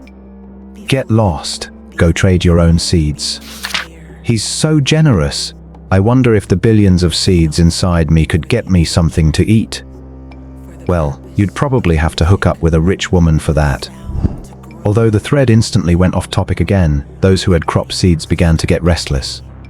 After all, almost none of the islands currently had arable land, so keeping the seeds was pointless, and whether they'd even survive long enough to see the crops bear fruit was anyone's guess. Better to trade them for water and food, at least that would guarantee they'd survive a little longer. In the blink of an eye, Xiao Yi received 3 more private messages, all offering to trade at the same price as before. Supplies obtained: cucumber seeds 3, bok choy seeds 2, eggplant seeds 5. Looks like I'll have to wait a little longer to eat rice, Xiao Yi sighed. Although he'd acquired seeds for other vegetables, Xiao Yi no longer had any empty plots in his field to plant them. Do I have to clear land in the forest? Xiao Yi muttered. According to the system's prompts, land cleared in the forest should be suitable for planting, but without proper protection, it's prone to desertification. Xiao Yi didn't want to destroy the forest that had finally become lush. He was still hoping it would yield even more resources. Beep beep. A stranger has requested a private chat. Xiao Yi glanced at the private message and his eyes lit up. Big shot, I've got this, not sure if it counts as seeds, rice 6. Xiao Yi replied immediately, yes, it counts, let's trade. Upon hearing Xiao Yi's confirmation, the other player became excited and completed the trade via the private chat interface. Xiao Yi gave the other player an equal amount of water and food, and as the other player thanked him profusely, he ended the chat. Looking at the rice he'd just acquired, Xiao Yi immediately asked Yuan Nong, Old Yuan, do I need to remove the husks from this rice before planting it? No, Yuan Nong replied immediately. Don't touch the husk under any circumstances. Seeing how strongly Yuan Nong reacted, Xiao Yi quickly said, I haven't touched it. I've never seen rice cultivation before, which is why I asked you in advance. Yuan Nong immediately began explaining the basics of rice cultivation to Xiao Yi. The rice we eat is brown rice that has been processed to remove the husk and germ, leaving only the endosperm. A complete rice seed consists of the pericarp, seed coat, outer endosperm, and embryo. Only a complete seed can grow into rice. With just the endosperm, it simply won't grow. Although Xiao Yi was a bit confused by the technical terms like embryo and endosperm, he still understood the gist. So if we remove the outer husk, it'll affect the seed's integrity and prevent it from germinating. That's right, you can think of it that way, Yuan Nong replied. Okay, I get it. Thank goodness I didn't act on impulse, otherwise, even with grade A purified water, it wouldn't have been able to make an incomplete seed sprout, Xiao Yi said with a smile. I'll go plant the rice seeds now. Yuan Nong gave him a few more reminders about what to watch out for when planting rice, and Xiao Yi went outside, cleared the spot where he'd previously grown lettuce, and planted the rice. Water is both the lifeblood and the bane of rice. Its water requirements vary at different growth stages. However, Xiao Yi didn't need to worry about watering at all now with the robotic gardener and the fully automated smart irrigation system in place. Everything was taken care of. After planting the rice, Xiao Yi, drenched in sweat, carried a glass of grade A purified water with ice cubes and walked back to the island monument. Just then, Suwan and the others had finished their dinner exchange. You didn't happen to raise a few pigs, did you? Yuan Nong asked in surprise upon seeing the lavish feast, right after giving his advice on rice cultivation. No, a wild boar ran out of the woods in Wangkai and I took it down, otherwise we wouldn't have this feast, Xiao Yi replied with a laugh. A wild boar? Yuan Nong exclaimed in shock. I've heard wild boars are very aggressive. You've got to be careful if you run into them. Don't worry, old Yuan, it's just one wild boar, I can handle it, Xiao Yi replied with a laugh. Alright, then I'll start enjoying this feast. Yuang ended the call. Su Wan and Jiang Yinshan sent messages almost simultaneously. You went hunting in the woods again? Su Wan asked worriedly. Be careful not to get hurt. That's wild boar meat, right? Be careful if you run into one, Jiang Yinshan said. He had once faced off against a wild boar head-on. Although he'd barely emerged victorious, he hadn't managed to take the boar down. So he knew just how dangerous wild boars could be. Given Xiao Yi's average physical condition, it was likely to be very risky. Of course, Xiao Yi had a dog named Wang Kairer to be quite formidable, so perhaps the dog had taken care of it. Jiang Yunshan thought to himself. Don't worry, everyone. With Wang Kai giving us an early warning, there's basically no danger, Xiao Yi replied to both of them. Through their words, Xiao Yi could sense their deep concern. It felt really good. The two acknowledged his words with a nod, then began to tuck in heartily. They hadn't eaten anything with oil for over 10 days, so now that they were eating dishes stir-fried with lard, they found them incredibly fragrant. Su Wan almost swallowed her tongue. After finishing the meal, Su Wan rubbed her slightly rounded belly. Oh well, I'm gonna gain weight again. Needless to say, the other two had also in their fill. Even Jiang Yenshin's son, Junjun, had nearly polished off his entire portion. Fearing he might overeat and get an upset stomach, Jiang Yenshin had put away the leftovers from his plate ahead of time. If he hadn't, Junjun probably would have polished off an entire serving. Now that we're all full, it's time to get to work, Jiang Yenshin said. Junjun, stay on the island, don't go in the water, understand? Okay, Junjun replied. Jiang Yinshin rowed the boat toward the nearest supply crate. It was already 500 p.m., and the sun outside had finally lost some of its intensity. On the public chat channel, everyone started calling out to each other to go out and work. Everyone, let's hurry and see if we can snag a supply crate while we still can. Yeah, let's go for it. Like hell we're going. The supply crates around me were only close enough at noon now, they're completely out of reach. Well, then you'll just have to try your luck with net fishing. Xiao Yi also headed outside and, with Wang Kai by his side, opened all 6 supply crates at the apartment entrance. Supplies obtained, cornerstone 2, bricks 4. Loot obtained, wood 6, copper 3. Items obtained, keystone 1. Supplies obtained, long down jacket 1. Once again, none of the 6 supply crates contained water or food, showing just how low the drop rate for those items had been this week. A total of 4 keystones were obtained, with the rest being basic supplies, but the one thing Xiao Yi couldn't figure out was that long down jacket. It's so hot out and you drop a down jacket, are you kidding me? Xiao Yi twitched the corner of his mouth, then hung the jacket in the closet in his bedroom. Back at the island monument, Su Wan happened to send a call request. What's up? Xiao Yi asked as he answered the call. I just fished up a supply crate. Guess what I got? Su Wan said. S-rank fruit or S-rank tools? Xiao Yi asked. Su Wan rolled her eyes and replied, who's as crazy as you, getting so many S-rank items? Xiao Yi thought to himself with a sigh. I haven't actually opened that many S-rank items, most of them were just login rewards. Seeing the speechless look on Xiao Yi's face, Su Wan continued, I actually got this, down comforter 1. It's so hot out and I opened this completely useless item, how about I give it to you? With that, Su Wan sent a trade request, cornerstone 2, down comforter 1, copper 3, trade declined. Seeing the trade offer, Xiao Yi fell deep in thought. After a moment, he declined the trade and said, keep the down comforter for now. Huh? Although Su Wan didn't know why Xiao Yi told her to keep it, she trusted him and left the down comforter behind, sending the other 2 items in the trade. Just then, Jiang Yinshan and Yuan Nong sent messages at the same time. I actually managed to get this. Thermal underwear 1. Check this out, hand warmer 1. At the same time, the entire public chat channel erupted in discussion. Holy crap, what the heck is a down jacket? I even got a winter windbreaker. No way, I thought I was the only one who got winter gear. It's so hot out, getting these things is just ridiculous, isn't it? Yeah, I feel like peeling my own skin off, it's so hot, and they're giving me stuff to keep me warm. Are they out of their minds? Almost everyone who looted a supply crate at this time of evening had opened at least one piece of cold weather gear. This was no longer a matter of chance. Could it be that the rules of this world are giving survivors a handout? Xiao Yi wondered to himself. Some people on the public chat had also noticed this anomaly. Do you think this means the weather is going to get cold soon? As soon as the question was posted, there was a moment of silence in the public chat, followed by a flurry of heated discussion. Very likely. Then we'd better hold on to these, we absolutely can't lose them. Otherwise, once it really gets cold, where are we going to find these warm clothes? That's right, anyone who got warm clothes is a lucky one. Damn it, I didn't get any. Can anyone sell me one? I'm the real loser, I didn't even get a supply crate. Sell one to me first. Trading isn't about who's worse off, it goes to the highest bidder. Xiao Yi read the chat in the public channel, then sent a message to Suwan and the others. I'm sure you've all seen this. That's what I suspected too, Xiao Yi said. So, make sure to keep those warm clothes and other items safe. Got it, the three replied in unison. Besides that thermal underwear, I've also unpacked a few other items, Yuan Nong said, initiating a trade. A cornerstone 2, a soil improvement card 1, no trade. Old Yuan, I'm starting to wonder if you snuck in through the back door. How else could you keep opening soil improvement cards one after another? Xiao Yi said, staring at the card in amazement. Yuan Nong shook his head with a smile.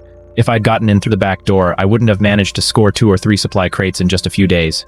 Maybe since I'm a farmer, this world keeps giving me soil improvement cards, so I'll keep farming. Haha, that's possible. Since you haven't been farming at all, they keep sending you this card, so you'd better not farm, let them send you even more, Xiao Yi replied with a laugh. Yuan Nong's soil improvement card came at just the right time. Xiao Yi had just received some seeds from the trading hall. Now is the perfect time to start planting. The 3 previous fields were already completely planted. Xiao Yi used the soil improvement card on the plots adjacent to those 3, forming the Chinese character for field. He then planted baby bok choy, cucumbers, and eggplants. Xiao Yi checked the corn he'd laid out to dry that morning. It was completely dry. He took it into the workshop, ground it into flour using a stone mill, mixed it with chopped grass and lettuce, and headed toward the chicken coop. He placed the food in the feed trough, and the hen, accompanied by her chicks, gathered around once more. This time, the rooster didn't court trouble and stayed quietly to the side. Seeing the rooster looking like a scapegoat, Xiao Yi smiled and scattered some unground corn kernels for him. The rooster happily began pecking at the food, clucking as he ate. Back at the island monument, Xiao Yi noticed that Jiang Yanchen had sent him a trade request. Cornerstone 3, iron 4, trade declined. In addition to the 3 keystones, there were also some basic supplies. This really shows how luck works. Jiang Yanchen had fished up 3 supply crates today, but only 3 cornerstones dropped. Suwan, on the other hand, had opened only 1, yet managed to get 2. It seems everyone's luck really is different, Xiao Yi remarked. After accepting Jiang Yanchen's trade offer, Xiao Yi switched back to the public chat channel. Damn it, there's another seed buyer in the trading hall. How dare they list it with so little food and water? That big shot earlier gave 10 kilograms sea fish and 5 liters of water. This one may have added some other supplies, but they're all basic stuff, totally useless. Everyone, don't trade with him under any circumstances. This guy is definitely here to scam us out of our seeds. Damn it, I've got billions of seeds ready inside me, want some? Lin Tianxia was nearly fuming as he read the sarcastic comments in the public chat.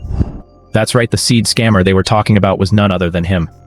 That morning, he'd obtained a portion of soil and planted the 2 soybean seeds he'd acquired earlier, and just moments ago, he'd discovered that those seeds had already sprouted.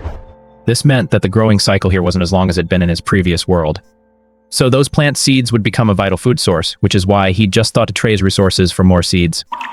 He hadn't expected Xiao Yi to raise the price of seeds so high. He simply didn't have enough water or food on hand to trade for them.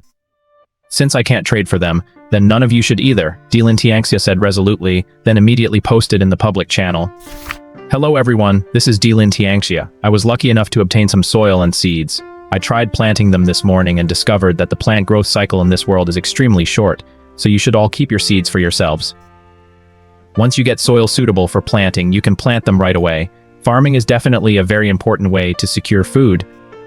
What? The growth cycle has gotten shorter. No wonder that big shot collected so many seeds and offered such a high price. Yeah, that big shot is so shameless he didn't even tell us this news and actually tricked us out of our seeds. Neither of those big shots in the trading hall are any good. Only Emperor overall acts like a true big shot. For a moment, everyone in the public chat channel began hurling insults. Xiao Yi looked at Lin Tianxia's post, then glanced at the seed buying listing in the trading hall that had been taken down in an instant and muttered, "Looks like you're the other one buying seeds." Xiao Yi curled his lip and ignored the people in the public chat. His seed buying listing remained active in the trading hall. He knew that when everyone finally couldn't hold out any longer, some would still sell the seeds they had.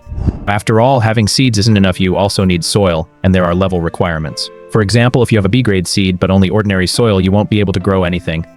Unless they could find seeds like grass, which can be planted at a lower tier. There's still one big shot who hasn't taken their seeds off the market. They're really not afraid of people talking behind their backs. I think you people are just bored. Why would he tell you the news if he already knew it? He didn't take your seeds for free, he gave you plenty of water and food in return. Besides, how many of you here even know how to farm? Even if you were given seeds and soil, could you actually grow anything? If you can't, it's all for nothing. You'd be better off trading for some water and food to hold out a little longer. I'm not in the mood to argue with you. If you've got a brain, figure it out for yourselves. The guy above must be in cahoots with the big shot. Damn, talking about those scam seeds as if they're some kind of rare treasure, I'm just speechless. Exactly. Whether you're the big shot or not, I'm calling you out too. Rip him to shreds, make him too scared to show his face. The person who spoke earlier had no intention of getting into a verbal spat with this bunch of idiots. Xiao Yi was certainly not going to waste his time arguing with them here. He stepped out of the apartment, set the fully automatic fishing net to untargeted catch, then returned to the apartment to get some rest. There wasn't much to do here for entertainment, so he decided to get some rest early and wake up early tomorrow. After locking all the doors and windows, Xiao Yi lay down on the bed, completely cut off from the noise outside. Before long, Xiao Yi drifted off to sleep. The next day, Xiao Yi slept until he woke up naturally when Wang Kai's frantic barking suddenly rang out from outside. Another wild boar? Xiao Yi muttered to himself. From Wang Kai's barking, he could tell the dog was feeling the same way as yesterday. This time, Xiao Yi didn't take anything with him. He walked straight out. When he reached where Wang Kai was, he discovered that the dog was actually facing off against 6 wolves.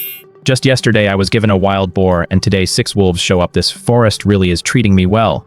Xiao Yi muttered to himself, then, without a word, charged straight at the pack of wolves. When the wolves saw Xiao Yi charging toward them, they showed no fear at all. Instead, they all charged at him simultaneously. One wolf in the front row opened its gaping jaws and lunged at Xiao Yi's neck. Xiao Yi smiled slightly and remarked, "They're a bit faster than yesterday's wild boar, but still not fast enough." With that, Xiao Yi sidestepped the wolf and landed a punch right on its neck. Crack. With a loud crack of breaking bone, the wolf was sent flying by Xiao Yi's punch, crashing heavily to the ground. It rolled over a few times before falling silent. Wang Kai had already charged forward and sank his teeth into Wolf's neck. The wolf didn't even have time to react. Crack. Wang Kai snapped its neck in an instant. After Xiao Yi sent that wolf flying, the other 4 were right in front of him, so he kicked out 4 times in quick succession. Those 4 wolves were similarly sent flying backward, tumbling to the ground lifeless. Looking at the 6 wolves, Xiao Yi muttered, "I wonder if wolf meat tastes good." He dragged the wolves' carcasses back and carefully skinned them. Finally, I can use the tanning machine. Xiao Yi placed all the wolf hides into the machine. Soon he had the processed wolf hides. They were very soft and odorless. What astonished Xiao Yi even more was that after processing, the fur on the wolf hides remained intact, and it too was soft and odorless. "This tanning machine is pretty impressive," Xiao Yi muttered. "I can make 6 wolfskin coats with this. It's just a shame I don't have any needles or thread." As for the wolf meat, Xiao Yi roasted a small piece to give it a try. "Ah, what is this? The meat's tough and tastes bitter." Xiao Yi spat it right out. Looking at the wolf meat, Xiao Yi thought for a moment and muttered, "Can't let it go waste, I'll just sell it at a discount." With that, Xiao Yi cut the wolf meat into 1 kilogram portions and listed them in the trading hall. Wolf meat 1 kg exchange for various basic supplies. Note: the wolf meat is coarse and astringent. Please do not bid if this bothers you. As soon as this listing went live, everyone was stunned. Wolf meat? Where did this wolf come from? Yeah, it seems like there are only people on these islands. Where would other animals come from? Could the big shot have sailed out to sea and discovered another island? Huh, that's very possible. I'm in awe of the big shot. While we're still struggling here on the island, he's already gone to other islands to hunt wolves. But wolves usually travel in packs. How did the boss take down a whole pack? Maybe the big shot has even managed to get his hands on a gun. How else do you think he took on a pack of wolves? That makes sense. I'm so jealous of the big shot's life. All I can do is trade supplies for some wolf meat to get a taste of it. Bro, are you looking to trade for wolf meat? Did you read the note carefully? Wolf meat doesn't taste good. Don't even ask if it tastes good. Just being able to eat it is a blessing. I only have some basic supplies right now, so I'll be grateful for anything edible. True. Sigh, I guess I'll trade for some too. At that moment, Suwan and the others also noticed the wolf meat in the trading hall and sent messages to Xiao Yi one after another. "Xiao Yi, did you see that? Someone's selling wolf meat. Could it be that someone really discovered another island?" Suwan asked. Xiao Yi replied with a laugh, "That's me." "What? Did you run into a pack of wolves?" Suwan asked anxiously. "Are you hurt?" "No, don't worry. I'm so strong right now I could take down a tiger," Xiao Yi said with a laugh. "You're such a joker," Suwan replied. "Judging by how much wolf meat you've listed, it must have been more than 1 wolf." 6. That meat was absolutely disgusting. I might as well put them to good use and trade them for some resources, Xiao Yi replied. "That many?" Suwan exclaimed, then added with a sigh, "Everyone's starving right now, and here you are complaining that wolf meat tastes bad. It really makes you realize how much worse off some people are than others. Xiao Yi replied to the other two as well, explaining that he was the one who had listed the wolf meat in the trading hall. Jiang Yunshin remarked, "This island of yours is evolving a bit too fast. I bet lions and tigers will show up in a few days. Be extra careful." Xiao Yi replied, "That's actually quite possible, but don't worry, even if a tiger shows up, I'll make sure it never comes back. Still, be careful. Without any firearms, I'd stand no chance against a wild tiger," Jiang Yunshin cautioned. "Yeah, don't worry," Xiao Yi replied. Yuan Nong simply reminded Xiao Yi to stay safe and said no. The wolf meat hanging in the trading hall sold out quickly. Although it tasted terrible, it was cheap. At a time like this, people were more concerned with filling their bellies and staying alive. Whether it tasted good or not was a concern to be addressed only after they'd eaten their fill. Xiao Yi quickly prepared a simple breakfast, half a corn cob, half an apple, a glass of milk, and he also sent over some oil residue. "This is the pork drippings left over from rendering the wild boar fat yesterday. It's really flavorful," Xiao Yi wrote in a message to them. "I'll pass, it's too greasy. I've been gaining weight lately," Su Wan refused right away. Xiao Yi replied with a smile, "You were too skinny to begin with, it'd be good for you to gain a little weight." "Do you really think so?" Su Wan asked. "Of course, your skin and bones, what's there to look at?" Xiao Yi replied. "Fine," Su Wan decisively agreed to the trade and accepted the oil residue. Xiao Yi was a bit taken aback and thought to himself, "Women really are fickle." Yuan Nong looked at the food, all of which was at least grade A, and remarked once more, "You must have pulled some strings to get in here. You definitely have someone on the inside." Hearing this again, Xiao Yi's heart sank. He felt as if someone really were watching them as they struggled to survive. Xiao Yi shook his head vigorously, trying to shake off the terrifying thought that someone might be watching their survival struggle. If someone really were watching, they'd certainly be incredibly powerful both in personal strength and technological prowess. How else could they possibly design the rules of a world like this without immense power? Faced with such powerful beings capable of designing the rules of this world, he felt like nothing more than an ant on the side of the road. He'd better just focus on staying alive for now. Xiao Yi added a little extra grade A milk to Jiang Yunshin's breakfast and said, "There's plenty of milk, you won't be able to finish it all. Junjun's still growing, so drink up." "Okay, thanks," Jiang Yunshin replied. After finishing breakfast, Xiao Yi took another shower and changed his clothes, then said, "System, check-in." "Check-in successful. Reward obtained, equipment level up card." Equipment level up card can upgrade any piece of equipment by 1 level. Although the card's description was very simple, it made Xiao Yi exceptionally happy. Now the question was, which piece of equipment should he upgrade? Xiao Yi first ruled out all the equipment that was only at the common level, that is D rank. A card this powerful would be a total waste if he used it just to upgrade from D rank to C rank. It would only make sense to use it on equipment rate A or higher. The fully automatic fishing net SS grade is already sufficient. Upgrading it by 1 level wouldn't make much of a difference. The fully automatic toilet SS grade, for the same reason, there's no need to upgrade it. The compact radar detector SS class is also sufficient for now. After reviewing his equipment, Xiao Yi made a decision. Upgrade the Class A water purifier. Xiao Yi drinks purified water every day, and high-grade purified water offers significant benefits, improving physical constitution, boosting seed viability, and more. Upgrading the water purifier's grade would definitely boost Xiao Yi's own abilities and benefit his cultivation activities. Upon approaching the island stele, a prompt immediately appeared. "We've detected that you have an equipment upgrade card. Please select the equipment you wish to upgrade."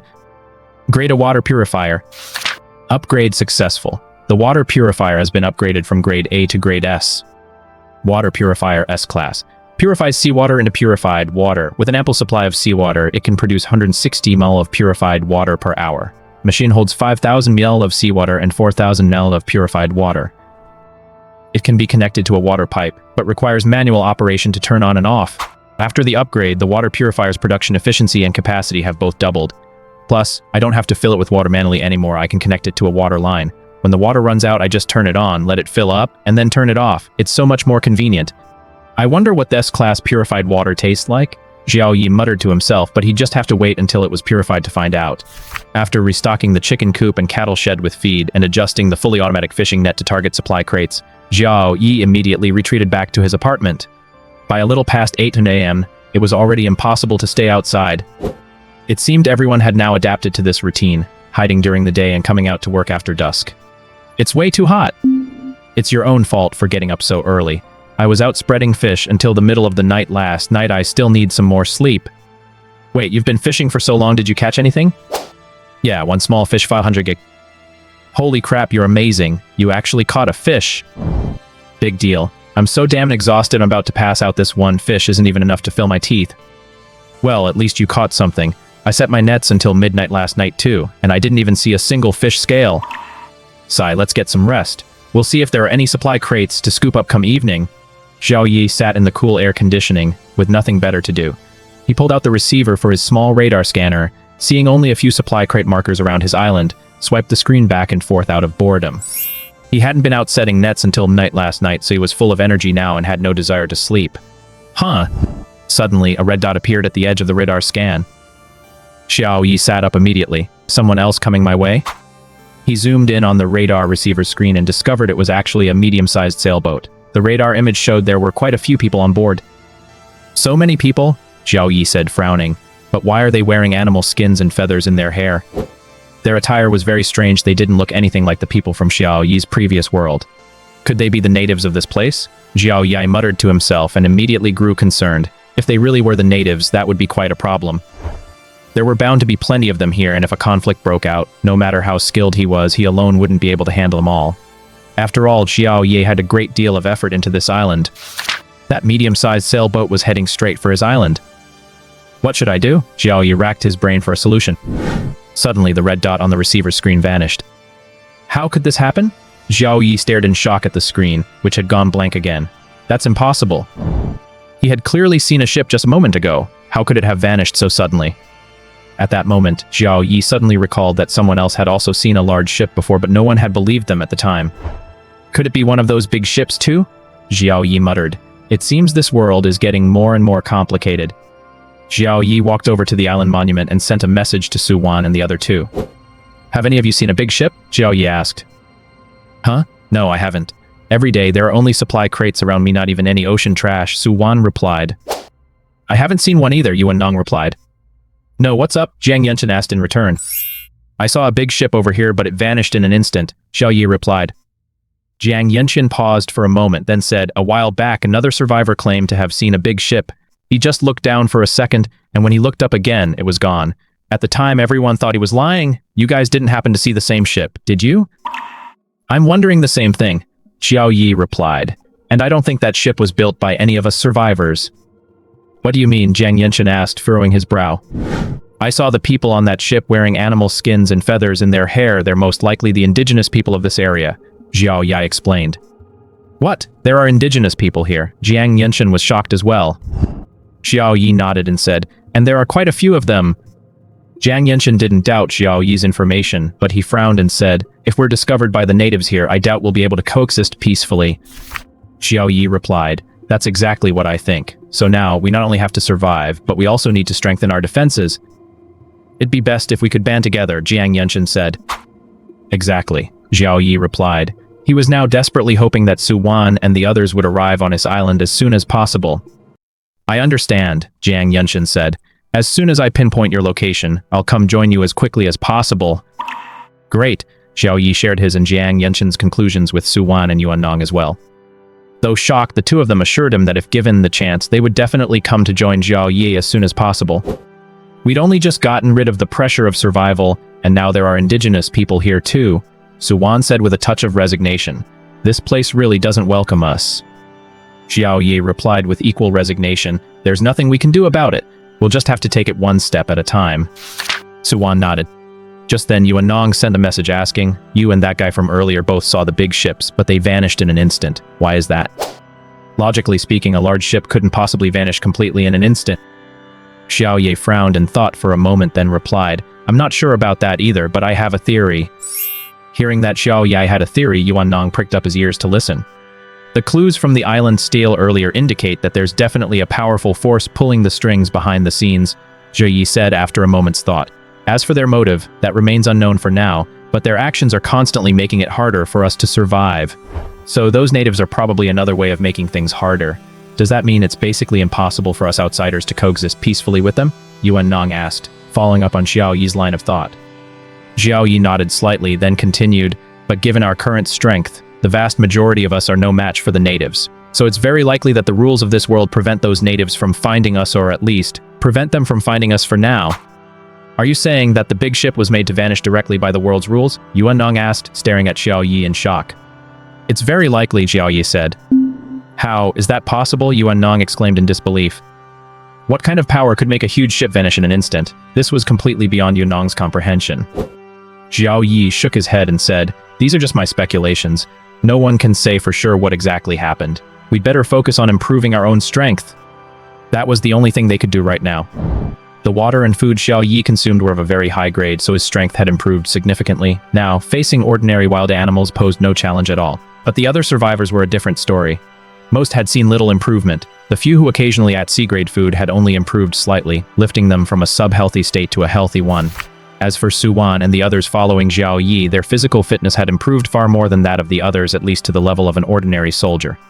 Glancing once more at the receiver's display, Xiao Yi noticed that the large ship had indeed disappeared. He shook his head, then walked over to the S-class water purifier, where some S-class purified water had already been produced.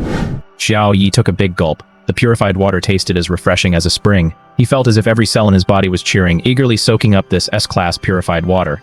"The effect is definitely more noticeable than with A-grade purified water," Xiao Yi muttered. After drinking too much grade A purified water previously, his body no longer reacted to it. "Now that I've switched to S-grade purified water, my physical abilities which had been stagnant have slowly begun to improve again.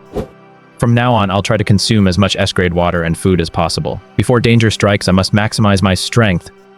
On the public chat channel, everyone was still complaining about the weather. Who the hell said yesterday that it was going to get colder? It's already unbearably hot at 8 o'clock this morning. Yeah, I don't need my down jacket at all. Then sell it to me. I love collecting down jackets. I'm not stupid, no way am I selling mine. How am I supposed to loot supply crates in this heat? I'm almost out of supplies. Yeah, I've only looted one supply crate this week and I haven't even gotten a keystone yet. Speaking of keystones, it looks like another week is almost up. My island still only has 4 keystones. Does anyone have a lot of them? I'll trade supplies for them. Yeah, it looks like another square meter is going to get flooded tomorrow. I'm so panicked I only have 3 left. If it floods again, I'll only have 2 square meters left. Someone please save me, I'm so scared. What's there to be afraid of? You still have 2 square meters left. Don't give up until the very last moment. A miracle might just happen. Right, on the last day of the first week, the drop rate for cornerstones goes up. I'm sure it'll be the same in the second week. Let's hope so. Xiao Yi glanced at the public chat channel, then switched back to the private channel. Brother Jiang, do you have any self-defense moves you can teach me? Xiao Yi messaged Jiang Yanchen. Although his physical condition had improved significantly, when it came to actual combat, he could only rely on brute force. In his previous battles against wild boars and packs of wolves, he had won them all through sheer brute force. Yes, special military hand-to-hand combat, Jiang Yanchen said. I'll demonstrate it for you in a moment. Great, Xiao Yi replied. Jiang Yanchen tidied up his shed, cleared out a large space, and began his demonstration. Junjun, standing behind him, began practicing in earnest as well. About half an hour later, Jiang Yanchen finished his demonstration and a pool of sweat had formed at his feet. Xiao Yi immediately sent Jiang Yanchen 10 liters of lightly salted water and said, "All right, take a break. You've worked hard." It was such a hot day that even though they were inside the shed, the temperature inside wasn't any lower than outside. It was just shielded from the blazing sun. "I'll do another demonstration in the evening," Jiang Yanchen said. It really was too hot that day. Xiao Yi replied, "Didn't you just finish the demonstration?" "Yeah, I've already gone through the whole demonstration," Jiang Yanchen replied. "Then there's no need," Xiao Yi said. "No need? Did you remember it all?" Jiang Yanchen asked in disbelief. "Yeah, I've memorized it all," Xiao Yi replied. "Why don't I go through it once so you can watch?" With that, Xiao Yi began practicing in front of the island monument. His combat techniques were fluid and precise. It didn't look at all like he just learned them. "Have you studied this before?" Jiang Yanchen asked in shock, but as soon as the words left his mouth, he realized how stupid his question was. How could Xiao Yi, an ordinary person, have any exposure to special forces combat techniques? Xiao Yi shook his head and replied, "No, didn't you just teach me once?" Jiang Yanchen was at a loss for words. Could someone pick it up after just one demonstration? It had taken him a whole year of grueling training to reach the level of proficiency Xiao Yi was showing. Jiang Yanchen finally realized that someone as extraordinary as Xiao Yi simply couldn't be judged by ordinary standards. Your form is spot on. Just keep practicing, Jiang Yanchen commented. Xiao Yi. After their conversation ended, Jiang Yanchen suddenly realized he just went through the whole routine, and it seems like he didn't break a sweat at all. Could it be that even martial arts of this intensity aren't enough to make him sweat? Jiang Yanchen shook his head and marveled. He's nothing short of a prodigy. This admiration stemmed not only from how astonishingly fast he'd picked up the martial arts just now, but also from his understanding of this world. Xiao Yi was far, far ahead of everyone else. After finishing his martial arts practice, Xiao Yi walked out of the apartment wearing his newly woven straw hat and made his way to the chicken coop. He fed the chicks some more and watched them follow their mother. They were almost fully grown now. Xiao Yi felt that soon he'd be able to eat as many eggs as he wanted, not to mention chicken meat. Over the past 2 days of raising her chicks, the hen's egg-laying rate had dropped significantly, and the eggs she laid were mostly unfertilized. It seemed that, in order to raise her chicks, the hen had refused to mate with the rooster. That was just as well. Xiao Yi could collect a few eggs every day. After retrieving 5 more eggs from the coop, Xiao Yi returned to his apartment and stored them in the refrigerator. Glancing at the TV nearby, Xiao Yi muttered, "Here, the TV is probably just for decoration, or maybe it'll come in handy if I start my own TV station someday." Muttering to himself, Xiao Yi turned on the TV. To his surprise, it was a smart TV, but it had no internet connection and didn't receive any channels. However, he found a whole bunch of movies on the TV's built-in memory card. Although they were all classic old movies, they'd be perfect for passing the long nights. After all, being alone was just too lonely. After turning off the TV, Xiao Yi practiced his martial arts 2 more times and muttered, "It doesn't seem that difficult after all. I could ask Brother Jiang to teach Old Master Yuan and Su Wan as well. Oh, and I need to get some weapons ready." Returning to the island monument, Xiao Yi switched to the trading hall and posted a trade offer. A plain watered fish meat in exchange for various weapon blueprints or finished products. Note: please send a private message with the blueprint or finished product to confirm the trade ratio. The big shot started collecting weapon blueprints. Really? Did he run into some kind of danger? Big shots are out hunting wolf packs. Maybe he needs more weapons. I just wonder if the big shot wants this. Tang Sword 1. Go ask him. It's not like it's doing you any good just sitting there anyway. You're right, I'll go ask him. Soon, Xiao Yi received a private message from this person. Big shot, Tang Sword 1, do you want this? Xiao Yi replied, I'll take it. One-time deal, plain water whale, fish meat, fight keg. Deal. Thanks, boss. The trade was successful and Xiao Yi now had a weapon with a narrow, straight blade and a slightly longer handle. A finished product like this was undoubtedly made from metal sheets to begin with, so there was absolutely no need to worry about its quality. Metal sheets are, after all, a versatile metal. Xiao Yi drew the Tang sword and swung it around. Not bad at all. It felt very natural in his hand. Haha, I traded for water and food. Then I'll go ask if I can trade in 1 iron spear 1. Is the guy above an idiot? You can craft an iron spear on the island still. Without a blueprint, why would anyone want yours? Yeah, there's always someone showing off just how low their IQ can go. You're the idiots. How do you know the big shot doesn't need it? What if it's an emergency and he doesn't have time to craft one? Talking to idiots makes me feel like I'm turning into one myself. To avoid becoming an idiot, I'm just going to go to sleep. Xiao Yi actually received a message from that person. Speechless, he blocked them. At the same time, he set it so that any weapons that could be crafted on the island monument without a blueprint would be completely hidden. When Dilin Tianxia saw someone buying weapons, he pondered for a moment, then posted a trade listing in the trading hall as well. It was also for trading weapons, although he didn't know why the other party was buying up weapons. Based on recent trends in the trading market, whenever someone started buying up a certain item in bulk, that item was bound to become extremely important. Take metal scraps, for example, or seeds. Dilin Tianxia suspected that this big shot must have other ways of obtaining information, which is why he was always able to make strategic moves in advance. Although he couldn't get in touch with this big shot, he could still get a piece of the action. At the very least, he couldn't let this big shot monopolize the market. After Dilin Tianxia posted his listing, several more offers to buy weapons began appearing one after another. Xiao Yi looked at the situation in the trading market and said with a smile, "Everyone's getting smarter, aren't they?" However, none of the others were as deep-pocketed as Xiao Yi. After those holding weapons inquired about everyone's prices, most of them agreed to trade with Xiao Yi. Xiao Yi offered the most water and food. Before long, Xiao Yi had collected 4 bows and arrows, a tang sword, a dagger, and a throwing fork. Do any of you know how to use a bow and arrow? Xiao Yi asked Su Wan and the others. I do. To Xiao Yi's surprise, Suwan actually knew how to use a bow and arrow. I used to practice archery for a while, Suwan explained. Alright, take this bow and this dagger for self-defense, Xiao Yi said. A bow and arrow 1, a dagger 1, no trade. Okay, Suwan immediately accepted the trade. Yuan Nong said he didn't know how to use a bow and arrow, so Xiao Yi had no choice but to trade him the repeating crossbow and show him how to use it. Practice more on your own island. If you run out of arrows, let me know right away, Xiao Yi instructed. Jiang Yunshan mentioned that he already had a B-grade dagger and didn't need any other weapons at the moment. Still, Xiao Yi traded him a bow and arrow, saying, "Just take it for now, at least you'll have a ranged weapon." Alright, Jiang Yunshan put the bow away, then had Junjun learn how to use it. After trading the weapons to them, Xiao Yi walked out of the apartment and harvested the mature soybeans from the field. Supplies obtained: soybeans grade A, 20 kg. He set aside 5 kg as seeds, used 10 kg to press soybean oil, and soaked the remaining 5 kg directly in water to sprout them. Xiao Yi roasted the soybeans until they were cooked through, then fed them into the press.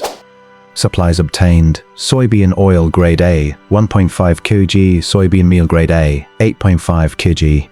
Eating lard all the time can get tiresome, and anyway, he wouldn't be able to plant all the soybeans he'd harvested this time, mainly because his farmland was limited.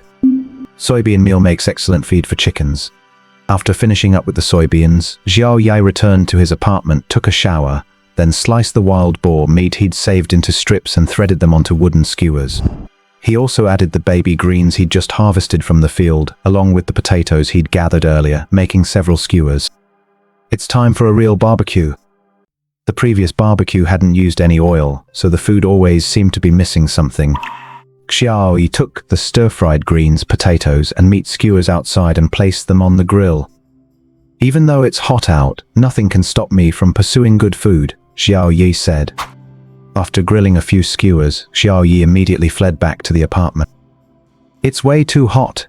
I guess I'll have to put my quest for good food on hold for now, Xiao Yi muttered helplessly. While enjoying the freshly grilled meat skewers, Xiao Yi kept an eye on the chat in the public channel. It's been almost 2 weeks, Hui. Where are you? Why haven't you reached out to me? With this kind of heat, everyone's probably hiding out in front of the island monument. She should be able to see it. Maybe she just didn't notice. Be patient. If it stays this hot, I'm going to jump into the sea and kill myself. Everyone, don't panic. Once this week is over, I'm sure things will turn around. A turning point. You're being way too naive. The first week was followed by a tougher challenge. Once this week is over, I bet the next one will be even harder. Don't be so pessimistic, everyone. As long as we're not dead, there's still hope. But I'm already on the verge of death. Xiao Yi sighed as he watched the pessimistic mood spread through the public chat, then sent a message looking for and ran before lying down on his bed. The other survivors were too hot to sleep, but Xiao Yi, lying in his air-conditioned room, slowly drifted off to sleep. When Xiao Yi woke up again, it was already dark outside. What's going on? Xiao Yi quickly checked the system. Time was 3:25 am. How could it be dark at this time of day? Puzzled, Xiao Yi stepped outside. Outside, the sky was filled with dark, heavy clouds that seemed to be pressing down on his head. Xiao Yi felt an overwhelming sense of suffocation. It's going to pour, Xiao Yi said. Crack. Rumble, rumble. A bolt of lightning split the dark clouds as if it were splitting the sky itself, and rain poured down in torrents. Xiao Yi walked back to the island monument, where the public chat channel was buzzing with excitement. It's raining great. Finally, we don't have to worry about water anymore. Yeah, hurry up and rent a fire, start to boil the rainwater, and you'll have an endless supply. It's finally not so hot anymore. It feels so refreshing to get wet in the rain. Be careful not to catch a cold. Xiao Yi watched the jubilant crowd and switched to the private channel. Is it raining over there? Xiao Yi asked. Yes, it's pouring, Jiang Yunshan replied. Su Wan, huddled inside her tent, said, It's raining, there's almost standing water in my tent. It's raining here too, but just a light drizzle, Yuan Nong replied.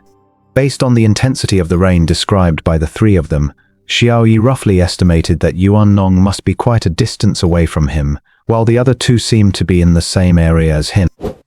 Everyone be careful not to get wet and catch a cold, Xiao Yi reminded them, then went outside to continue the barbecue he hadn't finished that morning. This time, since he had oil to brush on the vegetables, the grilled baby bok choy, potatoes, and pork skewers were incredibly fragrant. He passed the grilled food to Su-wan and the others. "Ha, the baby bok choy has oil on it this time," Su-wan said in surprise. "But it doesn't seem to be lard, does it?" "You can actually tell the difference?" Xiao Yi asked in surprise. "Of course the two oils are very different, you know," Su-wan replied. "Alright, this time I used soybean oil. We harvested the soybeans and pressed some oil out of them," Xiao Yi said. "It's not much, but it's enough to get by." "You really are stocking up on more and more things here," Su-wan said with a smile. Xiao Yi shook his head and replied, "There's still a lot we don't have."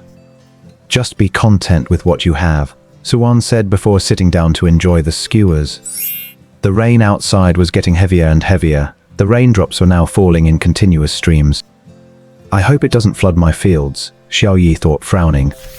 "No. The fully automated smart irrigation system will drain the excess water in time," the system prompted. "Impressive," Xiao Yi said, giving a thumbs up. Seeing that the sky remained overcast, with no sign of when the rain would let up, Xiao Yi put on the raincoat he'd made himself and stepped into the downpour. He dragged the 7 supply crates he'd caught that day into the wooden shed, then adjusted the fully automated fishing net to cast indiscriminately. "Open the supply crates." Supplies obtained. Cornerstones 2, down comforter 1. Obtained supplies. Keystone A1, heavy crossbow blueprint T1. Obtained supplies. From the 7 supply crates, I obtained 4 keystones, 500 ging of bread, 1 crafting recipe, and a down comforter for warmth.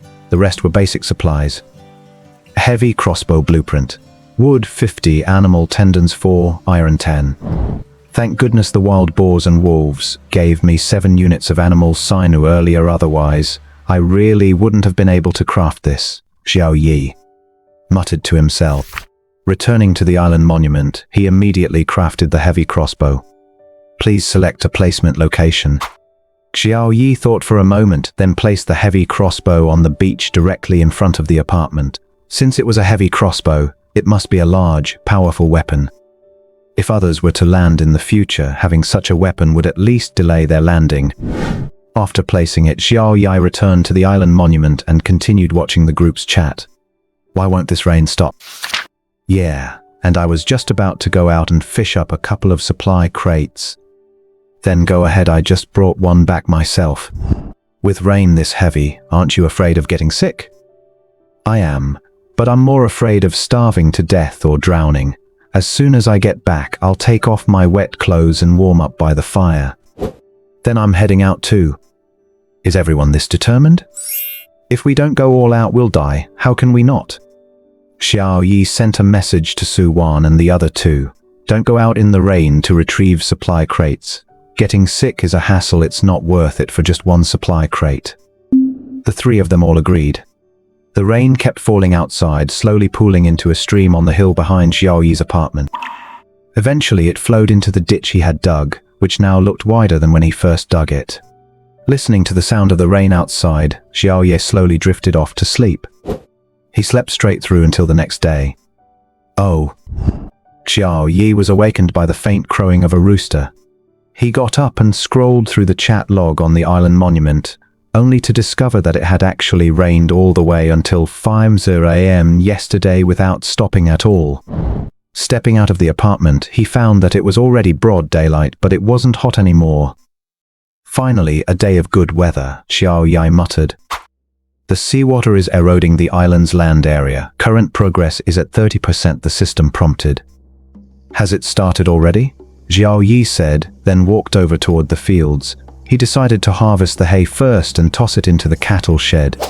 The fish pond he'd dug earlier was once again filled with sea fish. The fully automated fishing nets had reaped another bountiful harvest last night. Xiao Yi had no choice but to process a large batch of sea fish, preparing to cure them into dried fish for preservation. He adjusted the target of the fully automatic fishing net, then went to the back of the apartment building, where the original small mound of dirt had grown into a hill 20 or 30 meters high. Gush gush! Water kept flowing down from the hill, providing a steady supply of fresh water to the small river. The freshwater river was basically taking shape. He estimated that freshwater resources would spawn there very soon. Xiao Yi nodded in satisfaction. The forest looked even greener after the heavy rain, but since he hadn't had time to clear a path through the woods yet, Xiao Yi didn't venture in recklessly. Back at the apartment, Xiao Yi prepared a simple breakfast for everyone: milk, eggs, corn, and half-and-all. The challenges ahead would definitely be too much for one person to handle alone, so his companions needed to build up their physical strength as well. Su Wan and the others didn't stand on ceremony at all.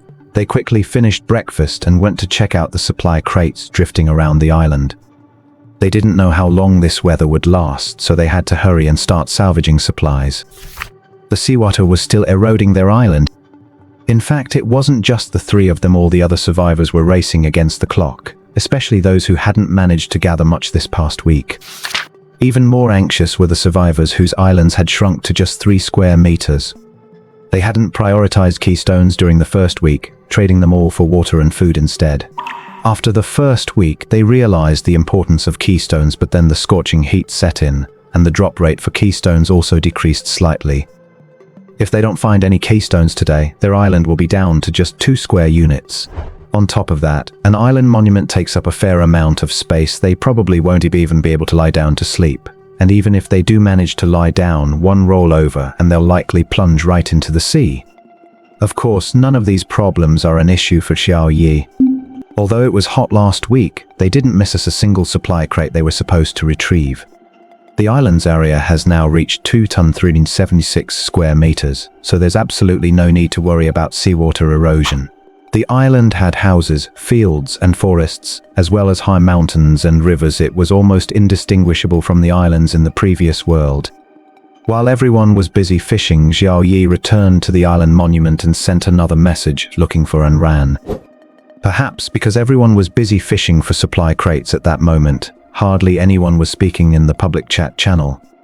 This time, Xiao Yi's missing person message actually remained visible for a full minute before being pushed off the screen by other messages. Beep beep, a stranger is requesting a private chat. Xiao Yi immediately switched to the private chat channel.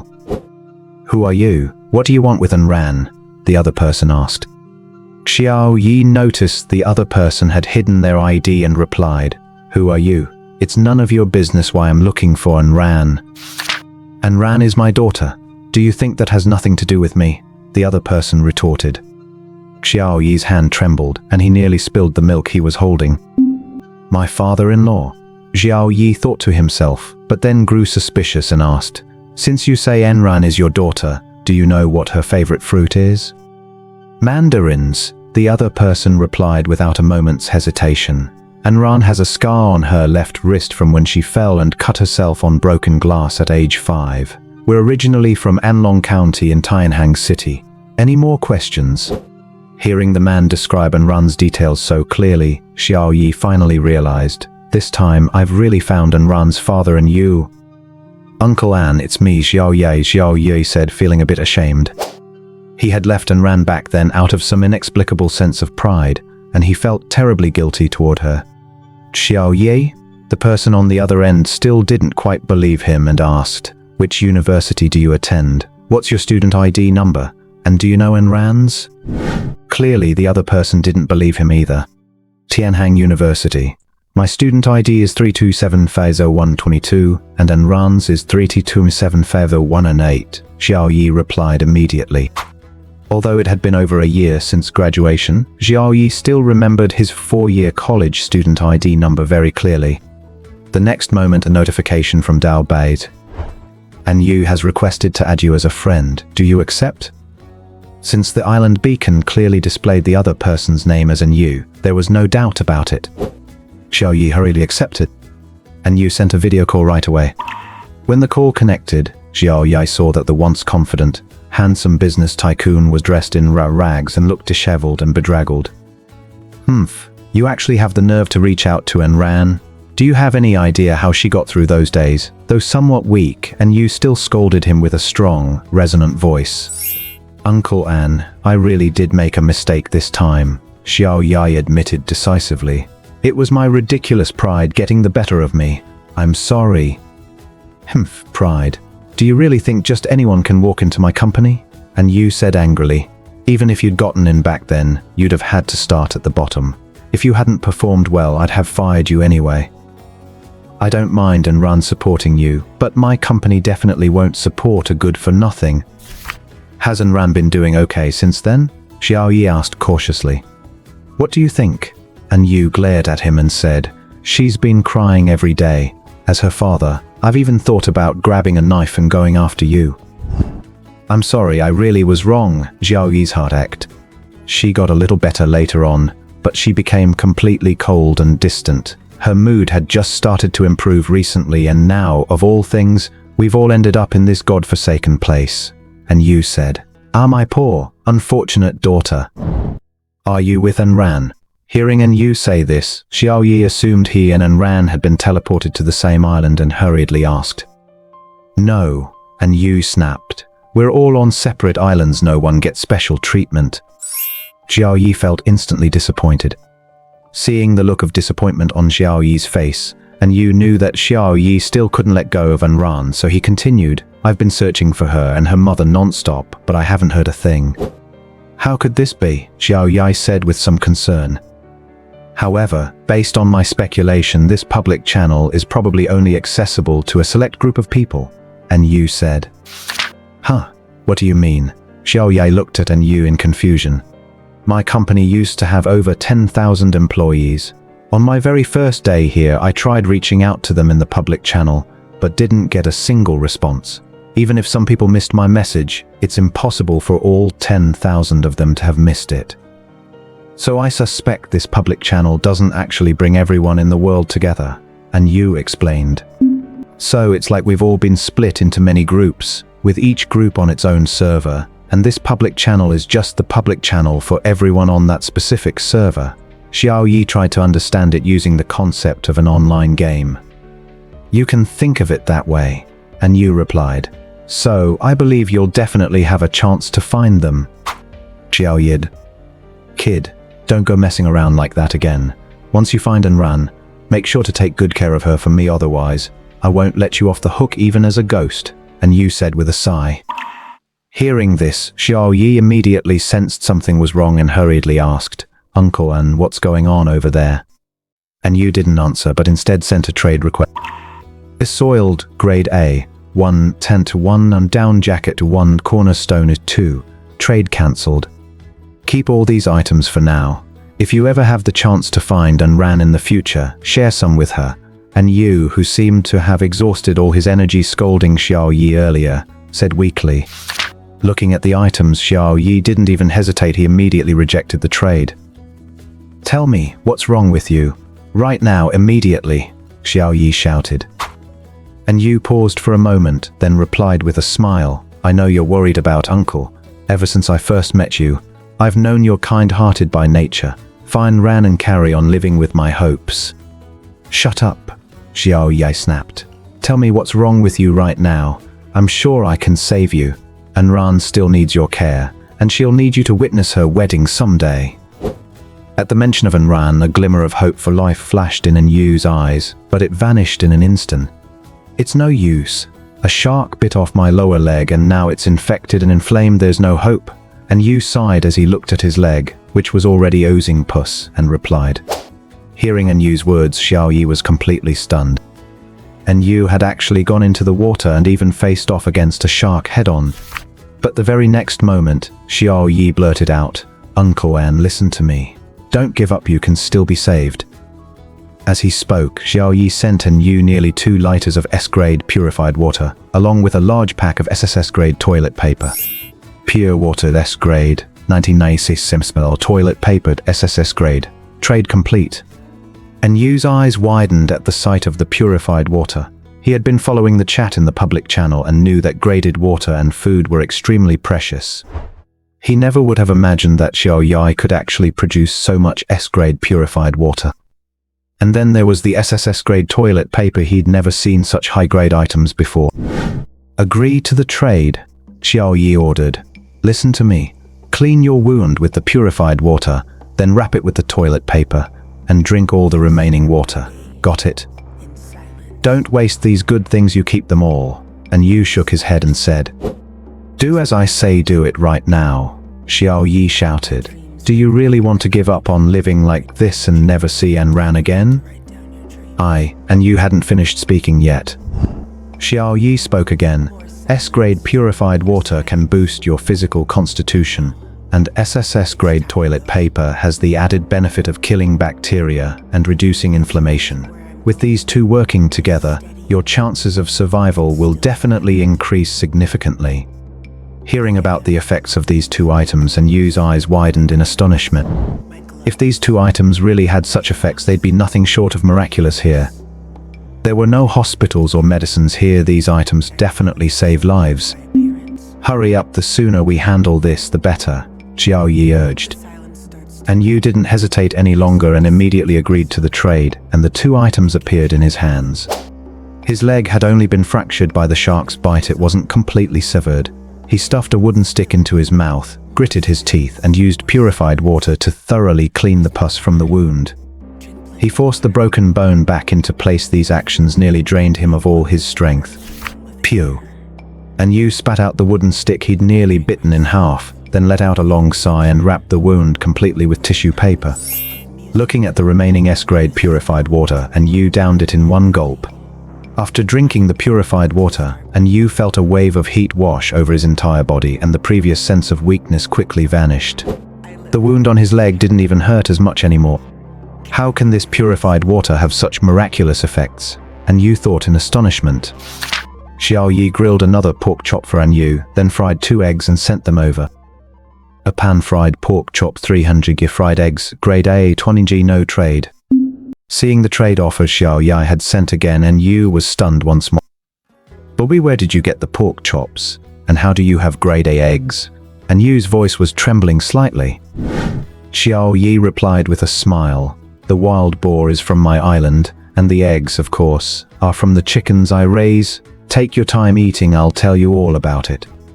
What followed left An Yu speechless as Xiao Yi laid out everything he knew, though of course he couldn't reveal anything about the check-in system to anyone. The evolution of the island, the indigenous large ship, and all those high-level equipment and food, Xiao Yi explained every detail clearly. How do you know all this so clearly? An Yu asked, still looking stunned. I have other sources of information, Xiao Yi replied vaguely. And Yu, sensing the hint, wisely didn't press the matter further. What's the current area of your island? Xiao Yi asked.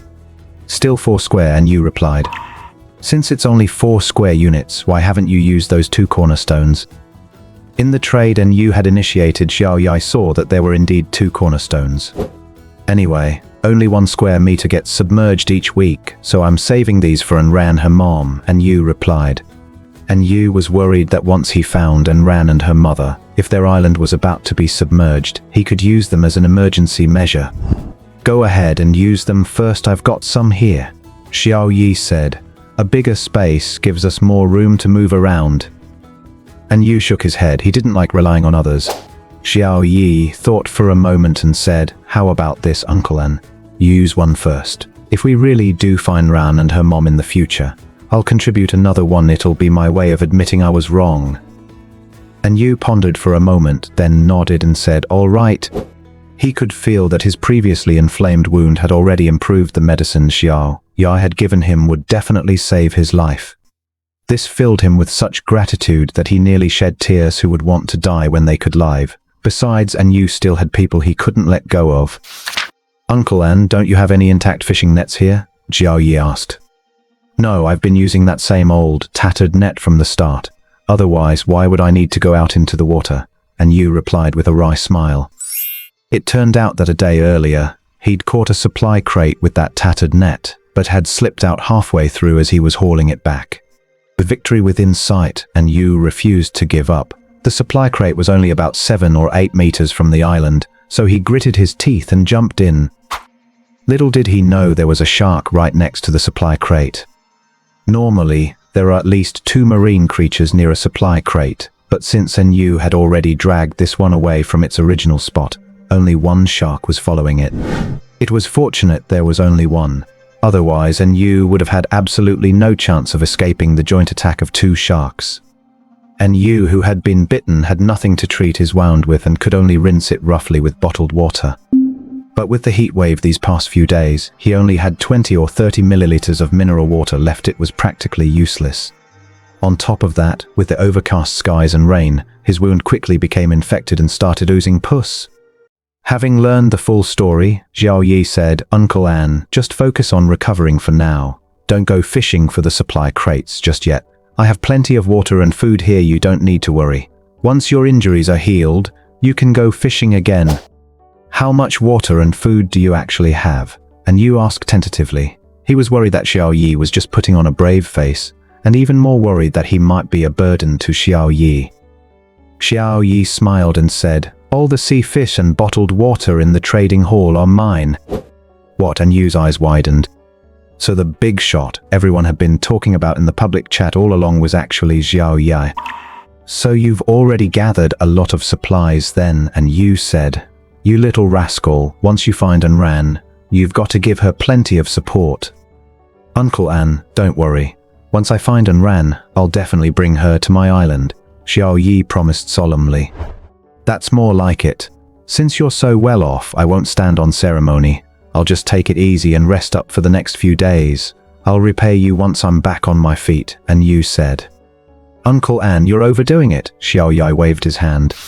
A moment later, Yu couldn't help but ask, "I'm curious, where did you get all that seafood? You don't have to tell me if it's inconvenient." Xiao Yi replied with a smile, "There's nothing to hide. I have high-tech fishing nets, fully automatic ones. Otherwise, catching this many fish all by myself would probably wear me out." "No wonder," Yu realized with a start. "Uncle An, you should get some rest first. While you're at it, keep an eye on the island monument and see if there's any news about Ran and Auntie on it," Xiao Yi said. "Okay." After their conversation ended, Xiao Yi let out a sigh. Although he hadn't found Ran, finding Uncle Yu was still a step forward. It was fortunate that he'd found Yu at this moment. If it had been 2 more days, the consequences would have been unimaginable. According to Uncle An, who knows when this world will merge the different servers? Otherwise, wouldn't I never be able to find Ran? Xiao Yi pondered the information he'd just pieced together.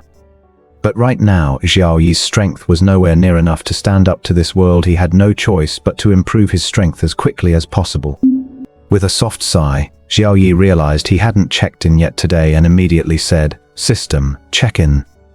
"Congratulations, host, on successfully checking in for a week straight. You've earned the following reward: Miniature Locator, SS Class, FI. Miniature Locator, SS Rank, a compact tracking device. As long as it's activated, anyone carrying one can determine the exact location of others, though it cannot display images, only their positions on a flat map." Seeing this reward, Xiao Yi was so excited he almost jumped for joy. As long as he sent this to his friends, he'd be able to confirm their locations on the map. That meant the map page on the island stele finally had a practical use. Xiao Yi didn't hesitate any longer. He immediately went to the island stele and sent 4 of the miniature locators to Suwan and the others. "A miniature located, SS rank. 1 cannot be traded." "How did you get this?" That was everyone's immediate reaction upon seeing it. "That's not important. Hurry up and accept the trade, activate the micro-locators, and let's see how far apart we are. Maybe we can regroup quickly," Xiao Yi said. Suwan and the others all agreed to the trade and activated the micro-locators.